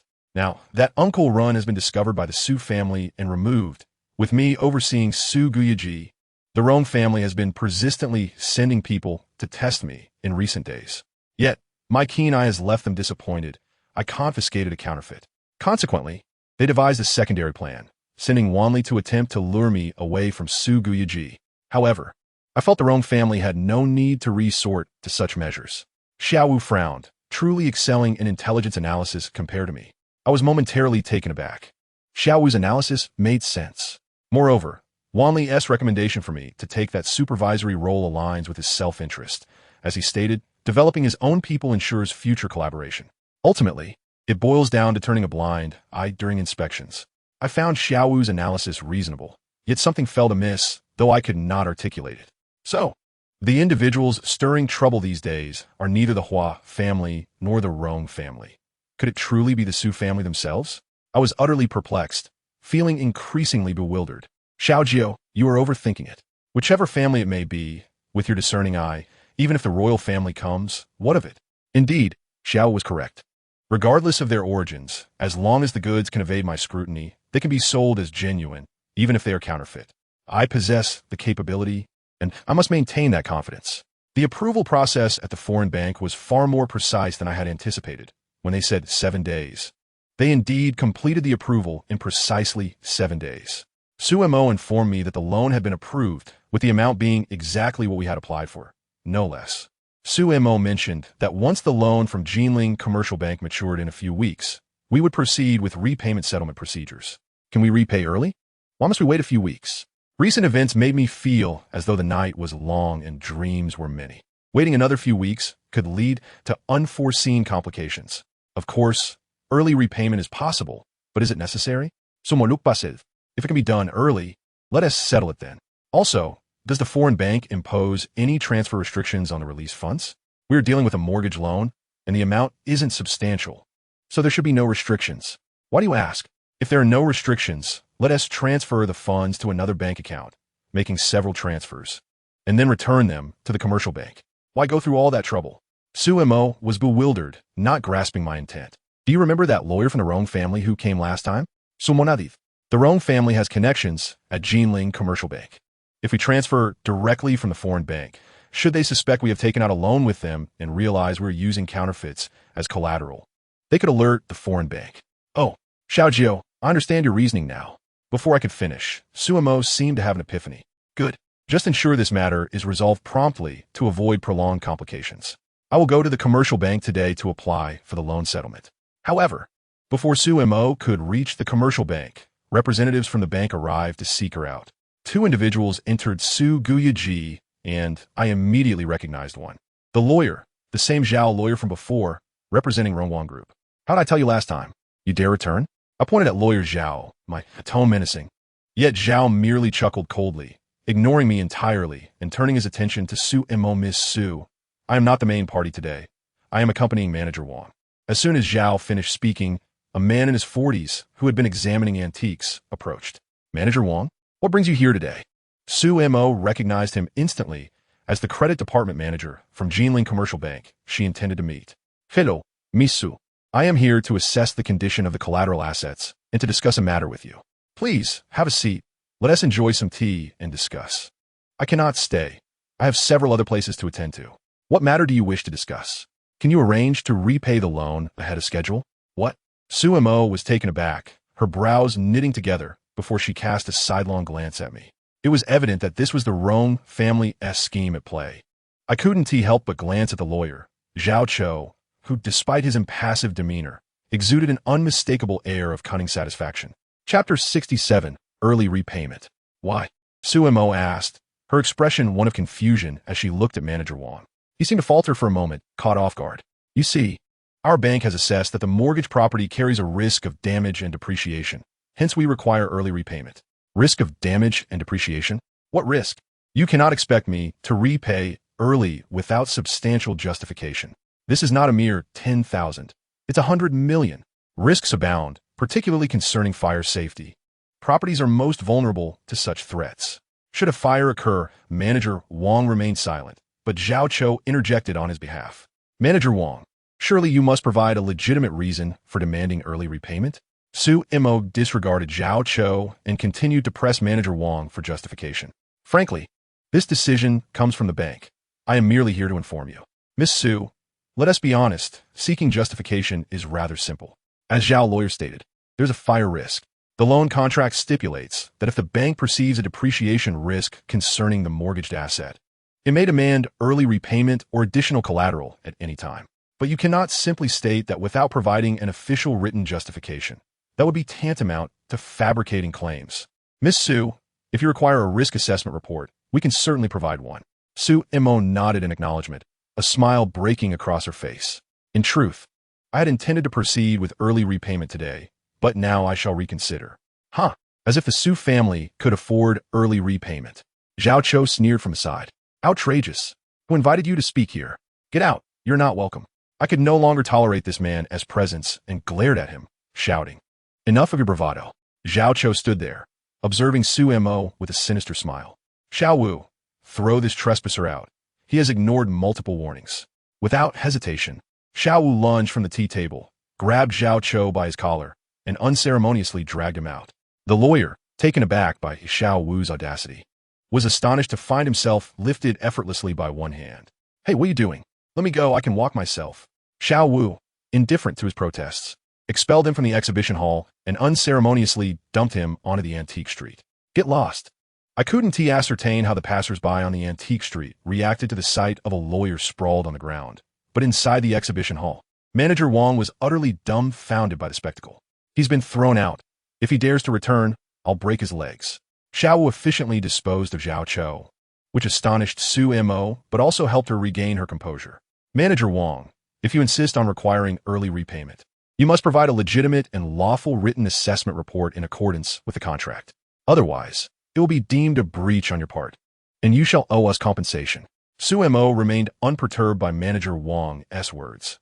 After all, she was well versed in financial matters. Truth be told, with less than a month until the repayment deadline, even if the bank could issue a written report and proceed with legal action, what would be the point? By the time that was concluded, wouldn't the repayment deadline have arrived? The entire charade was orchestrated by the Rong family to pressure the Su family before the loan matured. The Rong family believed that should the bank seize the antique street, it would not be sold directly to them, but would have to go through a public auction process, which could introduce risks and potentially inflate the price. Hence, this collusion with the bank to squeeze the Su family was designed to force them into a corner, hoping they would sell the antique street to the Rong family. However, to their surprise, Su Mo was not easily swayed. Manager Wang, having finished his remarks with a furrowed brow, turned to leave. It's not that I am unwilling to repay early, it's that they're not allowing me to. Yet, my concerns were alleviated by midday when the commercial bank called, stating that the bank's leadership insisted on early repayment, but the breach could be negotiated, and they wanted Su Mo to come in to discuss. The situation was clear. The Rong family was conspiring with the commercial bank to relentlessly pressure the Su family into submission. By the time Su Mo and I arrived at the commercial bank, it was already past 4 in the afternoon, with only an hour until closing. The bank personnel appeared increasingly impatient, as we were supposed to meet at 2, but had delayed our arrival purposefully.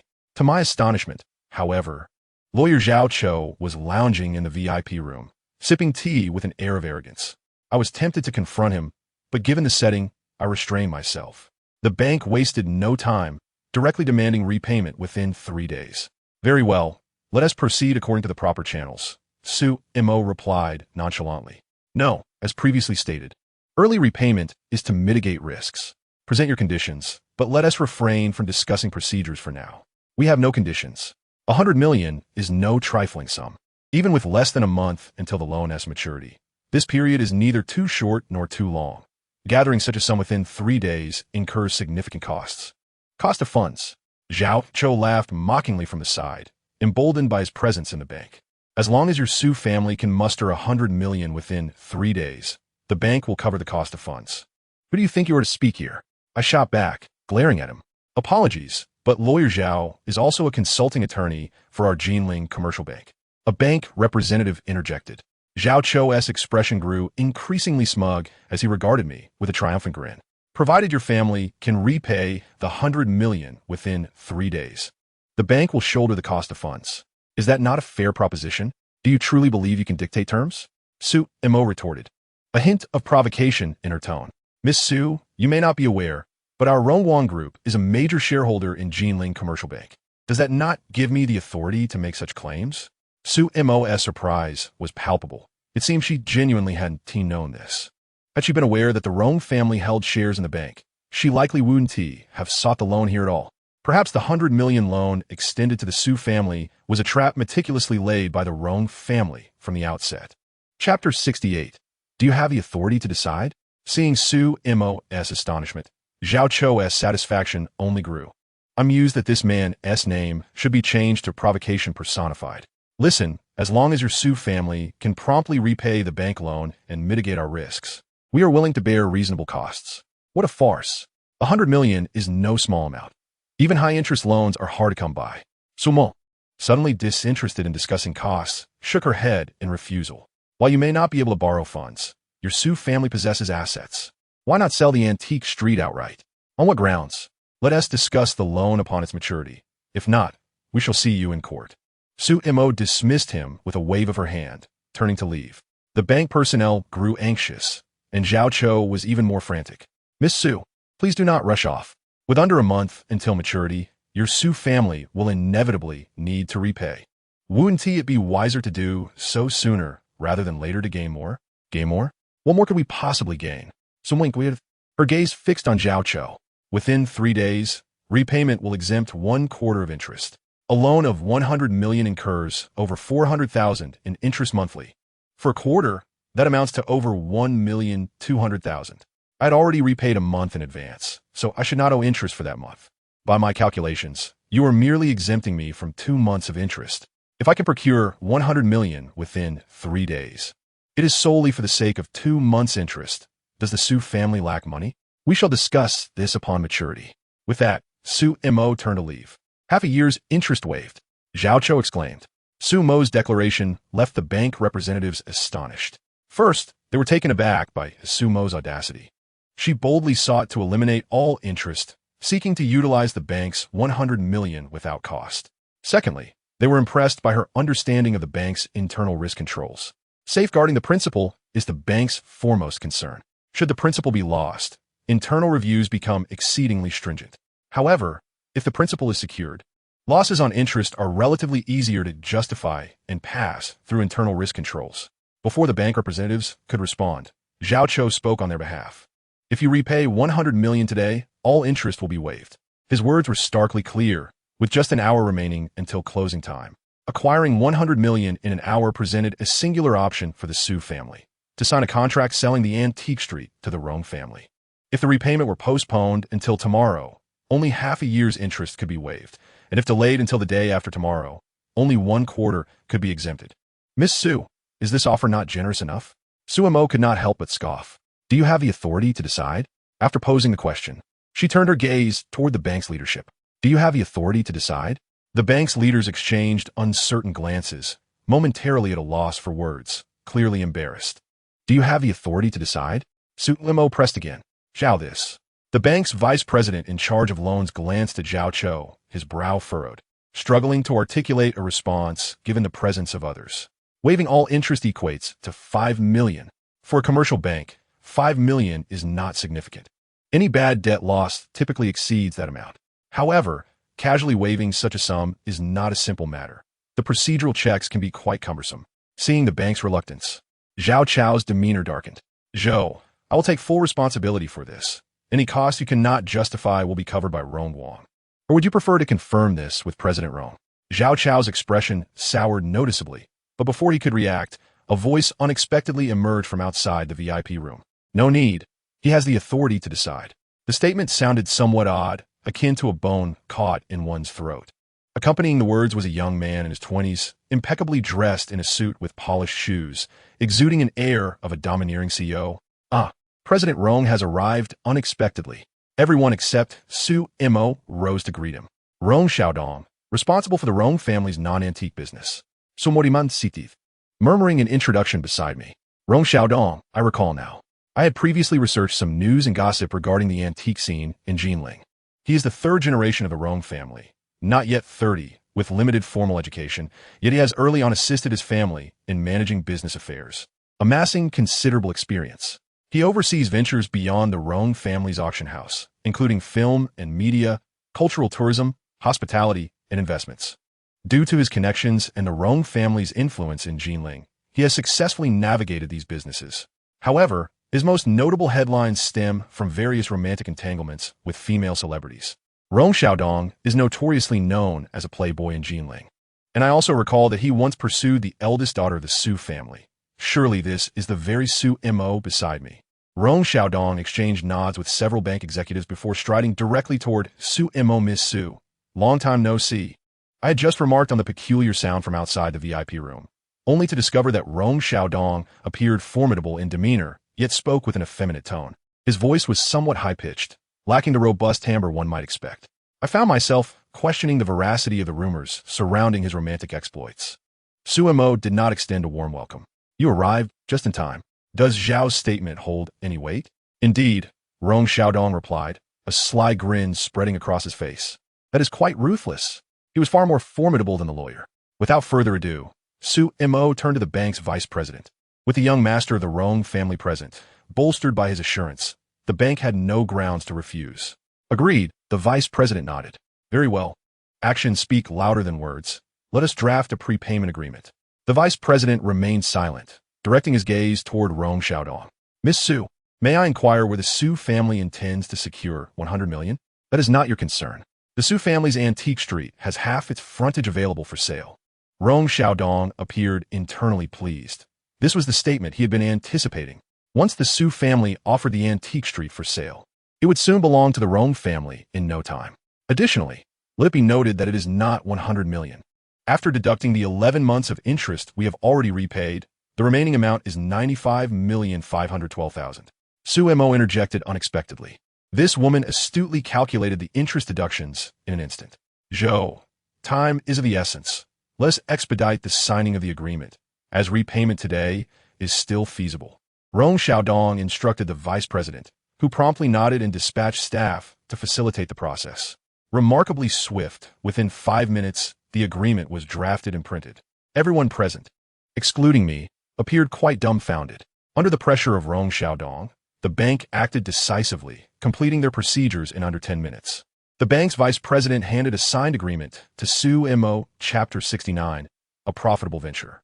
Confirming that all was in order, Su Mo glanced at me, her face radiating uncontainable joy. I had anticipated much of this scenario. The Rong family was leveraging the bank to pressure the Su family, and we were seizing the opportunity to maximize our own benefit. 5 million is indeed a sweet deal. Thank you, President Zhou. We will proceed with repayment today. Su Mo declared as she produced a check from her bag, slamming it onto the table. This is for 71,840,000.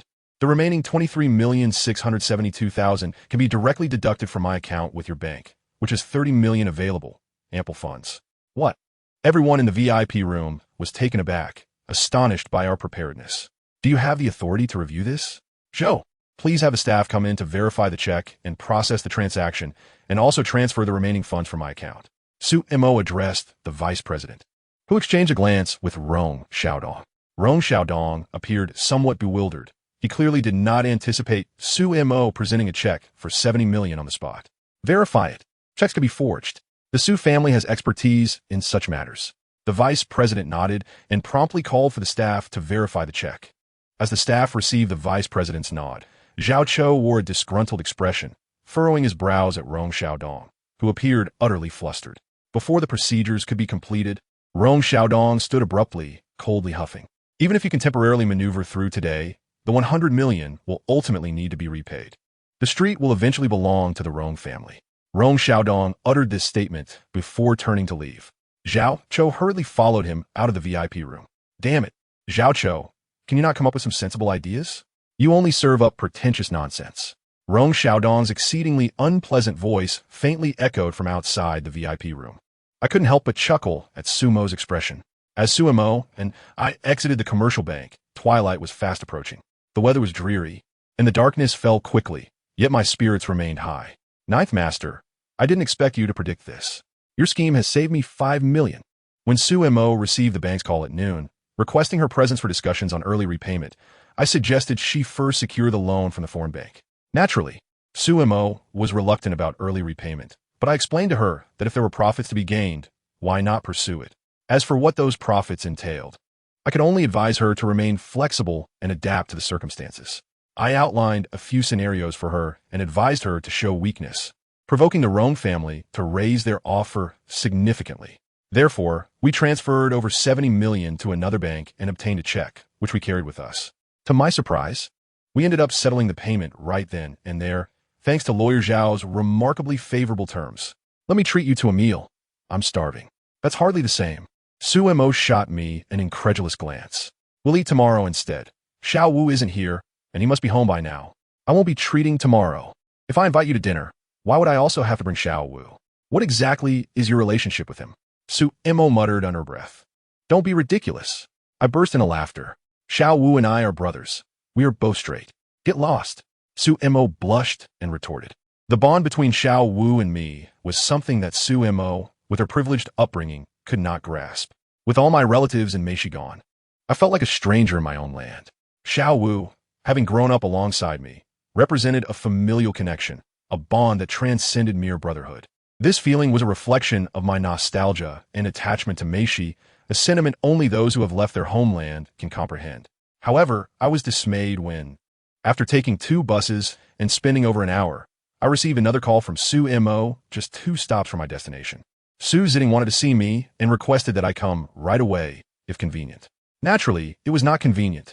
Nevertheless, I had to hurry over. I quickly alighted from the bus and hailed a taxi to the hillside outskirts. After all, the crisis had been averted, and it was time to discuss the subsequent business developments. Su Jiling's residence was situated on the hillside, a region characterized by its rolling hills, a common terrain in Jinling. I had visited once before, and as I arrived, Su Mo was waiting by the gate. "You're home?" she asked, her first words to me. "Just 2 stops away." Su Mo smiled sheepishly at my response. "You must be hungry?" "Of course. I haven't eaten since noon." "Are you kidding me?" Both Su Mo and I had been too preoccupied with the bank's call to have lunch. "Starving, are you?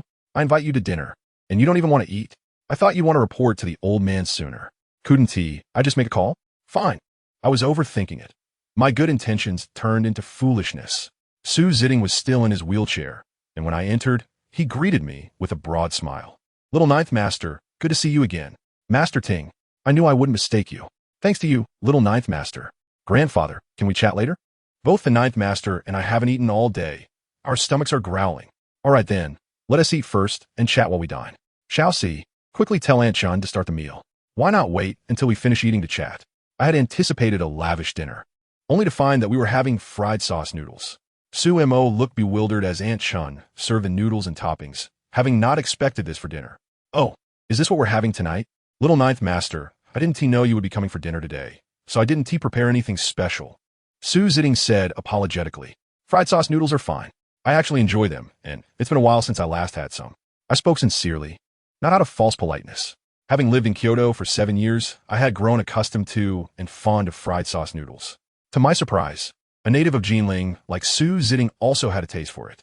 I'm from the south, but I spent a considerable amount of time in the north during my youth, which is why I developed a fondness for this dish and occasionally request Aunt Chun to make it.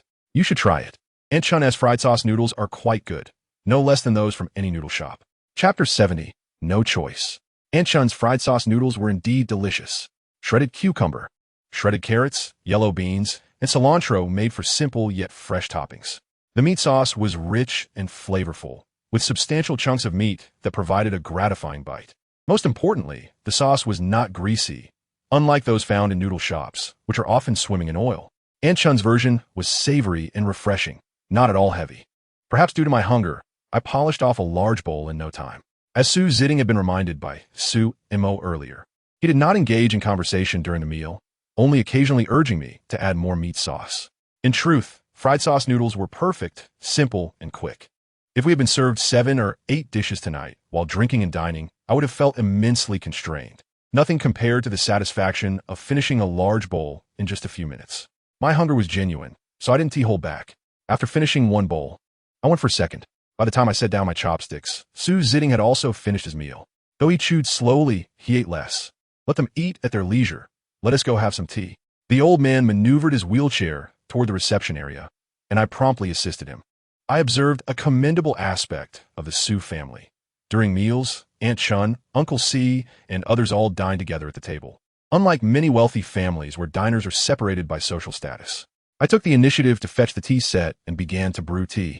The old man watched me as I boiled water and washed the cups, my movements deft and practiced. With a smile, he observed my actions in silence until I finished brewing the tea and gently placed it before him. "Little Ninth Master, you seem quite adept at tea artistry." "Master Ting, I worked in an antique shop for quite some time. Brewing tea was a fundamental task for a mere shop assistant." The old man chuckled at this. "You don't seem like a mere shop assistant. What do I resemble then? A relic restorer?" I was momentarily taken aback by this label, but nodded with a slight smile, refraining from further comment. During my last visit, I had partially accepted the title of a relic restorer. The old man lifted his cup and took a sip before setting it down and looking at me. I remained silent, pouring more tea into his cup from the fairness cup. As for specifics regarding funding injections and dividends, let Su Mo draft a proposal for later discussions. It was clear that she had relayed our previous conversation to Su Jiting. Tomorrow, I would instruct Su Mo to handle the equity transfer for Su Giaji at the Industrial and Commercial Bureau. However, I declined the old man's suggestion regarding the equity transfer. "Master Ting, let's put the equity transfer on hold for now. It's best to maintain the current status quo. As long as we have an agreement, I trust the Su family." Su Jiting nodded at me, and at that moment, Su Mo approached after finishing her meal. "Young Master Jiu, thank you. This preserves the dignity of my Su family." In truth, my motivation was not to uphold the family's reputation, but rather that the agreement bore the name of Mei Jiu. However, processing the equity change would require access to the business registry, and how could Mei Jiu's identification be obtained? "Rest assured, my Su family will ensure you do not suffer any loss." I smiled, pouring a cup of tea for Su Mo, and casually asked the old gentleman a question. Master Ting, you mentioned wanting to share stories about the nine-fingered plum blossom. Today seems to afford ample time. The old man held his teacup and raised his gaze to meet mine. The nine-fingered plum blossom. Who is that to you? I was taken aback. Had Su Jiting uncover my identity? Master Ting, you would assume I also share the surname Mei, and thus be related, would you? Su Jiting nodded slightly. In truth, I was unaware of his surname. Industry acquaintances referred to him as Master Mei, leading me to believe he belonged to that lineage. Even if he were a Mei, many bear that surname, yet few possess the skill to create forgeries. In today's society, antique collecting is all the rage, and forgers abound. It is not uncommon to encounter others named Mei. However, those with exceptional craftsmanship capable of deceiving professional appraisers from Hong Kong in just 2 or 3 days must number only a couple in the country, Meixi and Meixi. Alas, ultimately, I could not elude the keen eyes of the old man. Master Ting, if you wish to forge a connection with the esteemed Mei elder, I do not oppose. I continued to feign calmness, sipping tea with an air of indifference. However, I had harbored suspicions since your last visit. But as you said, it could be a coincidence. Now, however, I no longer perceive it as such. With your strength and age, young Master Jiu, the answer is singular, and coincidences do not exist. I remained silent, seeing my lack of response. The old gentleman set down his teacup and quietly uttered a statement that nearly made me leap. Are you curious about events from 15 years ago? I had initially maintained my composure, but his words stirred something within me. I still did not reply, glancing at Su Jiting, who avoided my gaze, focusing instead on his teacup. I was uncertain about the nature of the relationship between this elder and my grandfather, and how much he truly knew of the past. If you're not connected to Master Mei, I cannot disclose what I know of those events. The old gentleman slowly lifted his head to look at me. This man, he was testing my resolve.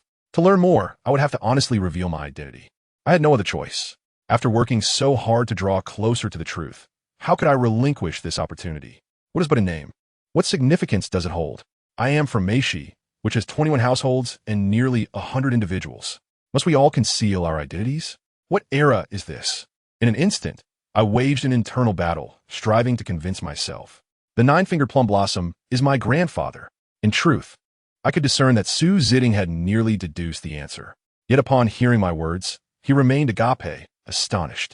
You are the direct grandson of a nine-fingered plum blossom? I nodded. Su Jiting turned to look at Su Mo, seated beside him. Xiao Mo, what a twist of fate. Young Master Jiu is the one I once spoke of.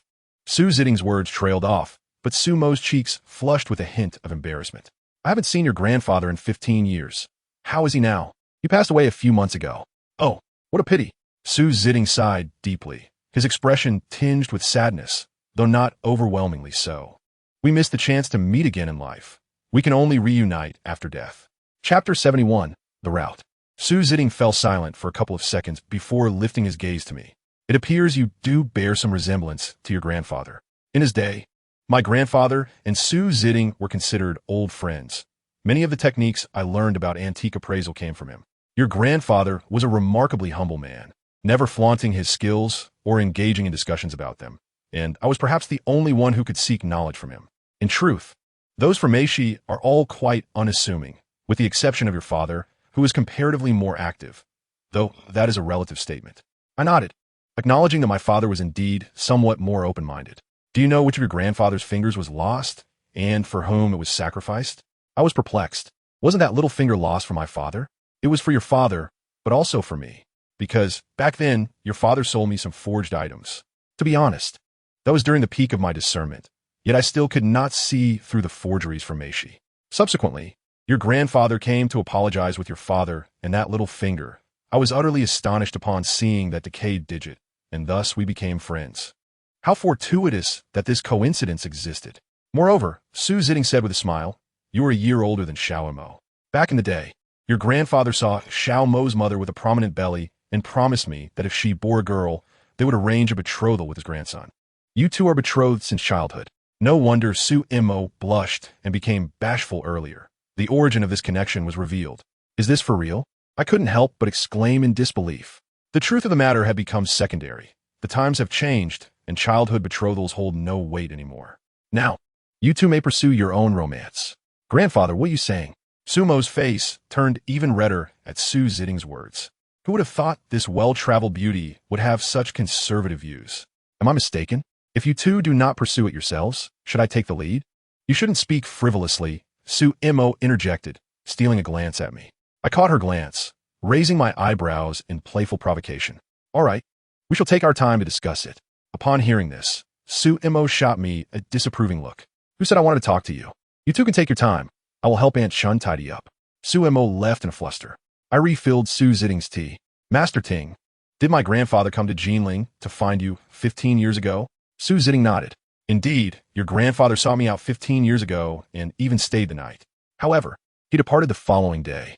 Where did he go? Su Zitting shook his head. I do not know. What do you recall from those events 15 years ago? To be honest, I was unaware of the incident involving your father until your grandfather informed me. However, before that, your father had brought 2 uncles to seek me out, mentioning he had a batch of Meixi goods and inquiring if I would accept them. What kind of goods? I do not know. Since over a decade ago, I began attempting to transform the Su family business, gradually severing ties with various local artisans, ensuring that our antique store would not accept unearthed items or replicas. Therefore, when your father approached me, I outright refused and did not even examine the goods. After a pause, Su Zitting chuckled and continued. To be candid, I, Su Zitting, built my fortune on acquiring goods from local artisans back then. However, after many years, I gradually realized that the policies were tightening, and continuing down that path would eventually lead to trouble. Thus, I began the transformation, shifting the focus of the Su family's business from antique trading to managing antique markets, and subsequently expanding into logistics, tourism, and hospitality. Su Zitting suddenly sighed deeply. Our Su family, at the height of our prosperity, fell overnight. The old gentleman shook his head. I had no words to respond. I am currently disinterested in the matters concerning the Su family. My sole desire is to uncover the events surrounding my father and his brothers from years past. So, where did my father venture to back then? In the ancient realm of Zhonggu, during the time when the Su family held almost unparalleled dominance in Jinling. The Huagua family had only just established independence from us. I severed ties with the 2 Fuzi, yet he still managed to pick me up. I never anticipated that he would follow my path, allowing his Huagua family to become the second most prominent in Jinling today. I noticed that as he aged, his speech became somewhat verbose. Although I was eager to interject, I refrained and listened patiently. However, the Rong family had already risen to prominence. While they could not rival the Su family, they were certainly not to be underestimated. More critically, the Rong family's influence, though not as strong in Jinling, extended considerably beyond its borders. It was rumored that their backing reached Shanghai and even Hong Kong. Thus, in the realm of antiques, the Rong family could not compare to the Su family in terms of acquisitions. Their discerning I was lacking, and even today, it remains so. Nevertheless, their external connections afforded them significant sales capabilities and a wide-reaching network. Consequently, although the Rong family's antique shop has yet to flourish through unforeseen circumstances, their auction house has thrived, establishing them as the foremost in Jinling. At that time, I surmised that your father and uncles must have sought out the Rong family, for only they possessed the means to handle the goods from Meixi. Indeed, while our Meixi goods are crafted to resemble antiques, their price is merely a fraction of the genuine articles. A single batch holds considerable value. Of course, this batch likely took Meixi several years to accumulate. The Rong family? Su Zitting nodded. Back then, Rong Jingdao was at the helm of the Rong family. Due to his mediocre discernment, he focused exclusively on the business of nurturing seedlings. You understand what seedlings means, don't you? I nodded, well aware. Being a Meixi native and the grandson of the 9-fingered plum blossom, how could I not know about seedlings? Su Zitting chuckled and shook his head, continuing with his narrative. Although your father did not confide in me, I firmly believe he must have sought out Rong Jingdao. However, your father and uncles were not involved in matters within Jinling. What do you mean? Zhonghai? This is one of the foremost metropolises in the country.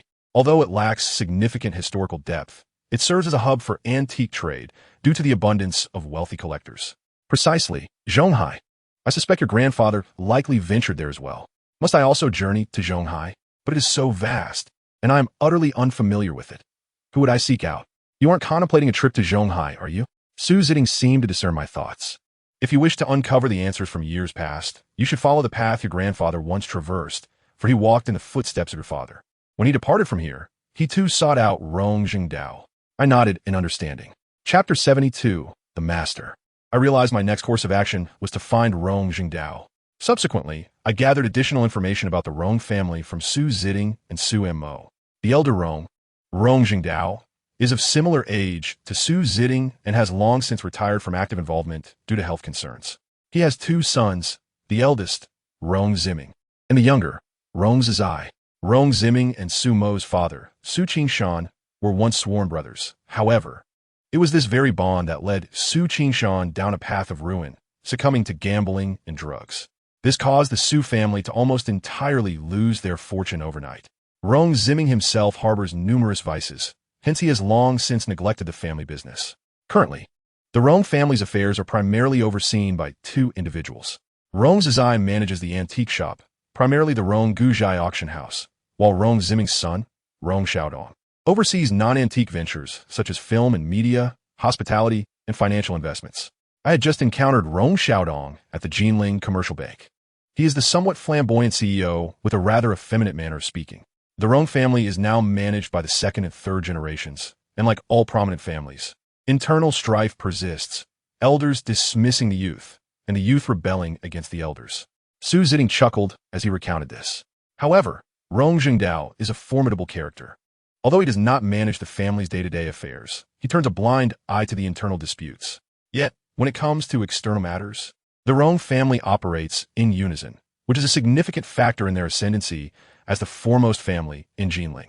In truth, I am not particularly interested in the internal affairs of the Rong family. My sole aim is to locate Rong Jingdao and inquire whether my father sought him out in the past. Rong Jingdao resides in one of the most opulent villas in Jinling, the Zitan Palace. Su Mo informed me that a villa there costs nearly 100 million, and without the proper credentials, an ordinary person cannot gain entry. But am I truly an ordinary person? I am. Yet Xiao Wu is not. Xiao Wu looked at me with an expression of despair. Young Master Jiu, have you watched too many 007 movies? I have served as a special forces soldier, but I cannot traverse the heavens and the earth. In a combat environment, I excel, but navigating urban villas is quite another matter. Furthermore, I am a soldier, not a spy. Do not overthink it. Indeed, I had perhaps set my expectations too high for Xiao Wu, mistakenly believing he possessed abilities akin to 007. Nonetheless, I decided to investigate first. If I cannot access the interior, there's always the exterior. After all, he cannot remain confined to the villa indefinitely. He must eventually emerge. Once he steps outside, that is within my domain. Xiao Wu nodded, indicating his tentative agreement with my plan. However, a person of Rong Jingdao's stature undoubtedly has experts in his vicinity, akin to the fourth uncle who accompanies the old Master Su. It would not be easy for an outsider to approach him. Fourth uncle? Is he also an expert? I inquired. The fourth uncle, in his 40s and dressed quite ordinarily, did not strike me as particularly formidable, yet Xiao Wu insisted he was skilled. Is that true? I turned to Su Mo, seeking confirmation. I do not know, she shrugged. My realization dawned. No wonder the fourth uncle's accent was peculiar. Indeed, he was not born in the country, but is a descendant of Chinese ancestry. His accent causes him to speak infrequently in the presence of outsiders. How capable is the fourth uncle? Xiao Wu suddenly expressed curiosity. I have never seen him in action. He is a rather honest individual, and I doubt he is the expert you claim him to be. I replied. Xiao Wu quickly waved his hands dismissively. By your reasoning, he indeed seems quite remarkable. Su Mo wore a look of disdain. First, he listens and follows your lead. Second, he has good fortune and knows how to use drugs. I nodded in agreement, but Su Mo appeared indifferent, as women often are regarding such matters. Meanwhile, Xiao Wu stealthily approached the Zitan Palace to gather intelligence. As for Su Giaji, following the conversation with Su Ziding at the Banshan courtyard, the next day he imparted the network and resources accumulated by the Su family over decades to Su Mo, who then passed them to me. However, relationships and channels are not merely a collection of contact information. The realm of antique dealings, while appearing sophisticated and refined, conceals numerous dark and clandestine businesses. Thus, it is not as simple as a stranger making a phone call claiming to be from Su Giaji and expecting a favorable response. Therefore, Su Ziding personally selected key individuals to make calls, announcing that Su Giaji has a new head and appraiser, and requesting their continued support. After each call, Su Ziding would inform me and instruct me to promptly follow up with a courtesy call. Arranging for them to visit Su Giaji for tea or scheduling a future visit on my part was part of the plan. Overall, Su Ziting was quite thorough in his considerations. However, the connections the Su family had cultivated cannot simply be grasped by making a few phone calls. The extent to which others show respect and the likelihood of future collaboration ultimately depend on how I manage the situation. Meanwhile, Su Mo swiftly devised a management plan for Su Guyaji's future operations. Although I hold half the shares of Su Guyaji, it is merely one store along the antique street, albeit the largest. Thus, Sumo's plan first extricated Su Guyaji from its loans. The foreign bank's loan of over 70 million was entirely repaid by the Su family, with no connection to Su Guyaji. Once the loan is settled, the collateral will be returned, including the paintings and tubes that I had previously mortgaged. However, considering the ongoing operations of Su Guyaji, the plan proposed an investment of 15 million. This means that both Xiao Wu and I need to inject 7,500,000 cash into Su Guyaji's account. Upon calculation, I realized that 7,500,000 was roughly equivalent to the cash Su Mo had on hand, making it a feasible arrangement for her. The issue, however, was that Xiao Wu and I could hardly muster 7,500,000. 75,000 was more within reach. Nevertheless, the Rong family inadvertently saved me over 5 million this time, allowing me to utilize the Su family's 7,500,000 for now. When a year-end dividends for Su Guyaji are settled, I would repay this amount. Essentially, this means using the Su family's funds to manage our joint venture of Su Guyaji, which seems somewhat advantageous for me. This arrangement does not seem entirely appropriate. Perhaps it would be better if your family injected the 7,500,000 first, with interest calculated as if it were a loan from the bank, thereby treating it as a loan to Su Guyaji. If that is the case, wouldn't the collateral of your paintings and tubes, valued in the tens of millions, also warrant interest?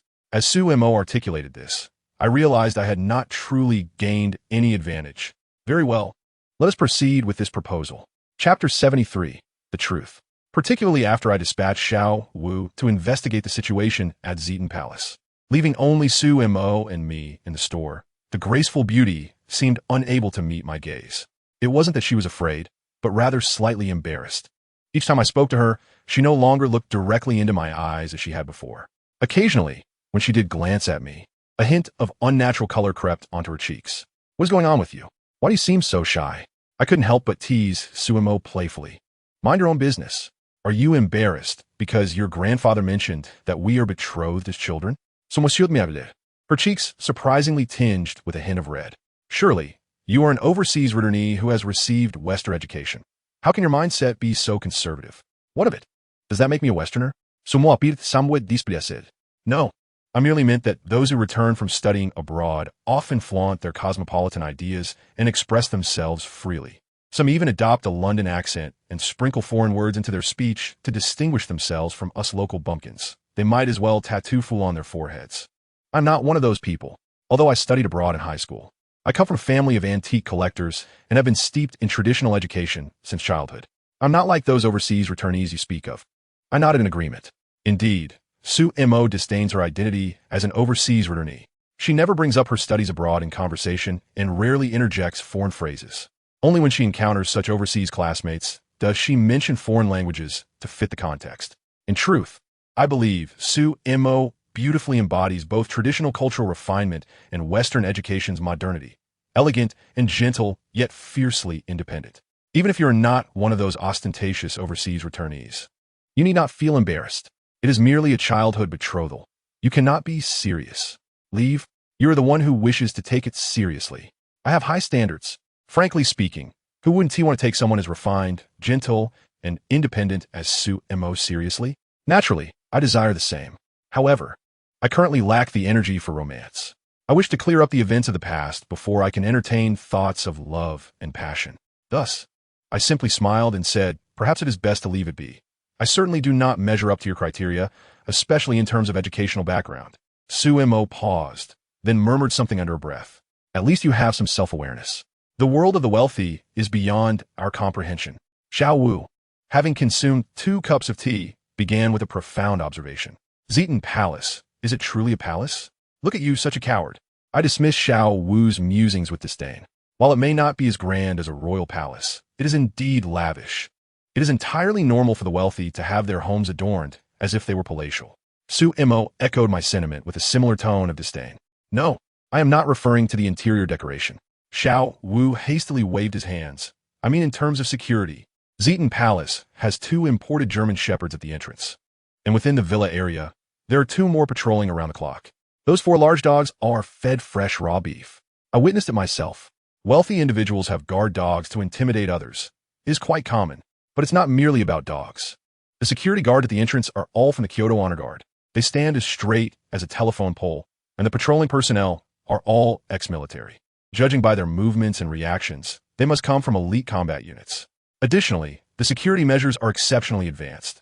There's a single entry and exit point, towering walls, and almost complete coverage by infrared surveillance. This is no mere residential area. It rivals the management level of a prison. Considering Xiao Wu's account, it does indeed sound extravagant. The wealthy today possess unimaginable riches to the extent that they have no place to spend it. Otherwise, how could collecting antiques be so fervent? After all this, have you gathered any useful intelligence, or have you merely loitered outside the walls for an entire day and night? Young Master Jiu, you clearly distrust me. Enough with the pleasantries. Quickly tell me what the situation is inside and how I can gain entry. I didn't even enter, Xiao Wu replied. Damn, after all this time, you genuinely spent the whole day outside. Stop speaking nonsense. I simply chose not to enter. The place is crawling with surveillance, and I would undoubtedly be detected. Even if I were not discovered, there would be video evidence. If one wishes to avoid leaving traces, one must cut the surveillance in advance. However, should I do that this time, it is likely that you would not be able to enter next time. The security personnel here are highly professional, not like the old men who guard the entrances of ordinary neighborhoods. I observe them. Their evening patrols are identical to military routines. So all your ramblings yielded no useful information? Who says that? You are simply talking nonsense. I felt a strong urge to punch Xiao Wu for his annoying behavior. Though I realized he was only insufferable around me, he was quite different with others. I had spoiled him since childhood. I saw that it was unwise to alert the guards by approaching the interior, so I began gathering information from the periphery. I obtained information from the organic fresh supermarket at the entrance. All right, enough with the details. Just tell me the outcome. I discovered the whereabouts of Rong Zhengdao's family's nanny. Early this morning, before dawn, I followed the nanny as she went out to buy vegetables and fruits, and she purchased quite a haul. You wouldn't believe it. Wealthy people are truly different. Even their nannies have a bodyguard accompanying them when they go shopping. Could you refrain from rambling and get to the point? Su Mo was amused by my exchange with Xiao Wu, surprised that he, who usually appeared serious, turned out to be such a chatterbox at a crucial moment. Conversely, I was the one who was impatient. Get to the point. I see now why you were discharged from the military. Why is that? Because you are annoying. Get lost. The beautiful woman beside me was already laughing uncontrollably. Hurry up and speak, sir. It wasn't easy for me to follow you all this way. And honestly, what's with the bodyguard? The nanny is carrying a heavy bag, and he doesn't even lend a hand. However, I must admit he seems quite professional, indicating that he adheres strictly to his responsibilities. I'll forget it. I won't rush you. I'll patiently listen. By the way, that nanny is indeed quite attractive. She possesses an extraordinary demeanor. The affluent truly are different. I trail behind, listening to the nanny converse with various individuals, occasionally catching snippets of her phone conversations, and I learned a crucial piece of information. The day after tomorrow, which is the first day of the month, Rong Jingdao is scheduled to visit the Xixia Temple to pay his respects. Chapter 74, Xixia Temple. Xixia Temple in Jinling is renowned as a magnificent temple. I shall not elaborate on its vast expanse or grand architecture. In any case, before dawn, I was waiting at the entrance with Xiao Wu. Xiao Wu was aware that Rong Jingdao would be visiting the temple on this day, but he did not ascertain the exact time. Thus, the simplest yet most effective method was to wait patiently. Fortunately, most visitors pay their respects in the morning, and older individuals tend to rise early. Just past 8 in the morning, a black Rolls-Royce pulled up outside the temple gates, and 3 individuals emerged from the vehicle. An elderly man, around 70 or 80 years old, leaned on a cane. A woman in her 40s assisted him, while a burly man in a black suit, clearly a bodyguard, followed closely behind. From a distance of several dozen meters, I immediately sensed that these 3 were the individuals we had been waiting for. Before I could retrieve my phone to compare their features with Rong Zhengdao's earlier photographs, Xiao had already confirmed it. This trio must be them. That woman is the nanny of the Rong family. I scrutinized the nanny closely, raising an eyebrow in surprise. Are you certain this is the nanny of the Rong family? Huh? Do you think her attire and demeanor don't resemble that of a nanny? I initially thought the same, but I followed her all morning, and she genuinely is the nanny, personally going out to buy groceries and carrying them herself. What do you think? Isn't she a nanny? This nanny truly exudes an impressive aura. If one were unaware, they might mistake her for a young lady of high standing. That is why I say, the affairs of the wealthy are beyond the imagination of individuals like us. I nodded, realizing that it was not that Xiao Wu lacked experience. The three of them entered the temple, and the car drove away. Xiao Wu and I also blended in with the tourists and entered the temple. Xixia Temple is a famous tourist attraction, bustling with visitors. Thus, we followed at a reasonable distance, ensuring we did not draw the attention of the bodyguards trailing behind Rong Zhengdao. Unlike ordinary tourists, Rong Zhengdao entered without glancing around, heading straight for the main hall. It is worth noting that Xixia Temple differs from typical temples in that its main hall is not the Daxiong Baodian, but rather the Pillar Baodian. At the entrance of the Pillar Baodian, a jovial monk was already waiting. Master Huikong, why are you here waiting? Rong Zhengdao called out from a distance, hastening his pace toward the monk. Upon seeing Rong Zhengdao, the monk merely inclined his head slightly and gestured for him to proceed. Mr. Rong, please offer incense to the Buddha first. We will enjoy tea afterward. Rong Zhengdao nodded and, with the nanny's assistance, proceeded to offer his respects. Meanwhile, Xiao Wu and I made our way directly to the guest hall. The guest hall serves as the reception area in the temple. Xixia Temple is quite expansive, and the guest hall is equally large, adorned in an antique style with a row of redwood chairs lining the sides of the hall.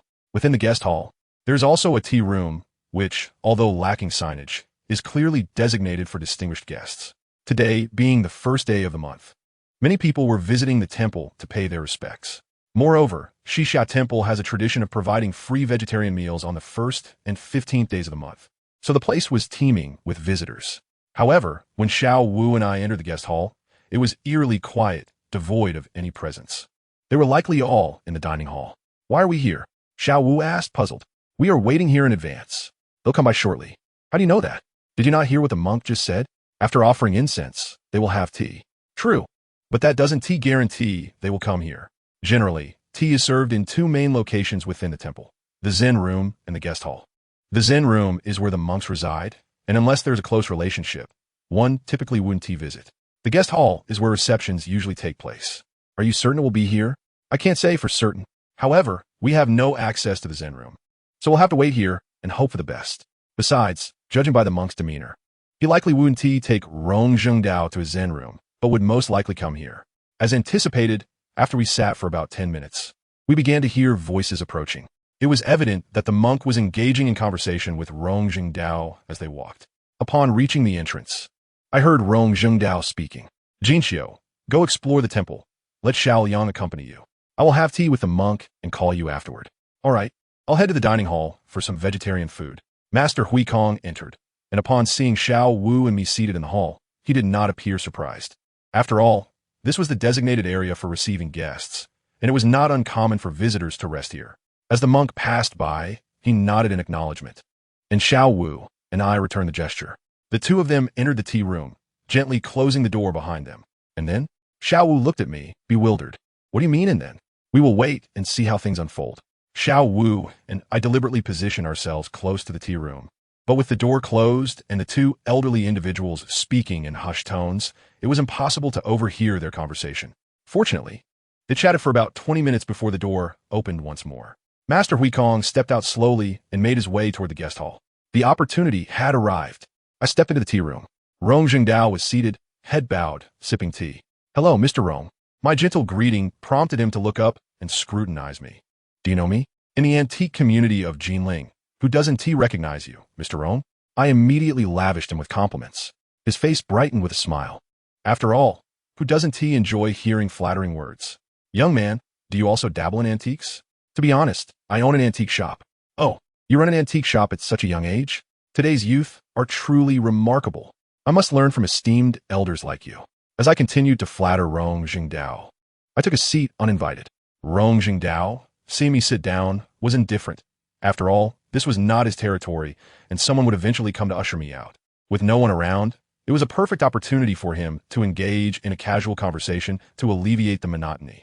Your mindset is quite refreshing. Where do you operate your antique shop? On Antique Street. Do you run it yourself or work for someone else? Both, actually. I co-own it and handle the appraisal of antiques. Rong Jingdao was taken aback and chuckled. I didn't expect you to be an appraiser at such a young age. Please forgive my presumption, Mr. Rong. I am still learning. I happened to come to Xixia Temple today for incense and saw you.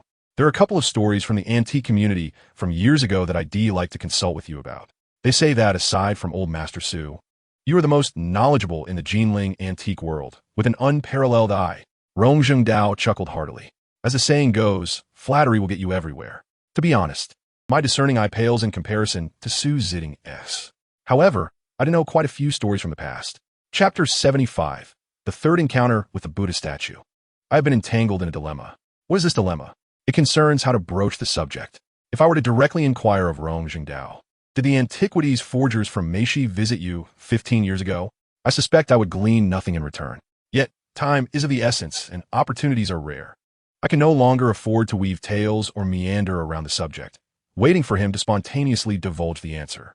At this moment, I have no choice but to approach the matter with a degree of directness. Old Master, how fortuitous.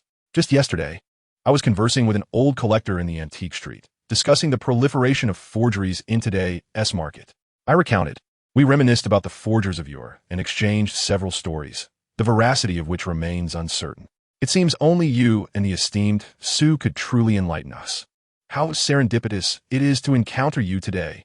Upon hearing this, Rong Jingdao waved his hand, a smile illuminating his face. These modern contrivances hardly deserve the title of forgeries. Those blatant fakes are easily discernible, lacking any semblance of authenticity. The key issue is that they still manage to deceive people. Today's society is far too restless. The true forgers have all but vanished, replaced by mere charlatans. Indeed, I nodded vigorously. I have heard that in the past, there were formidable forgers capable of creating seamless imitations. Is this true? Indeed, there were skilled forgers in earlier times, he affirmed. However, their craft was meticulous. They produced only a limited number of pieces annually, unlike today's mass production. Bei Liuqiu and Nan Meixi. These names resonate within the antiquities realm. I wonder, have you encountered them? Old Master? As soon as the words left my lips, I noticed a shift in Rong Jingdao's demeanor. His earlier mirth began to diminish, though he still retained some semblance of a smile. Young man, those are merely legends. However, I have heard that Nan Meixi is not far from Jinling. Yet, the affairs of Meixi seem to have mysteriously vanished from memory over a decade ago. Just legends, indeed. However, I have heard whispers that prior to the disappearance of Meixi's matters, the forgers sought you out. I casually remarked, letting my words flow as if I were merely recounting an old tale I had stumbled upon, entirely indifferent to the implications. Yet as soon as I spoke, the remnants of a smile on Rong Jingdao's face evaporated. He set down his teacup and regarded me intently. Who relayed this to you? I pondered for a moment, about to respond, when a voice from outside interrupted. Greetings, Master. The dining hall is serving vegetarian meals. You may partake for your well-being. Very well. I shall sit here for a moment before I join. As I spoke, Master Huikong entered, cradling a brocade box. Upon seeing me seated at the tea table, he appeared somewhat puzzled. I was about to explain, but Rong Jingdao interjected with a jovial tone. Young man, since the Master is here, let us engage in a discussion about antiques. He is also an appraiser. We might as well have him join us. Master Huikong took a seat. Everything is predestined. Since we are here, let us assist in the appraisal. He opened the brocade box and placed it on the tea table. This Buddha statue was acquired by me a few days ago. It dates back to the Ming Xuanda period. I glanced up, my mind racing with disbelief. Indeed, nestled within the brocade box was the very replica of the Ming Xuanda bronze statue from the Qin Yongjing period. I had previously sold it to Bo Wakshuan, only for it to pass through unknown hands before reappearing at Su Gaia Collection to attempt to deceive me once more. Naturally, I had rejected it then. Who could have imagined it would resurface here in the Xixia Temple? One wonders which unscrupulous individual would perpetrate a deceit of such magnitude within a temple. Of course, perhaps the seller was oblivious to its true nature. Old Master, esteemed benefactor, please have a look. Master Huikong gestured. After you, Rong Jingdao said, looking at me. I hastily gestured for him to proceed. Of course, Old Master, you may examine it first. He nodded, placing his palms together in respect before gently retrieving the bronze statue. In the temple, before Master Huikong, Rong Jingdao displayed utmost reverence. In any other setting, such as an antique shop, he likely would not have shown such deference, often opting to lift items with one hand. Rong Jingdao scrutinized the statue meticulously, then, without uttering a word, handed it to me. Though I did not clasp my hands together, I received it with great respect. Yet, in the presence of both gentlemen, I felt compelled to feign a thorough examination. "Well, what do you think, gentlemen?" Master Hui Kong inquired eagerly. Rong Jingdao remained silent, his gaze now fixed upon me. From his earlier expression, I sensed he had discerned that this statue was indeed a replica, akin to many antiquities in shops. However, whether he recognized it as a fine imitation remained uncertain, as Su Ziding had previously informed me of Rong Jingdao's average discernment skills. Now, with his attention directed at me, it seemed he wished for me to articulate my findings. After a moment of contemplation, I resolved to speak. "Master, may I inquire as to the cost of this Buddhist statue?" 780,000. The figure astonished me. I was not taken aback by the price itself, but rather by the wealth evident within the temple. "Master, do you intend to sell this statue after its value appreciates, or will it remain in your collection?" Master Hui Kong chuckled. "Esteemed benefactor, the statues we acquire for the temple are intended for eternal veneration. If this truly is a Ming Xuan statue, it would be a treasure of our Xixia temple." I nodded in agreement, noting his satisfaction. However, Rong Jingdao appeared somewhat taken aback, his mouth slightly agape. I quickly glanced at him, subtly shaking my head, signaling him to remain silent. He paused momentarily, then smiled faintly. "Master, I believe it is time for me to take my leave. I shall not intrude any longer." As Rong Jingdao stood to depart, Master Hui Kong rose to see him off, and I naturally followed suit. "Master, the statue is still inside. Please ensure it is secured and not misplaced. It is the temple's treasure. Do not trouble yourself. I shall give them a call," Rong Jingdao said, retrieving his phone to arrange a meeting with his caretaker at the mountain gate. As he made his way outside, I hurriedly followed. Was that statue truly from the Ming Xuan period? Rong Jingdao cast a glance at me, casually inquiring. "Old master, I never claimed that. I merely congratulated the master on acquiring a temple treasure." Rong Jingdao chuckled heartily. "Why do you seek to deceive Master Hui Kong?" Chapter 76, Too Impatient. Rong Jingdao shook his head in disbelief. "Master Hui Kong is not as astute as you, yet he remains oblivious to the truth. Such cannot be said. After all, those embroiled in the situation often find themselves misled.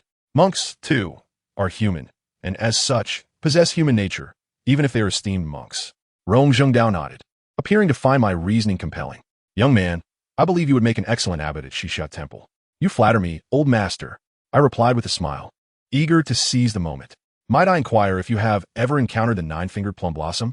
Rong Jingdao's smile vanished in an instant, his expression shifting dramatically. Without uttering a word, his demeanor conveyed that he possessed knowledge of something significant, evident in his sudden change of countenance.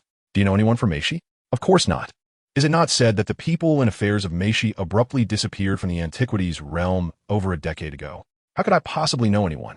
Hence, I sought your wisdom, old master." Rong Jingdao appeared to exhale a sigh of relief at my response. "It has been said that those are merely legends from years past. Have you encountered the nine-fingered plum blossom over a decade ago?" As I persistently pursued the topic, the old gentleman furrowed his brow and cast a glance in my direction. "Young man, who are you to Meixi?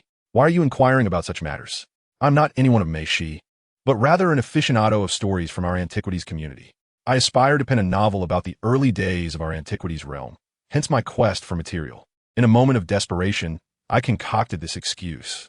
Since you are not affiliated with Meixi, you should refrain from prying into its affairs." With that, Rong Jingdao leaned on his cane and strode forward with decisive steps. This fellow undoubtedly possesses knowledge of events from that time. Indeed, I suspect that the demise of my father and uncles may well be linked to him. At this juncture, if I do not reveal my identity, it is highly unlikely that Rong Jingdao will divulge any truths. However, should I disclose my identity, and if my suspicions prove correct regarding his connection to my family's fate, then knowing that a descendant of Mei, she seeks the truth, may prompt him to remain silent, or worse, to alert others. My safety could be compromised. Nevertheless, I refused to let this opportunity slip away. I closely followed him, maintaining a cheerful demeanor akin to that of a reporter.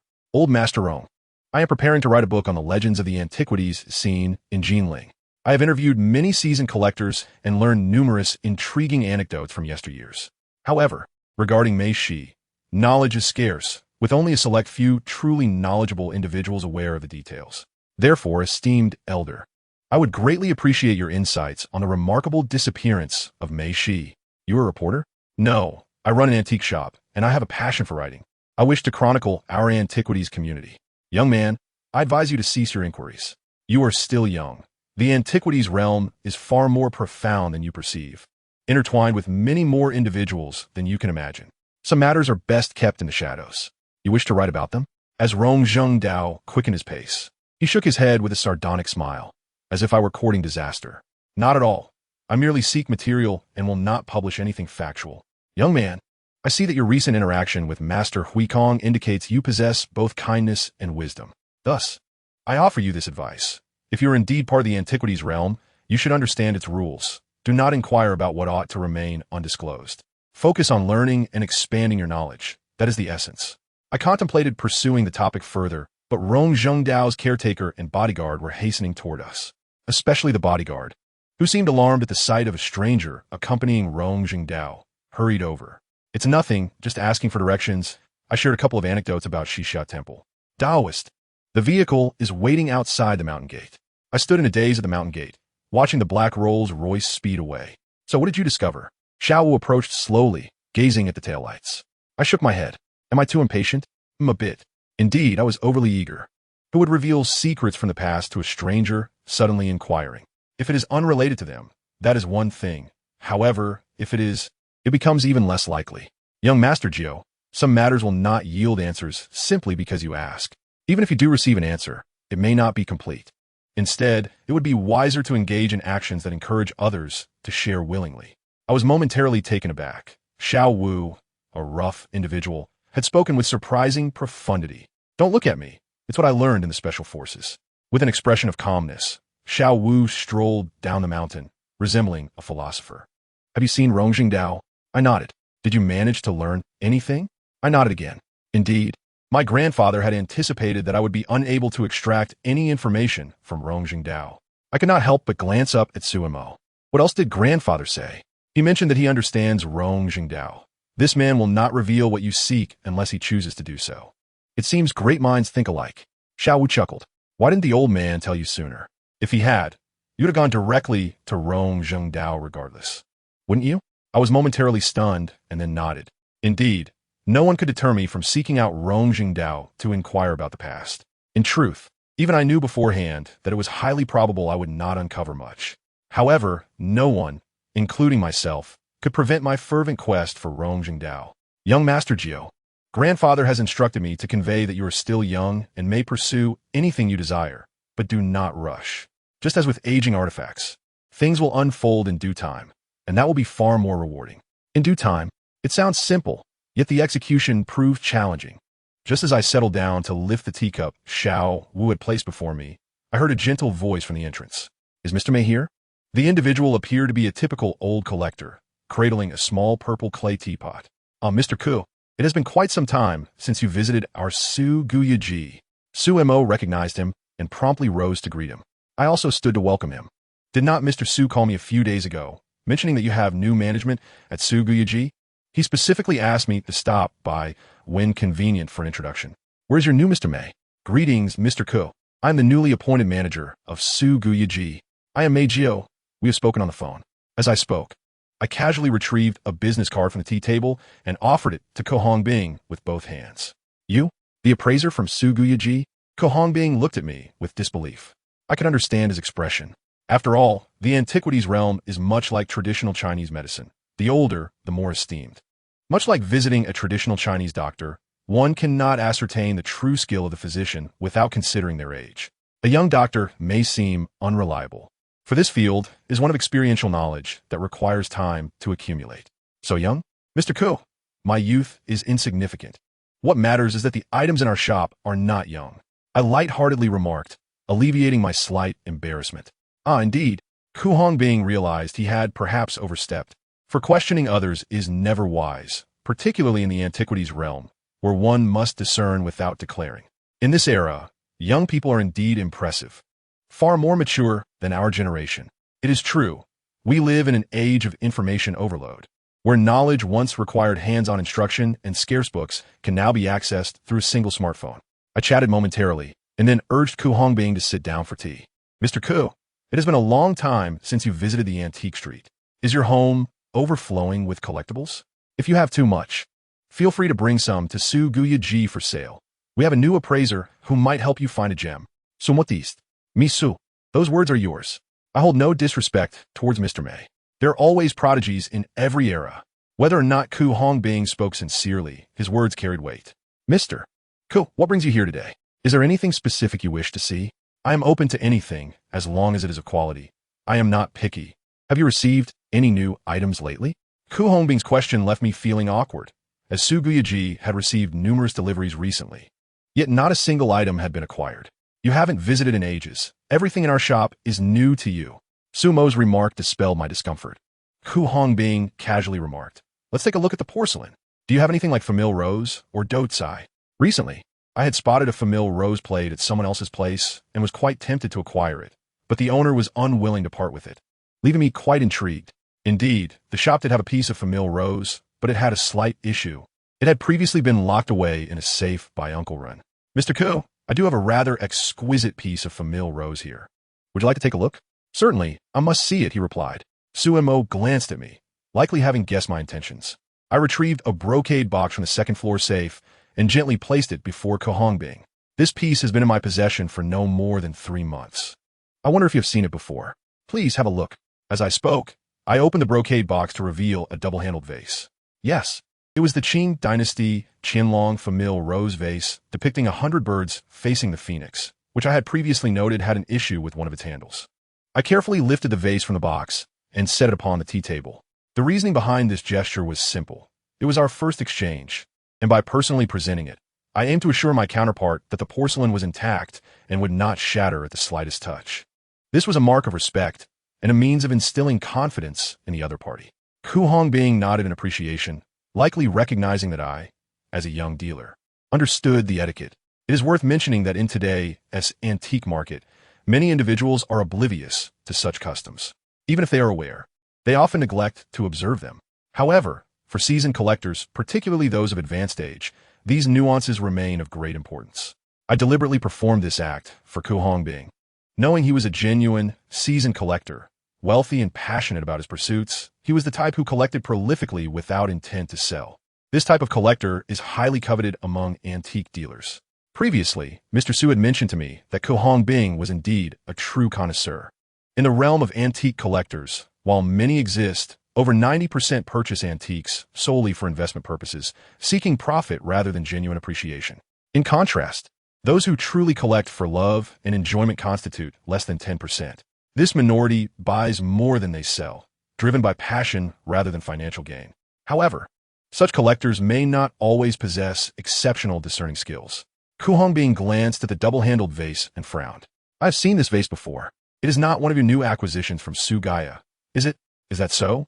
Then perhaps you did not find it appealing before? Why not take another look? We can certainly discuss the price. My words piqued Ku Hongbing's interest. However, after a cursory examination, he confirmed it was indeed the same 100-year-old vase he had previously encountered and set it down. Just state your price. I have already seen the vase, and if the price is right, I shall purchase it. To be honest, I have not acquired anything in quite some time. Which antique dealer wouldn't appreciate a collector like him? Mr. Ku, I must inform you that this vase does have a flaw. My statement startled Sumo. She had not expected me to disclose such information. I suspected she thought I intended to undervalue the double-handled vase and sell it as a pristine piece. A flaw? I hadn't noticed it before, Ku Hongbing remarked, picking up the vase for a closer inspection. However, after examining it thoroughly, he still failed to identify any issues. The term flaw can encompass a broad spectrum of meanings. Ku Hongbing remained focused on the glaze, the base marks, and the porcelain body, neglecting to examine the handle. Of course, the tiny crack on the handle was so minuscule that only someone with a keen eye who scrutinized the vase regularly would likely notice it. Have you not found it? Could it be a counterfeit? Ku Hongbing furrowed his brow and looked at me, puzzled. Not all. I quickly retrieved a magnifying glass and handed it to him, pointing to the crack. Mr. Ku, please take a closer look at this area. Ku Hongbing eagerly examined the flaw through the magnifying glass. Ah, it's cracked. So this is the flaw you mentioned. I thought it might be a counterfeit. If it were, and I had failed to notice, that would be quite embarrassing. Indeed, you have overlooked it. I retorted. I have clearly stated there is a flaw. Yet you still failed to detect it. This crack does affect the value, but thankfully, it is not substantial. Mr. Ku, take another look. This handle and the main body of the vase do exhibit some discrepancies. As I spoke, I handed him a flashlight. Naturally, Ku Hongbing accepted the flashlight and directed it towards the crack. Ah, I see now. I truly missed it, he admitted, slightly embarrassed. It turned out that this vase had been repaired, with one handle being a replacement while the rest remained authentic. I nodded eagerly, smiling. Your discerning eye is commendable. Such flattery was rather blatant. Ku Hongbing clicked his tongue. Had you not informed me of the handle's issue, I would have made the purchase without hesitation. However, now that I am aware, I feel somewhat uneasy. Indeed, many true collectors possess a sense of perfectionism. How about this? I can remove the faux handle and provide you with a completely genuine piece, albeit with a minor imperfection. The price, of course, would reflect its imperfect state. Ku Hongbing nodded thoughtfully. Though he shook his head in hesitation, the sudden absence of a handle felt too peculiar. In truth, the replacement handle was crafted quite well, and most collectors would not detect it. We had only discovered the crack during routine inventory checks after numerous examinations, leading us to ascertain the vase's issue. Ku Hongbing slightly nodded, but the crack was still quite evident. In reality, the crack was not as conspicuous as he believed. If it had been, he would have noticed it earlier. However, once he became aware of the flaw's existence, it unconsciously became more pronounced to him. If you are certain you wish to proceed, I can retain the handle and conceal the crack seamlessly. How does that sound? Conceal it? How would you do that? Repairing porcelain is no simple task. I remained silent and retrieved a sheet of paper from a printer on a nearby shelf. With a pen in hand, I began sketching on the white paper. The sound of the pen gliding across the page resonated, and within minutes, a double-handled vase appeared before us, remarkably lifelike. Ah, you possess impressive artistic skills, Ku Hongbing exclaimed, astonished, while Suemo looked on in wide-eyed amazement, clearly surprised by my unexpected talent. I sketched the vase and lightly outlined a covering method for the two handles, ensuring symmetry so that it would appear entirely cohesive, perhaps even more so than the current state. What material will you use? Gold. Ku Hongbing nodded repeatedly, clearly intrigued. I'll look forward to the final product. Are you certain? That depends on the outcome, I replied. Naturally, but regarding the price. Let's agree on this. I will only pay for the final result. If it does not meet my expectations, I will not proceed with the purchase. If it looks splendid, I will offer you 580,000. This price is not unreasonable compared to a defective piece, is it? Indeed, for a double-handled vase missing one handle. Such a specimen would not fetch more than 400,000. However, 580,000, while a loss of 200,000 from the purchase price of 780,000 was better than failing to sell it altogether. Of course, if I wished, I could have sold it as is, much like Ku Hongbing had initially reacted to the vase. However, I would never deceive by selling counterfeit goods. That is a principle upheld by Meixi. Very well, once I have completed the task, I shall personally deliver it to you. Ku Hongbing nodded in agreement, then enjoyed a few more cups of tea, wandering around the exhibition hall. He soon realized that all the displayed antiques were ones he had encountered before, prompting him to shake his head and depart. After seeing off Ku Hongbing, Suemo frowned at me. There are no skilled artisans left in Jinling for restoring porcelain. The method you just mentioned is beyond the capabilities of an average person. If not executed properly, it could ruin this eared vase. Xiaowu couldn't help but chuckle. Boss Su, you need not worry about that. Who is young Master Jiu? He is the grandson of a nine-fingered plum blossom. This minor task will not stump him. Oh, right. Suemo seemed to have an epiphany, but did not truly grasp the concept. Though she had heard of Meixi goods from Su Ziding, those who have never seen them would not comprehend their essence. Without first-hand experience, true understanding is elusive, yet it matters not, for she will gradually come to appreciate it. As for the traditional tools of the antiquities restoration craftsman, I possess them all, having brought them from Meixi. Moreover, I spent 2,000 yuan at an antique shop on Antique Street to acquire a pair of gold ornaments from the late Qing to early Republican period. These ornaments are quite ordinary, intended for children, consisting of delicate bracelets adorned with tiny longevity locks. The bracelets are thin and flat, lacking intricate designs, and exhibit slight oxidation. Nevertheless, this does not deter me. I am particularly drawn to their palpable sense of time. It would be unwise to let others hear what you are restoring in the shop. Even if an antique store has fakes, they strive to distance themselves from them. It is imperative to maintain discretion.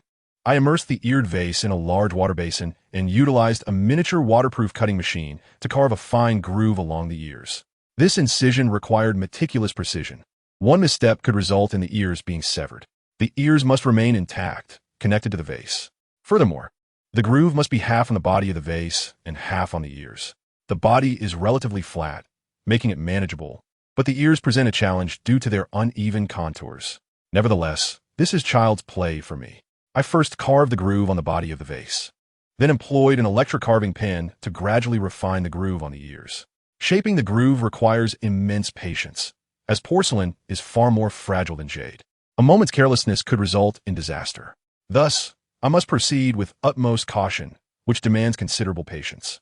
Patience is an essential quality for an antiquities restoration craftsman. Chapter 79, A Quest for Beauty. The restoration of the eared vase is actually not overly complex, at least not for me. In fact, it cannot truly be termed restoration. More accurately, it should be referred to as redecoration. The craftsmanship is not overly intricate, but it is somewhat time-consuming, requiring careful and gradual refinement of the groove. I am not in a rush to complete this eared vase. Even if I finish it in a few days, I will not immediately present it to Ku Hongbing. A hasty and simplistic job would diminish its value. Others would perceive that I have profited too easily, making future negotiations more challenging. Thus, I remain unhurried, tending to the shop at Su Guyaji during the day. After about a week, I finally called Ku Hongbing to inform him that the eared vase was ready. He provided me with an address for delivery. I took a taxi to his residence, only to discover that he lived in a rather old neighborhood, arguably one of the few impoverished areas left in Jinling. I was astonished that such a prominent collector resided in such a place. Upon entering, however, I realized how mistaken I had been. The red brick tenement buildings appeared to date back to the 1970s, with 4 stories, each housing 4 families, and a single corridor running through. Each unit was modest, likely around 60 to 70 square meters. The neighborhood itself was small, with only 7 or 8 of these tenement buildings remaining. What astonished me was that Ku Hongbing's family occupied an entire building, 4 floors, all to themselves. My eyes nearly popped out as I gazed at the sturdy, burglar-proof windows of the 4-story structure. "Mr. Ku, this building must be worth a fortune," I exclaimed. "What value do old houses hold?" "Unless they are demolished," Ku Hongbing replied nonchalantly. "However, if this place were to be razed, where would I find such a great location to store my antiques? Last year, people approached me about demolition, but I turned them down. They could not meet my conditions." "What conditions do you have?"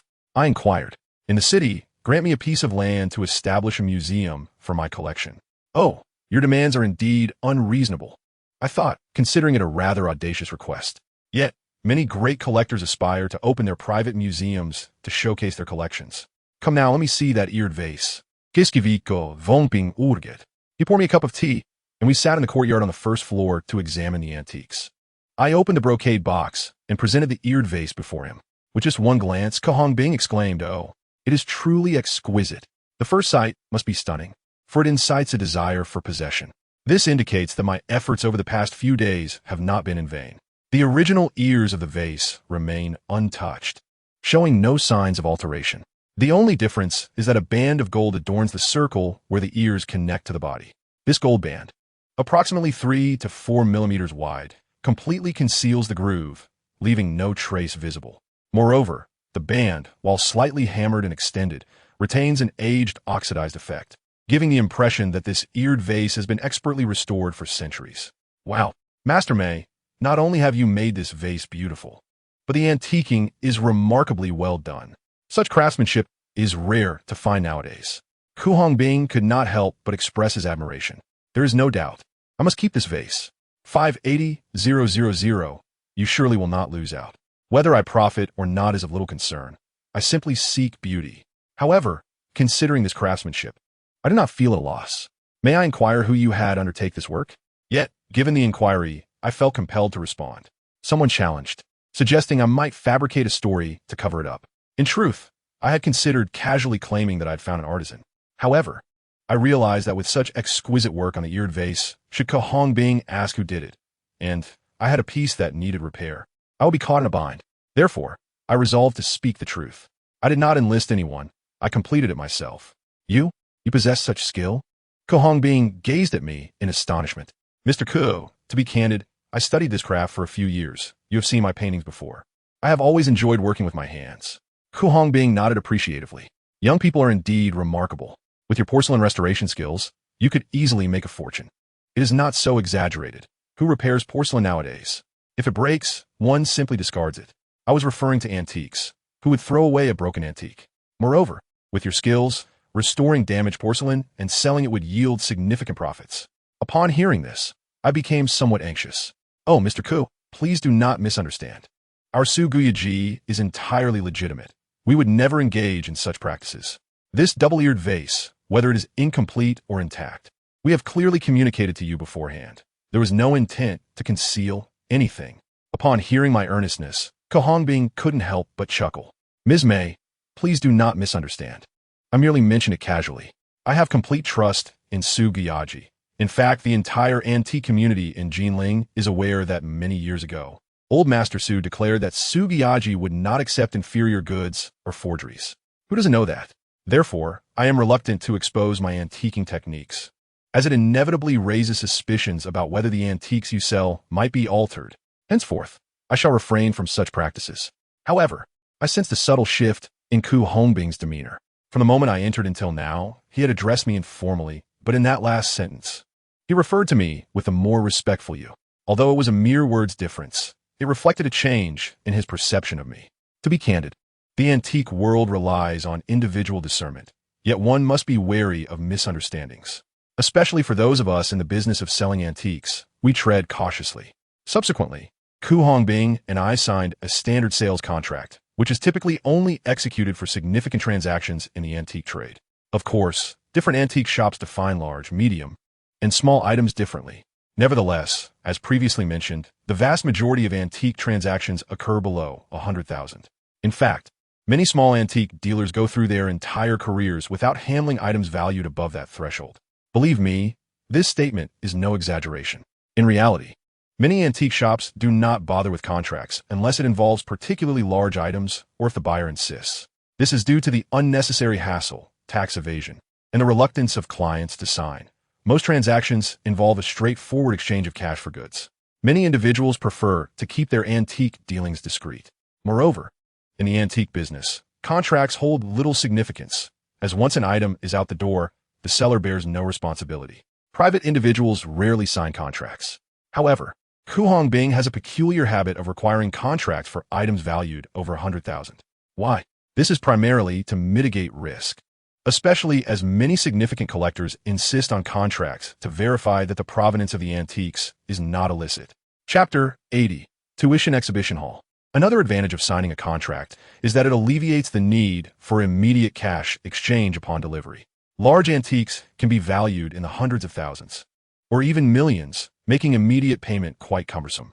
However, signing a contract effectively confirms receipt of the antique, allowing payment to be made later as agreed, which is far more convenient. Of course, this applies only to acquaintances or legitimate corporate entities. It does not extend to strangers. After signing the contract with Ku Hongbing, I would wait until he had the opportunity to transfer the payment to Suguyaji's account the following day. I sipped my tea and prepared to depart, but Ku Hongbing insisted I stay. Ms. Mei, you arrived just in time. Shortly, someone will be delivering an antique. Could you lend your expertise? I hesitated, feeling somewhat uncomfortable. Mr. Ku, this seems a bit inappropriate. I too run an antique shop. It's against the industry norms for peers to comment on each other's merchandise. Ku Hongbing's proposition left me with little room for refusal, especially since he was quite a catch in the antique world. Who wouldn't want to seize the opportunity? Very well. I shall take a look, though my discerning eye pales in comparison to yours. Ultimately, the final verdict rests with you. I express my thoughts delicately, indicating that should I fail to comprehend, I should not be held accountable. Ku Hongbing waved his hand and chuckled. I cannot ascertain the quality of your discerning eye, Ms. Mei, but I am well aware of my own. Despite my extensive collection, I possess a room full of misjudgments. If you don't believe me, allow me to show you. I was intrigued. While others showcased their prized collections, he was inviting me to view his mistakes. This building comprised 4 floors, according to Ku Hongbing. From top to bottom, the 4th floor housed calligraphy and paintings. The 3rd floor featured metalwork. The 2nd floor displayed ceramics, and the 1st floor served as a reception hall, along with miscellaneous collections and a room dedicated to tuition. The notion of a room devoted to tuition piqued my curiosity immensely. However, his claim was not exaggerated. It was indeed a room filled with nearly 100 various antiques displayed on ancient-style shelves. This is the tuition I have paid over 37 years, he explained. In fact, it's not even complete. Many forgeries I acquired early on were destroyed once I recognized them as such. Back then, I was overly ambitious and prone to embarrassment. Gradually, my mindset has become more tranquil. After all, how can one engage in collecting without encountering forgeries? Over time, I discovered that these forgeries could be quite fascinating. Rather than destroying them, it is better to keep them for observation. The more one observes, the more one's discerning eye may develop. In truth, the ability to discern does not improve beyond a certain point. It is inherently linked to one's aptitude. Of course, I would never articulate that. I wandered around this tuition exhibition hall, and to be honest, it was quite enlightening. To witness such a plethora of forgeries all at once is indeed a rare opportunity. Some of these antiques I could identify as forgeries at first glance, but the majority required more scrutiny. There were a few pieces that, despite my reluctance to handle them, I could not fully authenticate from a distance. As I surveyed the room, I couldn't help but wonder just how much tuition Ku Hongbing had truly paid. Suddenly, a striking piece of porcelain caught my eye. It was a small item, a square gu kiln Japanese corner cup. Under the intense spotlight from above, its glaze shimmered brightly. The lighting in this room was not particularly delicate, given that these were all forgeries. Clarity was prioritized over preserving the antiques, hence the bright illumination. I casually picked it up. I had purchased this gu kiln piece many years ago, believing its condition to be commendable, only to discover it was a forgery. I had consulted several experts who all remarked on its excessive brightness. Such a piece from 1,000 years ago could not possibly be so luminous. Upon seeing me hold the corner cup, Ku Hongbing began to explain, resembling a museum curator.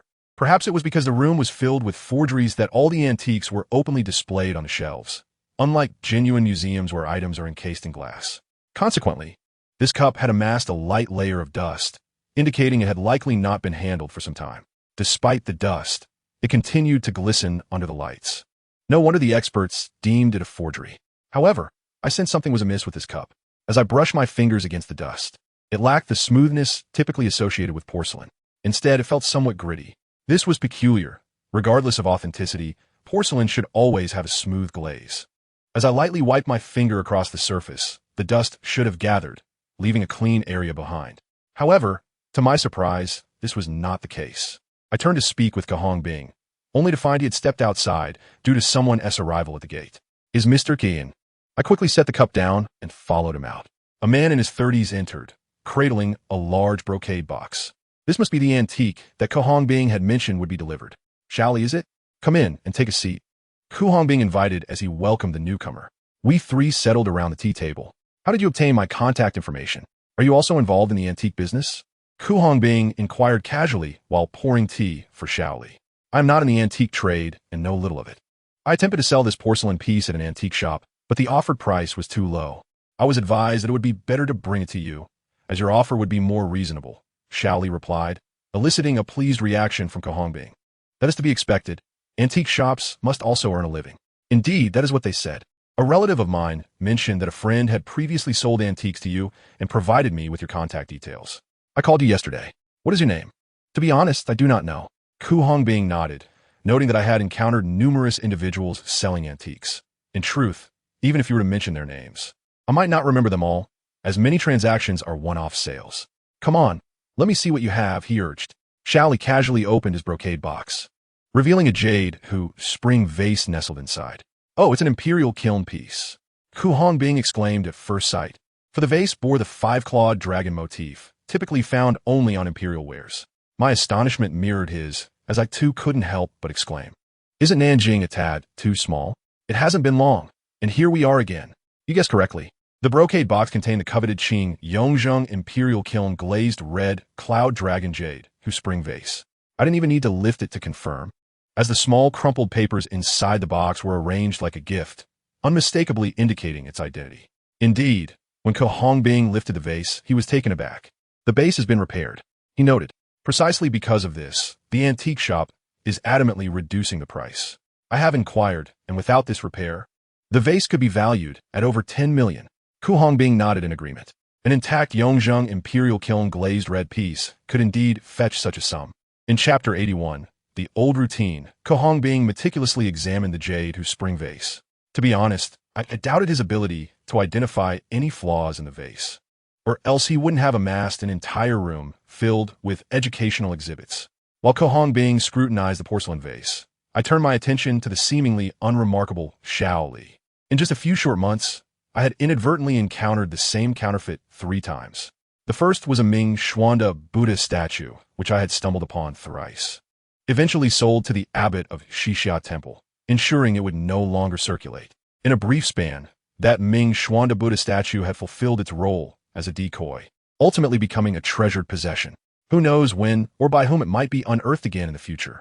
Thus unfolds the life cycle of a meticulously aged masterpiece. Over centuries, what was once a replica could indeed transform into a genuine artifact.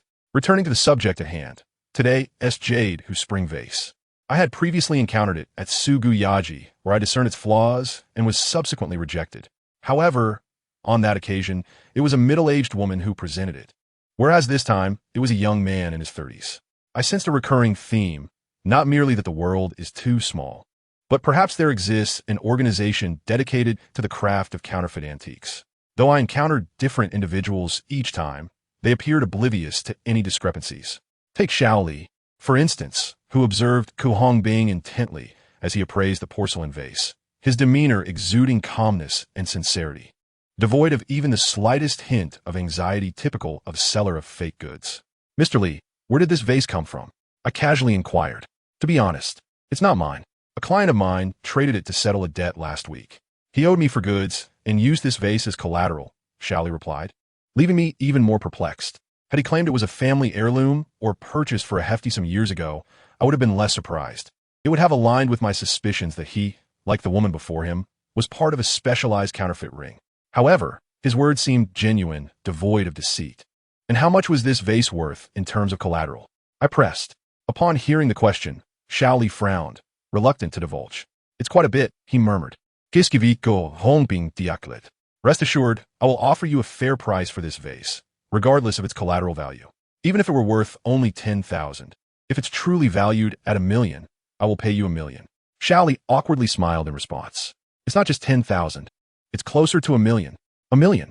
I thought to myself, my friend, you have made quite the loss." Yet, I could discern from the flicker in his eyes that he likely did not possess such a sum, perhaps merely a few 100,000.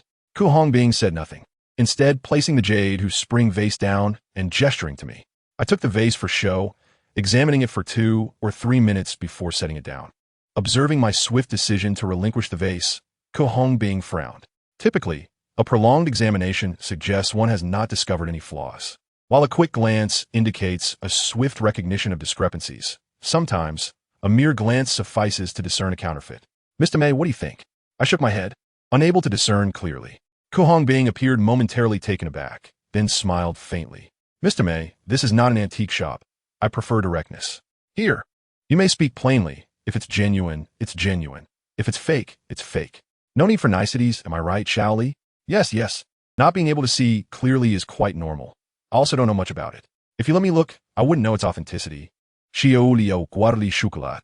"Mr. Ku, I will be straightforward. This Qing Yongzheng glazed red vase is half genuine, half fake, with a predominance of the latter," I stated. Ko Hongbing looked bewildered. "What do you mean?" "The body of the vase is real, but the base is newly crafted and intentionally connected with repair nails. Thus, I describe it as half genuine, half fake, with the latter being predominant. The base marks of porcelain are crucial, especially for imperial and official kiln wares, as they nearly determine the value of the piece. Therefore, I assert that this porcelain is predominantly fake because the base is not genuine. Without an authentic base, it holds no collectible value.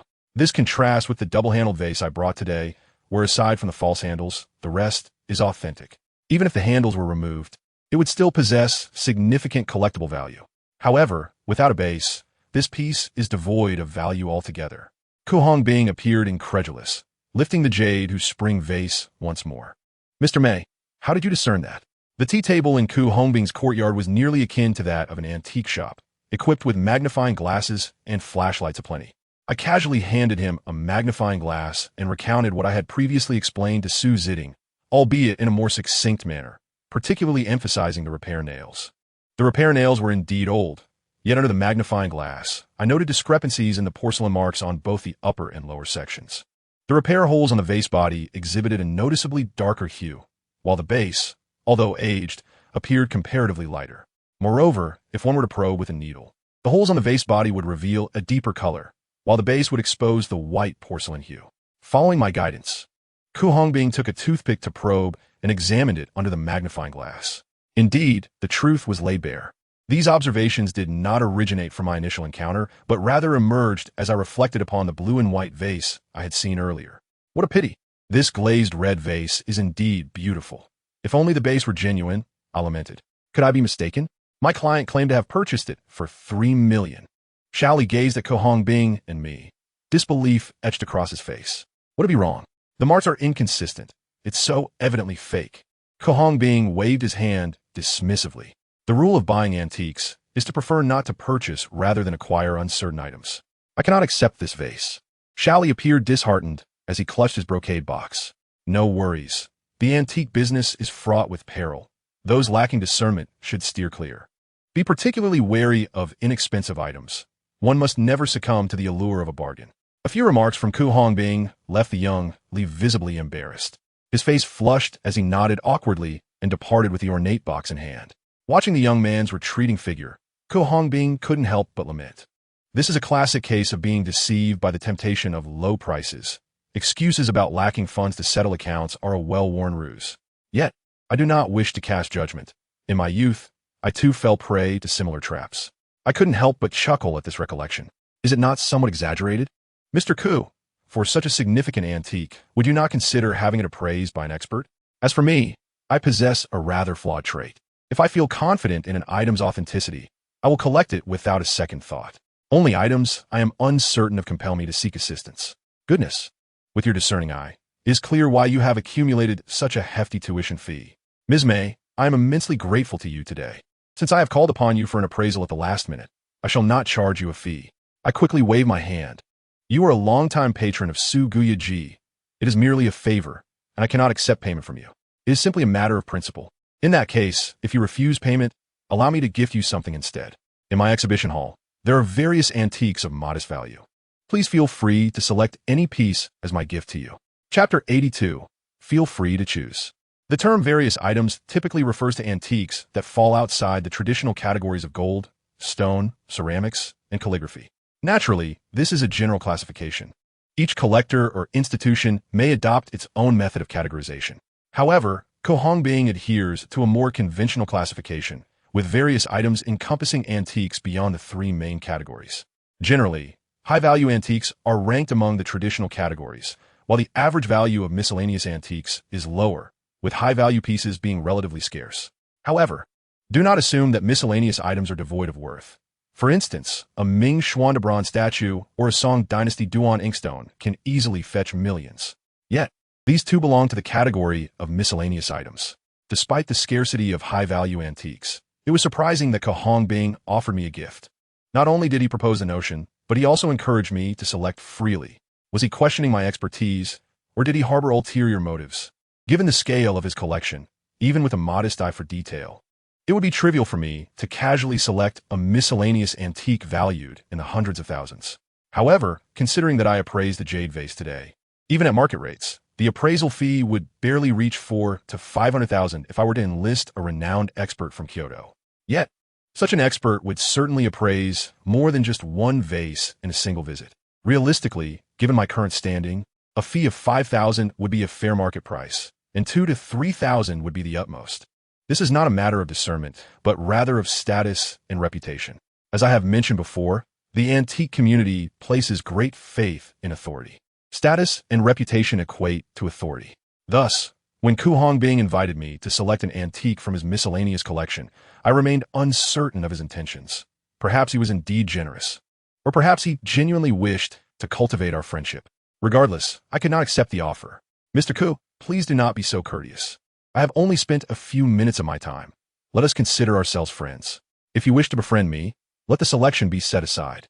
It would be inappropriate for me to pick from antiques valued in the hundreds of thousands.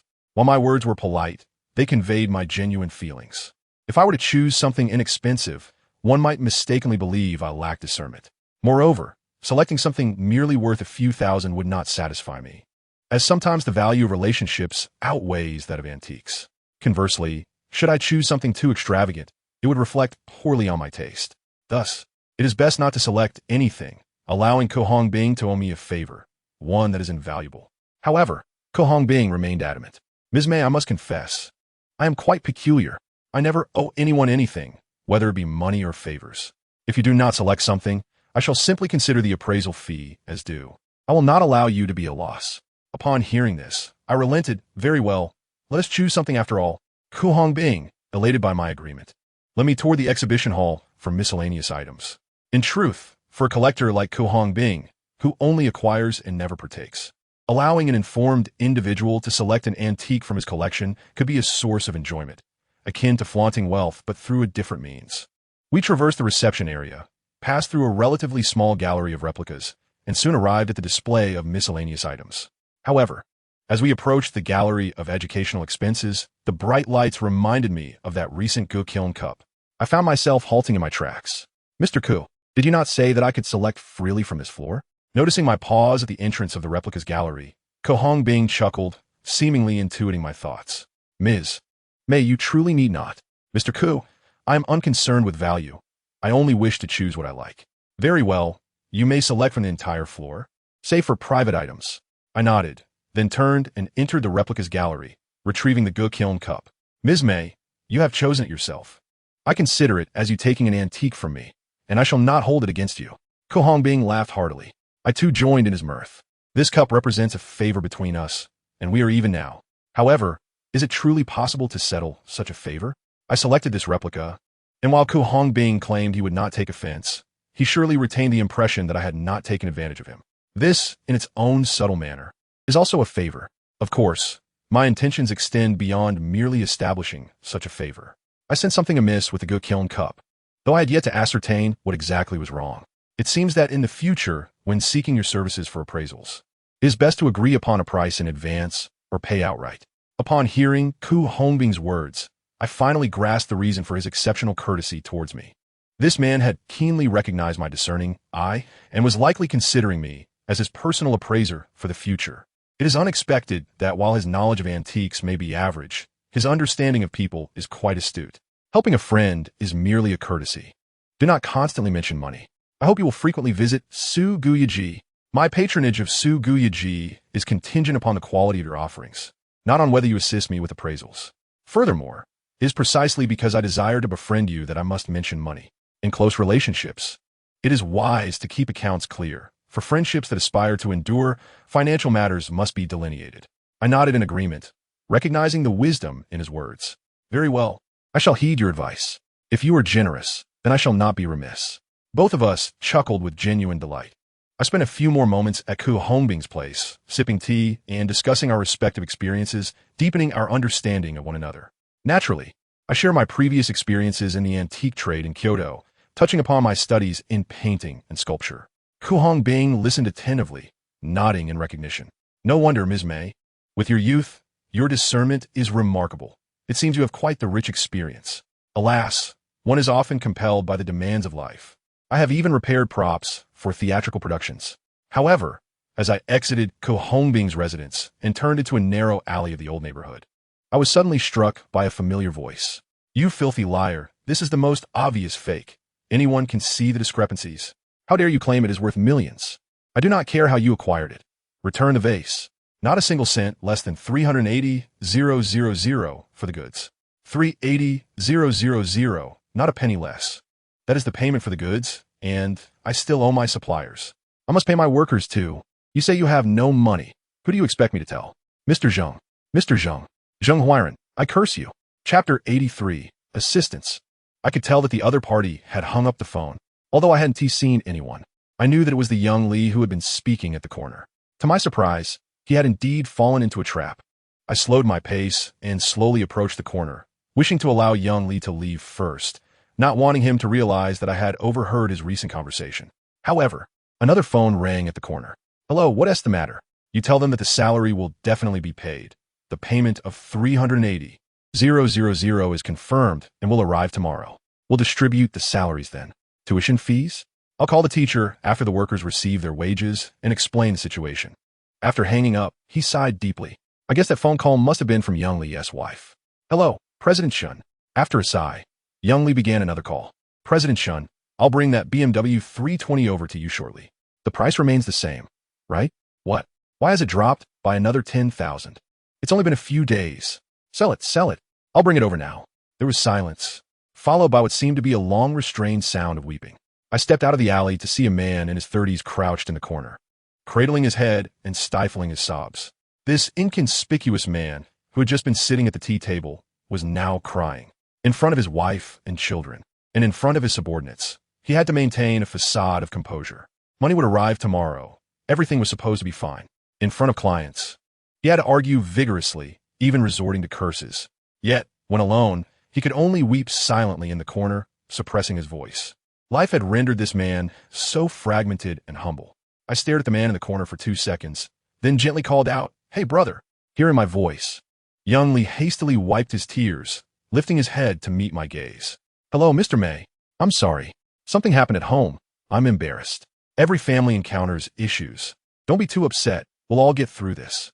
Young Li nodded, though in truth, he was older than I was, making my words somewhat ill-timed. "I run an antique shop on the antique street. I inadvertently overheard your call just now.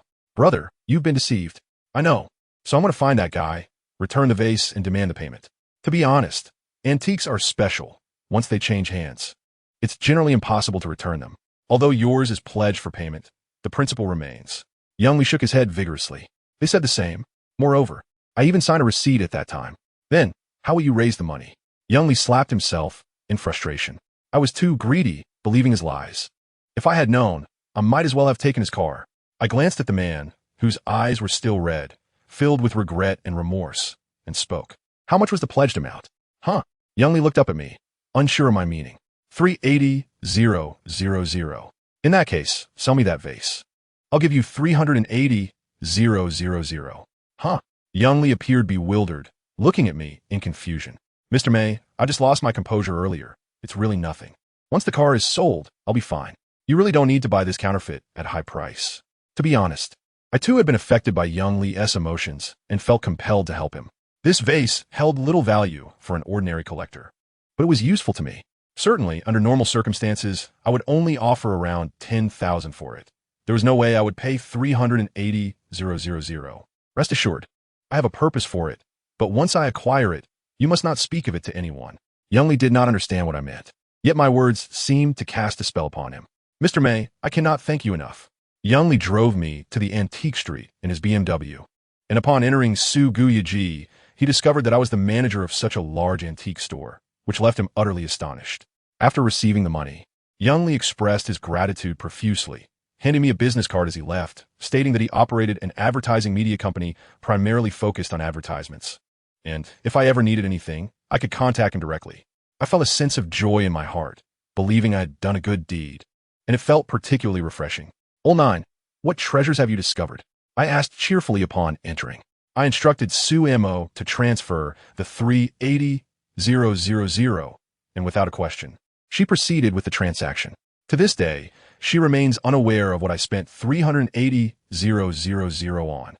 On the tea table lay 2 brocade boxes, one large and one small. "I purchased an old friend for 380,000, I said, opening the square large brocade box. Su Mo's brow furrowed as she recognized it. "Hey, isn't this the vase that was brought to our shop for sale by a middle-aged lady?" "Indeed. That is why I refer to it as an old friend." "Isn't this a counterfeit? You paid 380,000?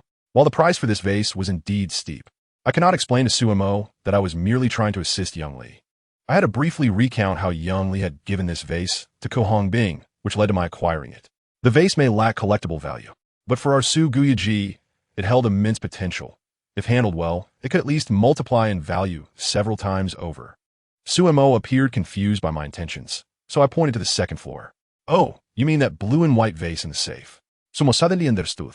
You previously mentioned that the body of that vase is genuine, but the base was intentionally removed and placed on that vase. You wish to restore the base and body. However, that vase cost several million. Su Mo, though somewhat discontent, nodded in agreement. As for the small box, what could be inside? Xiao Wu curiously examined the tiny brocade box. I gently opened it to reveal a Gokiln cup. Wow, Gokiln. Xiao Wu immediately recognized it. Su Mo looked at the cup in my hand, puzzled. It was a gift, free of charge. It's fake. Isn't it? Xiao Wu burst into laughter. Really? It should be worth at least $1 million. Didn't this fellow just give that jade pot to Ko Hongbing? He asked me to help appraise it. To express his gratitude, he gifted me this. I briefly recounted how Ko Hongbing had allowed me to choose any item. Both Su Mo and Xiao Wu listened in disbelief. Are you foolish, grandfather? The big collector has a house full of antiques, and you chose a counterfeit? Xiao Wu looked at me with a disappointed expression. I felt that young Master Jiu was not at fault. It was indeed a difficult situation. Choosing something of high value might lead Ko Hongbing to think he was being taken advantage of, while selecting something cheaper would lack significance. It was better to simply take a counterfeit and maintain the favor. Upon hearing this, I couldn't help but give a thumbs up. Beauty, you understand me. You're truly insightful. Oh, a soulmate. Xiao Wu jested. Shut up. Su Mo shot him a glare. I'm not wrong. Aren't you two childhood sweethearts? Be quiet. You're not even happy about it. I watched Su Mo and Xiao Wu bicker, thoroughly entertained. As they argued, I began to examine the cup. Previously, I sensed something amiss with this cup at Ko Hongbing's place, but I did not have the opportunity to investigate it further. A thin layer of dust still lingered within the cup, and, as I pushed it with my hand, it did not yield the smooth, glossy sensation one would expect from a properly glazed surface. I casually grabbed a tissue from the tea table and wiped away the dust. However, as I did so, the sluggish texture became even more pronounced than before. Something was definitely wrong. Bringing the cup closer to my nose, I detected a faint, musty aroma reminiscent of aged honey, as if it had spoiled over time. Suddenly, it dawned on me. Beeswax. This scent indicated that a layer of beeswax had been applied to the cup. No wonder it appeared so lustrous under the light. Without hesitation, I placed the cup on the tea tray and proceeded to pour freshly boiled water over it. Su Mo and Xiao Wu were bickering at the moment, and my sudden action left them bewildered, silencing their argument. What is going on? Just take a look. As the scalding water cascaded over the cup, a barely perceptible film of oil-like substance flowed down the drain. After I finished pouring the entire kettle, the once gleaming cup appeared noticeably duller, though it was also shrouded in steam. I set down the kettle and wrapped the hot cup in a white towel, vigorously rubbing it to remove the residual wax. Once I unveiled my hands, the cup seemed to have been reborn. Oh, the luster is much more pleasing to the eye now. Xiao Wu couldn't help but exclaim. The glaze on the cup now shimmered softly, radiant yet not blinding. Upon touch, it felt as smooth as silk. This was indeed a genuine Gokiln cup, a square cup from the Song Dynasty Gokiln. It was no wonder I felt something was off when I first saw it at Ko Hongbing's place. Although I could not identify any issues with the porcelain's fiery red hue, the craftsmanship's knife marks, or the low foot and cracks, the overly lustrous glaze was the only aspect that raised my suspicions. I had not anticipated that this sheen resulted from the application of wax. This was not a counterfeit, but a true Song Gokiln piece. What? Su Mo and Xiao Wu looked at each other in disbelief. Really? Did Ko Hongbing give you a genuine piece? Su Mo found it hard to believe, knowing that a genuine item would be worth at least $1 million. When he gave it to me, it was indeed a counterfeit. He believed it to be one. Although I sensed something was off, I didn't realize its true nature at that time. I told you, Xiao Jiu, you aren't that foolish. Xiao Wu interjected, brimming with excitement before I could finish my thought. No need for explanations. That's irrelevant. Just tell us how you discerned it wasn't a counterfeit. Well, I didn't initially identify it as a counterfeit. I merely sensed an odd texture. I only just discovered the flaw. I explained about the waxing, which piqued Su Mo's interest. In this vast world, there are all sorts of oddities. Waxing porcelain is not unheard of. I have even seen reports about using steel wool to clean purple clay teapots. There are many who lack knowledge. Perhaps someone thought their porcelain was shiny enough and decided to wax it to enhance its appearance and fetch a higher price. Xiao Wu's hypothesis was not exaggerated. The antique trade is a highly specialized field. Knowledgeable individuals seek to age items, while the uninformed aim for restoration. Based on the condition of this cup, I believe it could fetch around $2 million. Although Su Mo may not possess a discerning eye for antiques, she is quite knowledgeable about their market value. Indeed, this Gokiln cup, with its fine condition and form, is rather impressive. Considering historical auction prices, it is likely to be worth approximately $2 million. Your luck is truly remarkable. Xiao Wu couldn't help but express his envy. Su Mo pouted and said earnestly, well, this marks the first significant profit for our new team at Su Guyaji. Oh wait, it's actually the second. The first was from that double-handled vase. As I spoke, I pulled a contract from my pocket and handed it to Su Mo. As she accepted the contract, she reiterated, Jiu Yi, this good kiln cup shouldn't be counted as part of our store's inventory, given that it was a gift to you and has no relation to the shop. According to industry rules, since we are opening an antique store together, we cannot engage in private transactions. However, this ISNTA transaction, it's a gift, and should be considered your appraisal fee for helping someone. That is a valid point, but without the platform of Su Guyaji, I would not have met Kohongbing.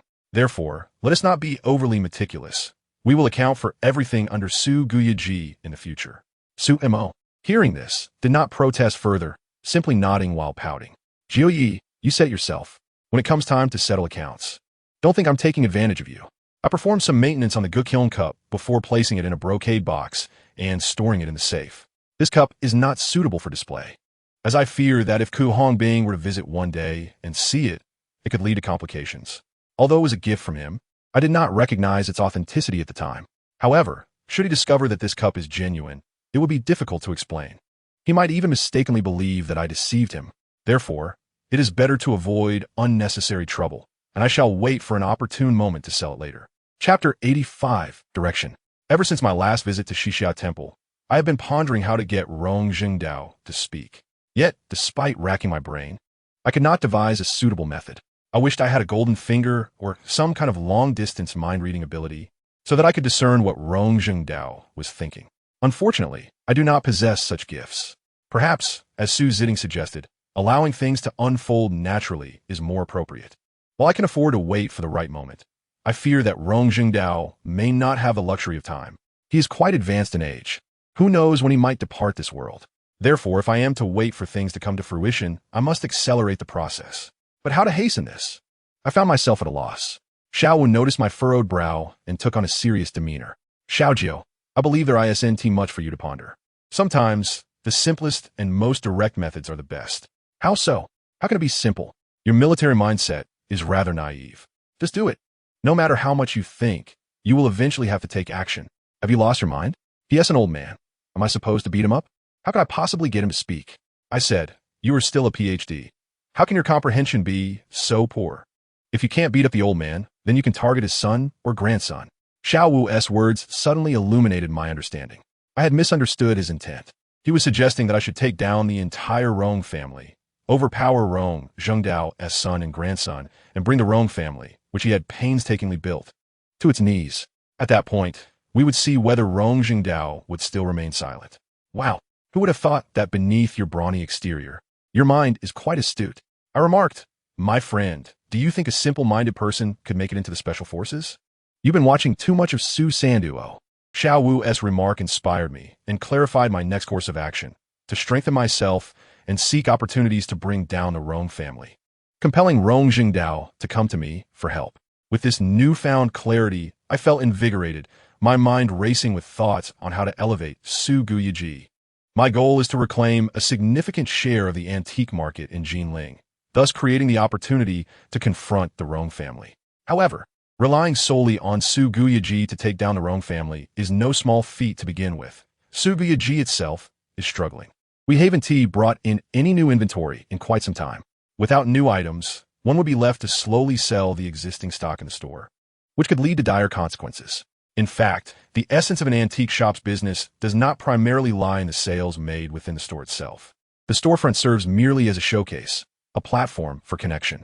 Most antique shops rely on infrequent visits from strangers, often securing only a handful of transactions each month. Surviving solely on walk-in business is simply not feasible. Consequently, many antique shops that remain open do not harbor expectations of significant sales from their physical locations. So where does the true livelihood of an antique shop reside? It lies with the loyal clientele, some requiring personal visits, others calling in advance to arrange appointments. The key factor is the convenience afforded to these regular customers. However, for such clients, the paramount concern is the availability of new and quality merchandise. Casual browsing by potential customers typically results in only minor purchases. The nature of the antique trade dictates that larger, more valuable items are either auctioned or sold through established acquaintances. Thus, significant profits predominantly stem from transactions with loyal customers, friends, or referrals. Therefore, networking and connections are essential. This is precisely what initially drew my attention to Su Guyaji. However, it has been quite some time since new stock has arrived at Su Guyaji. While Su Jiting has provided me with crucial contacts and avenues, establishing a thriving business will require time. I found myself at the tea table with Su Mo, contemplating the significant resource channels of the Su family and considering where to source new inventory. Yet, upon reflection, I realized that a substantial portion of Su's procurement channels was missing, namely the local goods. I had previously heard Su Jiting mention that the Su family had initially thrived on sourcing from local craftsmen. However, this connection had been severed over a decade ago. I assumed Su Jiting merely spoke superficially, as few antique shops genuinely avoid local goods. Savvy antique dealers may outwardly deny engaging with local goods while secretly acquiring them. Procurement and sales concealed from public knowledge. In essence, they discreetly obtain these items, clean and restore them, then store them away, only to present them as legitimate heirloom pieces once they have matured in value. I had thought the Su family operated in this manner, but I was surprised to discover that their channels genuinely lacked this aspect. It is no wonder that the Su family shifted their business model from running an antique shop to establishing an antique market. If they truly abstained from local goods, how can an antique shop thrive? Regrettably, the entire market has been sold to the Hua family, leaving only this single antique shop as their legacy. Yet even the shop struggles due to insufficient inventory. Suddenly, it dawned on me why Su Mo had transformed Su Guyaji into a space resembling a museum. Could it be due to a lack of inventory? However, Su Mo vehemently disagreed with my assessment. What do you mean there is a lack of inventory? Before the renovation, our Su Guyaji was brimming with antiques, and many smaller items were sold at discounted prices. I pondered in the past 6 months. Aside from a few fakes collected by Uncle Run, has the store received anything else? Su Mo pouted, deep in thought, and furrowed her brow. It seemed there truly were few new additions, and their value was negligible. See, we've identified the issue, haven't we? Our Su Guyaji currently lacks a significant portion of procurement channels, which is crucial for any antique shop. Of course, I wasn't suggesting that we actively seek out local craftsmen to dig for goods. Such endeavors carry substantial risk and should be approached with caution. However, we cannot outright refuse them, as doing so may trigger a chain reaction. Firstly, many suppliers would cease to bring items to us, as even if they didn't directly source from local craftsmen, numerous items are ambiguous in origin. Thus, a refusal would result in a significant drop in inventory. Secondly, it would lead potential buyers to lose interest in Su Guyaji. Many people may not voice their desires, yet they secretly yearn to procure items with local provenance. Su Mo nodded slightly, conceding that my perspective held merit. It was merely my assertion. The antique trade has operated on such principles for centuries, a wisdom that cannot be overlooked. However, my grandfather once stated that the Su family would not engage with local goods. He envisioned a transformation for the Su family, transitioning from an antique shop to an antique market, which led to the severance of that avenue. Yet, the circumstances have changed. There is no longer an antique market for the Su family. So, are we to inform others that we now accept items from local craftsmen?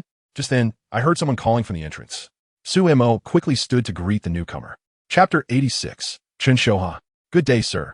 What type of antiques are you interested in? Su Mo instinctively greeted while walking, though her voice gradually diminished. The individual entering did not seem inclined to browse antiques, but rather to sell items. Boss, are you buying antiques? The newcomer was a middle-aged man, around 40, dressed plainly, clearly a rural dweller, with rolled-up sleeves and sun-kissed skin. Yes, please take a seat. Su Mo gestured for him to sit at the tea table.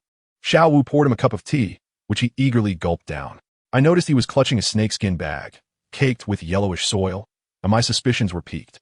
Sir, what antiques have you brought for us to examine? The man nodded, placing the snakeskin bag on the tea table. He then extracted a large bundle of newspaper, presumably wrapping a piece. As he peeled back a section, yellowish clay was revealed. He set the bundle on the table without further unwrapping it. Boss, take a look for yourself. I refrained from examining the bundle and instead glanced at my watch. It was nearly 10 o'clock. Sir, why come to sell at this hour? What is wrong with this time? He replied, momentarily taken aback before explaining. I was working in the mountains this morning and unearthed this item, then took the bus into town, so I arrived at this hour. It turned out he was a local craftsman after all, which explained his casual demeanor. Have you visited other shops? Not yet. I came directly here because you're the largest store in the antique street. I appreciate that, but I'm afraid we can't accept your item. Our Sugu Yaji is a reputable antique shop, and we do not purchase items that have been excavated. What does it matter if it was dug up from my family's mountain? Anything unearthed belongs to the state, regardless of where it originated. I suggest you take it to a museum or a cultural management office. The man frowned, quickly stuffing the bundle back into the snakeskin bag. If you want to buy it, then I'll take it elsewhere. Without further ado, he turned and left without a word. After he departed, Suemo and Xiao Wu stared at me, perplexed. Jiu, didn't you just say we could accept local goods? He brought it right to us. Why not take it? I did say we should quietly accept items. But who would dare take something so brazenly presented? Not us, and I doubt any other shop would either. Just watch. I glanced at Xiao Wu. Xiao Wu, go take a look and discreetly inspect the item. Before I finished speaking, I exchanged a knowing glance with Xiao Wu. He understood and nodded with a smile before exiting. What are you sending Xiao Wu to check? Suemo asked, puzzled. You'll see shortly. Just then, another familiar face entered the shop. Chun Shoha, a professional in the antique trade. The practice of dealing in antiques is indeed akin to that of a broker. In the realm of ancient artifacts, although it has become a niche category, there still exists a division among those who engage in the trade. Some individuals possess extensive networks and are well acquainted with prominent collectors, specializing in familiar markets. Others are connected to local craftsmen across various regions, focusing on uncharted territories. Naturally, a few individuals manage to navigate both familiar and unfamiliar avenues, but such versatility is rare. Cheng Shoha falls into the first category, exclusively dealing in established markets. Boss Cheng, what brings you here today? I called out, urging him to join me for tea. Those who facilitate transactions hold significant sway, as they are privy to vital information, making them sought after by antiquarians. I, too, treated him with utmost courtesy. Look at General Mei. He has been promoted to manager, and his demeanor has changed considerably. Cheng Shoha chuckled, observing Sumo's teasing remarks directed at me. Please don't jest at my expense. It's merely a case of position influencing perspective. I laughed heartily. I poured a cup of tea for Cheng Shoha, who took a sip and began to shake his head in disapproval. I surmised that he had received a call from Su Zitting regarding this matter. Indeed, it is quite unfortunate. Thus, one must remember that health is the foundation of all endeavors. Boss Cheng, do not overexert yourself like Uncle Ren. Take some time to relax at Sugu Yaji and enjoy a cup of tea, I advise him. Thankfully, with General Mei at Sugu Yaji, we have a promising young talent. Cheng Shoha acknowledged my youth, expressing a desire to enhance my understanding. I cannot match your expertise. Your discernment regarding the Yuan dynasty blue and white porcelain was remarkable. So much so that even Su Yiding from Kyoto was outmatched. He remarked, you may not be aware, but news of your insight into Yuan blue and white porcelain has spread throughout the antiquities community, prompting Su Yiding to declare he will no longer engage with such pieces. Is that true? Yet, it bears no relevance to me. It was merely his boastful proclamation, I replied, amused as Cheng Shoha chuckled at my response. As I refilled his cup, I casually inquired, what business have you brought today, Boss Cheng? Look at you, just moments ago you were advocating for leisurely tea breaks. And now you are immediately inquiring about business. Are the youth today too pragmatic? Cheng Shoha laughed at Su Mo's retort. Boss Cheng, it's about Joey, I began, only to be interrupted as Cheng Shoha appeared taken aback by the mention of Joey. Suemo, much like Xiao Wu, had grown accustomed to calling me Joey. Oh, pardon me. We all refer to him as Joey. My grandfather even calls him Xiao Joey. General Mei, your seniority is quite impressive. Su Leoi even addresses you as grandfather. Cheng Shoha remarked, a blend of curiosity and mockery in his tone. However, I found myself at a loss for how to clarify. Boss Cheng, you've misinterpreted. My grandfather calls him Xiao Jiu out of respect for General Mei's discernment in the antiquities realm, not due to age or seniority, I explained hurriedly. In truth, Tinji is merely jesting with me. At my youthful age, I hardly warrant being called grandfather. Now that Tinji has taken to addressing you this way, we too shall follow suit and call you Xiao Jiu. Cheng Shoha teased further. Boss Cheng, let us return to discussing business, shall we? If you continue, I might just find a hole to hide in. I implored. Very well, Xiao Jiu. Cheng Shoha acquiesced, albeit with a playful tone that carried an air of jest. I could only shake my head and smile awkwardly in response. As I have mentioned before, the antiquities realm, much like traditional Chinese medicine, harbors a natural skepticism towards the youth, a deeply ingrained sentiment. Chapter 87. Let us take a look first. Jiangdu, merely about 100 kilometers from Jinling, is where the business Cheng Shouhe brought lies. There exists a significant collector in Jiangdu, a real estate mogul, who possesses a plethora of valuable items. However, with the recent downturn in the real estate market, it seems he has encountered financial difficulties, compelling him to sell his collection. Why not auction them off? Wouldn't that yield a better price? Su Mo inquired casually. Such a prominent figure would prefer to avoid the public eye when liquidating a substantial collection. Moreover, auctions tend to be slow, and he is in urgent need of funds. That makes sense, I agreed. Thus, he has organized a private auction, inviting a select group of reputable antiquarians to participate. Transactions will occur on the spot. A private auction? How many have been invited? I asked, probing for details. I've invited several prominent antiquarians from Jinling, including Bo Huaxian, Ji Jintang, and Ronggu Zhai. Ronggu Zhai? Suemo echoed, somewhat surprised. Do they also directly acquire antiques? Indeed, they do. In fact, Ronggu Zhai has always collected, though they primarily focus on substantial, high-value pieces, generally dismissing items worth less than $1 million. It is quite common for auction houses to acquire antiques. Many unofficial auction houses exploit the guise of auctions to take advantage of the uninformed and unearth hidden treasures. Unbeknownst to Cheng Shouhe, the Rong family does not exclusively collect large items. They also specialize in acquiring replicas. Su Ziding had previously informed me that the Rong family is adept at nurturing and cultivating valuable pieces, which is their secret to success. So, are you interested?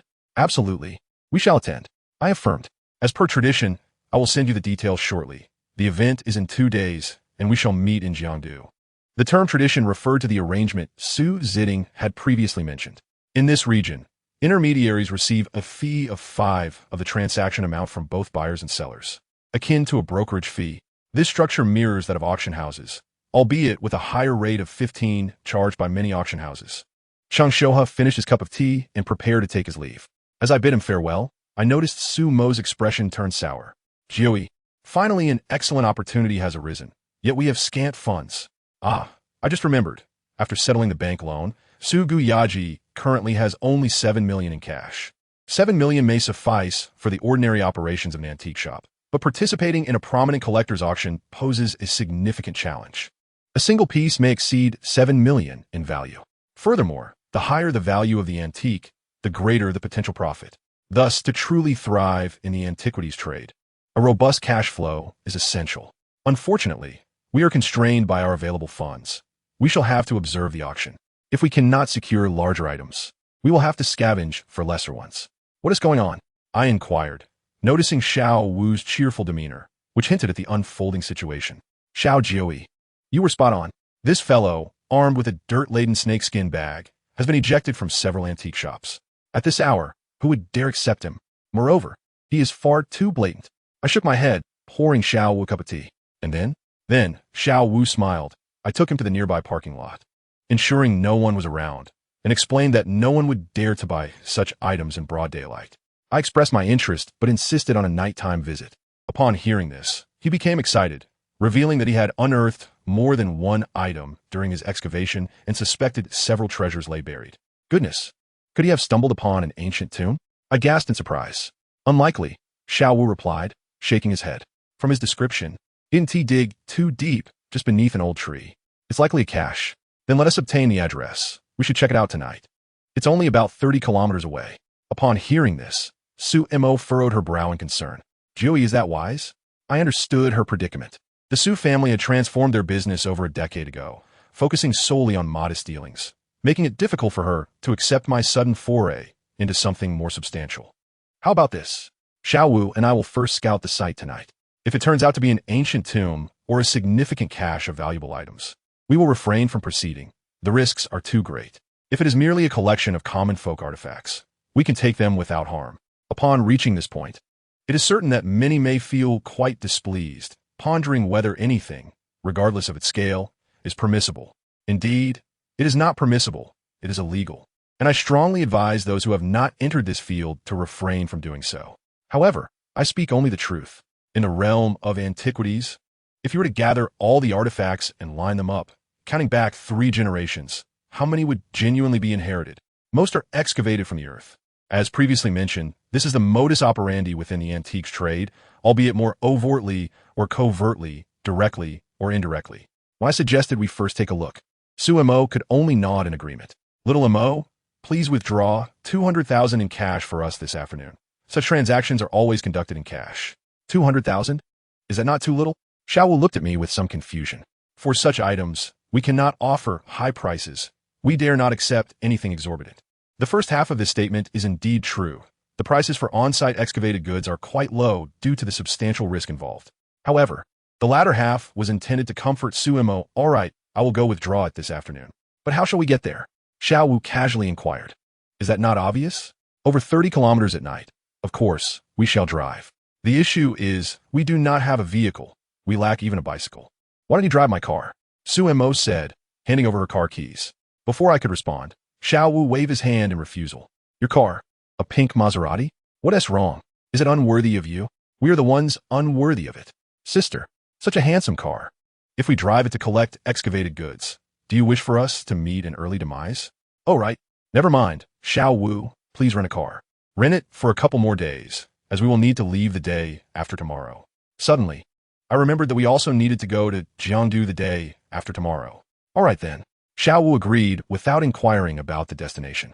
Be cautious when renting the car. I intended to provide some rental considerations, but my words were interrupted by Xiao Wu. You need not worry about that. If I cannot handle these matters, how could I possibly keep up with you, young Master Jiu? Just think about what I do. That was true. Xiao Wu had indeed performed professional reconnaissance and counter-reconnaissance work, and he was far more knowledgeable than I in this regard. Chapter 88, The Cache. Xiao Wu rented a black SUV, the kind that is commonplace on the streets. I shall refrain from mentioning the brand to avoid any suggestion of advertising. Once we left the urban area, he stealthily parked by a small grove along the roadside, then produced 2 fabric covers to obscure the front and rear license plates. Indeed, Xiao Wu was far more meticulous than I had anticipated. By the time we arrived at our destination, it was nearly 11 o'clock at night. The distance was not great, but Xiao Wu had intentionally scheduled it for such a late hour. The vehicle did not enter the village, as there were already individuals waiting at the entrance. The person waiting was none other than the man who had come to sell items that morning. Xiao Wu greeted him, and the man then rode a small electric scooter, leading us towards the mountain behind the village. Following the electric scooter, we traveled for nearly 20 minutes, distancing ourselves from the village by about 7 or 8 kilometers. The path was entirely mountainous, and as the vehicle could ascend no further, Xiao Wu and I had to disembark and proceed on foot. Fortunately, the man assured us that it was just a few hundred meters ahead. As I opened the door to jump out, Xiao Wu stopped me. Instead of coming to a direct halt, he found a place to turn around, positioning the vehicle to face downhill and parking in a spot convenient for exiting on both sides. I couldn't help but admire Xiao Wu's foresight. Many drivers prefer to park haphazardly, but in times of crisis, such recklessness could be fatal, especially in this narrow mountain road. Turning around is no easy task and consumes precious time. In the event of an emergency, whether or not the vehicle was already turned around could make all the difference. Once the car was parked, we followed the man for a few hundred meters until we reached a large flat area halfway up the mountain. He waved a flashlight, illuminating a large Chinese tallow tree. It's right beneath that tree. I observed the tree, noting it was situated in the corner of this flat area. I too carried a powerful flashlight, which Xiao Wu had prepared in advance. I switched it on and scanned the flat ground, scrutinizing the area. I noticed that the ground was remarkably level, not natural, with stones forming a foundation around it. Oh, was there once a dwelling here? The man nodded. There used to be people living up in the mountains, but they moved down as it was inconvenient. However, that was many years ago. In my childhood, this area was uninhabited. I nodded, estimating that this tallow tree was likely once planted in yard. Given its orientation, it appeared to be in the backyard. It was reasonable to assume that a cache could be buried beneath the tree. However, this also suggested that the cache would likely be modest in size, probably a small folk cache, unlikely to contain anything of significant value. Where exactly are the items stored? They are still buried there. I did not dare disturb them. The man spoke as he led me towards the tree. What is there to fear? This entire mountain belongs to my family. The pear trees planted above are all ours. Besides me, no one else comes here. Upon reaching the tree, I noticed it was covered with a pile of scattered branches. The man cleared the branches, revealing a patch of earth that had been recently excavated. The items are within. Shall we dig them up and take a look? Sure, the man said, gripping a shovel he had casually brought along and began to dig. The soil was loose, having been freshly disturbed. Within moments, he had cleared the top layer of earth, exposing a round object. I illuminated it with my flashlight. The round object appeared to be the mouth of a pottery jar, dark inside. Under the flashlight's beam, I could discern that there were items within, but their exact nature remained unclear. So, what do you think, gentlemen? Was it like this when you excavated it this morning? I asked, somewhat perplexed. A cache should not appear in this manner. I did not touch it. I merely took something from inside. Open-mouthed? I frowned at the man. Oh, he chuckled, waving his hand, then turned to pick up a broken pottery lid from the ground nearby. Look, there was a pottery bowl covering it, which I accidentally broke with the shovel. That makes sense. Who buries items without wrapping them securely? All right then, let us excavate and see what's inside. The man nodded, picked up the shovel again, and began to dig with vigor. As he thrust down the shovel, a large clump of dirt was lifted. Seeing this, I hurriedly intervened. Hey, be careful. Don't break the pottery jar. It's all right. How much could a pottery jar be worth? That is not certain. Besides, even if the jar holds little value, what if there's porcelain inside? Oh, that is true. The man slowed his digging, cautiously excavating.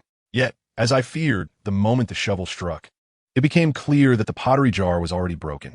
Moreover, it had long been filled with dirt, explaining why the items brought to the store that morning were still coated with soil. Boss, since the jar is broken, why not just take out the items instead of digging up the jar? I bent down to pick up a shard of pottery, glanced at it, and finding nothing of value, nodded. All right, you may retrieve the items. Sure thing, the man replied, then set down the shovel and began to extract items from the broken pottery jar. The first item to emerge was surprisingly a string of copper coins. Instead of placing them on the ground, he handed them directly to me. No need, you may leave them on the ground. I did not accept them directly, allowing him to set them down instead. The copper coins were covered in rust, and I found it rather odd. Judging by the extent of the corrosion, these coins must have been buried underground for at least a century. To my astonishment, an entire string of them had been retrieved. Furrowing my brow, I crouched down and illuminated them with my flashlight. The coins were almost fused together, and as I gently pried them apart, I discovered they had been strung together with a thick iron wire. No wonder they could be lifted as a whole. Generally, copper coins hold little value, especially in such large quantities, as rare varieties are scarce. However, one notable advantage of copper coins is their ability to establish a clear timeline. Examining a few, I found they were all from the Ming dynasty, indicating that this hoard was buried during that era. The man then carefully extracted a bronze statue, an incense burner, 3 silver ingots, and 2 jade plaques from a ceramic pot.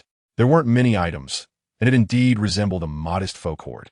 Given the quantity, it likely belonged to a landlord's family from that time, containing few items of significant value. Is that all? Xiao Wu expressed disappointment at the limited findings. No, there is also a blue porcelain vase I unearthed this morning, the man replied. Upon hearing it was blue, I immediately felt a surge of excitement. It could potentially be a Ming dynasty blue and white piece. If it turned out to be from a Yongle or Xuande periods, this trip would certainly not be in vain. Where's the vase? Chapter 89. The Fat Pig. The few items lying on the ground were covered in yellow dirt. Though it was late at night and illuminated by a flashlight, it was difficult to discern the condition of each item at first glance. Naturally, I was most concerned about the bronze statue and the incense burner. Comparatively, these two were the most likely to possess value among the items scattered on the ground. Silver ingots are generally not very valuable unless they come with a unique story. Jade plaques are acceptable, but carry far less potential for high value compared to the bronze statue and the incense burner. I first picked up the incense burner, intending to use a stick to scrape the dirt from its interior. However, after breaking 3 branches, I still hadn't managed to remove the dirt. What on earth is this? Is it dirt or brick? I muttered at the incense burner. The man beside me handed me a small knife. After being buried for centuries, the dirt must be compacted. I took the knife, realizing he was right. Xiao Wu, observing the knife in my hand, furrowed his brow slightly. I glanced at him but paid it little mind, continuing to dig at the dirt. The knife proved much more effective, and I quickly cleared the dirt away. However, as the dirt fell away from the incense burner, I found it peculiar, for it had come off in nearly one solid piece. Those unfamiliar with clay sculpture might not understand, but having played with it since childhood, I was acutely aware. Such a solid piece typically indicates that the soil had been compacted under significant pressure in a short time. Conversely, dirt that has accumulated over time usually adheres well to the object. Digging with a knife would typically break the dirt apart bit by bit. Of course, this was merely a conventional assumption. The conditions under which antiques are buried can vary greatly, so one cannot make sweeping generalizations. Nonetheless, this situation sparked a tinge of skepticism within me. I refrained from showing too much reaction, merely turning my head slightly to glance at Xiao Wu, exchanging a knowing look. He returned my gaze and then crouched to pick up a chunk of dirt from the ground to examine. I continued to inspect the incense burner, scraping away the dirt. I leaned in closer to inspect it, and to my delight, the burner appeared to be in excellent condition. It had 3 legs, handles, and was made of yellow brass. Flipping it over, I scrutinized the base, which had been obscured. I scraped a little with the knife, revealing the inscription. My heart skipped a beat. Made during the Xuande period of the Ming dynasty. A Xuande incense burner. This was indeed a remarkable find.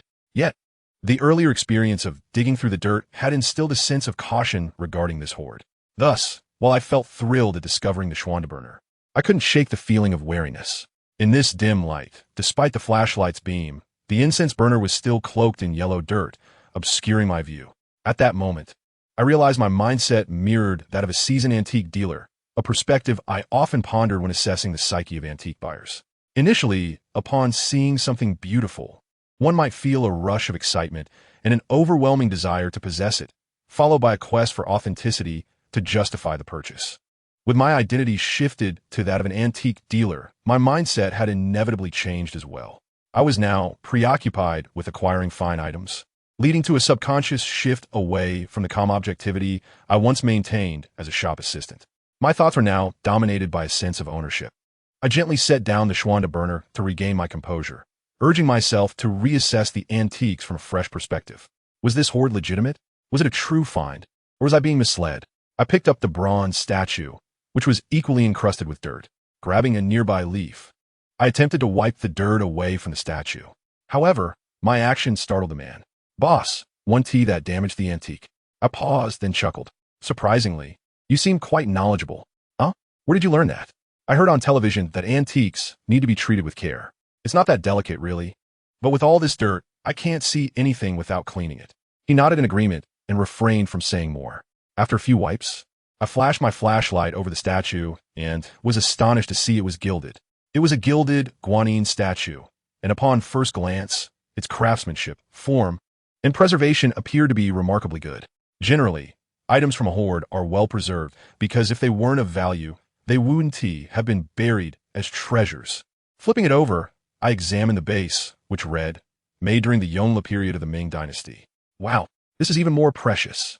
A gilded Buddhist statue from the Ming Yongle period could start at $1 million and might even reach tens of millions. I held the statue close to my nose, and aside from the earthy scent, there were no unusual odors. The same went for the incense burner. It only carried the smell of dirt. Setting down the 2 items, I casually picked up a jade plaque. The jade plaque was relatively smooth and polished, making it easy to clean on sight. I retrieved a tissue from my pocket and poured a little mineral water onto the plaque, wiping it clean. After thorough cleaning, the jade plaque sparkled under the flashlight. It appeared to be white jade, likely mutton fat jade. The motifs were simple, featuring a lotus flower in relief. However, having been buried for so long, the jade had developed surface staining. Holding the flashlight in one hand and the jade plaque in the other, I angled it to let the strong light penetrate. As the light passed through, I was taken aback. A counterfeit. It was a reproduction. The surface staining had not penetrated deeply. If the jade had been buried for centuries, the staining would have surely seeped into the jade's core. Furthermore, given the color and pattern of the surface staining, it should have penetrated the jade's essence. Yet, as I shone the light through, the center showed no staining. Examining the craftsmanship, I noticed traces of modern electric engraving tools. Of course, those unfamiliar with carving might not discern the differences between electric and hand-carved marks. However, I could. In truth, this jade plaque could only be classified as a mediocre imitation. No antique dealer, however seasoned, can escape his discerning gaze. I set down a jade tablet and picked up another one. These 2 pieces ought to be a pair, for the protruding carvings on their surfaces are symmetrically aligned. Yet, the other piece is also a counterfeit, crafted with identical techniques. As for the ingot, I had no prior interest and did not intend to invest time in its examination. Nevertheless, I picked it up to weigh it in my hand. If my suspicions are correct, it is likely filled with lead, although this ingot's weight aligns with the 50 taels inscribed upon it. The differing densities of lead and silver necessitate that only a portion be filled with lead to achieve the stated weight. Thus, A knowledgeable individual would discern the lead-filled ingot's uneven weight distribution upon handling it. As for the two high-value antiques, the bronze statue and incense burner, I could not identify any flaws at that moment because they were too dirty to assess properly. However, it was unnecessary to investigate further, for the discovery of a counterfeit amongst items excavated from the same cache indicated that I had been duped. From a moment this character pretended to carry a snakeskin bag to the Sugya gathering this morning, he was setting a trap. Little did I know, we had indeed fallen into it and become unwittingly fattened for slaughter. Chapter 90, Cultivating the Artifact. Yet, I felt a pang of confusion. What was perplexing? The first item unearthed appeared to be genuine. The first object extracted from the earth was a complete string of copper coins, rusted and fused together. After they emerged, I took the time to separate and examine them, finding no issues. I once again lifted that string of coins for closer inspection. The rust on the coins was consistent with age, and when I held them to my nose, they bore no foul or acrid chemical scent, just the earthy aroma of something buried for a long time. However, this earthy scent was somewhat different from that of the other antiques I had just encountered. I inhaled deeply, as if I were a hunting hound, exaggerating my sniffing with a series of snorts. The man beside me couldn't help but chuckle. "Boss, that is a bit excessive. Can you really discern the authenticity of antiques by scent?" His casual remark inadvertently revealed a crack in his facade. My companion and I had never once questioned the authenticity of this cache. For him, items excavated before our eyes must surely be genuine. He should not have even broached the topic of authenticity. Yet he did, indicating he was already wary of our scrutiny. I ignored his comment and continued my investigation of the coins. The earthy aroma of the string of coins carried another scent. Though both were earthy, they were distinct. From a young age, I had apprenticed under my grandfather in the art of antiquing, where the scent, particularly the earthy aroma, is fundamental to the craft. Different burial times, locations, conditions, materials, and surrounding artifacts yield varied earthy scents. This string of coins possessed a scent that the average person would overlook, but I could detect it. It was the scent of a tomb, and it had been unearthed for at least 6 months. This suggested that the string of coins was authentic. The cache must have been concealed for 3 to 4 months. Otherwise, the soil would not have settled so naturally. Of course, the soil inside the incense burner had been deliberately packed before burial. However, if compressed too tightly, the moisture would shrink, forming a solid block. The cache contained few items. The jade tablet, ingot, bronze statue, and incense burner were likely all fakes. The sole genuine item was this string of coins. No wonder the first item the man produced was this string of coins. He had deliberately placed it in my hands to sway my initial judgment. Since the coins were authentic and also the most convenient for dating, he intended for me to authenticate them first to dispel my suspicions regarding the other items. Moreover, the rest were caked in thick yellow dirt. The deliberate inclusion of a genuine string of copper coins suggests that the architect of this cache was highly skilled, an old hand at the game. The presence of a genuine string of coins, with their rust, scent, and juxtaposition with other counterfeits, could influence and lend an air of authenticity to the fakes.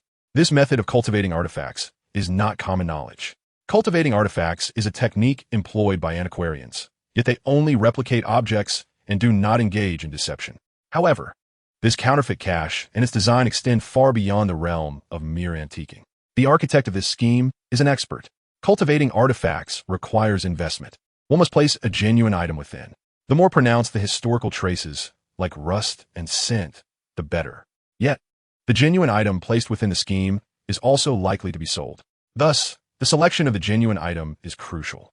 It must be authentically valuable, yet not excessively so, lest the endeavor become counterproductive. Hence, the architect of this scheme is indeed seasoned. The cache had been buried for at least 3 to 4 months, allowing sufficient time for the items to settle. Were it any other individual, particularly one who had never been ensnared in such a trap before, they would almost certainly be taken advantage of. But as fate would have it, this group had the misfortune of encountering me today. Maintaining a facade of calm, I continued to scrutinize the string of coins, for it was the only authentic piece. Additionally, I could not allow myself to be unwittingly fattened for slaughter. I did not desire the other items. I was determined to claim this string of coins for myself. This string contained approximately 500 half-taels. Upon inspection, they were all Chongshin Tongbao coins. These coins are not particularly valuable. Those in good condition fetch around 10 to 20 yuan each. This string, therefore, might be worth around 10,000 yuan. Resolute in my decision, I cast the coins aside and stood up. Boss, what do you think? The man inquired eagerly. All right, since we're here, let us take our time, I replied. No need to dawdle. Just tell me how much you're offering for all these items.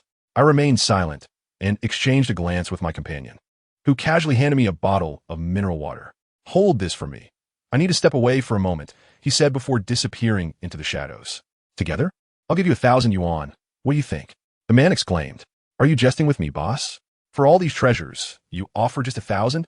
Thus, we must assess each item individually, ensuring they are worth their due.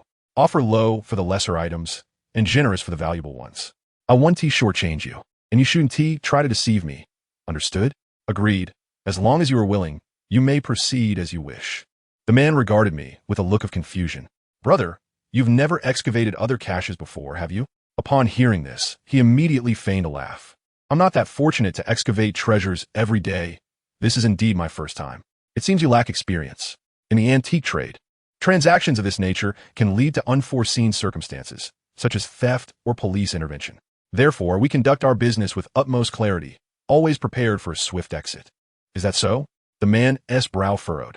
I could see he was itching to refute my statement, but found himself unable to do so, for I had ensnared him in my web. Since he claimed this was his first excavation, he was merely an ordinary farmer, devoid of knowledge in this realm.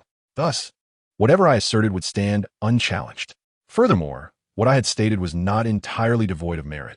I was merely leading him on. Acquiring soil goods is certainly an endeavor that antique dealers engage in. To mitigate risks and be prepared for a swift exit is something everyone should be ready for. However, to assert, as I do, that each item is meticulously accounted for is indeed an exaggeration in the current context. Yet, such situations do exist. In earlier years, when regulations were lax, many antique merchants flocked to the northern regions to procure soil goods, gathering in circles, each item distinctly identified. Chapter 91. If you wish to purchase, let us do so together. Very well. If you prefer an itemized approach, I'm more than willing, as it saves me from being undercut in the end. The man agreed with a cheerful demeanor. Let us start with the simplest and least expensive item. I casually picked up a string of copper coins from the ground. How much? Could you offer a price, as I am not well versed in this? The man feigned ignorance. You should know the value of copper coins. They are abundant. And these are quite rusted. I estimate there to be about 500, so I will offer you 500. 500 seems rather low, does it not? I believe 500 is quite generous. You must understand the situation. You are selling something unearthed from the soil, not a precious family heirloom. Its value is merely 10. If you inquire, people will offer 10. Unearthed, its worth is 10, and they will give you at most 1, perhaps even less. Do you comprehend? There are inherent risks in this trade. However, 500 is indeed too little. Surely, I must add a bit more. I'm offering a fair price. Others weigh copper coins by the pound. Please, suggest a higher price. 5,000. Is it your idea of adding a little? 500 pieces of Chongshin Tongbao have a market value of about 10,000. Consider the cost of meticulous cleaning and maintenance. This item itself is worth 5,000. Do you think you are trading a treasured heirloom? I candidly rebuked the man, causing the atmosphere to become palpably tense. 3,000 then, at most 1,000. If not, I will forego the other items as well. You clearly have no understanding of pricing. This is not how one sells soil goods. Even a seller of heirlooms would not be so ruthless. Upon hearing that I would not purchase anything else, the man quickly agreed with a smile. Very well, 1,000 it is. Do not be upset. I am not familiar with your customs in the antique trade. I retrieved the money from my pocket, counted out 1,000, and handed it to him. I casually passed the string of copper coins to Xiao Wu. Here you go. I will look at the others now. I picked up an incense burner, a replica from the Ming Xuan period. While I could not discern its authenticity at a glance, it did not appear overly counterfeit, suggesting it could at least be a mid-grade imitation. Furthermore, the material was decent, made of yellow brass. I offered 200. What? Are you jesting? It is merely an incense burner. 200 is quite reasonable. You must be kidding. I have seen incense burners on television priced in the tens of thousands, even hundreds of thousands, and you offer me 200? My good sir, those incense burners are not comparable to yours. Theirs are used by renowned historical figures, even emperors, and have emerged from royal palaces. Yours is an ordinary folk incense burner unearthed from small pit. Do you truly expect to sell it for tens of thousands or hundreds of thousands? If it were worth that much, why sell it as soil goods? You could maintain it properly and take it to auction instead. My words left the man flustered, his face turning crimson. He stared at me intently, perhaps realizing that I was not the Na'vi farmer he presumed. Sir, do you think I am unaware? Are you deliberately trying to deceive me? I countered. Do you truly understand? The man was momentarily taken aback, not anticipating such a retort. I may not be an expert, but I'm not as ignorant as you might think. This incense burner will not sell for 200. I set aside. Very well. Let us set this incense burner aside for now and examine the others, and we can negotiate later. The man nodded in silence. I picked up a copper statue and examined it. I offered 500. Although it was dark, the beam of my flashlight illuminated the man's expression, which quickly morphed into anger. Sir, do you take me for a fool? A copper statue from centuries past is worth only 500? It must be worth at least several thousand. However, being an unearthed item, I can only offer 500. Not for sale, the man retorted angrily. I did not waste words. I set down the statue and picked up 2 jade plaques. Upon closer inspection, they appeared to be dyed quartz. I was unwilling to offer even 200 for them.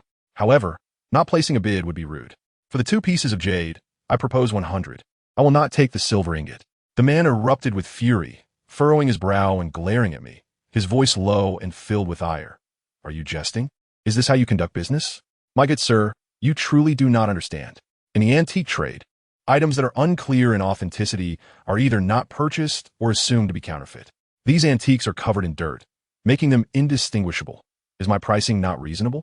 Any antique dealer would offer similarly. What is there to debate about authenticity? We unearthed them together, did we not? My dear fellow, with all due respect, that is not necessarily the case. I once encountered a cache that appeared buried for many years, but upon expert evaluation, all the contents were found to be forgeries. It was later discovered that a craftsman had buried them himself years prior. I phrased my statement delicately, hoping he would grasp my meaning and that we could part amicably. Yet, he remained obstinate. Indeed, therefore, I paid a high price of 1,000 for them. As for the rest, I cannot assess their authenticity and must offer them at counterfeit prices. Upon hearing my words, the man realized that I had unraveled his scheme that evening. While uncertain if I had truly seen through it, I had at least discerned the nature of several unearthed items. If you choose not to buy, I will sell them to someone else. Return the copper coins to me. I shall not sell them. My dear fellow, this is not how business is conducted. Payment and goods must be exchanged simultaneously. I've already given you the money, so how can you expect a refund? In the antique trade, once an item is sold, it is final, regardless of authenticity. Even if you do not comprehend this, surely you must have seen it on television? The man paused, seemingly considering my words, as they indeed held merit. However, how could he possibly accept reason? I insisted that we either purchase everything or forego the deal entirely. Certainly, I am not unwilling to buy. I want everything. The price remains as I previously stated. I will also accept the silver ingot for 50. It is up to you whether to sell. The man was visibly incensed, his eyes wide with disbelief. To purchase altogether would cost at least 50,000. Take it or leave it, he asserted with newfound firmness. I apologize, but as previously agreed, if we cannot reach an agreement on price, we shall not proceed. If not, then leave the copper coins. Do you wish for the copper coins? If so, they are not considered a return. The antiques do not come with returns. Consider it sold to you. Whatever the arrangement, I will offer you 1,000. The man, in a fit of frustration, retrieved the 1,000 he had just pocketed. I received 1,000. I cannot sell it to you for the same price. I must account for travel and labor costs incurred during this endeavor, if you desire it. The price is 5,000. Chapter 92, The Outburst. How outrageous. The man was truly furious. Are you attempting to rob me at my doorstep? Who is robbing whom? I have provided the payment. It is a matter of exchange. Are you attempting to rob me? The man, enraged, ceased to engage in further debate and lunged to snatch the copper coins from our hands. However, we were 2 against 1, and he was clearly outmatched. The man let out a derisive laugh. You will regret this. The man spoke as he directed the beam of his flashlight towards the mountain shrouded in darkness, flickering the light 3 times. Good heavens, he was signaling. Xiao Jiu, there are people hiding nearby, whispered Xiao Wu in my ear. How many? I inquired. Xiao Wu shook his head. Suddenly, rustling noises emerged from the underbrush in the darkness. Brother, these things are worth at least 50,000. It's not too late to settle now. They might even rise to 100,000 later. You're calling for reinforcements, aren't you? I can do that too. As I spoke, I too pointed my flashlight towards the descending path, making 2 clockwise circles followed by 2 counterclockwise ones, then switching the light off and on again. Just as I finished boasting, a loud voice erupted from the darkness. Brother Lei, who is here courting death? Out stepped 3 burly men, each wielding a wooden stick. Just 3? Is that all? I sneered at the man from earlier. He looked utterly bewildered, unsure of whether my words were genuine or a jest. The 3 men drew closer. The man turned to the leader of the trio and said, "They're bringing more people up." "How many?" "About 7 or 8 in total." The 7 or 8 was a number I had fabricated on the spot, intending to inflate the perceived cost of the copper coins. Yet, it was this Brother Lei who took it to heart. "Crap, hurry and call down San Yi and the others. We'll handle these 2 first." Brother Lei was momentarily stunned. He knew that setting a trap for pigs and then slaughtering them was inherently deceitful. However, once the attack commenced, the nature of the situation changed dramatically. But the leader spoke as he charged forward, wooden stick in hand. Xiao Wu had been watching the trio intently. The moment the giant moved, he swiftly raised his foot and delivered a kick to the man's knee with a sharp crack. A horrified scream followed, though the knee was not broken. The excruciating pain rendered the man utterly incapacitated, collapsing to the ground. Xiao Wu's speed was astounding, and with one strike, he had taken down a giant. Brother Lei, who had been frowning in hesitation, quickly turned to flee, pulling out his phone as he ran towards the mountain, calling for help. The other 2 men, seeing their companion down, reacted swiftly, swinging their sticks at Xiao Wu. In such a scenario, the unarmed are at a distinct disadvantage against those wielding weapons. But Xiao Wu was prepared. With a swift motion, he threw dirt into the eyes of the 2 giants, who yelled in surprise. I had previously given Xiao Wu a knowing glance, indicating he should be cautious. I initially thought he was merely checking the soil for inconsistencies in age. But little did I know he was crafting a makeshift weapon. With 2 handfuls of dirt thrown, the giants were momentarily blinded, and Xiao Wu seized the opportunity to kick them both to the ground. All 3 men lay defeated at Xiao Wu's feet, while Brother Lei, still on the phone, was evidently unaccustomed to such a turn of events. Being the butcher had turned into being the slaughtered. Upon witnessing this, Brother Lei immediately extinguished his flashlight, attempting to conceal himself.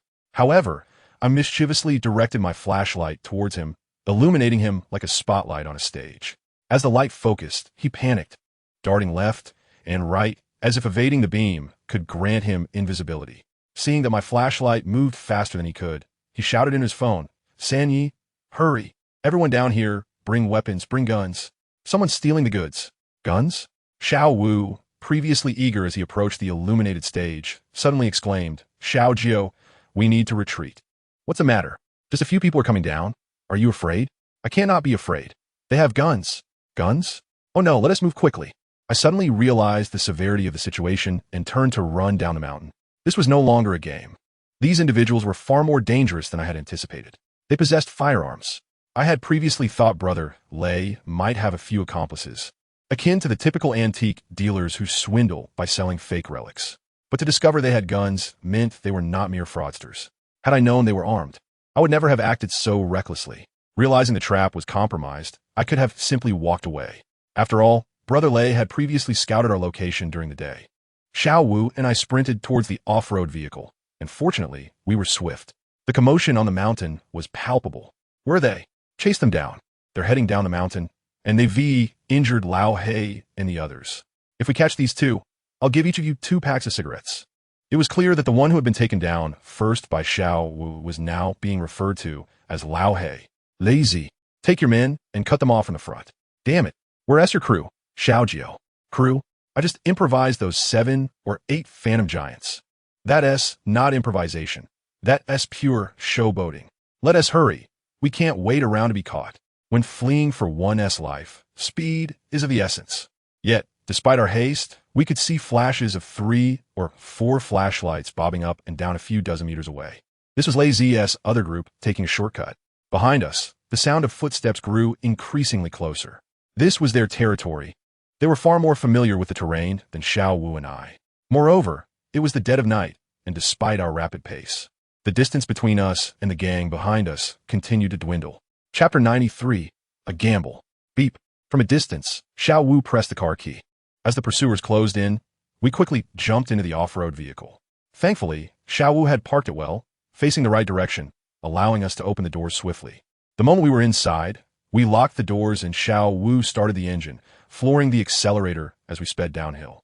However, the mountain path limited our speed. No sooner had we driven a few dozen meters than we spotted 3 or 4 figures standing in the middle of the road, bent over and panting. Among them was a shadowy figure brandishing a firearm, aimed directly at our vehicle. "Xiao Wu, that guy has a gun. Buckle up." Xiao Wu shouted, gradually increasing the speed. "Do you think they'll all shoot? Let us take a gamble. They probably won T." As Xiao Wu spoke, he accelerated towards the figures, gaining momentum. Seeing the vehicle hurtling towards them, the men quickly stepped aside. My heart raced as we barreled past. Ultimately, they did not open fire. "Brother, you really dare to gamble.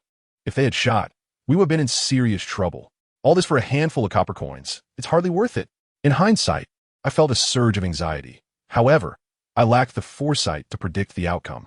Most people in the country brandish firearms merely to intimidate and seldom dare to pull the trigger, for once the gun goes off, it escalates the situation, forcing everyone to flee. Thus, unless it comes to life-threatening circumstances, they generally refrain from firing. Why didn't we just handle them earlier? We could VE taken them out. It's not the same.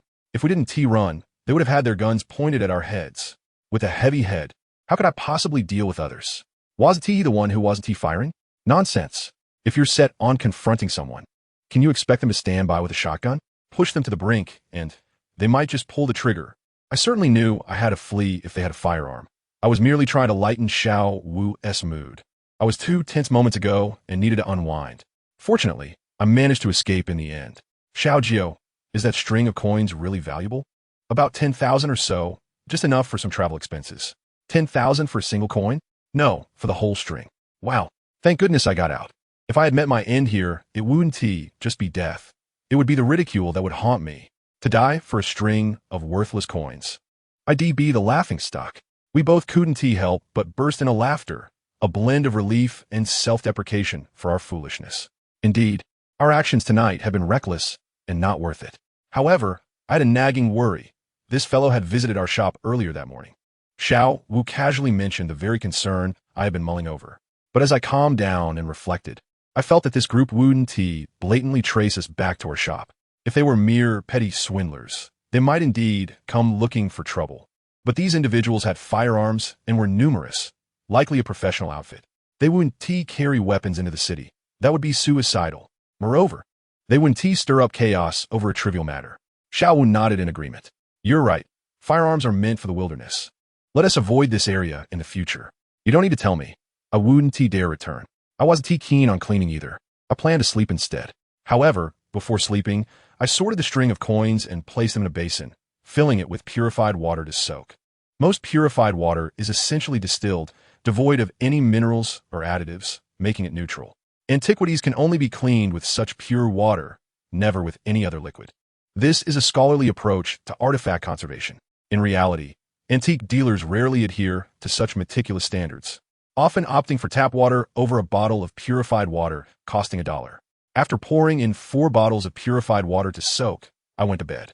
The next morning, without fail, Xiao Wu woke me up. No matter when he slept, he always rose at 6. His schedule was akin to that of the military, just short of a wake-up call. Oh, I remember now. His phone alarm served as his wake-up call. Annoying. While Xiao Wu exercised, I finished washing up and began cleaning the basin of coins. After soaking in purified water for half a night, much of the dirt and rust had loosened. I found a toothbrush to scrub the coins. If this were a museum or an official institution, that wouldn't suffice. Artifacts should be cleaned with fine bristle brushes, painstakingly and gently. But this wasn't a museum, and the coins held little historical value. Thus, I attacked them with a toothbrush, cleaning as quickly as possible. I first scrubbed off the thick layers of grime. As for the verdigris, institutions typically leave that untouched. However, as an antique dealer, I needed to remove some of it.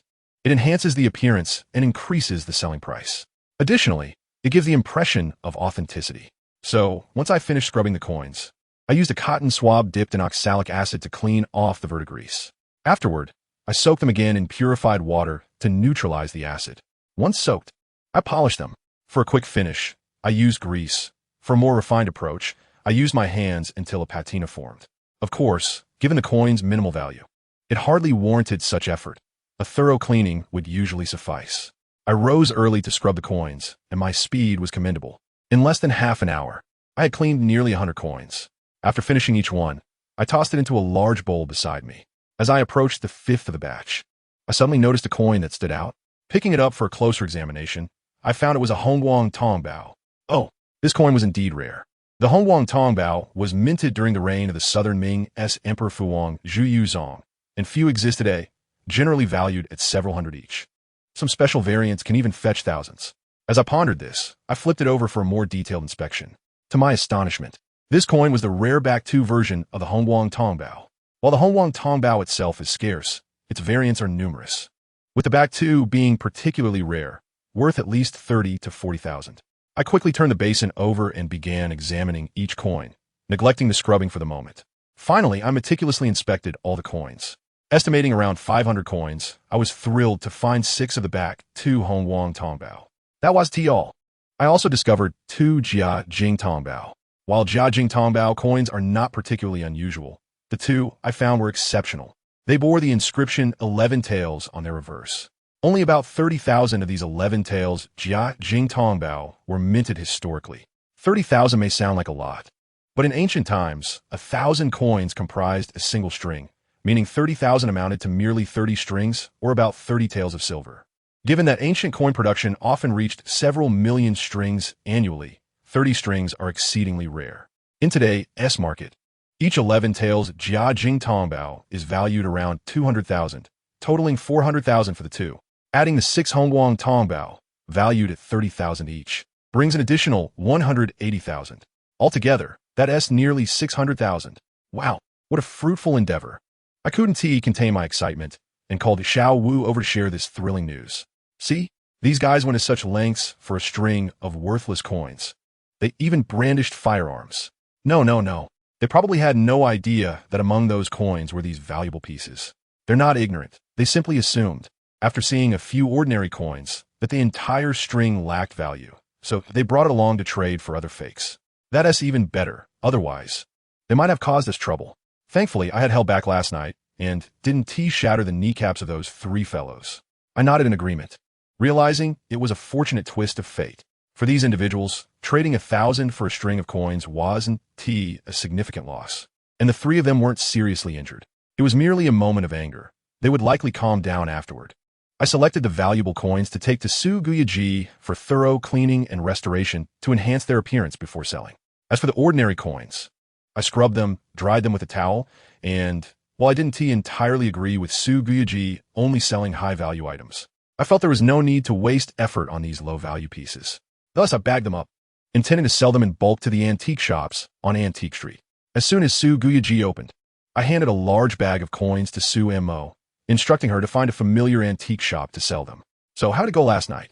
Su Mo didn't waste words and promptly left with the coins. The reason for urging Su Mo to sell early is akin to many shops.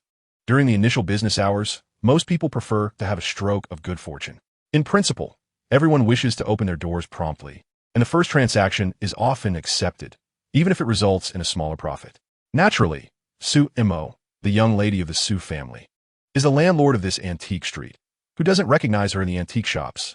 Regardless of the time she arrives, she is always accorded due respect. Thus, I encouraged her to sell the copper coins. My pace was swift, and the few special copper coins have been treated with oxalic acid to remove rust and soaked in purified water. How much? Boss Wang from Shangzhen Pavilion did not bother to count. He offered a package price of 10,000. 10,000 is not an insignificant amount, indicating that he is indeed showing respect to the young lady landlord. So you managed to collect a bag of copper coins last night? Approximately, but there are a few more here. I pushed a small bowl from the tea table towards Su Mo. She glanced at the 8 copper coins in the bowl. Why keep these few coins? It would be better to hand them to Boss Wang. That is out of the question. Upon hearing this, Xiao Wu quickly waved his hands in excitement. Boss Su, these few coins are worth around 600,000. Ah. Xiao Wu promptly recounted the story I had shared with him earlier. Of course, his version was slightly embellished, glorifying our images and making the other party appear rather dubious. A classic red story narrative. Su Mo, the beautiful lady, listened with wide eyes, her expression filled with envy. How delightful. Had I known, I would have joined you. If you had come along, we might have encountered a real adventure. Xiao Wu's tale clearly downplayed the dangers we faced, leading the beautiful lady to mistakenly think it was merely a treasure hunt game. Regarding these few coins, Su Mo suggested that I could call Coin Yang. Coin Yang is a renowned expert collector of ancient coins in Jinling. specializing solely in ancient currency and avoiding all other antiques. His contact information is listed in the previous contact list provided by Su Ziding. However, it is not imperative to reach out to him. Ke Hongbing would suffice as well. In contrast to Coin Yang, Ke Hongbing collects anything and everything. Nevertheless, I prefer to take my time. I would ponder these coins further before contacting Coin Yang. Speaking of your attendance at the auction in Jiangdu tomorrow, I have prepared everything for you. As she spoke, Suemo pulled out a stack of checks from her bag and handed them to me. Private auctions require on-site payment, making cash impractical. I inquired with my grandfather, and he confirmed that it is customary to issue checks in such situations. I took the thin checkbook and examined it carefully. This was my first encounter with such a sophisticated item.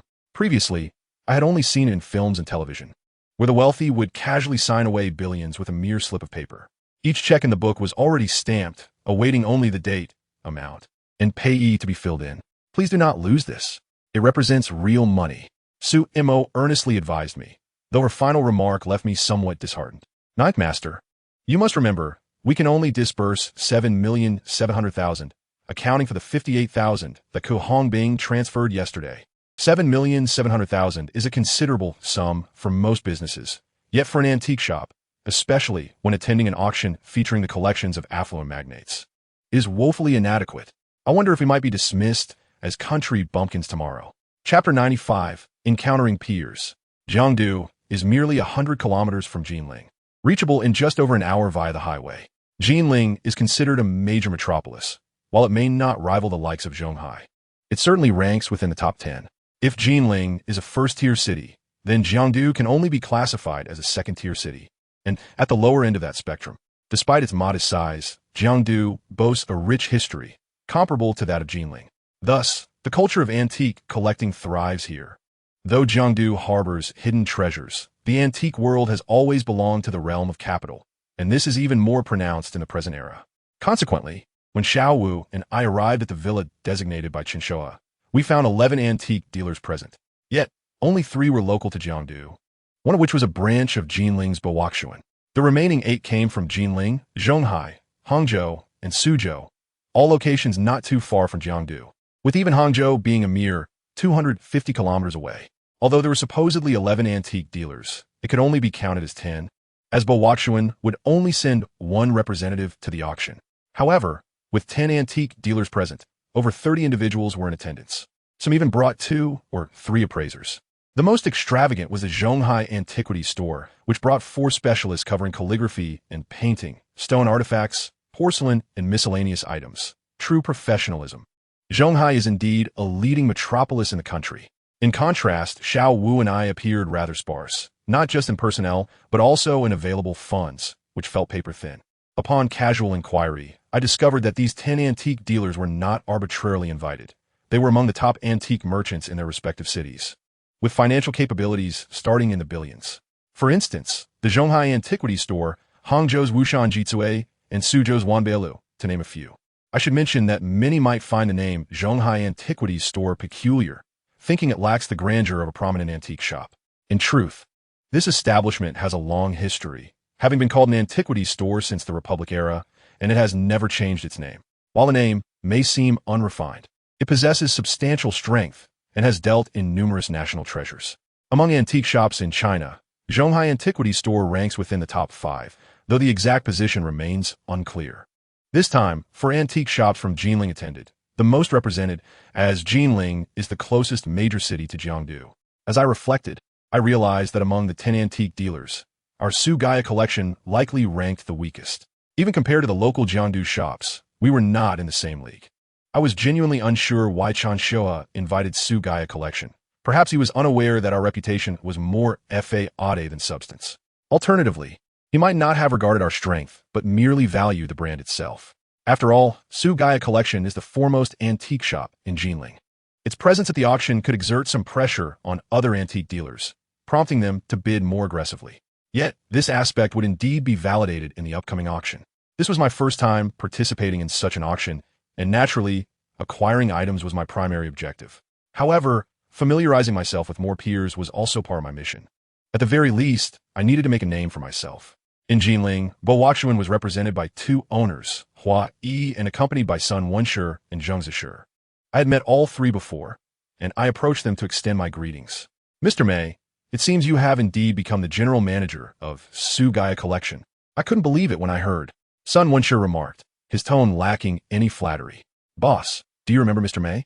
He previously sold a Buddha statue at our Bawakshuan. Sun Wenshe reminded Hua Yi. Hua Yi could not help but nod at me, acknowledging my presence, yet her expression remained largely stoic, maintaining an air of aloofness. I felt as though I was pressing my warm cheek against a cold rear, and thus I lost interest in conversing further with them, turning instead to greet others. The Su family truly seems devoid of capable individuals. Su Zitting has resorted to employing such a greenhorn as an appraiser? Hua Yi murmured behind me. The second boss. This lad possesses a modicum of discernment. He was the one who identified the Yuan Qingwa last time. Merely a lucky coincidence. Xiao Wu, overhearing this, looked displeased and turned to confront the speaker, only to be halted by my intervention. If he cannot remain composed over such trivial matters, how can we undertake significant endeavors in the future? Jinling, a prominent antique dealer in Jinling, certainly possesses greater prowess than our Su Gaia Ji. Jinling, like us, sent only two representatives, the owner, Feng Guoquan, and the appraiser, Lin Zhengqing. We had encountered Lin Zhengqing previously at a foreign bank. We had become somewhat acquainted. He turned out to be quite amiable, greeting me with enthusiasm, likely due to the impression I left during our last meeting at the bank. Oh, you are the new appraiser for Su Gaia Ji? This was my first encounter with Feng Guoquan, and we were unfamiliar with each other. Lin Zhengqing hastily introduced us. Hello, Boss Feng, have you heard of me? There's been quite a buzz in the Jinling antique business about Su Gaia Ji recently. They say the old master has hired a new appraiser, merely in his 20s, and many find it hard to believe. I could discern that Feng Guoquan's sentiments echoed those of Hua Yi. They both regarded the Su family as lacking in talent. Ha! I am eager to learn from all esteemed predecessors. Upon hearing this, a revelation struck me. This entire situation was orchestrated by the antique community. They assumed that Su Gaia Ji had appointed an incompetent appraiser, seizing the opportunity to profit. Boss Feng, you wouldn't be testing the waters too, would you? I jested, casting a playful glance at Feng Guoquan. I would like to, but I lack the time and the counterfeit artifacts to present. We both chuckled, albeit without true mirth. This is often the handiwork of small antique shops and street vendors. I wonder if Boss Mei is aware that our Jinling antique industry harbors a rather unsavory trend. Whenever an antique shop changes appraisers, especially to an unfamiliar one, many unscrupulous characters attempt to exploit the situation. No wonder the props for television shows have all come to me for sale. I wonder if my appraiser has passed the assessment? From the current perspective, you, Boss Mei, have undoubtedly passed the assessment. Otherwise, why would you be here purchasing antiques? Your shop would be overflowing. Ha ha ha. Chapter 96, Secret Bidding. The four prominent establishments in Jinling are Su Gaia Ji, Bohua Xian, Jinling, and another, Ronggu Zhai. Ronggu Zhai sent 3 representatives, Wu Xueqian, Song Jingang, and another appraiser whom I did not recognize. I was acquainted with Wu and Song, and approached them to exchange pleasantries. They, like the others before them, greeted my new position as the chief appraiser of Su Gaia Ji with mockery. Interestingly, those who were unfamiliar with me were considerably more courteous.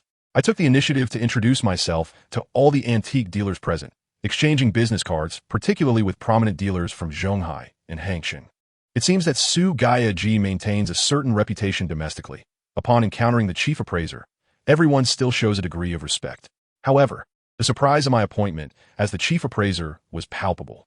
Unlike my peers from Jinling, the out-of-town dealers were relatively courteous. Ah, Master Mei Jiu, your auction has yet to commence, yet your network appears robust, Chun Shoha remarked, observing my mingling with the antique dealers. His comment piqued the curiosity of many present. Master Mei Jiu, Boss Chun, are you attempting to elevate our esteemed Mei to a perilous pedestal? Wu Xueqian seized the opportunity to jest. I'm not elevating anyone. The old master, Su, refers to him as young Master Jiu. Is that so? The crowd was taken aback. The elder of the Su family. Su Zitting, who does not know him? Regardless of whether in Jinling, Zhonghai, or Hangshan, his reputation is unmatched. He dares to address this young man as master. What ist? I stood there, utterly mortified, wishing I could dig a hole in the floor to conceal myself. Indeed, it is true. The elder of the Su family refers to our boss, Mei, as young Master Jiu. Noticing my discomfort, Xiao Wu interjected with a beaming smile. The elder said that addressing boss Mei as young Master Jiu is unrelated to age or seniority. It is solely based on discernment. In the antique world, possessing keen insight qualifies one as a master, unlike some who, despite their age and seniority, are merely regarded as such while lacking true discernment. Xiao Wu's intention was to alleviate my embarrassment, and while his initial comments were commendable, the latter part was unnecessary. Though his statement carried a kernel of truth, voicing it in front of these venerable individuals was likely to breed misunderstanding and resentment. Indeed, as soon as Xiao Wu finished speaking, the expressions of those around us hardened, and some even shook their heads in disapproval. The youth is too arrogant. I desperately sought to offer an explanation, yet found myself at a loss for words. For although Xiao Wu's words were somewhat brash, they bore truth. What could I possibly clarify? Chen Shouhe observed the exchange between Xiao Wu and me, shaking his head gently. He was about to speak when someone called out loudly from behind, "Boss Chun, is everyone here?" Chen Shouhe quickly turned and nodded. "Yes, they're all present. If everyone is here, please proceed to the second floor. Let us commence." The villa designated for today's auction was undeniably luxurious, sprawling over a vast expanse, each floor nearly 1,000 square meters. Following Chen Shouhe, we ascended to the second floor, stopping before a heavy-looking safe door. Esteemed dealers, before entering the exhibition hall, allow me to outline the rules for today's auction. The speaker appeared to be in his 30s, dressed in a suit, clearly a staff member. Since my arrival at this villa, nearly an hour had passed, and I had yet to see the owner behind today's auction. However, I surmised that the owner would likely remain absent. Engaging in the sale of one's entire collection is hardly a dignified affair, and those of stature typically avoid public appearances. There are a total of 176 items on display in the exhibition hall, each assigned a number. When the doors open, a QR code will be available at the entrance. Each antique dealer will simply scan it to register. After registration, you will access the antique registration and bidding page. You will have a total of 2 hours to appraise the antiques. Should you find any item to your liking, please enter the corresponding number and your bid on the registration page. Once the 2 hours have elapsed, you may submit your bids. Succinctly stated, upon hearing this, everyone murmured in unison that this would be a secret bidding event. The suave staff member smiled and nodded. Indeed, today we are conducting secret bidding. Furthermore, there is no reserve price for any antique. Bidding is entirely open. However, the starting bid is set at 10,000. As you are all seasoned connoisseurs in the antique realm, you are undoubtedly well-versed in the market value and future potential of these pieces. I shall refrain from over-explaining. In essence, auction bidding can be categorized into 2 types, open bidding and secret bidding. Open bidding refers to the method where participants raise paddles to indicate their offers, allowing all present to see each bid clearly. Secret bidding, on the other hand, entails that each participant submits a fixed bid without knowledge of the other's offers, culminating in a concentrated opening where the highest bid prevails. Each method possesses its own distinct advantages and disadvantages. The advantages of open bidding are evident, as it incites competition among participants and reveals the maximum potential value of the items. However, the efficacy of open bidding hinges on the condition that buyers are unfamiliar with one another, devoid of any inclination to offer favors or collude to suppress prices.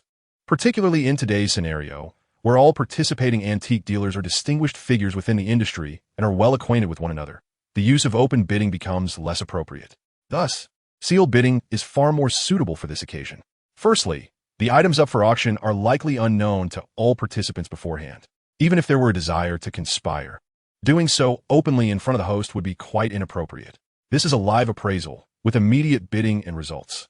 It entirely eliminates the possibility of collusion. Additionally, as antique dealers, we are fundamentally here to acquire items. Openly stating bids may induce hesitation in fierce competition, whereas sealed bids allow for unreserved participation. Given that all participants are seasoned professionals with a profound understanding of the market, as long as the items are genuine, our offers can be expected to meet or exceed market value. This is why sellers can confidently assert that there is no reserve price. Market value itself serves as the baseline. Furthermore, because everyone is well-versed in market dynamics, to secure a purchase, one must inevitably bid above the market price. In summary, the seller's choice of sealed bidding is likely a well-considered decision. Once the time is up, the bidding system will close and the results will be generated automatically. Due to the unique nature of antique transactions, the items will remain within everyone's view. Therefore, once the results are announced, provided there are no objections, The transaction can be concluded on the spot. Rest assured, the exhibition hall is spacious, and the relevant financial, legal, and notary personnel are already present to ensure a smooth exchange of payment and items. If all is satisfactory, let's proceed inside. Chapter 97, Dilution. The heavy insurance door of the exhibition hall slowly opens. The hall is exceptionally bright, evidently illuminated specifically for today's auction. Under normal circumstances, such bright lighting would not be used for antique displays, as it does not align with the requirements of antique collection. Compared to the 176 pieces of antiques, the exhibition hall is indeed quite expansive. In one corner, several tables are arranged, equipped with computers, printers, and other devices, with staff seated behind them. The tables are marked with signs indicating notary, legal, financial, and other services. This setup suddenly reminds me of the scenes I've seen in the news regarding real estate developers selling properties. The process is similar. Payment is made on the spot, and contracts are signed immediately. The difference lies in the fact that upon payment, one receives the items immediately. In contrast, with real estate, after payment, one often has to wait, and if luck is unkind, the property may come with leaks or cracks. In the worst case, one may not even receive the property at all. It is clear that purchasing antiques is a far more reliable endeavor. In this instance, the antiques have been brought to auction as a means of urgent financial relief due to a severed cash flow. Thus, the atmosphere bears a resemblance to that of a property sale. As everyone enters, the representatives from each company scan a QR code for registration. I too casually scan the code to access the bidding page. The format of the page is rather straightforward, displaying the antique numbers and corresponding bids. I didn't rush to place a bid immediately. Instead, I took time to examine the antiques. 2 hours for 176 antiques is indeed a tight schedule. It's no wonder that larger antique shops, such as Zhonghai Cultural Relics Store, brought 4 appraisers along. They categorize and appraise quickly and professionally. The 10 antique dealers, over 30 individuals in total, instinctively dispersed throughout the hall upon entry. I took a broad glance around the expansive hall and noticed many areas that originally housed antiques were now empty. It is evident that today's auction items have been deliberately selected by the owners. Perhaps some of the owners have hidden away their most cherished pieces. After my initial round, I observed that a substantial number of items had been removed, likely around 1/3. Originally, this hall housed approximately 200 to 300 antiques, a quantity sufficient to fill such a vast space. However, during my survey, I discovered another issue. The market value of all auction items today is notably high, roughly estimated to start at $500,000. Some may argue that this is not insignificant. However, for those interested in antiques, one could look into the auction records of several major professional auction houses in the country. These prominent auction firms often feature items starting from $10,000 to $80,000 in their seasonal auctions, and there are many such pieces. Truly, items worth over $10 million are in the minority, while those exceeding $100 million are exceedingly rare. Generally, in large-scale auctions, the prices of items mainly range from $10,000 to $100 million. Of course, this varies depending on the theme of the auction. Different themes and types of auctions yield different price ranges. Thus, starting at $500,000 is by no means trivial. Having roughly assessed the items, I estimate that 70 to 80% of today's auction pieces will likely fall within the $1 million to $5 million range, with over 20 pieces probably reaching over $10 million. Therefore, the selected auction items for today's private auction are of considerable caliber. The funds that Xiao Wu and I have brought truly seem insufficient. I quickly completed a cursory inspection to familiarize myself with the auction pieces, ensuring I was well informed. Following this, I conducted a second round for rapid appraisal of all the antiques. With my keen eye and extraordinary observational skills, I managed to evaluate all 176 items in just 1 hour. This appraisal surprised me, as nearly 1/3 of the antiques turn out to be forgeries. Regardless of the stature of a collector, unless one possesses an exceptional eye for detail, it is inevitable that there will be some misjudgments. Most individuals, however, either discreetly discard the fakes or, like Kohong Bing, openly display them for exhibitions. For collectors with a discerning eye, it is considered normal to have 1 to 2% of forgeries among exhibited or auction pieces. However, a 1/3 rate is alarming. This raises the question of whether the collectors simply lack discernment or if there is foul play afoot. The presence of forgeries in auctions is not uncommon, particularly in private sales of antiques. Even in public auctions conducted by well-known international houses, it is reported that at least 10% of the items are forgeries. In domestic leading auction houses, this figure can rise to 20%, while regional auction houses may exceed 30%. This is not mere speculation. It has been documented and published in professional academic journals. Given such high rates of forgeries, one wonders if they arise from negligence or intent. Thus, the occurrence of diluted items at an auction is considered quite normal. As professional antique dealers, we are all acutely aware of this reality. Indeed, there are individuals within the antique community who specialize in orchestrating such diluted auctions, intending to sell forgeries to those lacking discernment. After all, the nature of antique transactions is unique. Once a deal is struck, the seller bears no responsibility. In fact, the realm of antique transactions may hold even greater ramifications than banking. Whereas a bank may occasionally have a chance to rectify a mistake through legal means. Once an antique is misjudged, there is little recourse for the buyer. The entirety of the risk in antique transactions relies on the buyer's judgment, with no guarantees regarding the authenticity of the items. To discover that 1/3 of today's auction items are forgeries raises the question of whether the sellers possess inadequate discernment or whether there is a deliberate effort to dilute the offerings. It is difficult to ascertain. Why? Due to the presence of these forgeries, all of which are of a medium imitation quality. Not a single piece is immediately identifiable as counterfeit. Most are merely high-quality replicas, with a few being exquisite imitations. Hence, if one were to argue that the seller lacks discernment in acquiring such numerous forgeries, it is a plausible explanation. However, I would prefer to believe that there is some degree of deceit involved. I suspect that all the antique dealers present share my sentiment, convinced that the dilution was intentional. Nonetheless, whether the dilution was deliberate is of little consequence.